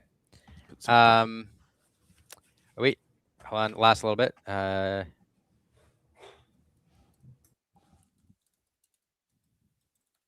So did we? I know that there was a little bit of conversation around whether people would. So we've locked down. Like we know the top 8 are now. Like this is locked in. We're good. I think we Logan is know that for sure. This did not format right. Hold on. It is locked in, Gabe. Okay, cool. All right, Cool, that's cool, really cool. ugly, everyone. Sorry about that. I'll fix that in the comments here in a second. Let me get this in a way that pastes better, so you all can see. But yeah, I'm pretty sure this is locked in. We are looking at it, and everybody, it looks like it has reported. So this will be numbers 1 through 8. And you know, the nice thing is we can already tell how these are going to pair. It's nice and easy with 8. So we're going to get some mirrors here. And unfortunately, looks like Scott Chevron is on green steel and Kurt Spice is on green steel at 1 and 8. So we're going to see a mirror there. The upside is if you're a green steel fan, one of them will advance to the semifinals. The bummer is if you're a green steel fan, one of those will get knocked out. So there you go. It was the best of worlds. It was the tale of two cities. You know, it was the best of times. It was the worst of times. Yeah. So that's always. Go ahead. I was going to say a huge shout out to the evasive Ruby Amethyst deck that made it through. We had a chance to see that Alex Bersu, known as Wochuk, played that yesterday at Rock. That Ruby Amethyst deck I thought was really, really fun to watch. So I'm glad to see that make it into Top Cut. I really do think there needs to be a little bit more love for that build. I think there's a place for it very, very high up in this meta. Yeah, I agree. And yeah, I can't talk and type at the same time. It's tough. Y'all are on your own for a moment. Yeah, do it. Go for it. My wife will be asking me questions, and I'm like typing back to people on Discord, and I missed the whole conversation that she had with me. Like I'm in the Reddit trenches. Can't you see? Oh goodness. All right, let's see if this works here. This might not work. Well, y'all get it. Copy and paste that into your into whatever. But never there you have it. You can look at those colors in order. So you have green steel followed by amethyst steel followed by 3 amber emeralds, ruby am, and then another lemon lime, and then another green steel. So we can already predict green steel is going to make it into the top cut, and then we have some interesting matchups here. 2 and 7. So amethyst steel will pair into a Circle of Life deck. So DJ against Richie will be probably a fun matchup. And I don't know what if you're in the chat right now, you have a few moments. They're not paired just yet. What do you all want to see? Ooh, there's choices to be had. I think we're gonna get lucky in that a green steel is gonna make top 4, and so you could probably do that in the second round. So if it's me, it's probably the purple steel or the Ruby Amethyst matchup. Yeah, I'll let chat. If you have a vote here, again, I can't promise it because we're gonna see. We may not get to them fast enough. But if you all want to see either one of those, either the let's face it, nobody's voting for lemon lime. So if you're voting for purple steel or you're voting for ruby am, let us know. Green steel, you're right, J Bomb. We'll make it into the top, and we could watch that mirror. But whatever. Jordcana says ruby amethyst. Ruby am crush an aggro deck. Show us Braden, says Mox. Jeremy. Hey, Jeremy. Thanks for stopping by. We did see Braden earlier in the day. But yeah, so Braden will face. I mean, Braden, that's going to be a circle versus an aggro. Yeah, sorry, that doesn't. Yeah, I did the face. You didn't have to. Yeah, it's going to be so fast. It's going to be so quick. I love you, Jeremy. I love you, Jeremy. Circle of Life, Emerald Steel. Vader says Emerald Steel Mirror. The Emerald Ruby Steel Amps, Mirror would Carlos. be interesting for It- me. It would be interesting to see like whether the Touch the Sky variant gives an edge to that mirror. I don't know. That could be fun too. There are some shout outs for Ruby Amethyst, and yeah, there's just so I think any way you go, there's no losers here. Anywhere you go, you're gonna get a good match, I believe. It's been fun either way, but I mean, yeah, there's so many people voting. Thank you for those of you that are responding in the chat. So it is interesting. So the Ruby Am deck will go into a it looks like an Emerald Amethyst. I'm sorry, an Amber Emerald aggro deck. Yeah. So probably has some legs there. Yeah, there's just a lot of good options. Now, is this Kyle MacLachlan the same actor from Twin Peaks, or is this a different one? I don't know. I don't know. I think it's not, but I've got to ask because that'd be pretty cool if he was here playing Lorcana and making top 8. But Right? Right. Man, we have more votes here. Mox Jeremy making a good point. Circle versus Aggro is interesting. Top 2 decks, and they have tech Yeah. against each other. That's true. Yeah. That is true. And then Wark, who says, need more people to see it so we can beat it. Emerald Steamer now, and then a Lemon Lime in the top 4, says Jacob. How do you know Lemon Lime will survive into the top? I'm just kidding. We all know it's going to make it there. Let me take a look at something else here. Taking this matchup here. So 2 and 3, 2 and 7. So that could get knocked out. 4 and 5 will definitely make it past. Aggro 7 and 2. So we could have an aggro circle mirror again in semis on that bottom half of the bracket. Frankly, we could have it in the top half of the bracket. So yeah. I'm tempted to pick one of the decks that we're going to lose. We just saw bots, so I kind of want to veto that. I am tempted to go. The problem with the evasive into the aggro is that match is going to go fast. It can. You know? Yeah, it can. Yeah. And as we saw, there's the evasive deck can go aggro if it can land the Randalls. Like if it can land the Randall, it can go so fast. Yeah, very true. I don't know. I'm torn. And production's going to ask us here soon on site for our opinion here soon. As soon as Willow gets back, we need her opinion too. Uh-oh. Oh, Willow's back! She was down petting Appa, probably. Is Appa there? Kitty. Let's see. Let's bring Willow back in. Hey, Willow. Yeah, hopefully she's holding Appa. No, there's no Appa. Oh, no. Oh, we don't. Get out of here. Bring Appa back. You're muted, Willow. Oh, we don't hear you. Hello. Yay! Sorry. See that we have some updates on the top 8, which is exciting. Appa's not here. I had to kick her out. She was she was all over the station. She was making it messy. You know how it is. Cats have a lot of hair. No, not enough though. We need some more hair on. I was gonna try to do a Cheshire Cat segue. It didn't work. I appreciated it. Yeah, thanks. So we've been talking about what deck to watch here. We don't often get this choice because usually it's like frantically grabbing somebody. But I wonder if we grab the green steel mirror now. I kind of agree because you were talking about how some things might go a little too fast. And I think that Emerald Steel, both of them having evasives could really help. Yeah. Slow it down. Yeah, well, let's send a note over and see which way, let them know which way we're going to go. J-Bomb, we're going to say goodbye to you for now. We'll see you in a bit. Thanks for hanging out with me last round. It's been Of course. It's been a blast. All right. We'll maybe see you in a bit between rounds. Yeah, thanks for hanging. And Gabe, we'll talk to you for another couple minutes while we get this other round updated. What do you think, Willow? Is that your vote? We're going to do this next round. Do you want to do the green steel mirror? Yeah, I think it's great. And you know what? They're not exactly the same, right? I think they're both a little bit different. Who is it? It's Kurt, and then the other.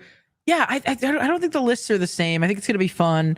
And like I said, there's a little bit of a longer game there because it's not just I don't have an evasive answer. It's like, well, now my evasives can target your evasives, and it's Gonna be interesting to see, like, if you have a Vixie versus a Vixie, right? It's kind of like the Surfer minis of old. That's a throwback. It's like, how do we give these Vixies the strength to be able to challenge in? Because you can't use all of your removal. You know what I mean? Like, you're gonna run out of Thunderbolts and strengths and all the things. So Yeah, it is interesting. It's a good point because step one of this deck's game plan is to apply board pressure through evasive questers and to kind of start the lore clock. But when your opponent is also dropping evasive questers, like you can't. So what do you do?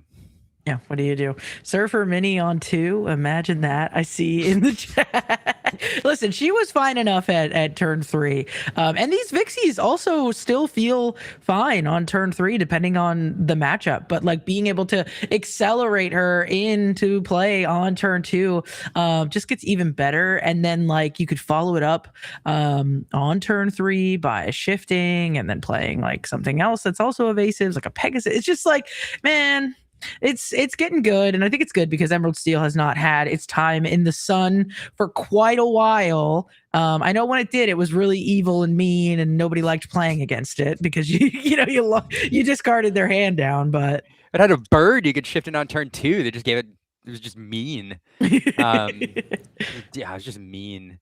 So this is a little bit more fair, to use your word, Liam. Yeah, So it's fair until it touches Paradise and draws 8 cards. Then Oh you're like, my goodness. see, but I don't know. I don't know if either of these players are on Paradise Falls. Kurt is. Oh, Kurt is. Okay, Yeah. that's right. We did see him pull that off. Yeah. Yeah. Yeah. Oh boy. So that's another great observation too. It's like, is that the difference maker in this match? Yeah. I don't know. Is this locked? Says Dutch Illumineers. I believe so. I'll let you know if I see it change. But I've been refreshing on this side, and I think everything is reported. So, yeah, I'm looking at it. It seems to be locked. Well, listen. Here's the question. We have somewhat of a top 8. I think. Are we not missing any decks? Do we have all 8 confirmed? Or did I only see 6? Maybe I can't count. That's always possible. No, I think so. I did pull the top 8. I'm looking at so step 1. I think all of the matches have been reported. I'm going to double check the pairings here. Okay, so that's what we're waiting on, is to see potential bubbles for kind of those last 2 slots, right? Yeah, I think so. And Okay. I'm just gonna check here. It looks like everything has reported. So yes, everything is reported. Which means that these standings, unless I'm missing something, should be final. Okay. They should be final. I am waiting for RPH to like publish the top 8 standings, but it should pull directly over from yeah. So anyway, so to answer everybody's question about whether it's final or not, we haven't seen RPH yet publish the top 8 pairings, and so until that happens, like, it's not, but we can see the standings after all round 7 matches have reported in, and this is what we're showing. So we're pretty confident, but anything can happen. Yes, pretty confident. So with that being the case, I think the question is, and I do want to throw it to Gabe as our little guest chatter friend here, is it one of these scenarios where you see Kurt Spice in a top 8 and you just put him to be the one that takes the whole event? Or, looking at some of the diversity in the top cut, do you think some of these other decks can kind of take down a world's competitor? That's a great question. I mean, I think that it's tough because there is this element, and I will go on the record and say I think oftentimes we put too much weight on what the deck does or like what the 60 cards are, and we don't put enough weight into the fact that there's a reason why the same competitors wind up being at the top of the tournament brackets. So yes, there's luck. I'm not saying that there's not luck, but there is a skill element. So you have to wonder, how much of that is a factor here. So it's hard to not want to vote on the side of a world's competitor, of a multiple time, just somebody who's done so well consistently. But at the same time, seeing what is in these top 8, these people are all very, very capable of being successful. They're all very capable of beating Kurt Spice, and so. I still think there is a chance. So I'd say Kurt Spice has he has a lot of equity in this, and I'm sure that he's going to put up the best fight that he can. But I'm not right away going to say that it's going to be Catch Spice. I just can't. I won't do it. Yeah, no, absolutely. I think that's fair. Scott being Kurt Spice's opponent, like Yeah. I think Scott is a very strong player that I think oftentimes people only look at the players that have gone to like the world championship to kind of be the, you know, best players in the game. But Scott is somebody that like look at any like smaller scale kind of like 2-3 plus K event and even bigger, but like look at all of the like SCG cons, the Star City games. Scott is like always there and always winning those things like for years now, right? Like since like set one, like Scott has just always been a player that makes top cut and I think is part of Team Ink as well. So I mean that in and of itself is one to watch, right? Like Scott's going to be on the play here, but then Kurt has all of the accolades that he does. So I mean, it just kind of goes to your point. Like, yes, you know, the matchup is one thing, but on the other side, there are really great players piloting these decks, and there's a reason we see them time and time again. Yep. Yeah. It's, I mean, this is gonna be so much fun to watch. I'm so excited to see you two cast this next match. It's gonna be like I'm gonna be sitting on the edge of my seat watching this thing, seeing how this top 8 goes. It looks like it's gonna be so much fun. Yeah, I appreciate that, Gabe, and thanks for stopping by. As we wait for this next round to get started, I will say, Kurt, I believe, according to the chat, is a reigning champion. Oh, so yeah. Defending a title here. Yeah, he absolutely is.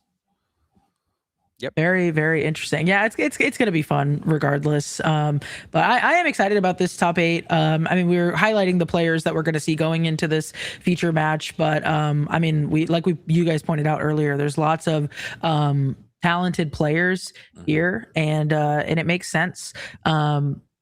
It's fun to see kind of the straight down the middle divide between aggro and circle. Maybe we'll get a definitive answer on, you know, what is a quote unquote more superior version of the list today, depending on what takes this thing. Yeah, it's always tricky to say that too, because there's also this element that like one deck, it might be better into the rest of the meta, but then the other one is just the mirror breaker, but it may not be as strong into the meta. So it's even I get the feeling that even after today, we will not agree on a consensus on that, but we'll be fine either way. Hey, it's hard to get Lorcana players to agree anyways, so right. Here we go. Hold on, I'm doing bracket things. I'm not man. If I was Katie from Lore Keepers End, I'd have some really cool stuff built and ready and all that. I do not. She's great. I got a chance to watch her in action over in Dallas, doing some behind the scenes stuff for you all who are casting there. And like whenever Katie's not on screen casting, she's like got her computer and she's like doing all of the things and making all the graphics and doing all the math. And it's like, wow, she can just do it on the fly, which is awesome. Yeah, I cannot do it on the fly. Yeah, this is sorry. All you're getting is this. This is hey, it works. As we see Garrick coming into the chat saying OMG Ink on Illumateers. Hello, Garrick. We gave you so many shout outs earlier in the day. We were all so happy to see you go top 4 at the Gen Con CCQ. We were hyping you up a bunch, celebrating you a ton. And we're so happy that you're able to make it into the chat. Congratulations on a great run this weekend. It was like Will is right, like raving about you, because it is always fun when you see content creators do well. It's like we're on our own little content creator team. And we're like, yeah, like we can play too. And yeah, so you did us all proud there. So well done. Jabba saying, is that Garrick from Podcana in the chat? 100%. It is. Also, Garrick, who usually streams the Ink tournaments here, taking a break for Gen Con. So I appreciate you letting us carry this torch for one tournament while you're off there crushing folks at Gen Con. So thanks for stopping by. Now, Garrick from the Questcast, says Spartan. Maybe Garrick from TinApp, says Spartan. Yeah. I know him as Garrick from TikTok because his TikToks are fantastic. If you're not following Garrick on TikTok, please do yourself a favor. It's hilarious. You have to go check him out on TikTok. He's so creative. He's so good. He's so good. It's almost like, hey, man, next I gotta send Garrick the restream, like get him in here between rounds, something. But oh yeah, that'd be awesome. Yeah, really, really great though. Garrick always in our hearts, says Logan. And it's true. Let's take a look. I am going to take a look at the table here. Let's take a peek down there. What's going on? Oh, looks like we might be getting ready to go into this thing. Yeah. Gabe, thanks for stopping by. If you're around later between rounds, love to chat with you again. Yeah, say hi to the family for us. We'll see you later because Willow, we need to take a look at the table here because players are altering. Let's go. This is exciting. So we do know that Scott should be on the play here. And it looks like they're already taking their altars. They are shuffled up, and we are about to get into the action. Holding my breath here because we pointed out some of the differences already in some of these lists as a refresher for some of the folks that may just be joining us. Based on what we've seen so far, we know for a fact that Kurt is on the kind of touch the sky, Paradise Falls combo there, whereas Scott does not appear to be on that. We have not seen him doing anything. So it's going to be interesting to see while Scott is on the play, Kurt having potentially so much card draw available to him, who is able to take this one. I'm excited, Liam. Yeah, me too. I did see some folks in the chat asking for deck lists, and those will be posted on Inkdex, I'm sure, before too long. Ink is always really good about uploading those, so keep an eye out. You will see those eventually. Garrett giving us a fun fact in the chat as well, saying, fun fact, Scott was Kurt's +1 at Worlds. Oh, wow. That is a really fun fact. So these are two players that, they're going to have a good time, and just play some good, clean games with Lorcana because they know each other very well, it seems like. And I think that's awesome. I think that's what it's about. You see the fist bumps, you see the smile on both of the players' faces, and it looks like we are about to get into this, Liam. I am so excited as it looks like Scott is getting ready, taking a moment to think. We got a lot of time on the clock here. Okay, we want to do this right. Yeah, I am. I'm really quickly. I'm jumping into. I want to check a deck list here real quick. Of course, I don't like to look at deck lists a ton during the. Well, I look at them a little bit during the day if I can, but generally I'm surprised. But now that it's open deck lists here in the top cut, and I can reveal some surprises and things, I really want to take a peek and see if Scott is running that Touch Paradise combo. He is not. He's not. I took a look. I was keeping it vague, but yeah, confirmed. If we're putting everything out on the table, he is confirmed not, as he does ink a Todd to play a Todd there. So potentially set up for a shift, potentially set up for a Vixie on his next turn. Kurt going to be looking to respond here as he as well taking a look at his hand, seeing what he wants to do. Yeah, in this deck, the Todd into Vixie opening is one of the strongest openings this deck can have. Vixie opens up so many different lines. It can quest, it can sing. So, this is the turn one play that you want here. Todd, in and of itself, not a great card. Kind of innocuous, but enabling the Vixie and the shift mean it does a lot of work. Yeah, it definitely earns its place in this deck, regardless of the card in a vacuum maybe not being the strongest pick. Getting that shift line, definitely something that kind of helps boost it up, make it a bit more relevant. As we're starting here, we do see that White Rabbit come in thanks to that underdog ability on turn one. So we do have a 2-cost evasive on play. Copper giving us a look at the hand. Look at this, Liam. Yeah, I mean, look, we do have Paradise Falls there. We have some removal. You'd love to have that Vixie. You'd love to have that Todd. That shift, Todd and Copper, really, really great, enabling you to shift and sing in the same turn, but you don't have the shift target. So kind of a slower start for Kurt. That underdog feels really good, but there's not a lot there. The deceivers, yes, but now that Scott knows that those deceivers are there, able to play around him a little bit. For sure. It looks like we did pass it on over to Scott. Scott is still thinking of what he wants to do with the rest of his ink, rather. He goes ahead and inks, and he's playing a Fire the Cannons. He's getting that evasive White Rabbit out of here, taking a moment to go on a quest as well. Yeah, getting that early lore. And in this game, whoever has the tempo, whoever's the beatdown, really, really matters. Oh, we're going to have our choice of songs here. Deceiver coming down. Going to pick the Thunderbolt or Strength of Raging Fire. The Thunderbolt a little bit better, but Strength of Raging Fire able to play and sing earlier, and it's inkable. Yeah. So this adds a bit of ink pressure to the hand here because that Thunderbolt's going to be stuck in hand a little while. Although Scott did top deck the Vixie there a turn later, but still a great card to get into play here early. Yeah, you're absolutely right. Inkable there coming out of the hand. But another thing that Scott has to kind of consider with this Thunderbolt being uninkable is Kurt has another Ursula Deceiver. So he might have to grapple with the fact that if he doesn't have this shift line, he is just going to lose both songs to both of these Deceivers. Going to go ahead and play that Vixie for a little bit less. And we're passing it over to Kurt. Is he going to take that Thunderbolt? Yeah, he may, but it's a really low tempo play. It's not going to threaten you too soon. Always good to snatch cards from your opponent's hand, though. We will ink the strength, though. Play another Deceiver, and you called it. He is going to snag that Thunderbolt there, leaving Scott with a single card in hand. And Scott with a much better board presence here in terms of his ability to quest. Those Ursulas not super great challengers on their own, but all of a sudden incredibly low on resources. So Kurt will sneak out a cheeky quest of his own with his Deceiver. She's done her work. Now she's gathering lore. And it'll be back over to Scott. Yeah, and Scott only having an Ursula Deceiver in his hand looks like he did just draw a Lenny off the top, and with no cards in hand, that's going to be the line he kind of is forced to go with here. Lenny, looking at the hand, not going to be able to grab that Paradise Falls. It must be in action, but at least we know what we have as we go on a quest with this Vixie. Yeah, and a great heads-up play. We did see him ink the, so he knew that the Deceiver was in hand, but he did ink the Strength of Raging Fire, choosing not to risk that, and rewarded for it there. So Lenny not forcing that discard. And I, as a fun note, I just like the way that Kurt lays out his hand there. It gives Scott plenty of time to look instead of just flashing it and putting it away. You played the card, you can look at it for the rest of the turn. That's fine. So I enjoy that. Yeah. We do sing this strike a good match here, draw 2, discard 1, allow him to filter a little bit.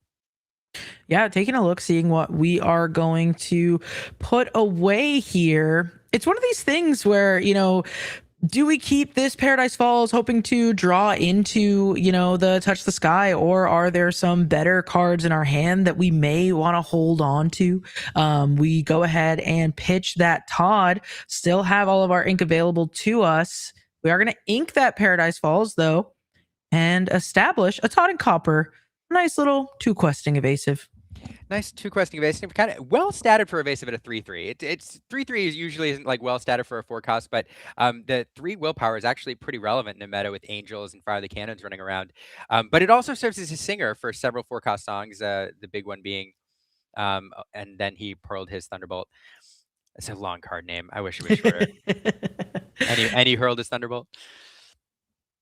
Was that just a draw pass from Scott there? I think it may have been, and he's been hurting for cards all game long. And there's several cards he could have drawn that are just useless to him. One of them is that Thunderbolt. If he drew, stuck it in his hand, because there's nothing to sing it right now, and it's uninkable. So that seems like a terrible top deck. We'll play the Angel here. Immediately discarding that Pegasus, targeting that Lenny, getting it off the board, and going on a quest for 4 with the rest of our characters. I mean, finding this Todd and Copper for Kurt was so great because it keeps this Vixie from just chipping away at the lore. Now that, there is another evasive on the other side. Scott, 2 cards in hand, looking like he just doesn't have what he wants to see. No ink again. Just going to play the White Rabbit and pass, Liam. Yeah, I really want to know what that is in hand because he's not inking it. He could have, if it is a Thunderbolt, which I suspect it might be, he could have inked the White Rabbit and blasted the Angel, which seems like a better play. Although the White Rabbit combined with the Vixie will check that Todd and Copper, but not if Vixie is off the board. Kurt finding Strength of Raging Fire here. Gonna sing it, hit the Vixie, throw a snowball, hit the White Rabbit, and yep, seems good. Seems pretty good as Kurt spices up to 9, and that is the scoop there. Scott realizing writing's on the wall, taking a look at his next couple of cards and just not seeing what he wanted to see there. I mean, he was trying to hold out to a draw that would kind of get him out of this here, but I think he was just valuing his time and saying, you know what, let's not waste any more time. Let's just go ahead and scoop it up. And it goes to show Scott was on the play. But that doesn't matter. That doesn't always matter. Sometimes it's just where the cards fall and what you draw off the top of the deck there. Yeah, that's a good point. Like neither player had a very aggressive opening. It was pushing their pushing their low total early, which is one of the things that this deck generally wants to do. But as a result, the the player with the card advantage mattered. Scott just ran into significant hand pressure early on and just not able to recover. In fact, I don't think he had any card draw at all that game. Question mark. I not that I can remember. It was definitely pretty rough there. And Kurt having both the Ursula Deceivers, which normally, as you were explaining as it was happening, is kind of a down tempo play. But he decided to take it, not really having any other options, and it ended up paying off because Scott just could not do anything with that Thunderbolt. Had to just get rid of it with the next discard. And then even something, oh my gosh, as we send 7 back, I believe, for Scott, not liking what he saw, giving it a whole nother go around, finding a Fire the Cannons, and I believe a 1-drop Todd off the top there. So maybe some life on the full ship 7 here. Yeah, that's, my goodness. I love shipping 7 is I don't know. It always feels bad, but yeah, dangerous for sure. Sometimes pays off. Yeah, sometimes you got to do what you got to do.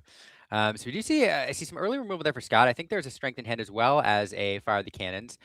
Those will do well to slow down the speed that is possible out of these Emerald decks. And we are going to start with the Copper, or Todd rather. Yeah, Todd starting out. So there was that 1-drop, passing it over to Kurt, looking through, gonna go ahead and ink the Lenny, play a Todd of his own. I did see a Vixie in Kurt's hand, so Scott gonna maybe want to try to match wits. Otherwise, Kurt might be getting ahead if he can help it. Yeah, let's see what if Scott has some sort of response here. Vixie. Okay, Strength of Raging Fire being inked and blasting that Copper off the board. That is a great response there. Getting the Strength out of hand and then sending that Todd off the board will prevent the discount on that Vixie. So really great play from him there. And I'm looking at the hand here, Willow. It might be like an ink pass here without that that Vixie discount available. Yeah, definitely a heads up play. I mean, even without knowing they have the Vixie, it's just a good call. Definitely one that you want to get, that Todd one that you want to get off the board because you have 2 different lines on 2 available to you. You have, that shift and that Vixie. And as you pointed out, it looks like we're just going to have to ink that Vixie and pass. All of our cards, I believe, are 3 cost or higher. So we do not have anything to do here. Scott going to be feeling good about that compared to what he was having going on last game for sure. As we ink the Lenny, we're going to go with a Mushu here and take a little quest as well. Yeah, we saw the hand pressure that Scott suffered from first game, not finding any card draw. This Mushu is a way that he can get around that. Not terribly well statted with the 2 willpower, easily answered by a number of different cards in this format. But it does say that when he quests, I believe if your opponent has more cards in hand than you get to draw a card. Correct, yeah. And when you're on the play, that is likely to be the case. And when your opponent is skipping turn 2, also likely to be the case. So this Mushu able to do some work here, most likely. We'll see if Kurt has an answer for it. Yeah, and it's interesting too because Scott did ink a Strength of a Raging Fire, so I'm seeing cards in Kurt's hand like this Lenny. We know he has the Deceiver, so here we go. We're gonna check with the Lenny, but are we gonna hit anything? We're gonna get that Fire the Cannons, Lenny able to discard an action from your opponent's hand. And that could be incredibly impactful here. Lenny protecting himself, and we've seen before this exact line where Lenny picks a Fire the Cannons, and that allows the player to maintain that 3-cost Singer to leverage next turn for some shenanigans. So great play there. Oh, we are going to get another Mushu in play, though. That's a lot of card draw potentially, followed by a shiny Pegasus. Oh yeah, beautiful Disney Lorcana Challenge Pegasus. As this Todd goes on another quest, Liam. I'm pretty sure this Todd has gotten us 3 out of our 4 lore here, if I'm not mistaken. And now Scott is looking a lot better than he did last game. 4 characters on the board, only 1 Lenny on the other side. We do get to play an Angel Experiment 624. So there we go. We slowly start removing one of these Mushus using that good aim to discard a card and deal 2 damage. Yeah, and this is a couple things. One, it does reduce, it does get that Mushu off the board. It also reduces Kurt's hand size, and I can't see what's over there in Scott's hand. I was gonna say, but no, it looks like it is more. So yeah, Scott going to draw a card off that Mushu. We'll see what he finds here. It is a Strength of Raging Fire that resist, not in play, as Kurt does have cards in hand, so that Angel removed pretty efficiently. And then we're gonna take a look at the hand just for fun. And look what Yeah, I see. and What do you see? Look what I see. I'm Do you see what I see? seeing the touch the sky Paradise Falls combo. So we know next turn, Kurt is going to be able to use this Lenny to first, he's going to play Paradise Falls, use this Lenny to sing Touch the Sky, move Lenny, here we go, to Paradise Falls. Paradise Falls says, while a character is here, this location gets +3 lore, so it has 4 lore. And now that we've played Touch the Sky, we move the character to that location and draw cards equal to that location's lore. So we just drew 4 cards for Kurt Spice here. And if there's a card to have on the board to sing Touch the Sky with, it is Lenny, because he's readied himself after that action's been played. So even if Scott does take some time to deal with that location, it has 7 willpower. He's got some cards to challenge in there. Let's say he does get that off the board. Lenny is still available next turn to move to the other Paradise Falls, which we see Kurt has in hand, to play another Touch the Sky if he found one. So like this Lenny could, I don't know, this is fun. Now, Yeah. Not out of the woods. Like Scott has plenty of lore pressure on the board. Kurt eventually has to start dealing with it. But if you're drawing 4 cards a turn, 5 cards a turn with a draw for turn, then that's, I don't know, it's way back in the game. Yeah, I mean, and it's super interesting too, because one of the things about this Paradise Falls I mentioned earlier, you don't necessarily care if it stays on the board or not once you get to draw your cards. And what I mean by that is yes, you know, this location can gain you 4 lore, but that's honestly not even its primary purpose. It's what Kurt used it for there, to draw cards. One of the great things about this situation for Kurt, though, is that Scott has, I believe, exactly 7 strength across all 4 of his characters there. So yeah, maybe Kurt will lose Paradise Falls, but it's going to mean that Scott is not doing any questing, because you pointed out he's already up to 7. So if he's got to choose what he wants to do. Is he pressing the lore total, or is he removing that location that is now questing for 4?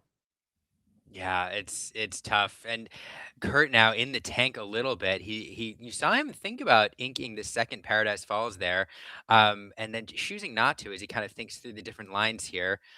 Paradise Falls, as you pointed out, not a great card on its own. It does get 4 lore, but you have to invest 2 ink to move a character there to unlock that ability. So we do see him ink it here, protecting whatever else he has in hand. And we'll pass back over to Scott. We'll see if Scott wants to spend the entire turn dealing with that location. Yeah, and he's definitely grabbing his characters here, seeing what strength he has available, but it looks like instead he's going to go ahead and go for some of that card draw thanks to the quest off of that Mushu. He finds an Eleanor, and he is going to put that into play, inking the White Rabbit, playing the Pegasus as well. So that is all the cards that we have in hand. Did not challenge into that Paradise Falls, went up to 11, and is going to draw a card, gain a lore, and put a damage onto that Lenny, courtesy of that Eleanor there. Yes, and now this deck does a lot of things really well. It has some solid removal. It doesn't have a ton of wide removal. Scott's still a little bit off if Kurt can control at least a bit of the board. So we'll see what he found. But the bummer is not a lot of singers on board. I mean, it just has the Lenny kicking around there. So any removal is going to cost, full retail value. Yeah, hey, Lenny is not just one singer, Liam. He's 2 singers, because that's true. Good point. That is fair.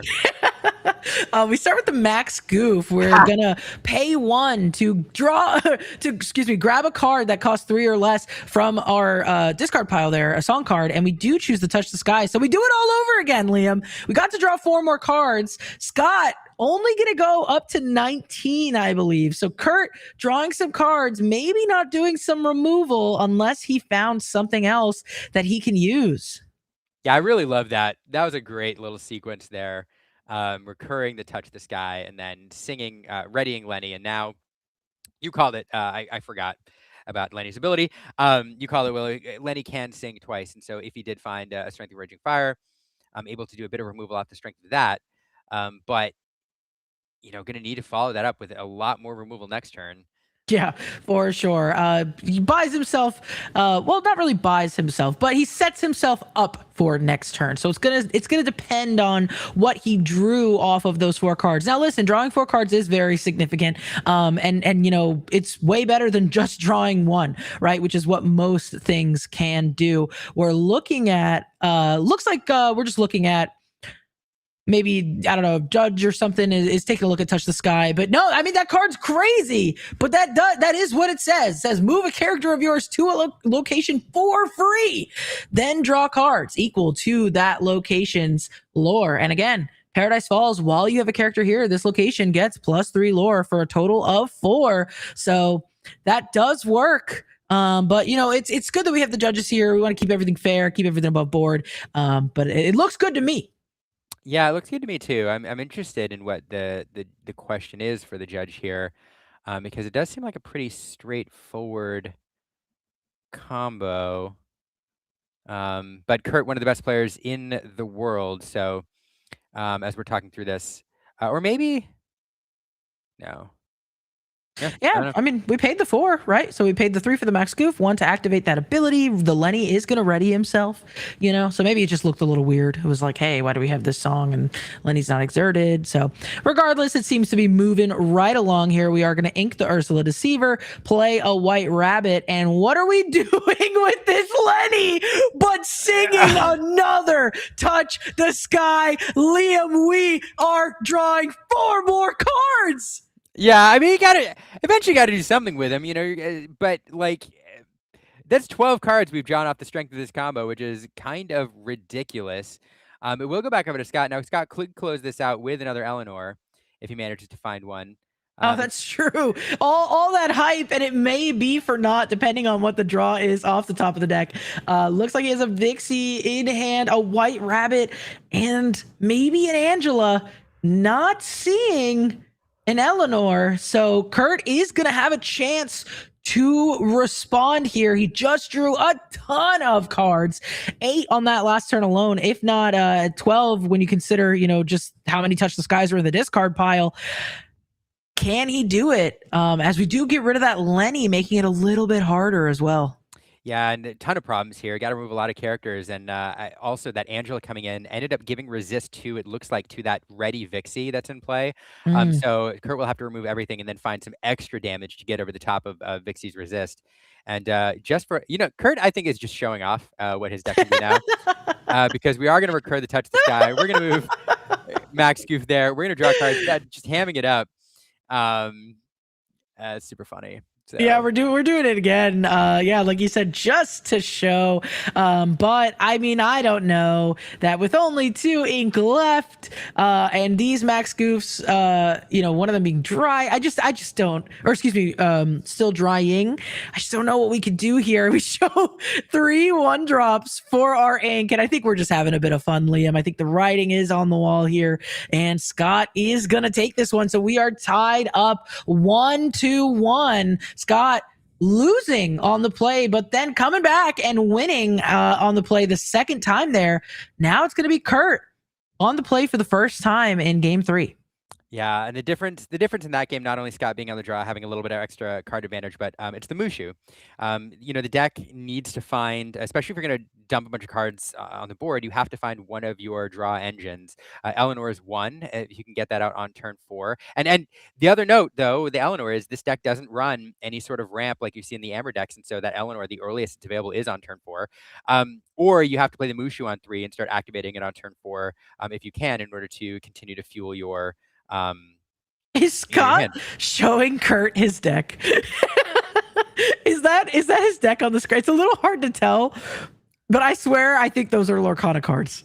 It might be. Yeah, it probably is. I think that's a Dreamborn link, and I do think Scott is showing him his deck, which is so awesome. I mean, it just goes to show, like we got a little tidbit in the chat earlier, Scott being Kurt's +1 at Worlds. Like these players know each other. They are friends. They probably play test together. They probably even consulted each other, on their lists. And so, it always hurts to sit down across from a friend in Top Cut where you are, single round elimination. But at the same time, if you have to sit down from anybody, at least it's somebody that you're comfortable playing with. And clearly these two are having a good time.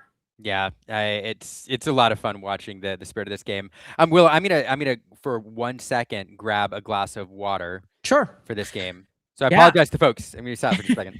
All right. So you heard it here first, folks. I am allowed to talk too much right now. This is the one time I get free reign. But yeah, it looks like they are just shuffling up. They're taking their time. They're having fun. 45 minutes still on the clock. So that is their right, you know. And once again, Kurt is going to be on the play here. For me, I get a little nervous, right? If I'm Scott, I'm a little nervous because I was already struggling, you know, just like my deck didn't kind of do what I wanted it to do game one. Typically, you like going first because you get to be on the play, then on the draw, but then you get to go on the play again. Scott has used up his 2 games on the play, and now he is going to be on the draw trying to take this down. Looks like Kurt altered 4 there. But we are here in the first round of top 8, taking a look at the hand for both players. We get a shuffle in. It is going to be one to watch for sure. Both of these players going to be looking for that Todd on turn 1 into something like a Vixie on turn 2 to give them some options for singing things like Strength of a Raging Fire. And then maybe something like a 2-1, right? Have 4 characters on the board, maybe like an Ursula Deceiver and a Pegasus. Again, so that way you can really start to have a powerful strength all the way on turn 3. But here we go. It looks like we are about to start. I'm sure Liam will be back soon. I'm back. Wow, awesome. Welcome. Just in time. We did our altars. Kurt did like 4. Scott did like 4. And we start by inking a white rabbit and passing it on over. No 1-drop there. Yeah, that's not great for a bunch of different reasons. And Kurt, all of a sudden, I mean, is now going to be on the back foot. Now, there really generally are only 8 1-drops in this deck on the play. You have the Todd, and then you run the Pegasus, but you really want to be setting the tempo with one of those. So not a ton of 1-drops. I mean, 8 is, you know. Yeah, but you know, you try to see it when you can. Speaking of seeing it, did Scott see it here? Because he puts a card into his inkwell. He's looking at his hand.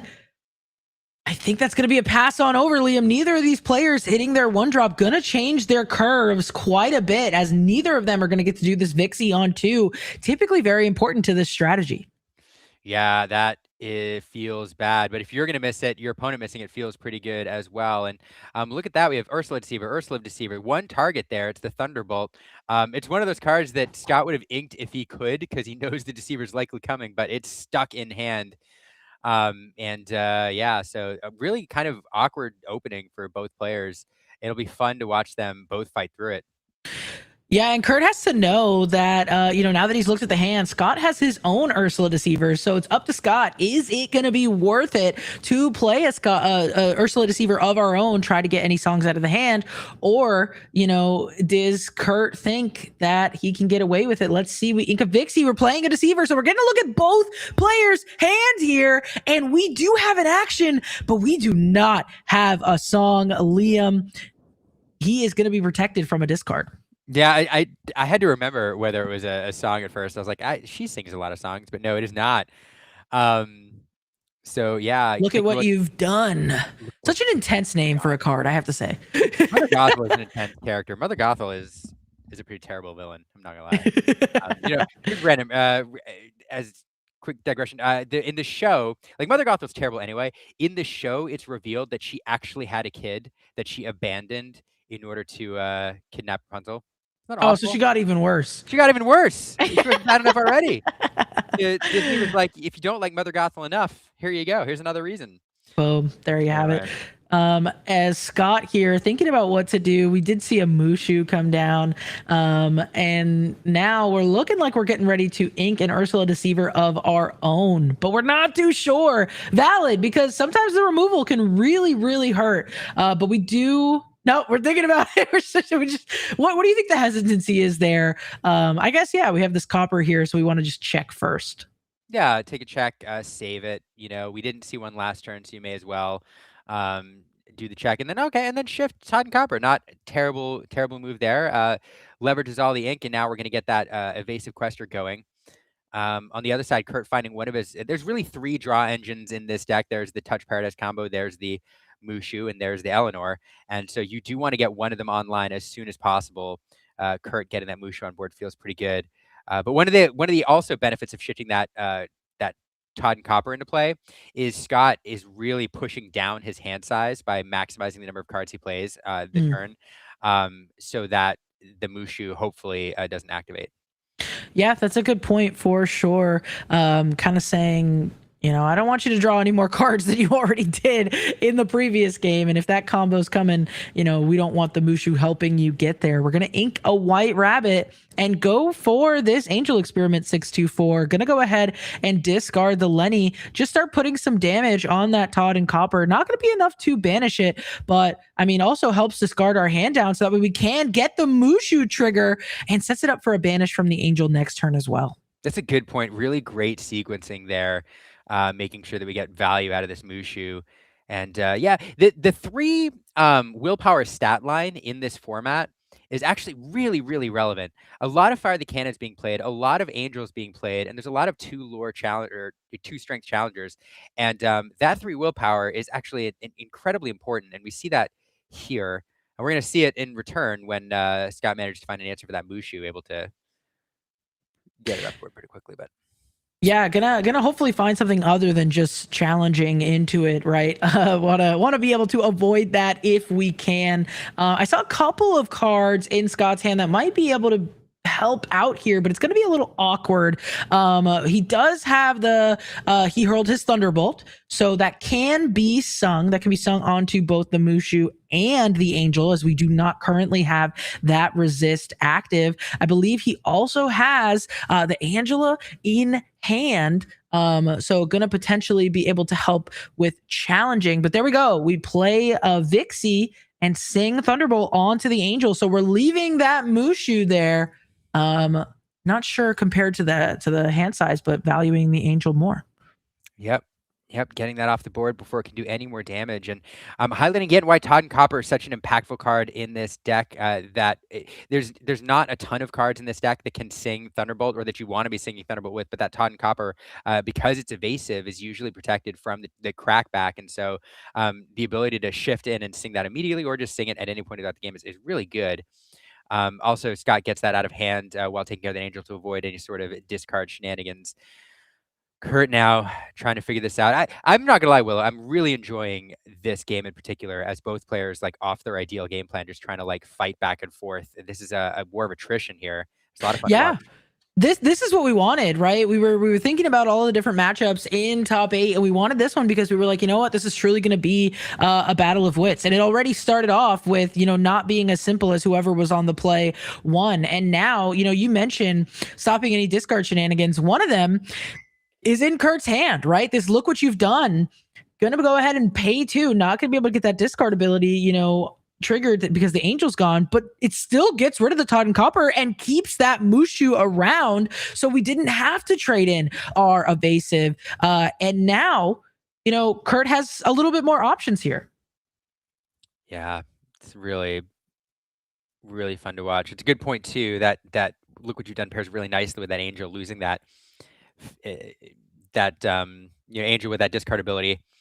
Feels pretty bad if you're Kurt. He was hoping to pull off that combo, I think. Instead, looks like, we're just going to blast that Vixie for 2. Yeah, another look what you've done coming in. We're going to ink another Mushu. Feeling pretty confident that this one's going to stick around, and we don't need to there. We also were able to get our hand low enough to proc the draw once again, Liam. So you mentioned sequencing. The sequencing has been excellent, really from both of these players, but you could really see Kurt making full and complete use of all of his cards. There's the Angela. Scott saying, I've had enough of this. And so this, putting the 2 damage on the Vixie, you're like, why? Why spend the time to do it? This is why, because not only does Angela give challenge 2 to Vixie, but it also resist 2. Yes. And so without that damage on Vixie, that resist 2 comes into play, and Vixie sticks around. So that heads up play to sling that 2 damage over there, really impactful here. Yeah, absolutely. And we see a Todd and Copper coming in for Kurt. As we pass it on over. This Angela is a card that I wasn't necessarily sure about at first, but I feel like Scott proving me wrong here, showing why it can be so powerful, really making use of it there. As we ink a White Rabbit, play Anne Eleanor. She's hit the board, Liam. Yeah, she has hit the board, not able to pocket that turn, but next turn, liable to start netting Scott some cards. Kurt tries to figure out what his answer is, starts singing by singing Strike a Good Match. Ursula can pick songs. She can also sing some songs, and this is one of them, as Kurt kind of digs and figures out which cards he wants to keep and which he's going to throw away. Willow, I will mention another Ink champion, the Ink CCQ, winning the Ink CCQ recently. Sailor is in the chat saying, I don't know if anybody's mentioned it, but statistics say that the player on the draw is advantaged in the mirror, which is interesting and not often the case. Wow, that is super interesting. Good to have Sailor here watching along with us. Appreciate that. It's always nice to have more Worlds competitors. We've got one on the screen, one in the chat. We do see the Vixie going into the discard, and we are playing a Mushu, giving us 3 characters so we can use that Strength of a Raging Fire to banish that Angela. That is interesting. I did not know that on the draw is favored into the mirror. But if I thought about it long enough, it probably would make sense. Right? Yeah. There's reasons why we'll puzzle through that. But for sure, we saw in a previous game where Scott like burned out of cards really easily without finding that draw engine. So that card advantage probably part of the equation. For sure. And speaking of card advantage, Kurt getting that 3rd character off the board feels pretty good. So Eleanor will not be able to proc this turn, but she can sing. Yeah. He hurled a Thunderbolt coming in here, blasting that Musha off the board, getting rid of Kurt's draw engine. But I think, correct me if I'm wrong, Willow, but I think Scott is top decking now. I think he is, which is also nice to get that Mushu off the board, especially after seeing Kurt get rid of, I think that's 3 of them now. One was definitely in the discard pile. We saw one go into the inkwell at least, and now that 3rd one that was on the board also being taken care of. So Kurt, maybe feeling a little confident that that Mushu would stick around, getting kind of got by that he hurled his Thunderbolt, taking Todd and Copper on a quest though, and has the ink available to just play out the rest of his hand. So both players drawing from the top of their deck, but one of them has an Eleanor and one of them does not.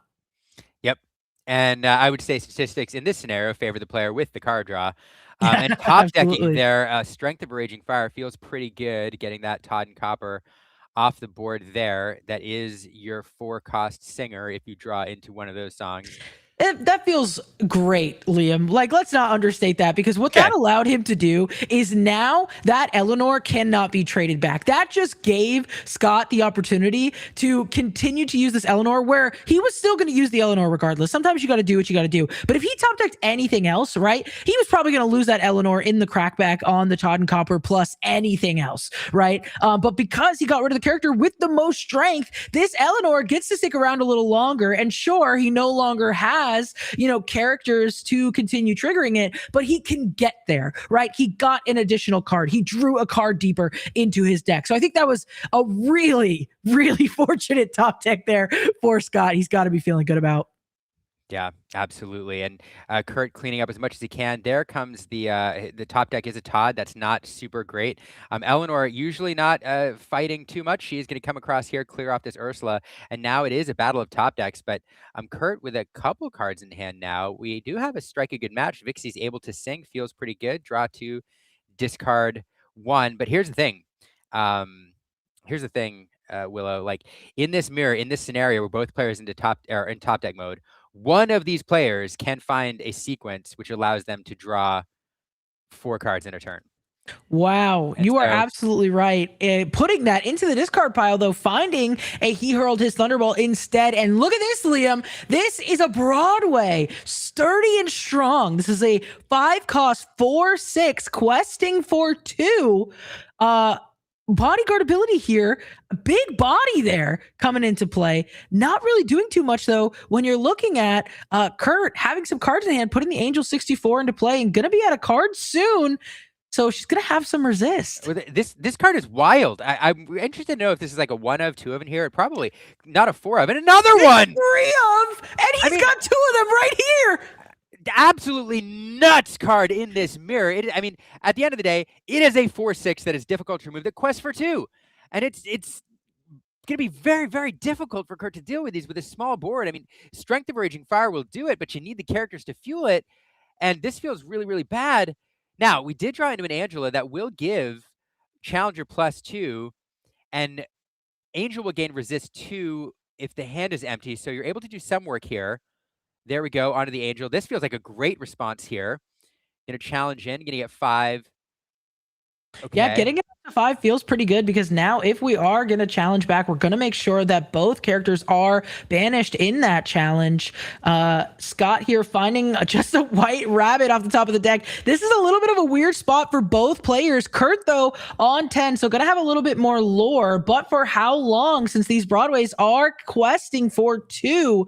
Nothing able to yet challenge into that Vixie, but Kurt going to know that with that white rabbit on the board and 1 damage onto that Vixie, if he continues to exert it, that white rabbit may challenge in. 10 to 12 is the lore total here. Yeah, absolutely. This is what a crazy matchup. That Angela, like, almost the perfect answer out of all the available options in Kurt's deck to that Broadway. And now there's some decisions to be made. I'm not sure what Kurt drew, but in a pinch, you can lob whatever it is to finish off that one Broadway. Once you discard that card, you can challenge into the other one to put 3 on it. Angela can do some work on her own. There's a lot of work going on here. Yeah, both players fighting for it. And I think one thing is for sure is we're slowly starting to enter this end game here. Whoever takes this, it is going to be well-deserved and well-fought. Again, I mentioned it earlier, a battle of wits. I mean, both of these players on full display here, just showing how much they've really studied their decks. It's been incredible to watch. There's been some really, really quality games here. We're going to take the Angela and challenge in to that Broadway, gonna be enough. Then use the Angel's good aim to launch a snowball at that white rabbit. You said it, Liam, protecting that Vixie, leaving only a Broadway on Scott's side. That feels so good, and now it's just a race now. The Broadway incredibly well statted, but that resist 2 of the Angel really making a difference here. Scott not able to deal with it, and a terrible top deck here. Scott has drawn a white rabbit. He's drawn a Lenny. Those Broadways were fantastic, but a sequence of cards which aren't super helpful. What did Kurt draw here? He got helped by the Angela earlier. What is it, Kurt? I think Kurt is a Paradise Falls. I think Kurt has enough tempo here that he doesn't even need to worry about Scott's board, though, right? Because he can go to 16, and then even if Scott were to just quest, well, I guess because no, the Angel could have resist. Yeah, and Paradise Falls here. Normally, I'd say you could. So the decision here: do you fling it at the Lenny just to give yourself a little extra time, or do you put it on the board to apply some lore pressure? Like that could be game on. Well, close to game on, right? Game in 2 turns. If you choose to hang on to it, so we are going to get the quest here. Go up to 16, and we are going to play the Paradise Falls. 7 I kind of willpower. like this. I do too. I like it better than doing the good aim because 7 willpower, as you said. And there's the handshake. Kurt Spice is gonna take this one. The 8th seed against the 1st seed, winning on the draw in the first game there. Wow, look at this. Very well fought from both players, but he can't be stopped. He made it to Worlds once. He's hoping to make it back again, and that may not be on the line this time, but it's coming up soon. And this is some good practice. Look at that. Yeah, what a fantastic match! Like, this whole match was incredibly fun. Each player, taking game 1, game 2, we saw the strength of each deck when it was kind of doing its thing, and then game 3, both players forced in a position where they had to navigate through an awkward sequence of cards, and it got to the point where the top decks mattered, and just like there was some incredible sequencing. There was some incredible because there was so much variance in some of these turns where you could have, thrown a snowball or play the card or put damage and. It was just so fun. The play of the game, there's so many different plays of the game for me, but one of them for me is the turn where Kurt took a turn to put the 2 damage on the Vixie. With that, look what you've done. Because it's not in and of itself, it's a kind of innocuous play, and you don't know if it's going to pay off in the long run. But the position that puts Scott into later on, having to lose that Vixie in the challenge. Even over it was really good. So I don't know.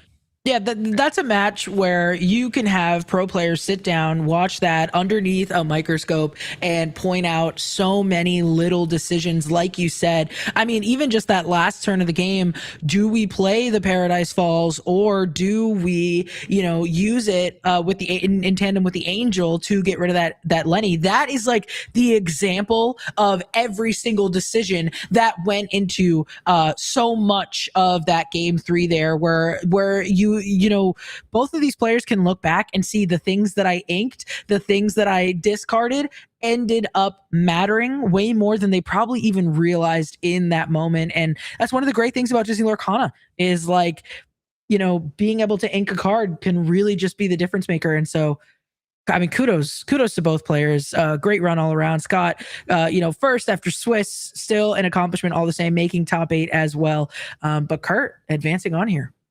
Yeah, this is really good. I'm gonna do up this bracket here. Just ignore it. Like if I was good, if I had Katie's skills, I would be able to do this and make it look really great. But instead, we're just getting this version here. So Kurt advancing on. Kyle McLaughlin ended up winning, which would have eliminated the 3 seed, I believe. I'm looking at the bracket here.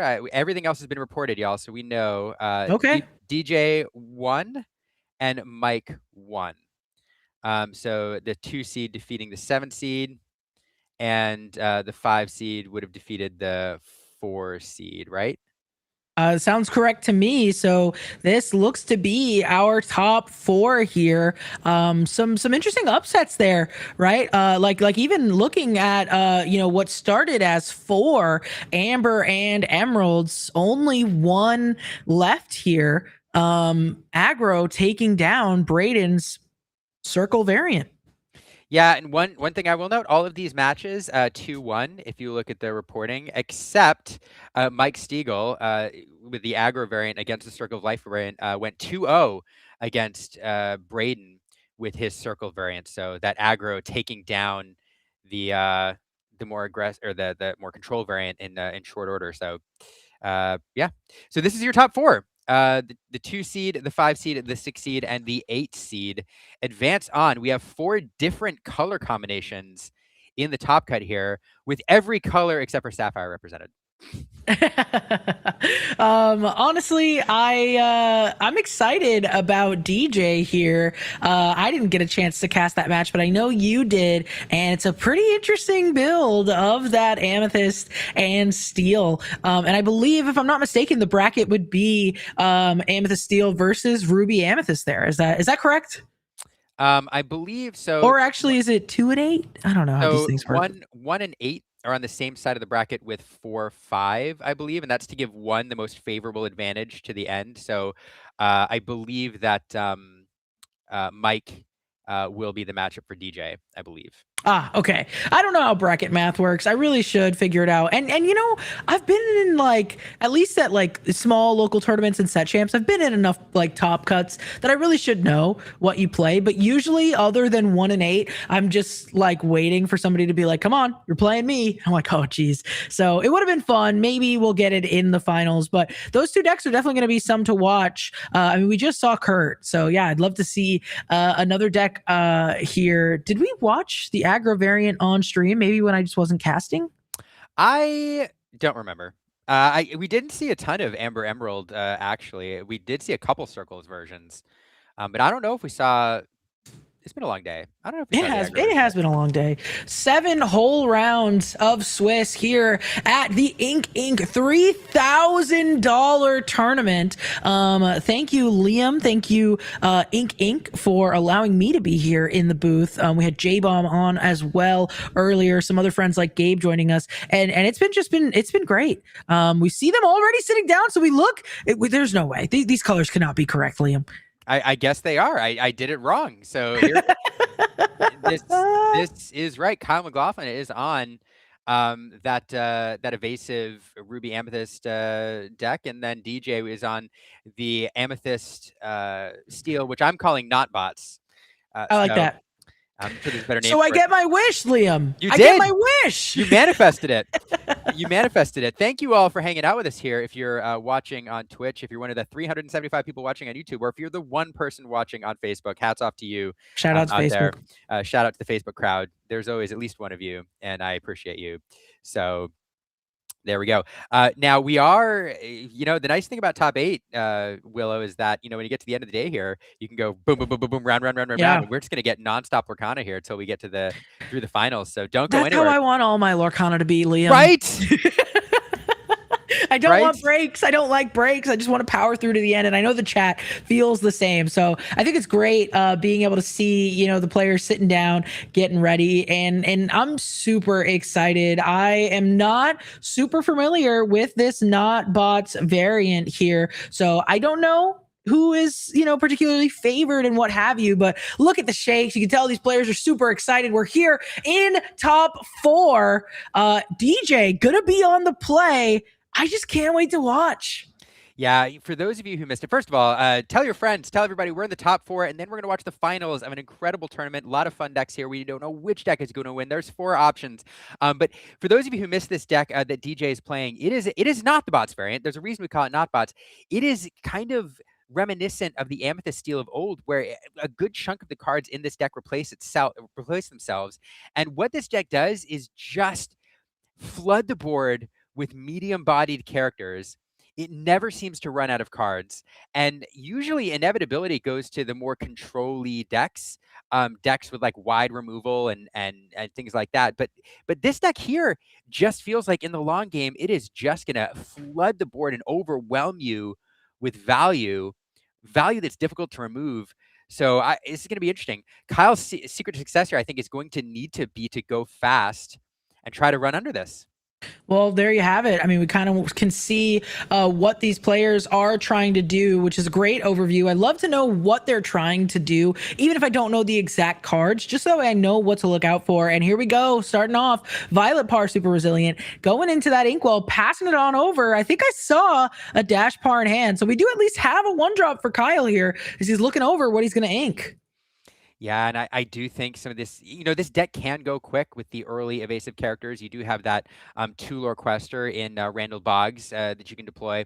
We are going to see Tinkerbell go in and deploy Peter Pan. Peter Pan. Just a 1-drop 2/2 there. But this is the evasive variant, like we said, that threatens a shift later on down the line, something we definitely have to be aware of as we ink a Dumbo, play a Diablo Stone Servant there for DJ, getting set up for some potential Maleficent Diablo things. Yeah, it's really fun to see these two characters staring at each other across the board, because immediately they give you an indication that both of these decks are running their team up variants. In fact, we see that in Kyle's hand, the Tinkerbell and Peter Pan.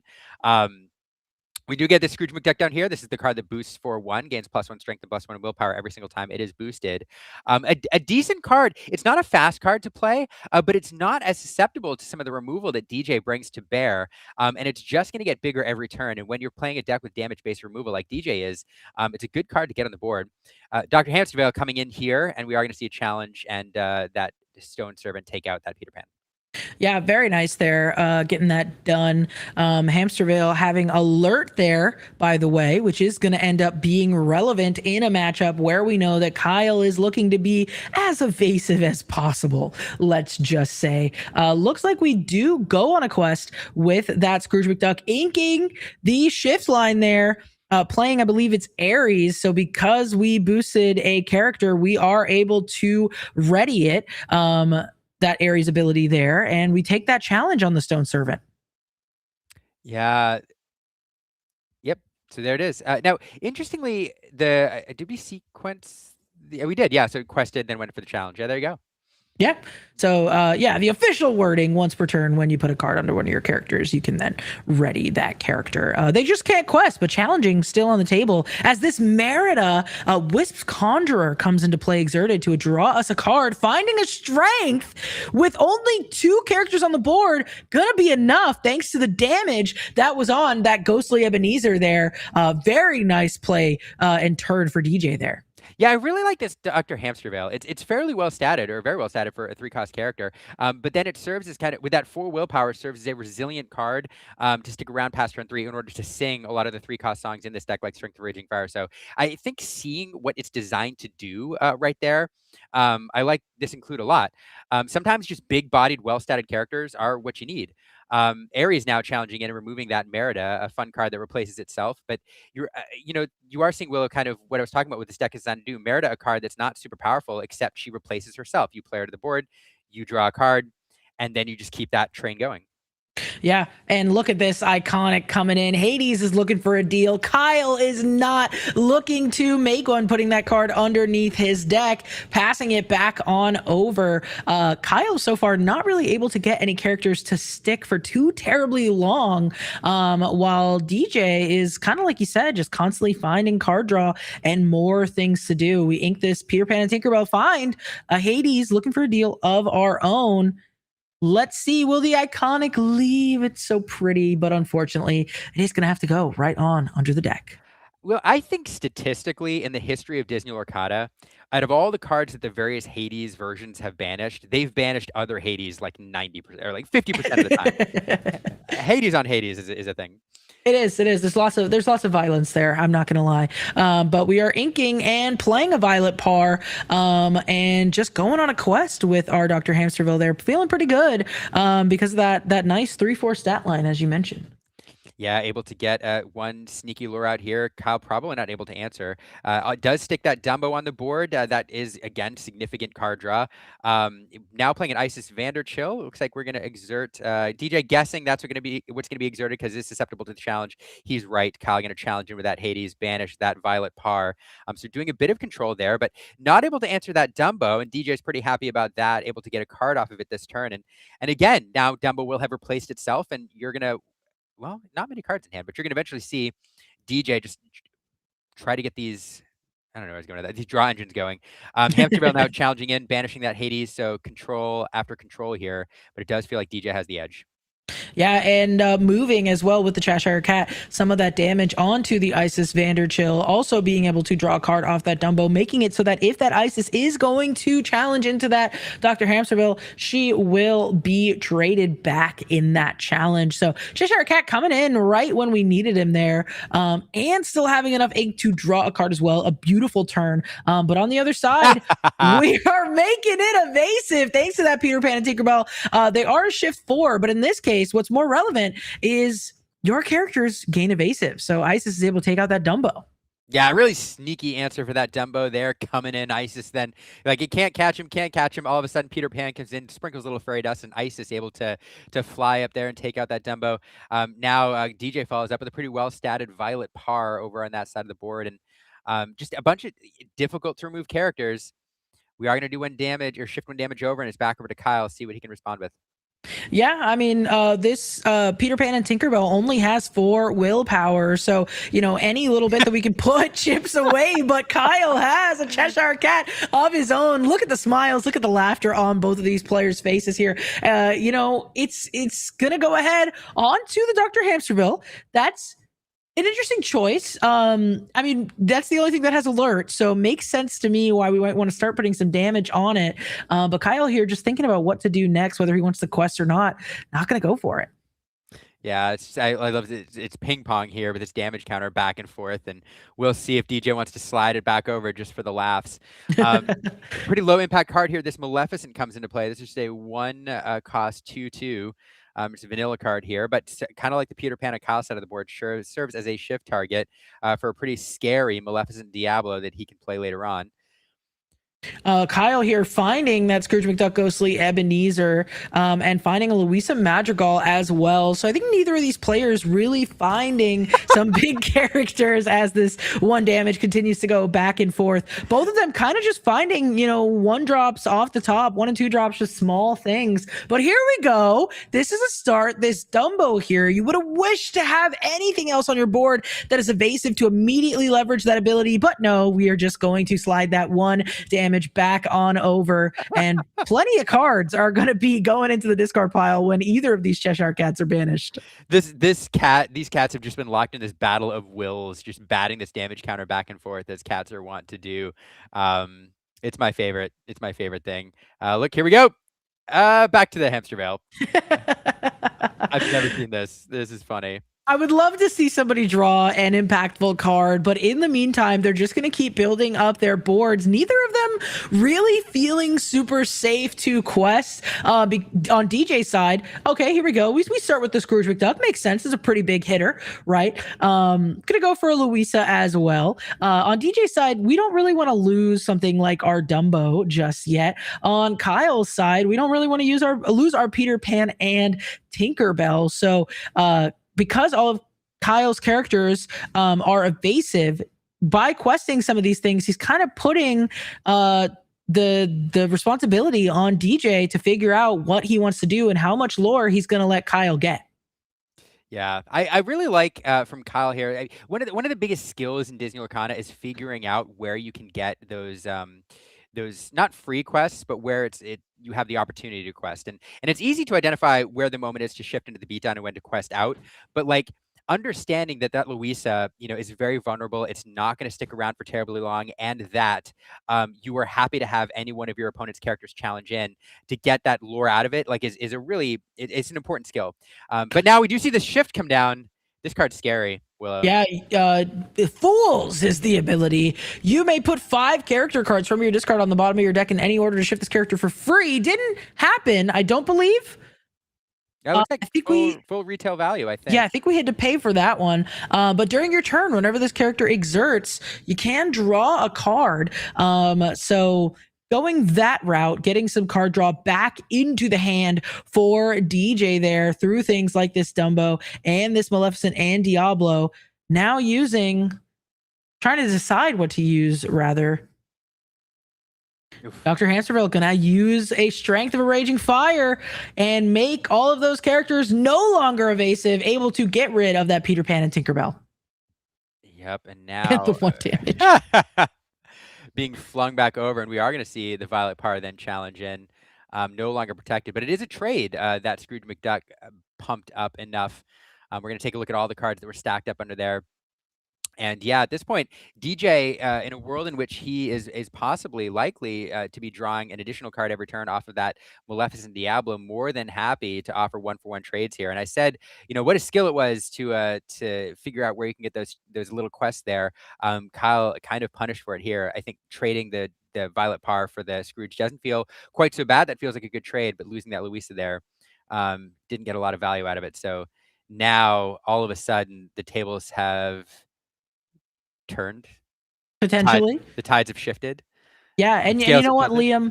Perhaps the saddest thing of all is this 1 damage is no longer hanging around. So not going to be bouncing back and forth there, but we do see Aladdin come into play. This is a boost one. It does have Reckless, but only the Bold is that ability there. While there's a card under this character, your characters with Reckless gain Exert to gain a lore. So this Aladdin now can gain a lore should it choose, but also a pretty strong challenger there with that 4/4 stat line. And we did bring the damage counter back just because it had to happen. That same exact damage counter. That's how it works. And yeah, all of a sudden, Kyle kind of on the back foot here, and DJ now 2 cards to enable him to draw cards each turn. So he's looking at 3 cards per turn off that Dumbo and that Maleficent Diablo. And this is what this deck wants to do: stick around long enough to start finding its prolific card draw. And it definitely is going to be uphill sledding from Kyle, or for Kyle at this point.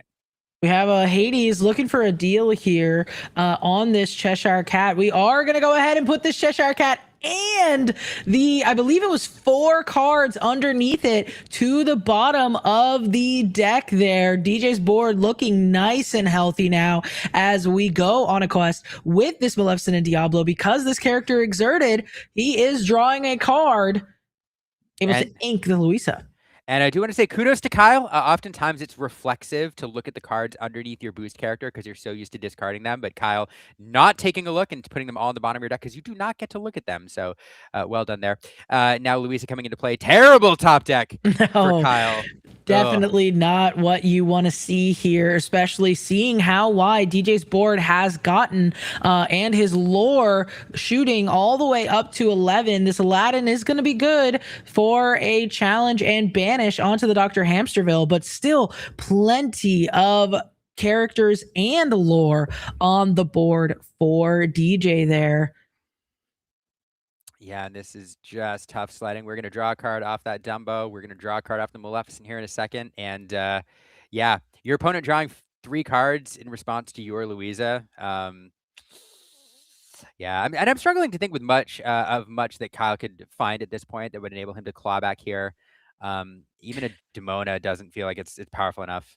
Yeah, I think what's difficult about the spot that Kyle is in, as DJ just continues to flood this board, what's difficult about the spot that Kyle is in is, you know, a lot of his card draw is due to things like the Dumbo. And, you know, you typically want to pair that with something like the Peter Pan and Tinkerbell that makes all of your characters evasive. So you can kind of continue to draw cards all the while.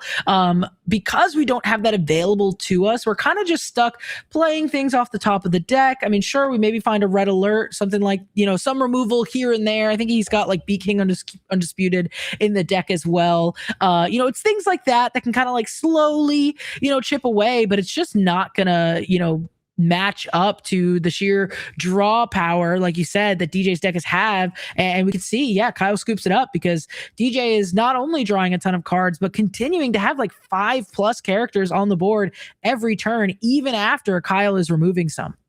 Yeah. It's just man. Kyle's key to victory in this deck is to go faster and to be the beatdown. And it just feels like when things stall out and DJ is given any amount of time to start to develop, it's going to be difficult to overcome that wave of characters. This deck is fascinating, Willow. I haven't seen this variant played terribly much, at least in paper. And it's good.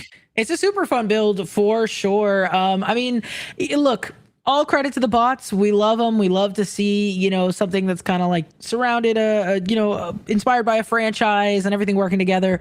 But also, who doesn't love just like Amethyst Steel good stuff, you know? And that's what Amethyst Steel has always been. And also, the Maleficent and Diablo card is just awesome, regardless of the ability also being awesome.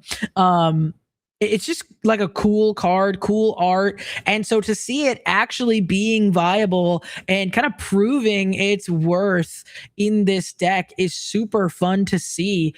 Interesting to note as well is like Kyle playing this deck that, again, basically 2 players got first with it at the most recent Gen Con CCQ. And then here is this new deck on the block, not even the version that everybody's been looking at. Taking it down, at least in game 1, looking like with ease. Yeah, what's interesting too is a lot of people talking about like Amethyst doing Amethyst things, Amethyst mirrors. That is true. You know, this deck is doing Amethyst things with its card draw. But when you look at the Amber Amethyst deck in the meta, and even this Ruby Amethyst deck, it brings with it this Amethyst core that with a lot of cards that we've seen in previous metas, Isis Vanderchill, you know, Cheshire Cat, Tiggers, things like that. Cards that allow you to swing the board state. DJ's deck brings the cat, but other than that, a lot of its Amethyst mid-range cards, the Maleficent Diablo, which you can shift in for free, the Merida, the Genie Magical Researcher, are different. So this is not bringing the standard Amethyst core. It's doing something slightly different. Oh, I guess it brings the Dumbos as well. I guess we should. Yeah. Dumbos. Yeah. Dumbo and Demona. Yeah. Okay, and Demona. And Hades. Other than those 4 cards. Okay, maybe I should revise my statement. It brings a good chunk of the core. One of the things that made the Amethyst core so good, though, is the ability to draw cards, but also the ability to swing the board states with cards like Isis and Tigger. And you're not playing that game. You're just playing the I draw more cards game. So yeah, okay. I stand by half my statement, but you're totally right. No, you didn't. To be fair, you were talking, and I was like, "Oh, he's so right." And then I started looking at the deck list, and I was like, "Well, Yeah.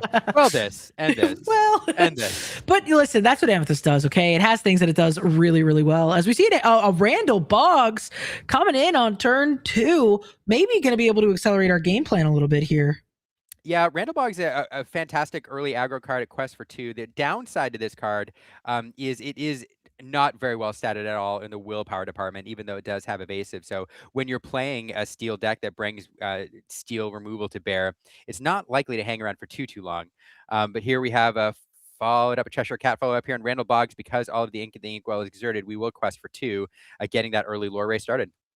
Yeah, absolutely. And no evasives yet for DJ there. So Randall feeling pretty safe, at least so far. But there he is. Not an evasive, but a character with alert, that Dr. Hamsterville. So going to make it a little bit more difficult for that Randall to just freely go on a quest. Kyle looking at the cards that he has in hand. I believe I'm seeing 2 Junior Woodchuck's guidebooks. So going to have to decide, does he need to draw cards here or not? Starting off by inking 1, playing an Isis Vanderchill to exert. Thinking about it here. That Diablo is tempting, no? Well, yeah, I mean, he's got it. It depends on how threatened he is by that shift there. Would have to pay for it. So still 2 turns away. Might want to stop this Dr. Hamsterville, but then it's kind of like, well, then you have to get rid of your Randall Boggs anyway. So we are going to go for that Diablo. I love DJ's expressions. I guess is I should know this. Is Hamsterville a villain? Yes, he is. Yes, he is. He should be. Yeah, he's a villain. Yes, 100%. 100%. That changes everything. Hey, he's an inventor too. That's fun. Inventor meta incoming one day. There was a time almost. That's true. That's true. A fun sequence here. Angel coming into play here, and here's where that stat line of Randall Boggs starts to feel pretty bad when snowballs start flying. Cheshire Cat also susceptible to removal here, so DJ probably figuring out which way to go. Hamsterville also a clean answer for the Randall Boggs as well. So let's yeah, see, have a couple different options here. This Angel, though, hitting the board can make for some easier cleanup. Let's say some cleaner cleanup for DJ, making it so we have to do a little less challenging and kind of leverage. But we're going to need some cards in hand to really go the distance with this Angel. So DJ kind of looking through his options, starting off by knowing for sure that she's going to be played, but seeing, does he want to discard? And he does, using the good aim ability to finish off the Cheshire Cat, and then the Dr. Hamsterville to finish off that Randall. I'm really impressed by Hamstervale in this deck. It's done some, it's kind of an innocuous card, but that 3-cost 3/4 alert, like doing a lot of different work, whether it's singing or challenging some of these pesky evasive characters. I'm pretty impressed with that card so far. Hades looking for a deal coming down, picking that Angel, and there was not even a moment's hesitation, Liam. Kyle was just drawing cards. DJ said she's going to stay right where she is. One thing I like about that Hamsterville, we saw things like Lexington and Gigi in the past, but I think this is the new wave here. Without having any of those Stone by Day abilities, just feels a little bit better. 100%. We will Hades on Hades here, looking for a deal. We did get a fist bump there. Yeah, I think it's just good sportsmanship. I think they're just laughing at, the I Hades, your Hades, you Hades, my Hades kind of thing that we were talking about earlier. And we are able to get rid of that Isis Vanderchill as well, thanks to, in part to the good aim again. Yep, and now back over to Kyle again here. This is our attrition battle back and forth with the removal, but DJ does bring to bear more card draw. Kyle with a pretty healthy hand right now, though. He does have some removal options. We also see that Demona sitting there, able to be played actually this turn if he really wants to, but not going to get any card draw out of it. Probably going to save that. Let's see which way we go here. Red alert being inked. Yeah, gonna ink that red alert. Playing that Demona. I believe we only have. Do we have cards in hand? We might. Okay, we might have cards in hand already because I don't think we drew anything. No, but getting that Angel off the board does not have resist because of DJ's hand size feels pretty good. Absolutely. And that's the thing we were talking about earlier. Sometimes you just play Demona for the fact that you can exert your opponent's entire board. Would have been nice to get a full board clear there, but like you said, that Angel, I mean, we saw DJ not wanting to put it under the deck with the Hades looking for a deal, so clearly had some plans for it. So getting it gone, but now filling our board some more with Genie Magical Researcher and the Diablo Stone Servant. Yeah, Genie Magical Researcher, Fun Card Boost 1 does get 1 extra lure for each card under him, so able to put on some significant lure pressure. Also able to sing, kind of an annoying character. But this is what this is full of, is these like mid-bodied 3, 4, 5 cost characters. And with the card draw he brings to bear, you're just going to watch him slowly fill up the board if given enough time. But if interesting, Kyle responding with a Magical Researcher of his own and a Dumbo. And Demona going to go on a quest. Yeah, I mean, a pretty good answer, right? Matching wits there with that, also establishing an evasive threat while DJ does not have any on the board yet. Plenty of ink here as well, considering we're gonna have, and there goes the Dumbo right away. But we didn't sing it. I believe we just paid the full value for that there. And then establish a Louisa. Do we have is that another strength in hand? I did not see, but if it is, I think it is. We have another one able to finish off that Demona. Look at this cleanup. Also going on a quest or 2 with that Genie, keeping 3 characters on the board to Kyle's 1. But now DJ has no cards in hand. And Kyle, I believe, has at least 2 or 3 there. Yeah, at least 2. One of them is this Mrs. Incredible Elastigirl coming into play here. Well-statted character, but no answer for anything on DJ's side of the board. We are in top deck mode. He is going to find Hades and offer a deal. Oh my goodness, this feels so bad. You want to keep this character, but do you give your opponent 2 cards? He's on an empty hand. Do you give him an empty hand, another card? I don't think you do. I think that's right. Send it away. Yeah, had to put it to the bottom there. I mean, you talked about how good this deck is at drawing cards, and so you just want to keep them off of any opportunities as long as you can. Finds another Dumbo for Kyle, but has a bit of a choice to make here, going with the Peter Pan and the Tinkerbell, using that last ink to boost up that Genie and trying to decide, am I going to go on a quest? Yes, he does. Going it's a Genie race. Up to 9. It's a Genie race. That Genie does have evasive, safe from the crackback. And now, again, I think really good call here not to save that Elastigirl. He will, DJ will play a Cheshire Cat, but nothing to be done with it. No damage counters out there. Nothing to challenge into. So he will just get a full quest in with that Louisa, those 2 Hades, and the Genie. Genie questing for 3. That's a total of 6. And now Kyle looking for some removal, perhaps something to answer that Genie to allow him to win this race. Of course, the Peter Pan can do it on its own, I think. Yeah, not finding it though. Only finds himself a Dumbo here. Now, again, this is what I was talking about earlier. All of his characters are evasive thanks to the Peter Pan and Tinkerbell. So we can utilize this Dumbo ability on all of our characters. But as you said, looking for some removal here, just not quite finding it. Gonna go ahead and boost up that Genie next. How much time does he have though? Because DJ is on 11. Sure, he's shooting up to 14. That actually might be enough, Liam.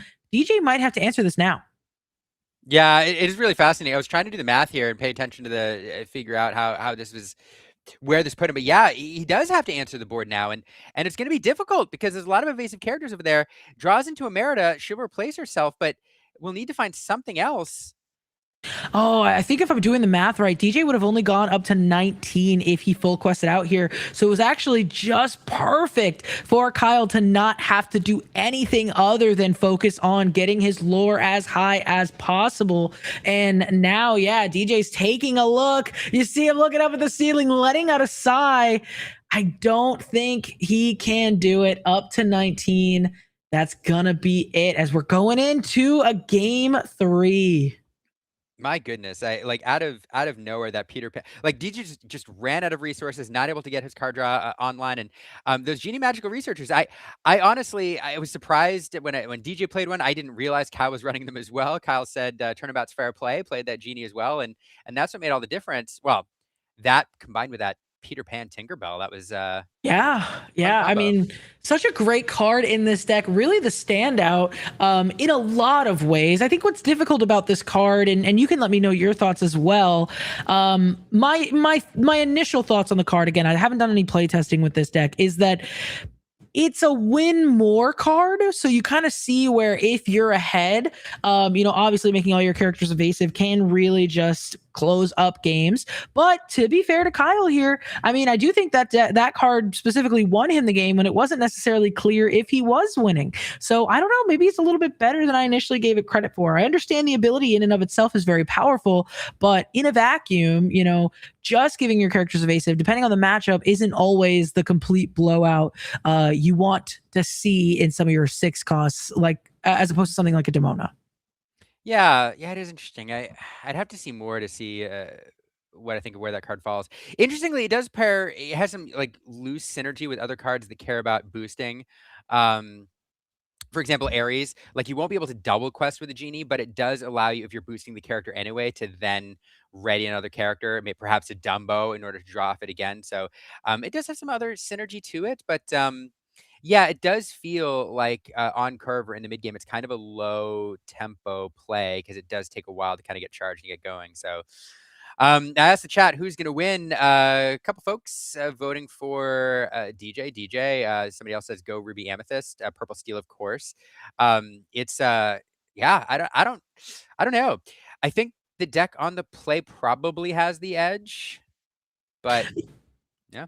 Yeah, but doesn't the deck on the play always have the edge? Yeah, it's a safe. As a commentator, it's a safe thing to say, Willow. It's it's something uncontroversial. You could be like, absolutely. Yeah, no, you're absolutely right. Yeah. If you don't want to ruffle any feathers, you just be like, we're gonna be on the play here, feeling pretty good about that. No, but I say that to say, like, it kind of just comes down to, I mean, really, I think it kind of does come down to DJ's deck and if his deck is going to do the thing that it wants to do and draw as many cards. Because the second DJ kind of ran out of card draw there, and Kyle, very smartly not giving DJ cards off of things like Hades, the game really started to change. So I don't know. I mean, it was show. Look at my epic Mulan here going into the Inkwell. I don't know. I think it's going to be a little bit tougher for Kyle if DJ's deck is firing off on all cylinders. But anything can happen, as we've seen, as we have 2 Luisas here staring each other down. Yeah, 2 Luisas applying some board. I was trying to figure out how to work pressure, and I couldn't. So back over to I like it. response. Somebody asked, "Is this the final?" No, Kovu. This is not the final. This is the semifinal. We're going to see who makes it to the finals next. I've seen this Mulan here, this Vineling, inked like a bajillion times. I've never seen it played. I think she's a card that a lot of people were super excited about at first. But I think as, certain decks have kind of fallen out of favor, we don't really need the item removal as much as we do see a Randall Boggs hitting the board there. So already starting on that evasive race, DJ thinking about what he wants to do. I love how animated DJ is. Seems to be such a good sport. Playing that, Dr. Hamsterville saying, all right, we're doing the evasive shenanigans. I'm going to do some alert shenanigans. Yep, and this is very similar to the openings we've seen the last few games that Randall Boggs here left to quest again this turn, or left to quest this turn. Kyle going to get some early lore pressure here. Let's see, what's the... Yeah, he's going into his, turn 3, his 3rd ink of the game. We've seen in the past something like a Cheshire Cat come down on 3 for him. I do think he has a couple other things available. This is definitely one line you can certainly take. Scrooge McDuck and boosted as well, immediately coming into play as a 4/4. Yeah, and it feels really bad that Hamsterville coming down and checking that evasive quester immediately, and Kyle there choosing not to give it up so easily is going to keep it standing. Will quest with the Luisa, and it is back over to DJ. DJ says, yeah, you could have gotten the lure out of it instead. I'm just going to crack in over here with this Hamsterville. Strength of Raging Fire, your Randall Boggs, leave you all alone with that 4/4 Scrooge McDuck Ghostly Ebenezer. 4/4? Someone? Yeah. Yeah, because you guys got boosted. It gets +1 strength, +1 willpower for each card underneath it. So right now, a 4/4 Cheshire Cat coming into play, and we still can ink. So what are we going to? I'm seeing Peter Pan and Tinkerbell. I'm seeing Cheshire Cat, Guidebook. Might even be 2 Peter Pans and Tinkerbell. But he is electing to ink his second Cheshire Cat, boost up the Scrooge McDuck, and take down that Dr. Hamsterville in a challenge. Yep, feels pretty good getting that off the board, and we do have a cat to manipulate some of that damage later if it sticks around. Speaking of cat, DJ's going to offer a deal. Do you want to keep the cat, or will you send it away? Katie's coming in here offering that deal, and this is a tough situation. But again, I hate giving my opponent cards in this scenario. Yeah, I I think do. for me, he's used all of his ink. I would get rid of it, but he doesn't. Kyle not agreeing with me here. Nothing but no Louisa left on the board. Pretty interesting there, but no, we get rid of that Scrooge McDuck with the Louisa. And all of a sudden, that cat a little less good without those damage counters floating around the board. So Kyle will play a guidebook here. Look to refill his hand again. Fairly low tempo play again, but sometimes you got to do it. Drawing 2 cards here. And we'll see if he has anything else to build onto the board, or if he wants to ink and boost the cat, perhaps just for fun. Yeah, this is a bit of a tough spot. He did give his opponent some cards there, but valuing that Cheshire Cat, hoping to make use of it. If not now, then certainly later. Can ink another one. That's 3 total, I believe, or that might be all 4. Because we got 2 in the inkwell now, 1 in the discard. Yeah, 1 in play. And 1 in play. Yeah, so that's all 4. We did see DJ kiss the sky there. He was so happy to see those Cheshire Cats gone. And then Hades looking for a deal coming down again. Oh, just brutal for Kyle here. It happens like every time. Hades comes down, offers a deal, and then the next Hades follows up and says, "Are you sure?" And that time, Kyle's saying, "You know what? You got cards off the first one. I'll banish the cat or get rid of the cat in the second one." And now DJ's going to follow it up with a. Oh, geez. I think there's only 1 card left in hand for DJ. Hard to tell sometimes with the way they're stacked, but yeah, it looks like it's just 1. And that's going to be the saving grace for Kyle here, because man, DJ just finding absolutely everything that he needs, going all in, says Kyle, on this Peter Pan and Tinkerbell, hoping that it sticks after all of the things that have happened. The Demona gonna exert and draw Kyle a card, but thankfully they're evasive. We get a moment to breathe, but DJ refilling the hand there. Yeah, and that feels really good here. Again, as you pointed out, saving grace for Kyle was that DJ was getting pretty low on resources with some fairly low impact characters on the board, but that Demona refilling his hand, I mean, it feels pretty bad if you're Kyle, and I don't think you got much benefit out of it yourself. So yeah, not terribly great. We will follow up with the Genie Magical Researcher here, though. We do have some ink to boost it, but instead we're going to spend the rest of our ink playing another Genie. Another one. Putting the pedal to the metal here, says Kyle. Gonna try to be going a little bit faster now, kind of seeing DJ taking this control role and saying, you know what? My characters are all evasive. I think I just need to go on a quest and hope that he cannot stop it. Gonna be a little bit dangerous, though. 2 strengths are in the discard, but still 2 more with 4 characters on the board. We can get rid of this Peter Pan and Tinkerbell if we find another strength or something like a He Hurled His Thunderbolt, which may leave our genies vulnerable if we exert them next turn. Yeah, and Kyle's just thinking right now, don't draw removal, don't draw removal, don't draw removal. He can race pretty fast with these genies after they get going, but paired with this Peter Pan, DJ, I mean, even 1 strength would feel pretty good here. Does find the Violet Par. He does have a Maleficent. I'm just waiting for something to sing. No, nothing's going to sing. Everything's going to quest. 4 lore on the quest, no removal. Back over to Kyle. He can boost these genies again. One of them is 1 lore, one of them is 2 lore, plus the 2 off the Peter Pan.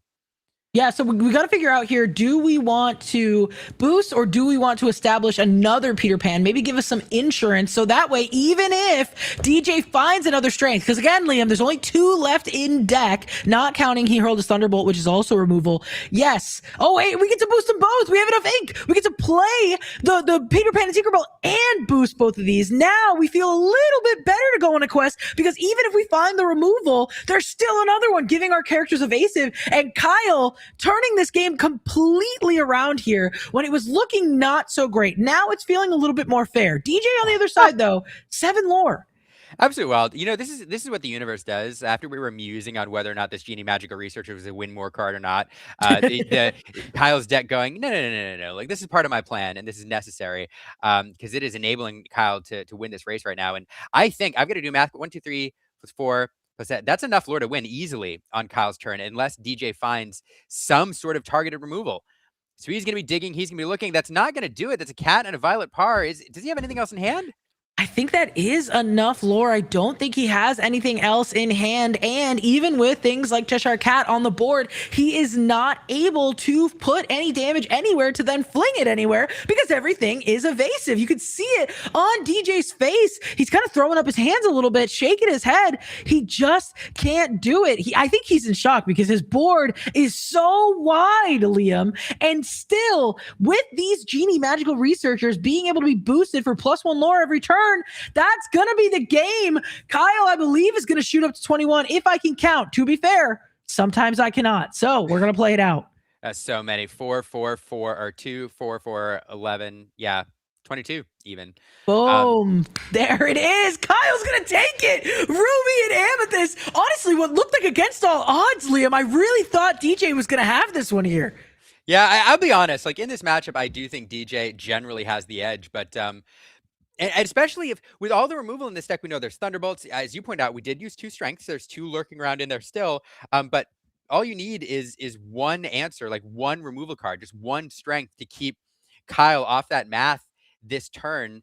And you can pull it out with all the lore that you have available, but not finding it. And that was crazy. And of course, it's after we were talking about how Genie Magical Researcher might be a win more card. Well, the Peter Pan and Tinkerbell was the card specifically, that we were looking at. And yeah, immediately making me eat my words there. I want to point out, taking a look at the deck list now that we've kind of played through our matches, Strength of a Raging Fire is, of course, a 4 of. That is a staple.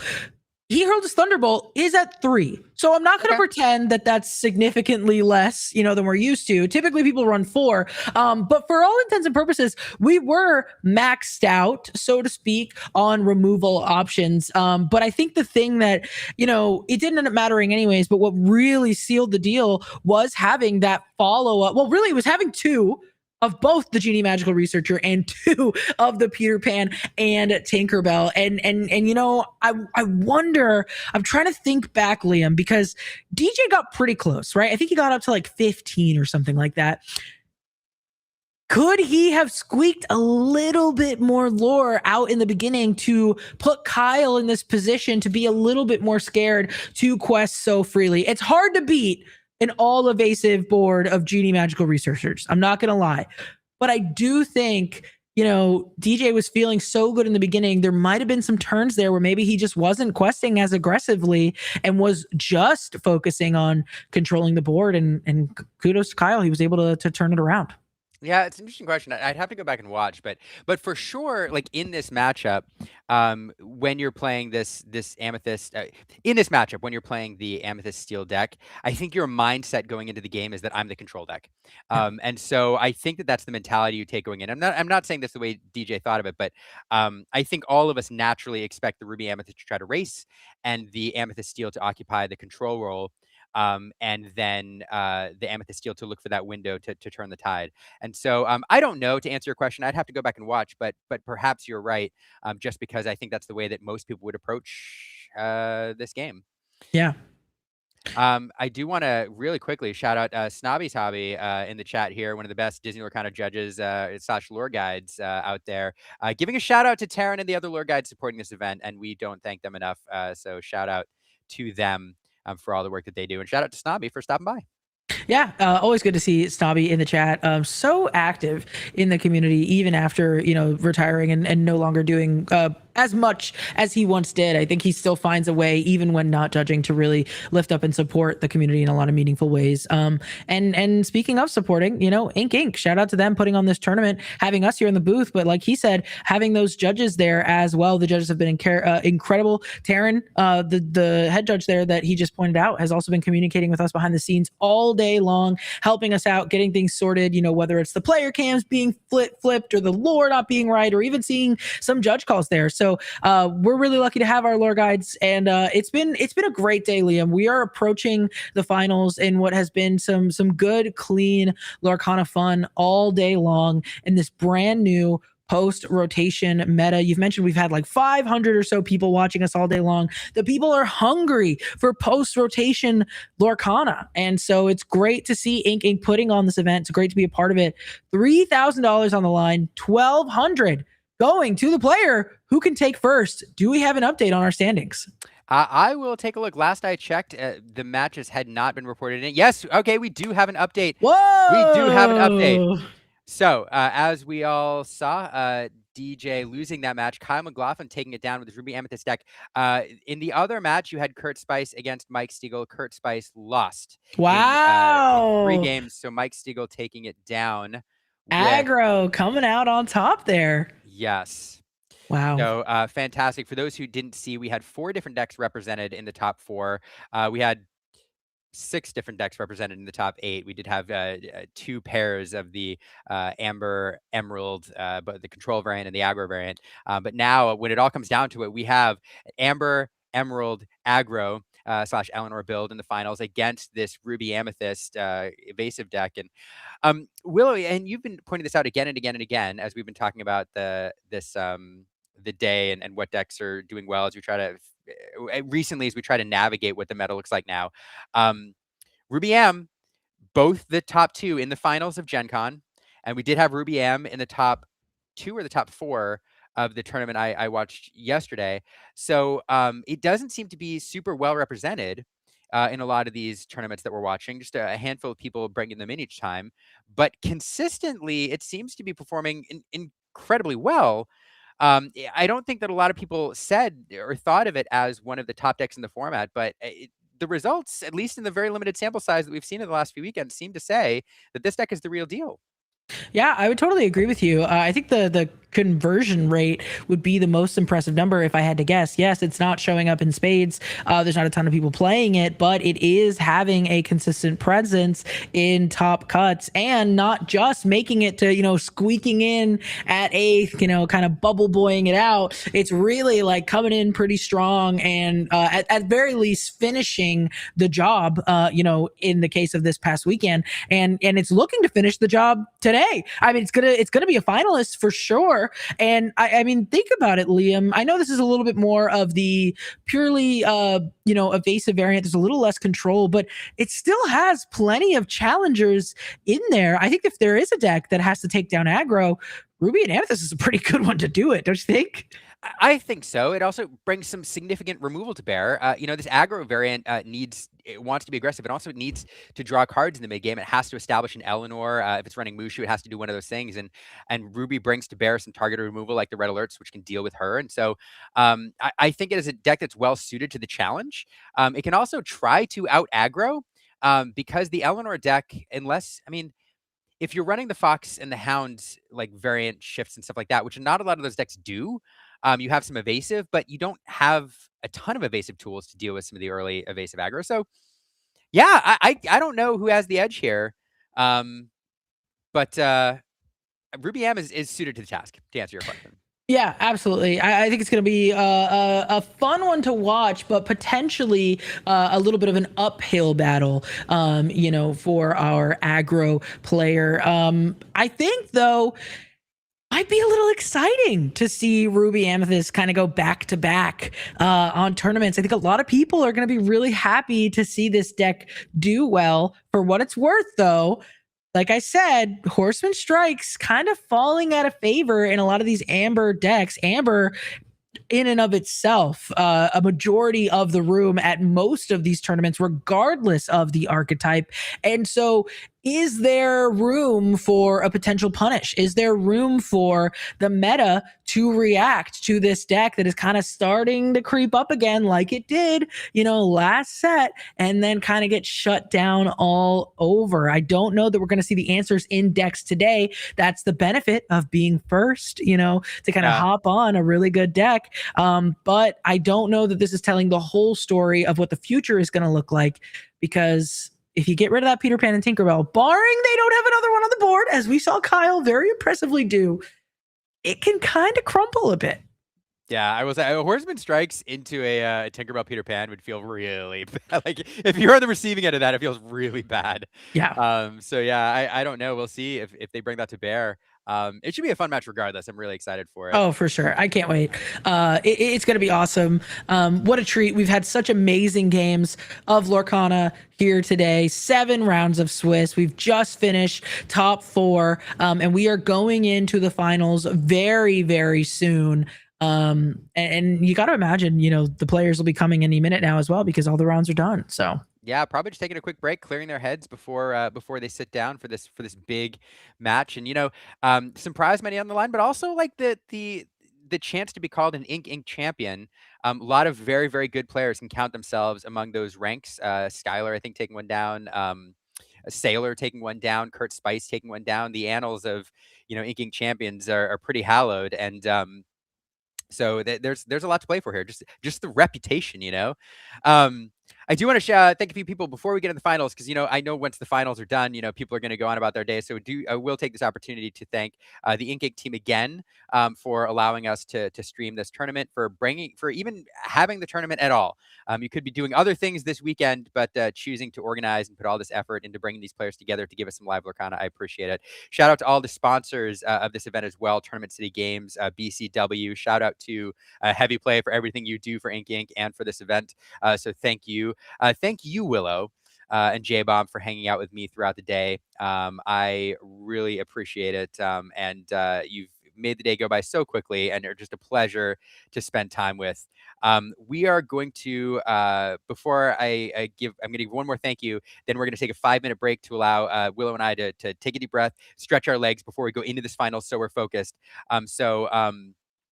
Last shout out to Snobby for all of the gifted subs that you just gave. I appreciate that. Snobby wants people to watch ad free, so I appreciate you. All right, we'll be back in less than 2 minutes. We see the players sitting down. Just give us a moment to stretch our legs. Don't go anywhere.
All right. We're back. We're back. Yeah, real quick, stretch of the legs, do a quick break, make sure we're good to go, get some water, because it is the finals. After 7 rounds, after semis, after quarters, it all comes down to this. We have Kyle. We have not DJ. We're gonna get that updated. We have Kyle, we have Mike, and this is it. It's all down to this. We've gotten very limited Disney Lorcana. We've only had a handful of finals streamed. You are here now watching live. There's over 500 of you. One of you on Facebook. Again, shout out to you. Put in the chat. Who do you think is gonna take this? Who do you think has the edge? Because I don't know, Willow. Muted, Willow. I was muted. Yep. We've done some theorizing. We've let you know what we think, about what this matchup could potentially look like. But really, it's anybody's game. And I think we're going to be learning right along with you. But I will say, it is exciting to see something that isn't Circle of Life being in the finals here, because I think that we saw a lot of Circle of Life being super dominant lately. And I'm excited to just see the aggro version really show its stuff, because it's a deck that people have talked a lot about being super super powerful. But in terms of what players are playing in tournaments, at least, and what's, winning and topping events, I haven't seen too much aggro to the point where it seems like a problem. So I'm excited to kind of have it prove its stuff, so to speak, and it made it all the way here. Yeah, it's I don't know. It's gonna be fun, and I think this game will be determined. Some of these games, they go long, like you wait until the end game to see where things shift. But this game will be. I think we're gonna have a good idea about which way each of these games are gonna go by turn 4 or 5. But I don't know, could be wrong. I'm excited to see it. Let's go to the table. Yeah, here we are at the table. Players are doing their alter now. Look at that, Liam, that cheeky one of B King Undisputed. I told you it was in there. Not going to stay in the opening hand, but still cool to point out that he has it. He's looking to send back, I believe it's going to be 5 cards for Kyle there, looking to only keep 2, which I think was the Scrooge McDuck, Ghostly Ebenezer, and the Cheshire Cat. Maybe just adding 1 back into the hand there. On the other side, it looks like it was a 5 toss back for Mike. Yeah, trying to get things right. Again, Mike wants to have an aggressive opening here. Everything all about getting some early lore pressure on, perhaps setting up that Eleanor on turn 3, wants to go fast. Kyle can go fast himself. One of the challenges, though, Kyle does have ways to be aggressive and try to start pushing his lore total with perhaps that early Randall Boggs. But in a deck that obviously runs Eleanor, tries to ramp it out on turn 3, that becomes a less palatable opening. So yeah, perhaps. Now, one of the nice things is Kyle's deck brings to bear a lot of well-statted early game characters like that Scrooge McDuck on turn 2. And so perhaps the route here is to start trying to build up just very, very good challengers and inviting Mike to expose the board. We do see this Thomas come into play. These 0-4 characters have found favor in these Amber Emerald decks quite a bit. Yeah. As the Luisa Madrigal comes down, only having Challenger +2, so not looking too threatening against that Thomas there. Part of the reason why, that 4 willpower so early is one that we want to see as we do ink that Pocahontas shift line and playing out the Grandmother Willow, drawing a card off the Bobby Zimmerowski. What are we going to discard here? Yeah, drawing discard. This is the line you like to see: 3 characters by the end of turn 2. We do get a look at this Peacekeeper here. That's a card that has found favor in these decks, a way to close out games. So we know that is available. Let's see what we discard.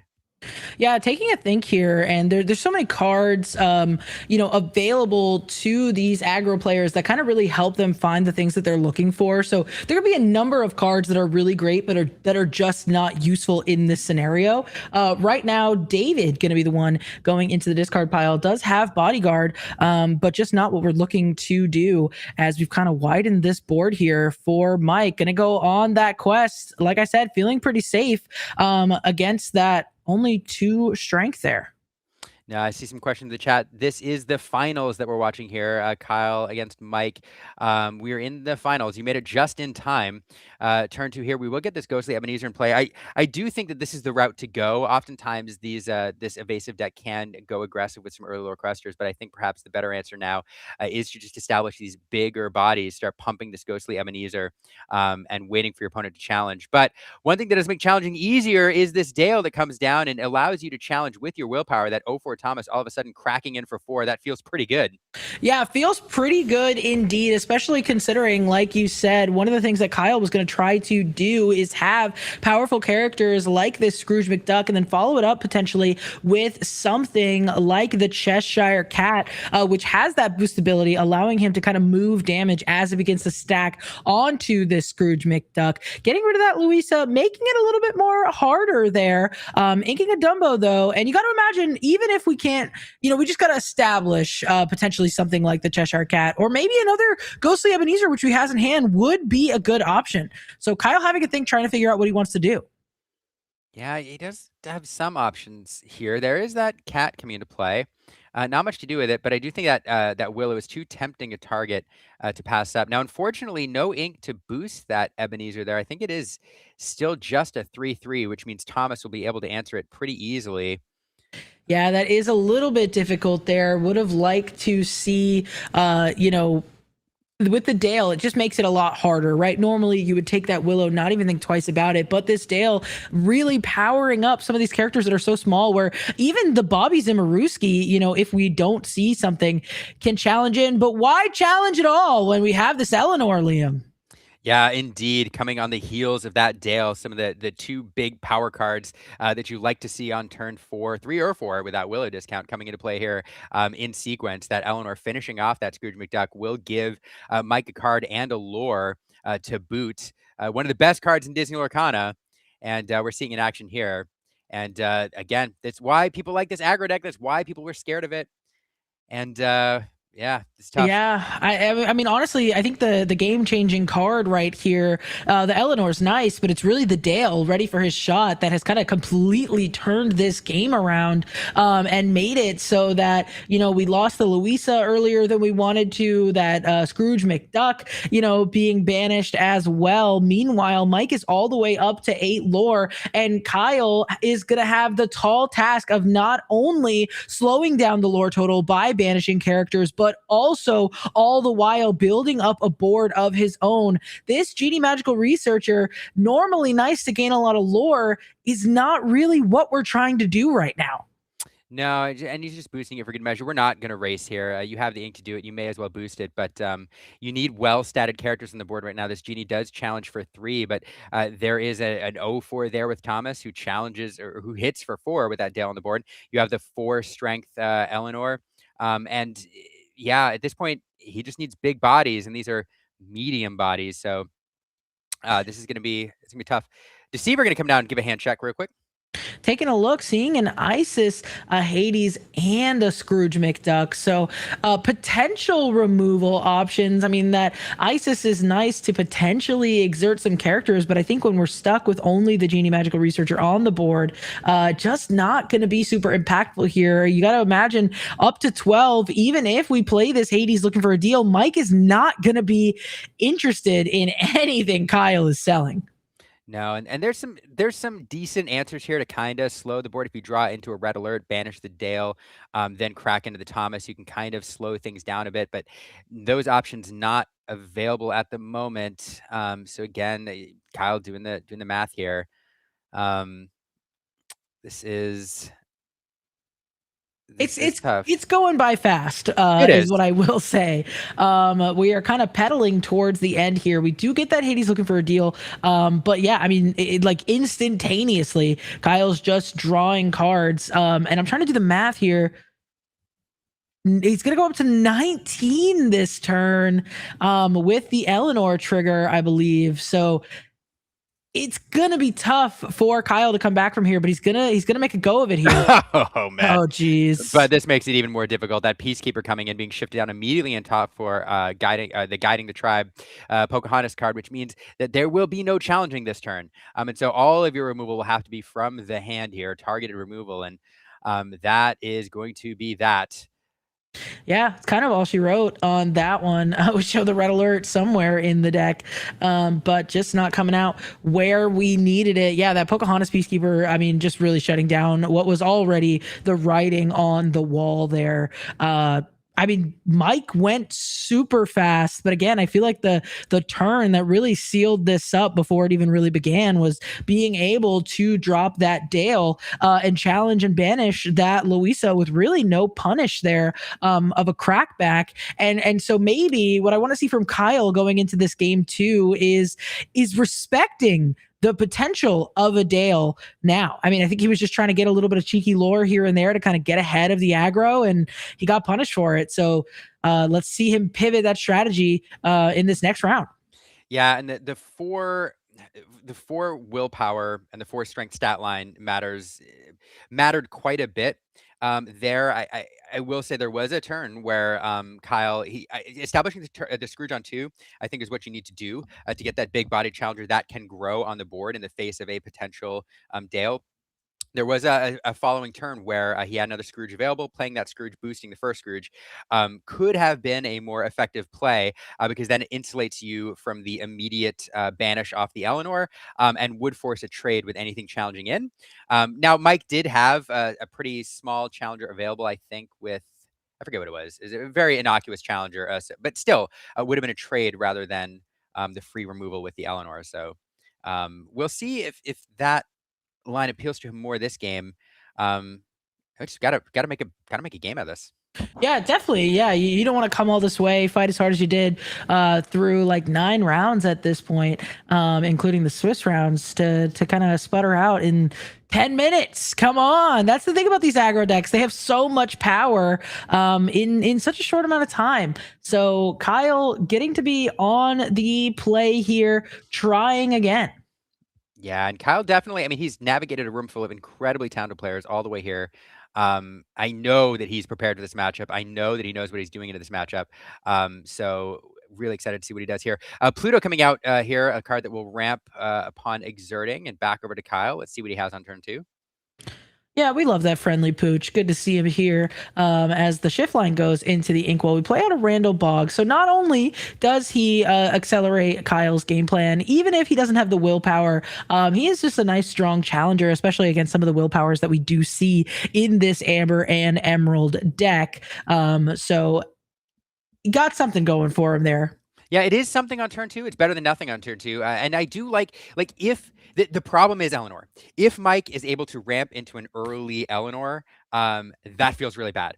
If he does not have that line available, because frankly, there's only 4 of them, and you don't have them all the time, then this Randall can actually do a significant amount of work questing for 2 every single turn with proper management of your Inkwell. So let's see. We are setting up the Willow here. We're questing discount. There comes Pokemon. Oh my goodness. Oh wow, look at this. and with that Dale going into the Inkwell, maybe he has another one, or maybe he's just confident that he can just go so fast that it's not even gonna matter this time around. Passing it over to Kyle. I mean, he's looking at such a wide cast of glimmers across from him, and he's not able to cheat out characters the same way that Mike has on only 2 ink. Yeah. Yeah, absolutely. Wow. The big thing is Mike able to follow this up with a Eleanor? Louisa will go and take out that Pluto. We've had enough of that ramping shenanigans, and we don't want to see a Dale come down, make that Pluto crack back better. He's already got value out of it. Let's make sure he doesn't get any more. Now it's Mike for the response. Does he have the Eleanor? No, he's gonna go for the Dale. Ready for his shot. Gonna go ahead and challenge in to that Louisa with the Thomas. So the Randall's gonna stick around for a little bit longer here. But is it? Is it gonna be fast enough? We've got a couple different things on the board with the Cheshire Cat. But looking at Mike, it's still pretty a dominant position. Yeah, the way you slow this down right now, if you have a red alert or no, I don't think you have it. Really, this Dale, it's so frustrating. We are going to play Isis, okay? Yeah, this is a start. We're going to look at what he chooses to exert here. Going to go for the Grandmother Willow. Going to be able to challenge in. Takes 2 damage. Not able to boost it just yet. So there is a chance that we're going to lose this Cheshire Cat here. Kyle's up to 5 lore, though. Mike Wazowski. Oh, and he finds the Eleanor. Critically not able to play it on this turn, but we know he has it. I didn't see what Kyle... Did Kyle hit off of that? I believe he did. I didn't see what it was. I believe he did. He hit a Cheshire Cat, if I'm not mistaken. Yeah. At least that's something, but still... Mike Wazowski, really fun card that quickly found favor in these decks. I've seen him played a lot over the last couple days. You can get punished for playing him, giving your opponent some good card draw, but when you're trying to flood the board quickly with characters like this, it feels pretty good.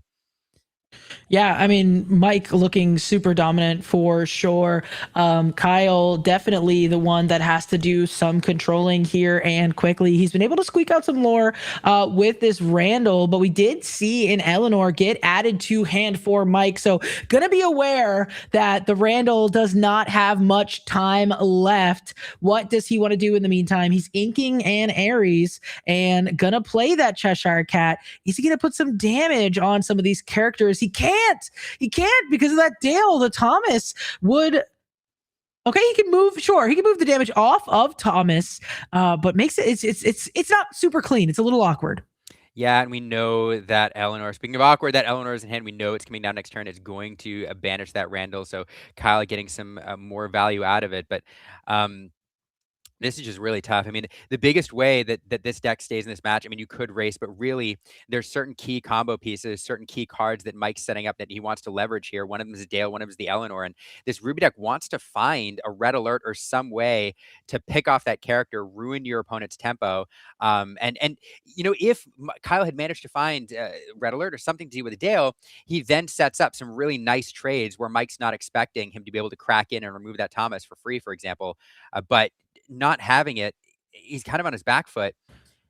Both players gonna go ahead and get a card off of that. David for Mike, Scrooge McDuck for Kyle. Eleanor is gonna come down, put a damage on that Randall. It makes me question why we didn't just get ahead of it and keep our Isis, since it is such a strong challenger. But you know, maybe he wanted to force it, or some other potential reasons that he wanted to, you know, kind of forego being able to just get ahead of that Eleanor there. Only a Cheshire Cat now on the board. Going up to 6 ink here. Gonna go for the Peter Pan and Tinkerbell. So all of his characters are gonna be evasive. Doesn't really fix some of the problems we're having with this Dale, though. No, it doesn't. I mean, it's fairly well statted, but you know, we will see the cat do a challenge here. It does still leave 3 characters on the board able to activate that Eleanor, which again feels really bad. And it just feels like Kyle is not able to turn the corner here. Mike will find another Dale off the Mike Wazowski. And Yeah, we're looking here. Gonna have an Ursula Deceiver check the hand. Not gonna find anything, but does get an idea of what he is up against. If you are Mike, we're gonna have a bodyguarded David come into play, and another Dale hidden the Inkwell to play. I believe that's an Aurora holding court. As we go ahead and quest on up to 9, putting a damage onto the Cheshire Cat, and this is really difficult here. We're up to 10. Excuse me. This is really difficult. Just because of that Dale. If we didn't have that Dale here, the Peter Pan would start to, you know, really be able to do some significant challenging, but the Dale makes it almost impossible. yeah, Dale, absolutely brutal. Mike finding it both games here, setting up some really unfavorable challenges for Kyle, and Kyle just never able to recover. At this point, this is going to be really tough. We have a lot of exerted characters on the board. Mike will trigger that Eleanor every single turn here. Kyle, Yeah, no, Mike's going to go up to 18 lore, I believe, including the Eleanor trigger. So all we can do is really establish some characters there and hope that he doesn't find something like that Pocahontas like he did last time. Hope that we find some things to allow us to get rid of the Dale. You mentioned Red Alert. But look at this. I mean, we have to use the Peter Pan and Tinkerbell, and because of the Dale, it gets traded. yeah, my goodness, it's really, really tough. You know, another answer for Dale in this deck, these evasive decks oftentimes run Sisu, baby Sisu there. You don't shift her anymore, but Sisu a really good answer for a lot of low power cards in this format. I haven't seen any from Kyle yet. So another answer that's available in these colors, I'm not sure if he's running them, but Dale, it's just tough. I'm struggling to think of a way that Kyle could come back from this, and it's really, really tough. It is. It's really tough and it's really unfortunate. We do see the Pocahontas, but it's not shifted. So there's that at least, but it might just not matter. I mean, based on how much lore Mike is going to be able to gain here. And just, yeah, I mean, the 1 damage onto the Tinkerbell, thanks to the Eleanor. It's 17 lore. It's not feeling good, but Kyle gonna take his turn anyways, looking at what he has available to him in hand. The shift line is a start because we could get rid of that Dale now that we've gotten rid of the bodyguard. We just wish it came a little bit sooner. Yeah, absolutely. Absolutely. So dumping a lot of bodies on the board here. It's not going to be enough. Wasn't able to race, wasn't able to do enough control. And Kyle just thinking any way to prevent Mike from finishing this out. He is going to challenge. We are going to get rid of that Eleanor, but that might be it. We can take out the Deceiver. Going to challenge into the Aurora. Yeah, I think we're just seeing what we could have done. I think we're aware that it's not going to be enough. There is the handshake. So there you have it. I mean, look at this. Aggro taking down the Inc. $3,000 tournament against what could have been a pretty difficult matchup, because we do see things, like you said, like that Luisa Madrigal, able to move some damage around. The Cheshire Cat, helps against this matchup some, but just not really able to leverage the damage because of Dale, making it so that we can't just continue to fling things around. Yeah, and it's really, really fascinating. Like, watching this matchup, Kyle actually navigated through, I'm looking through the bracket 6 and 3, navigated through Anthony Irvine, another Amber Emerald aggro player. So taking that down in the semis in order to make it here, but just getting run over by Mike. Mike having a great curve both games, right into the Dale, finding the Eleanor at the right time each game, and so just not able to overcome it. So shout out to both these players. Mike Stiegel is your new champion, your Inc. champion in this 3K in the Attack of the Vine meta, but Kyle, well done navigating this entire tournament into the finals. Kyle McLaughlin. Shout out to both players. Man, I don't know. Will, is that? I mean, we had some great games in the finals, like some nail biters, and then this one just went. It went fast. It did go by in a fast, very fast, but that's the name of the game when it comes to aggro. And I think, to be fair, typically in the past, when we see Amber and Emerald aggro go as fast as this one did, everybody's quick to be like, oh man, the deck is broken, we need bans. But I do think this time around, that's not quite the story, because looking at top 8, it was a lot more balanced, truly. I do feel that way. And also, yes, there were, 4 Amber and Emerald, but only 2 of them were aggro, right? And only 1 of them made it into the finals, right? So it's also not like a thing where, every single player that's playing aggro is navigating their way to a win. It's like there are other diverse strategies. And in this particular matchup, Mike was able to, or on this particular tournament day, I should say, Mike was able to get the job done. And who knows what kind of decks were out there. We didn't see any Amber Steel on stream today. No. Could that have been a difference? If that was out there, getting into the right matchup roulette, maybe it could have been a different, you know what I mean? So it's one of those things where, while that particular matchup in the final was fast, I don't think that tells the story of the entire day. The day that we saw was very diverse. I completely agree with you, and it's certainly not the problem. I will say the problem that we had with dogs in previous metas, which is all about the conversion rate. What we see happen in the final bracket it's a different game than what we see happen in the Swiss rounds. And Zance, is a player who will make this point. The way to identify the right deck, the correct choice for a particular tournament, is to look at the conversion rate of that deck from either day 1 to day 2, or then day 2 into the top cut. And I'm going to venture to guess that with the meta share, and I don't have the meta share in front of me, but I'm going to venture to guess that the meta share for green steel or green lemon lime aggro and lemon lime circle is about what we saw convert into the top cut. They're very popular colors, and so to see 2 convert into the top 8, I don't think we have a problem. If we were to see lemon lime aggro convert like 50% into the top cut, I would say, you know what, that deck's a problem. But we didn't see that. Yeah, no, I totally agree. I think it's a lot different than it once was. And, I think that today there was a lot of different decks that kind of showed their power. And we also saw in certain cases where, I loved DJ's deck, for example, and Kyle's deck got the best of him. But I think there's a world where, DJ could have been in that finals. And there's a world where Circle of Life could have been in the finals instead of aggro. Like, all of these decks have the tools to beat each other. Thinking of Circle of Life, which Mike had to get to make it here to the finals.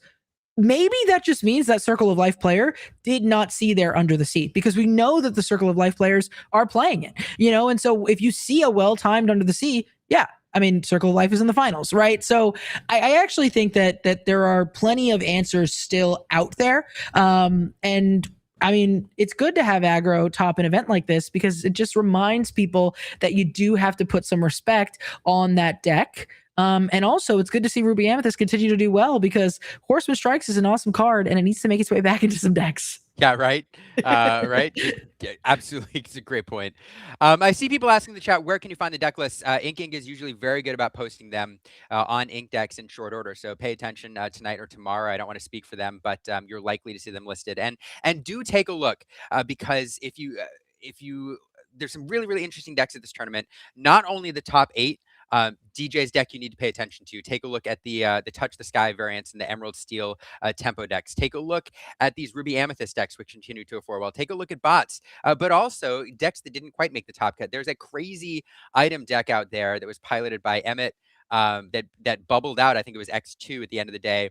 That deck is, I don't know how to describe it. Go take a look. It's absolutely nuts. And there's a lot of great decks. Go take a look at the deck list. It's going to be yeah, you'll be entertained. Yeah. Will, what I mean, fantastic day. I enjoyed hanging out with you very much today. It's been a long one though. What closing thoughts do we have before we do our final shout outs and thank yous?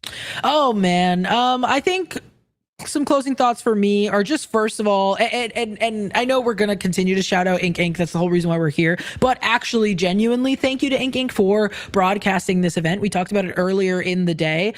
We have just not seen a lot of live streams for post rotation, and we have Golden Mickey winners in the chat. We had people like Sailor earlier. We see Dragon John's in there now. I think R&B might have made an appearance at one point. Like, there are pro level players that want to watch these Lorcana streams, but also there are plenty of other players that really want to watch these Lorcana streams. And so I want to say thank you to any tournament organizers, just like Ink Inc., that see the value in a broadcast. I'm really happy that we were able to just get a starting peek at the meta, because I think it looks like there's so many viable decks, and I really cannot wait to see how things take shape and ultimately cultivate in the North American Championships, where we see who our world's roster is going to be. I'm super excited, and I think that if this tournament is anything to show for it, we have a lot of really cool Lorcana on the way.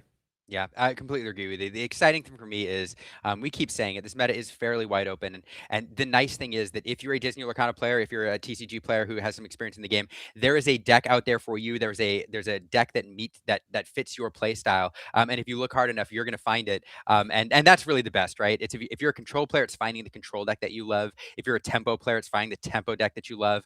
And I'm also willing to bet right now that it is a deck builder's paradise. That as we see more decks in this format, and as we see the North American Championship, you're going to see people coming into it with some wild and crazy stuff. So for commentators, it's difficult, but it is fun for those of us to watch and see. So anyway. With that, I do want to do one final list of thank yous. I'm going to shout them all out again. Shout out to Ink Inc. for this tournament. Shout out to the lore guides who helped to make this tournament possible. Shout out to you, Willow, and J-Bomb for hanging out with me today and bringing us an awesome stream. Gabe for popping in earlier. And shout out to all of you who've been here with us in the chat all day long, up to like 700 people at one point. And always those 2 people. And there's one person right now watching on Facebook. I appreciate you so much. I will mention the sponsors one more time. Heavy Play. Use code Ink Inc. for 10% off and support the team and the organization and this stream. BCW for supporting this as well, and then Tournament City Games for supporting this tournament. You all are amazing. We need more live Disney Lorcana. Any final thoughts before I try to get a raid going, Willow? I just want to say thank you for having me onto the stream and inviting me over here. I really appreciate it, Liam. It was great to hang out with you all day. J-Bomb as well. Check me out, Lore Chronicles. At youtube.com/@LoreChroniclesTCG. If you like what I'm doing here, maybe you'll like it over there. So appreciate you having me. Absolutely, I should have said that earlier. Yeah, Lore Chronicles. Make sure about Lore Chronicles. If you're watching this on a delay on YouTube, I will make sure there's a hot link to Lore Chronicles in the show notes. So if you're watching this later, click on that and head over there and subscribe to what Willow is doing, because it is a lot of fun. Lore Chronicles does an amazing job bringing both nuggets for experienced players and kind of top level commentary, but also making the game accessible for newer TCG players and Lorcana players. So you thread that needle very well, and so shout out. Appreciate it. To you. With that, before I end the stream, I'm going to do the thing and try to get a raid going here, because that's what you do. Yeah, got to share the love. Anybody who's willing to play our game, promote our game, show our game to the world. So stick around for the raid. Let them know that the Illuminators and Ink sent you over. And congratulations to all the players today. Thank you to everybody rocking with us in chat. Wouldn't be possible without you. And it was a super fun day. So on a Sunday, what a treat! Getting it all done in one day. No comeback tomorrow for Top Cut. We just got to do it all, and now we all go to work tomorrow morning. That's right. That's right. 2, 1. Bye, Twitch. YouTube, you're still here because I can't raid with you. So there we go. Well, with that, Willow, it's been a ton of fun. I can't wait to debrief on this later with you. But in the meantime, I have to go stretch my legs and get some dinner. So shout out to everyone. Shout out to all of you. Shout out to Lorcana. Shout out to Ravensburger. Appreciate you all. Don't forget to enjoy the magic.